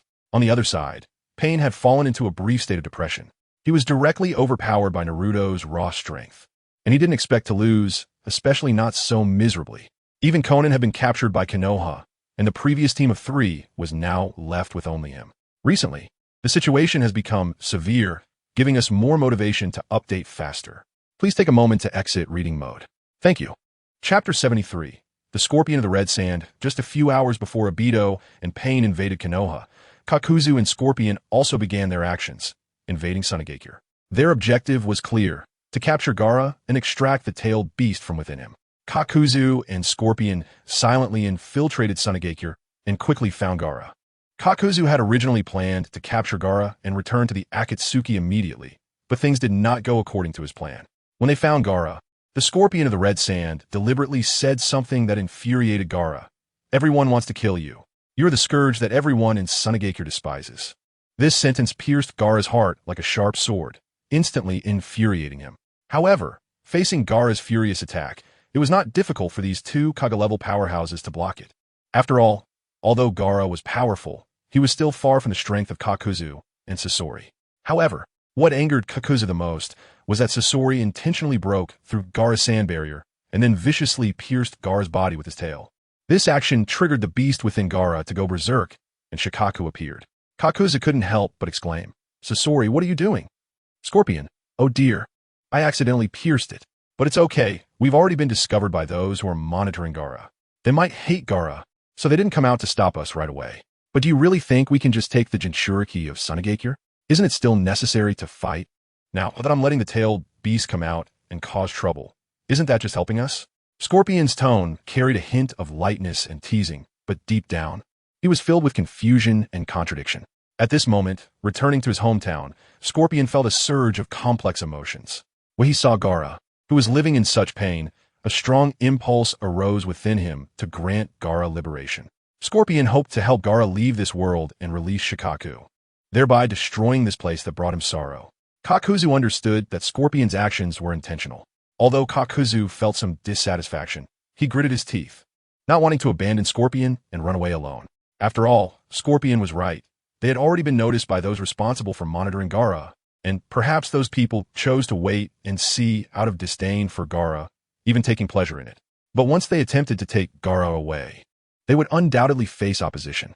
Thus, Kakuzu followed Scorpion, and with Shikaku's rampage, they launched a destructive operation within Sunagakure.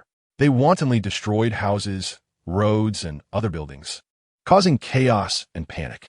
The entire village was engulfed in flames, and people fled in all directions, terrified. However, this destruction was not merely to create chaos. It was also a release of Scorpion's inner emotions. Scorpion could not bear the way Sunagakure treated Gaara. That indifference and discrimination filled him with rage. Through this destruction, Scorpion attempted to express his dissatisfaction with Sunagakure and show the world the suffering Gaara endured. In such a situation, Sunagakure was powerless to resist this overwhelming force. Faced with two powerful shinobi and a tailed beast rampage, they had no choice but to seek help from their ally, Konoha, for protection and support. Consequently, Tsunade dispatched Shursui and Itachi to provide assistance to Sunagakure. Meanwhile, Obito seized the opportunity to steal the bodies of the first and second Hokage, while Naruto and the two Manjiki Sharingan users were away from Konoha. Shursui and Itachi quickly arrived at Sunagakure, and what they saw was shocking. The fourth Kazekage was engaged in a fierce battle with Shikaku, but was clearly at a disadvantage due to Shikaku's overwhelming power. Chiyo was battling Scorpion, and the puppet fight was intense, creating a spectacular scene.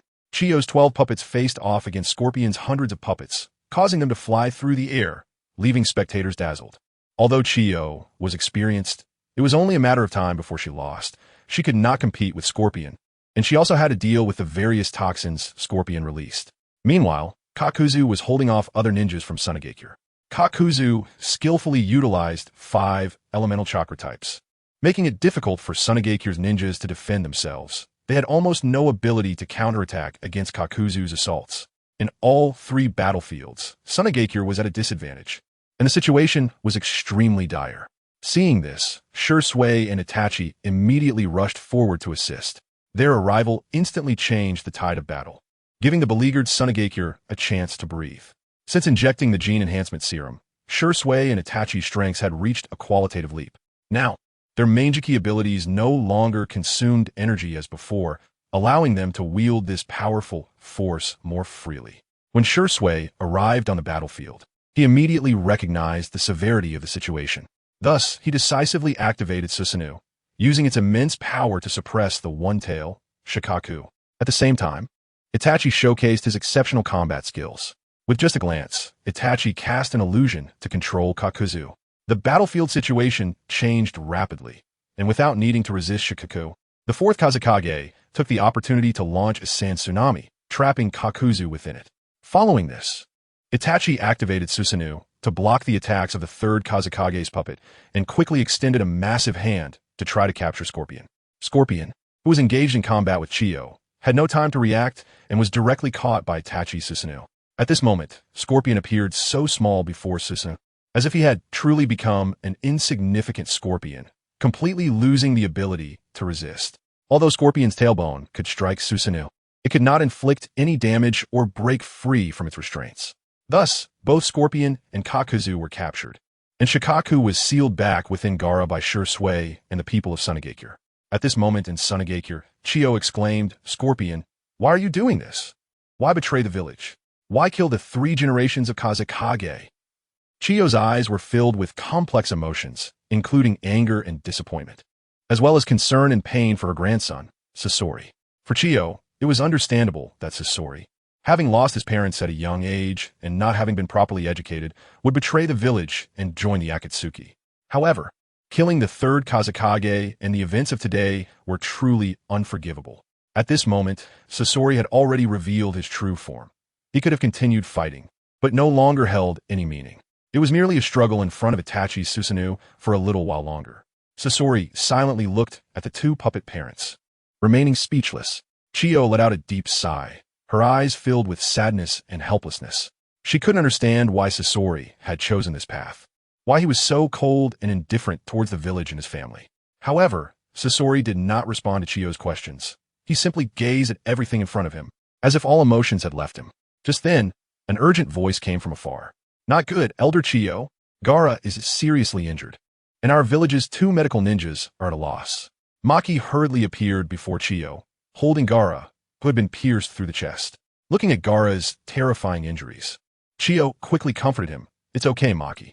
She knew the situation was urgent and couldn't afford to waste any more time, so she directly used the rebirth technique.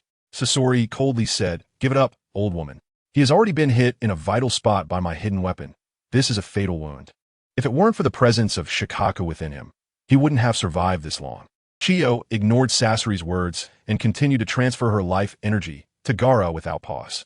With Chiyo's efforts, the injuries on Gaara's chest were visibly healing at an astonishing rate. Seeing this scene, Sasori's eyes widened in shock, and he muttered in disbelief, "How is this possible?" Chiyo's eyes flashed with a hint of sadness as she slowly explained, "What I am using is not an ordinary medical ninjutsu, but a reincarnation technique that transfers my own life energy to others. This was a ninjutsu I spent many years researching for you. With this technique, I can inject a soul into a puppet. This way, even if the physical body dies, the deceased can continue to exist in another form. Everything I am doing is for you. My purpose is to bring your parents back to life." Granny Chiyo looked at Scorpion with a loving gaze.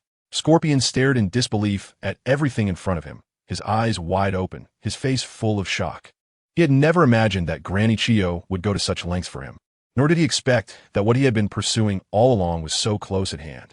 His heart was filled with contradictions and struggles. On one hand, he longed to see his parents. On the other hand, he felt that all of this was too unreal, as if it were a dream. Recently, the encoding has been severe, giving us more motivation to update faster. Please take a moment to exit reading mode. Thank you. Chapter 74. The battle for the corpse. Scorpion and Kakuzu were escorted back to Konoha by Shursui and Itachi. The 4th Kazekage initially wanted to deal with Scorpion, the traitor who killed the 3rd Kazekage, directly. "Kazekage, you can't do that." Chiyo quickly intervened. "Although Scorpion is a traitor from Sunagakure, he should be judged by the people of Konoha," Chiyo said firmly. Raza was somewhat speechless, thinking to himself, what is wrong with this old lady? Didn't she just say she wanted to deal with him personally? Now she wants to take him back for trial. Chiyo looked at the sealed Scorpion, feeling very complicated. Although she couldn't forgive Scorpion after the death of her son and daughter-in-law, he was her only remaining grandson. She couldn't accept this reality and didn't want to watch Scorpion be executed right in front of her. So, she decided to let the ninjas from Konoha take Scorpion away to receive his due punishment.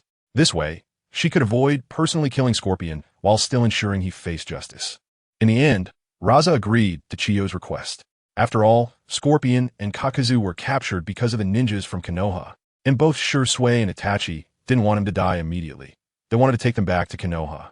So, he had to temporarily compromise and let the Konoha people take them away.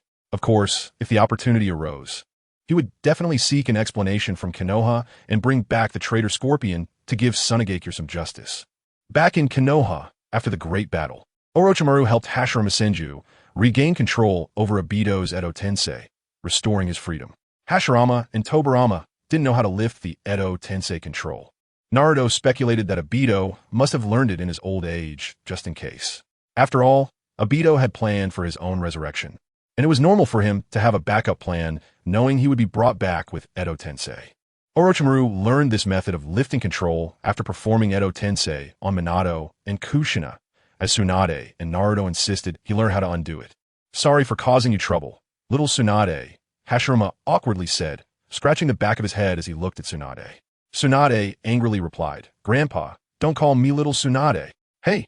Seeing this, Hashirama seriously looked at Tsunade and smiled, reminiscing, Yes, our little Tsunade has grown up becoming a beautiful lady, and now she's the 5th Hokage." Tsunade clenched her fists in frustration upon hearing this. At this moment, Hashirama finally became serious and asked, "By the way, where's Tobirama? What exactly happened?" Tsunade explained, "Grandpa.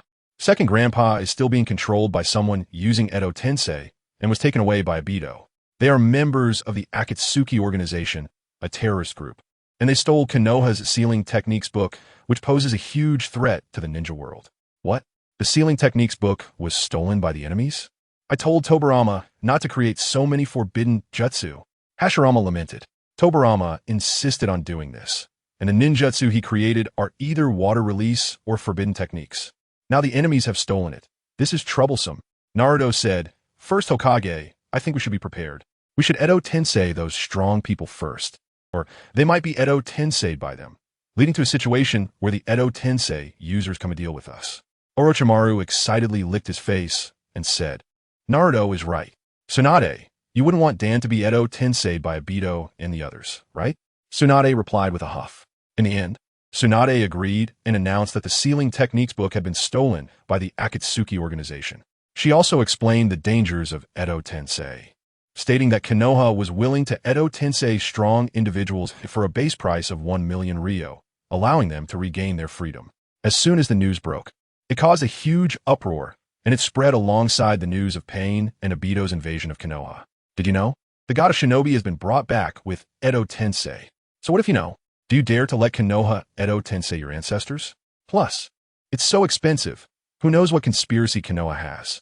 However, the Akatsuki organization also seized the opportunity, hearing Konoha describe it as an evil organization, and they now had Tobirama, who could use Flying Thunder God. Who knows? The Akatsuki organization and Konoha are the same. Neither belongs to our village. It's uncertain who the enemy really is. Didn't Konoha also Edo Tensei Minato, who could use Flying Thunder God? After hearing the news, most people were indecisive, especially the Kage of the other 4 great villages. They felt a tremendous amount of pressure because they already knew the details of Pain's battle with Naruto. They felt weak and helpless. They couldn't defeat either the Akatsuki or Konoha. They were also aware of Obito and his abilities, and now, with Tobirama, who could use Flying Thunder God, and the appearance of Pain, who possessed the legendary Rinnegan, their village's defenses felt utterly inadequate. If the Akatsuki members discovered the burial sites of powerful corpses, stealing them for Edo Tensei would be far too easy. But they were also unwilling to see a stronger Konoha using Edo Tensei, especially the 4th Hokage, who desperately wanted to Edo Tensei his father, the 3rd Hokage. However, due to the resentment from the battle with Konoha 3 years ago, he was also hesitant. Raza was also indecisive, while Chiyo and Kaiza wanted Konoha to perform Edo Tensei. Because Konoha came to help, they had developed a good impression of Konoha. But Raza feared that Yek would also be Edo Tensei'd and worried that his past misdeeds would be discovered, so he remained hesitant.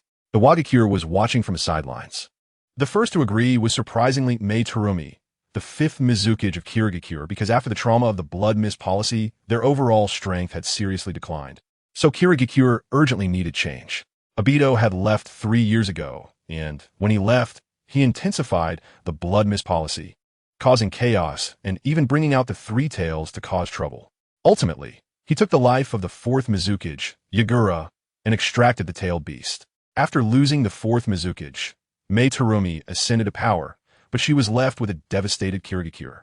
Despite 3 years of effort, it was still difficult for them to recover even a little, but they also knew that the 4th Mizukage had been under Genjutsu control. With the current information, their biggest suspect was Obito from the Akatsuki organization. Chapter 75. The Dream Master Orochimaru inside Konoha, due to the fear of Obito coming again to steal corpses. Naruto took the initiative to use the Impure World reincarnation to bring back his parents.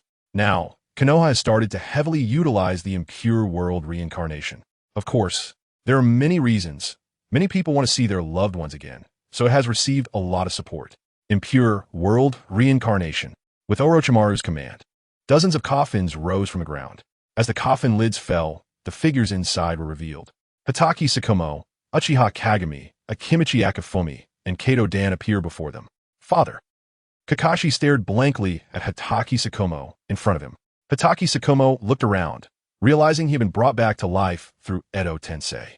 He was filled with confusion, but upon seeing Kakashi again, his excitement was beyond words. Kakashi, you've grown up. How have you been recently? Kakashi felt the gentle touch of Tsukumo's hand on his head. He experienced the long-lost fatherly love once again, and the emotions that had been suppressed for years burst forth. Kakashi excitedly hugged Tsukumo, tears streaming down his face as he shouted with emotion, I miss you so much, Dad. I have missed you so much over the years. Shikamu tightly embraced Kakashi, his eyes filled with pain and reluctance, and softly said, My child, you have suffered over the years. But please believe that no matter what happens, Dad will always be here to support you. The father and son held each other and cried, as if time had stopped. All the longing and emotions were released in that moment. Kakashi excitedly said, Father, I'm fine. Father, I understand now why you chose to abandon the mission to save your comrades. You are a true hero. From now on, I won't allow you to leave alone again and abandon me. Kakashi tightly embraced Tsukumo Hatake, determination and resolve shining in his eyes. Tsukumo gently patted Kakashi's shoulder, his tone filled with guilt and self-reproach. I'm sorry, Kakashi. It was my weakness that made me unable to think clearly and left you alone in this world. I am an unworthy father.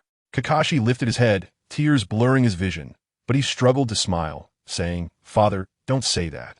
I know you have always loved me. I once felt pain and confusion because of your death, but now I understand that everything you did was to protect us. You are a great father. Tsukumo looked at Kakashi, his heart full of emotion and comfort. Thank you for forgiving me, Kakashi. I am so happy to see you grow so strong and brave. From today on, I will always be by your side and will never leave you again. Kakashi nodded, holding Tsukumo's hand tightly. Yes, Dad, let's never be apart again. I need you, no matter when or where. As long as you are by my side, I feel at ease. The father and son exchanged smiles, deep emotions reflected in their eyes. Naruto watched the moment of reunion between Kakashi and Tsukumo, a smile involuntarily spreading across his face. Naruto knew that this moment was incredibly significant for Kakashi. Even someone as strong and brave as Kakashi has a soft spot deep inside and yearns for the care and love of others. Although they have grown up, there are still times when there are those children who need to be protected. At this moment, Naruto genuinely felt joy and happiness for Kakashi, who isn't still a baby at heart. Naruto silently thought to himself. At the same time, he hoped to become a person who brings warmth and comfort to others, providing more support and companionship to those in need of love and care. On the other side, Uchiha Kagami opened his eyes, looking confused at the elderly Sarutobi Hiruzen in front of him. What left him even more bewildered was the call of Grandpa. As Uchiha Kagami looked at the excited Shursui, he fell into deep confusion. Am I only 25? And I'm already a grandfather? On the other side, Pharmacist Do looked excitedly at Pharmacist Yanao in front of him, his eyes sparkling with excitement. Dean! Do shouted loudly, his voice filled with joy and anticipation. However, the Pharmacist Yanao looked at this unfamiliar yet familiar person with a puzzled expression, her brow slightly furrowed, and her eyes revealing a hint of confusion. She asked once more, voicing her inner doubt. Who are you? The expression in Yakushi Nanoyu's eyes was extremely complicated, filled with confusion, fear, and a hint of doubt. She had already recognized that the person before her was the one who had once killed her and then wanted to save her, and now he was even calling her director. All of this left Yakushi Nanu feeling incredibly bewildered, as if she had fallen into a nightmare from which she could not awaken. Director, it's me, Do. Tears streamed down Yakushi Do's face uncontrollably. His voice choked with pain and guilt. He cried like a child, feeling a pang of heartache and indescribable suffering. At the same time, a deep anger towards Danzo surged within Do. He hated himself for being so foolish, for being toyed with by Danzo. You're Do. Pharmacist Yano's eyes widened in disbelief as she looked at the person in front of her, her voice filled with incredulity. She stared seriously at the person, tears welling up in her eyes, her heart filled with guilt and self-blame. Unable to contain herself, Pharmacist Yano covered her mouth, struggling to accept this cruel reality. I'm sorry. D, it's all my fault. I didn't recognize you sooner. Her voice trembled, and if Edo Tensei could shed tears, she would have been in tears by now. No, director. If anyone is to blame, it's Danzo. He secretly switched the photos to deceive you and made us turn against each other. Pharmacist D clenched his fists, his eyes burning with anger as he gritted his teeth.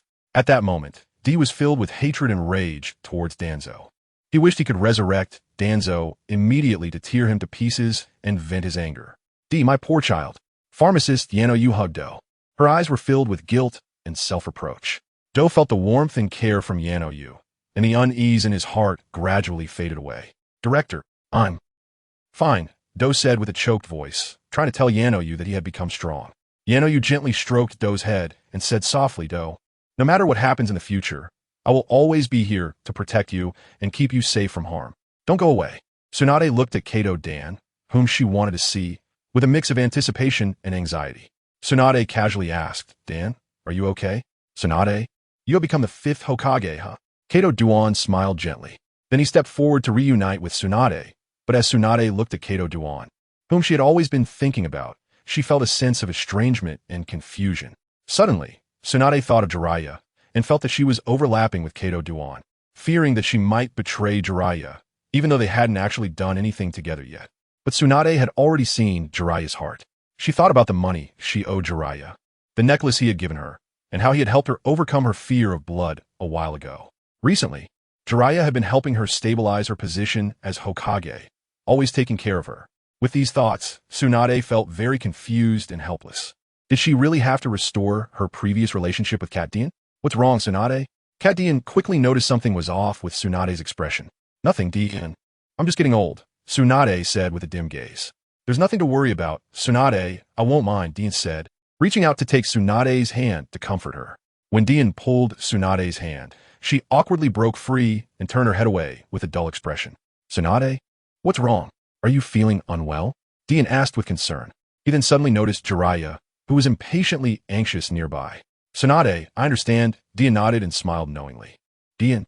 Tsunade looked at him in shock. Tsunade, from the moment you pulled away from my hand, I knew you were hesitant. Clearly, we can't go back to the past. After all, I've been dead for so many years, Cat Dian said with a smile, not angry at all. Dian? Tsunade said worriedly. Dian smiled. It's okay, Tsunade. Being able to see you again, to see you become the 5th Hokage, and to know that someone loves and cares for you like I did, I am already very satisfied. Then, taking advantage of Tsunade's moment of distraction, Dian directly lifted the reanimation jutsu. Dian, don't leave me, Tsunade shouted. Tears streamed down her face as one hand reached out to touch Dian's fading face while the other grasped at the swirling pieces of paper. Tsunade, being able to see you live well again is enough for me. I hope you can continue to live well, Cat Dian said with a smile. Then Dian looked at Jiraiya, who had come forward to comfort Tsunade, and smiled. Jiraiya, I'll leave Tsunade in your care. Please take good care of her. Jiraiya nodded solemnly, comforting Tsunade, and together they made a final farewell to Cat Dian. Chapter 76. Jiraiya Sensei's peak of life. Naruto's gaze fell upon Kakashi and the others, watching their joyful smiles as they celebrated their reunion. A warm current surged through Naruto's heart, genuinely happy for them. At the same time, Naruto slightly turned his head, looking gently at his parents standing beside him, Kushina and Minato. The scene at this moment resembled a beautiful painting, with everyone immersed in happiness. Although Naruto knew that the Edo Tensei could trigger a series of social problems, he didn't care much. After all, Naruto believed that as long as he had enough strength, these issues wouldn't become obstacles. However, deep down, Naruto harbored a strong desire. He wanted to find his senior Nagato and connect with him heart to heart, using the summoning technique to persuade him, hoping he could use the rebirth technique to truly bring everyone back to life. Of course, Naruto also understood that this was merely a beautiful fantasy. Achieving such a goal was not an easy task. Naruto was well aware that it would be difficult to persuade Nagato to change his mind. But there was someone who could indirectly influence Nagato, and that was Konan. With this thought in mind, Naruto decided to pay Konan a visit. As soon as Naruto stepped into the Konoha prison, he saw two unexpected figures, Mito Gate-In and T. Ketsukamichi. Naruto, hurry up and get Tsunade to let us out. We're already in our 50s or 60s. She doesn't respect her elders at all. It's outrageous. As soon as Mito Gate-In and T. Ketsukamichi saw Naruto walk in, they immediately shouted at the top of their lungs. The two of them were temporarily imprisoned here by the furious Tsunade for refusing to return the embezzled funds they had taken. However, although they were locked up, their living conditions were relatively good. They just couldn't come and go freely. Ever since these two had led the defiance against Tsunade, their clansmen had been held accountable by Tsunade and finally started to obediently pay back the embezzled money. Naruto looked at these two shameless elders with disdain on his face. He didn't want to pay them any attention, thinking to himself, "You should stay here and reflect on your actions. As for when you can regain your freedom, that depends on when you pay back all your debts." Naruto strode forward to Conan's prison door. "What are you here for?" Conan cautiously withdrew the paper that had been folded into a key, watching Naruto warily. "Conan-senpai, don't be nervous. We might not be enemies. Perhaps we could be allies." Hearing this, Conan frowned, feeling uncertain but still kept a vigilant gaze on Naruto, trying to find a hint from his expression. Naruto continued, "Conan-senpai, I know your Akatsuki organization's goal is to pursue world peace. But can't we achieve that goal through other means? Moreover, we share the same master, Jiraiya. Can't we sit down and have a good talk to find a better solution?" Conan was shaken by Naruto's words. She recalled the original intention when she, Nagato, and Yahiko founded the Akatsuki, hoping to change the world through peaceful means. But now they had taken an extreme path and were seen as terrorists. Conan fell into contemplation, starting to consider whether she should reevaluate the Akatsuki's course of action. Before she could think carefully, Naruto pressed on. "Conan-senpai, who doesn't long for world peace? Just because our methods of pursuing peace are different, do we have to draw swords against each other? Conan-senpai, do you know that Jiraiya-sensei has always been very worried about you and longs to renew your master-disciple bond?" Hearing Naruto's words, even with her stoic exterior, Conan's heart was slightly moved. Naruto continued with a smile. "Conan-senpai, I sincerely hope that we can join forces and work together to achieve world peace. With our strength, if we cooperate, there will be no difficulty that can stop us." However, Conan remained calm, firmly rebutting, "No, Naruto, that kind of peace is just a temporary illusion. Just like Hashirama and Madara in the past, although they created a momentary peace, the Ninja World War was ultimately inevitable." Naruto smiled brightly. "Conan-senpai, don't be so sentimental. This world hasn't achieved true peace yet, but I believe that as long as everyone works hard together, the future will definitely be better. Besides, I'm only 6 years old now. No, I should say I'm almost 7. There's still plenty of time to strive. In the next 50 years, I will do my best to ensure peace. Then we can cultivate excellent successors to carry on the peace. So, let's work hard together." After saying this, Naruto clenched his fist, his face filled with confidence and determination. Conan stared blankly at Naruto's sunny smile, and she seemed to see Yahiko again. Naruto noticed that Conan seemed to be somewhat convinced. He opened the cell door and earnestly invited, "Conan, don't you want to see Jiraiya-sensei? Just say the word, and I will let you out immediately." Conan replied, "Aren't you afraid that I will escape?" Naruto shook his head. "Why would you think that? First, you're not a criminal. Second, we are not enemies. Third, you are my good senpai. Besides, this isn't a den of tigers and dragons. After so many years without seeing Jiraiya-sensei, don't you really want to see him?" Conan looked into Naruto's serious eyes, nodded, and agreed to him. Then Naruto took Conan to the tavern where Jiraiya was. Conan asked in confusion, "Naruto, you said Jiraiya is in there, right? Why aren't we going in now?" Naruto smiled. "Just wait a moment. Our Jiraiya-sensei has a romantic encounter." At this moment, Jiraiya and Tsunade were drinking in the bar. Tsunade was heavily intoxicated due to her heartbreak over Dan Kato. "Jiraiya, I'm so sad.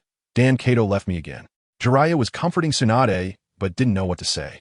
After a long time without hearing Jiraiya's consolation, a slightly sad Tsunade asked, "Jiraiya, do you want to leave me too?" "No, Tsunade, how could that be? Dan Kato even asked me to take good care of you." Jiraiya hurriedly replied. Tsunade, slightly drunk, said, "Oh, if Dan Kato didn't ask, you wouldn't want to take good care of me?" Jiraiya gently said, No, you know that I have always liked you. How could I not take good care of you? Kiss me, Jiraiya." "Huh?" Jiraiya doubted if he heard correctly. Seeing Jiraiya's slow reaction, Tsunade boldly lifted her glass and gulped down a big drink, then directly kissed Jiraiya. Jiraiya suddenly opened his eyes wide, feeling as if he were dreaming. This happiness came too suddenly. Recently, the transcoding has been severe, which gives us more motivation to update faster. Please take a moment to exit reading mode. Thank you. Chapter 77. Strategy for Conan at the tavern entrance. Conan saw Jiraiya hurriedly leaving with Tsunade in his arms. And she couldn't help but glance at Naruto. It really is Jiraiya-sensei's romantic encounter. After thinking for a moment, Konan suggested, Naruto, let's not disturb Jiraiya-sensei right now.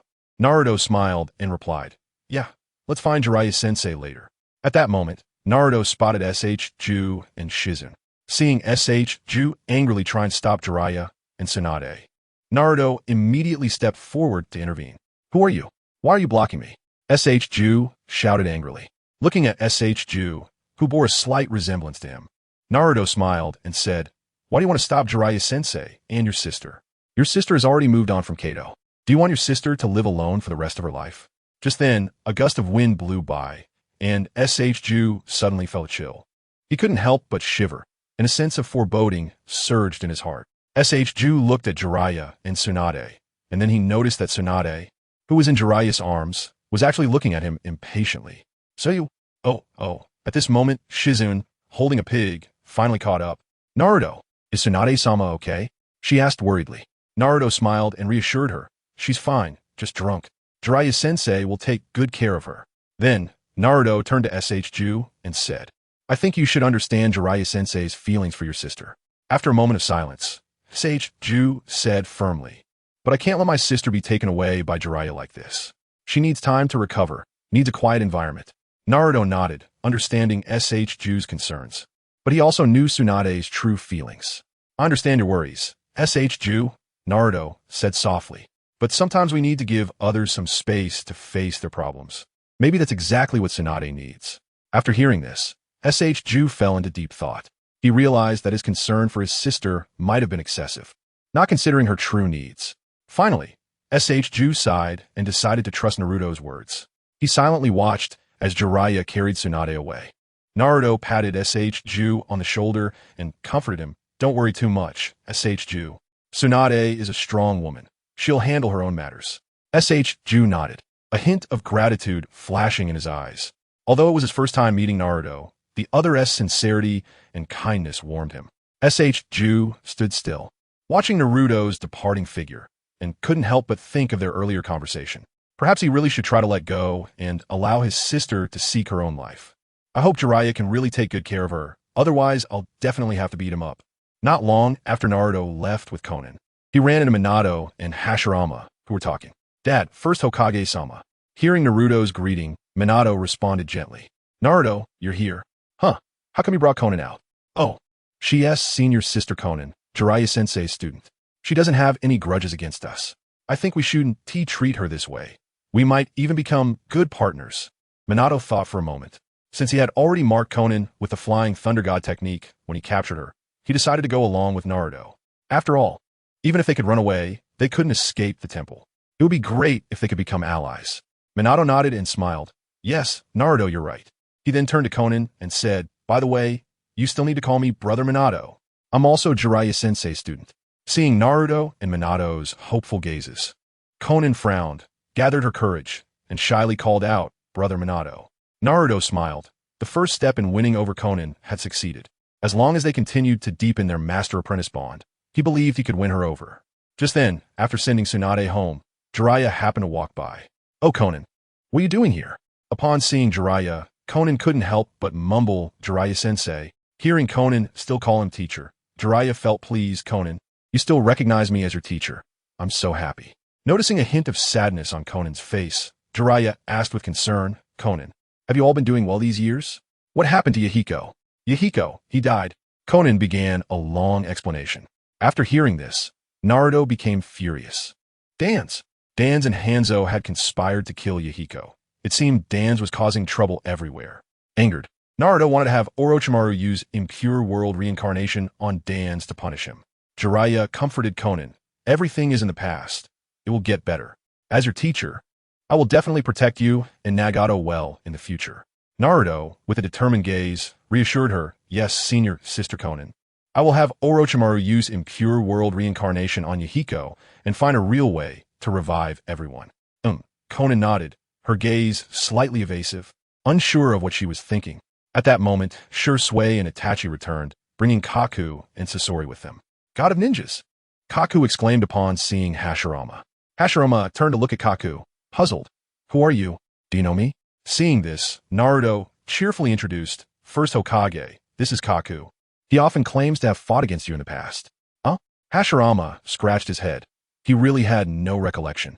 Kaku panicked, feeling like his reputation was at stake. But he hadn't exaggerated. He really had fought. How it happened, he didn't elaborate. In order to save face, Kaku said, First Hokage, even though you've forgotten me, I did fight against you. I'm not boasting. Hashirama asked, when did we fight? Can you tell me the time and place? I might remember. Kaku, if I say it, it will expose me, right? Sasori, seeing Kaku's guilty expression, felt he was about to face death, smiled and mocked. Kaku probably threw a shuriken at the First Hokage from 800 miles away. Otherwise, why wouldn't he dare to explain it? Everyone laughed. Hashirama continued to ponder. Then seriously said to Kaku, I really forgot. We can have another match sometime. Kaku looked at Sasori in shock, amazed at how accurately he guessed. Then turned to Hashirama, who wore a serious expression. Kaku, I swear I'm innocent. Please let me go. Recently, the encoding has been severe, which gives us more motivation to update faster. Please take a moment to exit reading mode. Thank you. Chapter 78. Pranking the Akatsuki. At this moment, Scorpion noticed Konan, who was talking to Jiraiya nearby. The woman behind the leader is chatting quite amiably with the Leaf Village people. Could it be that the traitor is right next to me? Naruto, of course, had no idea what Scorpion was thinking. If he did, he would probably say to Scorpion, don't think too much. Everyone outside is either from the Leaf Village or related to it. Your leader is also a student of our teacher Jiraiya. At this time, Shursui asked Naruto, Naruto, we still have the Fourth Hokage, the First Hokage, and Lord Jiraiya. We rescued the Sand Village and captured these two members of the Akatsuki. We need to report to Lady Tsunade. Do you know where she is? Jiraiya, upon hearing Shursui's words, thought for a moment and replied, Shursui, you can lock them up for now. Tsunade is resting, and we can explain the situation to her later. At this moment, Hayden also noticed Konan beside Jiraiya and couldn't help but wonder, how did she end up here? Has she been captured by the Leaf Village too? What about the leader? Hayden frowned and asked Konan with a hint of concern and confusion. Have you also been captured by the Leaf Village? Where is the leader? In Hayden's memory, Konan was an absolute spendthrift, almost spending all the money he had. Moreover, she always played the role of Pain's assistant, closely following the leader and helping him with various affairs, never leaving his side. So, seeing Konan standing next to Jiraiya was quite surprising for Hayden. Upon hearing Hayden's question, Konan suddenly felt a bit awkward. She didn't know how to respond to this question, as the reality was not so simple. Hayden, Scorpion, I. However, as soon as the words left her mouth, she realized that such an explanation might be futile and would not convince Hayden and Scorpion, so she fell silent again. Seeing this, Scorpion sighed. Hayden, she might have betrayed the Akatsuki. Huh? How is that possible? Hayden exclaimed in disbelief. Hayden couldn't believe that Konan would betray the leader, as she had dedicated herself to helping him, working tirelessly for the Akatsuki. Naruto, seeing this, smiled and said, Sister Konan hasn't betrayed the Akatsuki. Instead, she has joined our new Akatsuki. Sister Konan? Hayden and Scorpion looked at Naruto in confusion. Minato patted Naruto and looked at him with a questioning expression. The others present also looked at Naruto in confusion, not knowing what he was trying to do. Seeing their expressions, Naruto smiled, ignoring their confusion, and continued speaking to Hayden and Scorpion. Yes, she is my sister Konan. We are all students of teacher Jiraiya, and your leader is too. He is my senior Nagato. Would you like to join our new Akatsuki? At this moment, Jiraiya also jumped in and said, Yes, I am your leader's teacher. Would you like to join our new Akatsuki? Hayden and Scorpion were dumbfounded. Is this even a human conversation? Did I hear that wrong? Hayden and Scorpion looked at each other in a daze, as if they had heard something unbelievable. What's going on? Sister Konan? Teacher Jiraiya? Senior Nagato? New Akatsuki?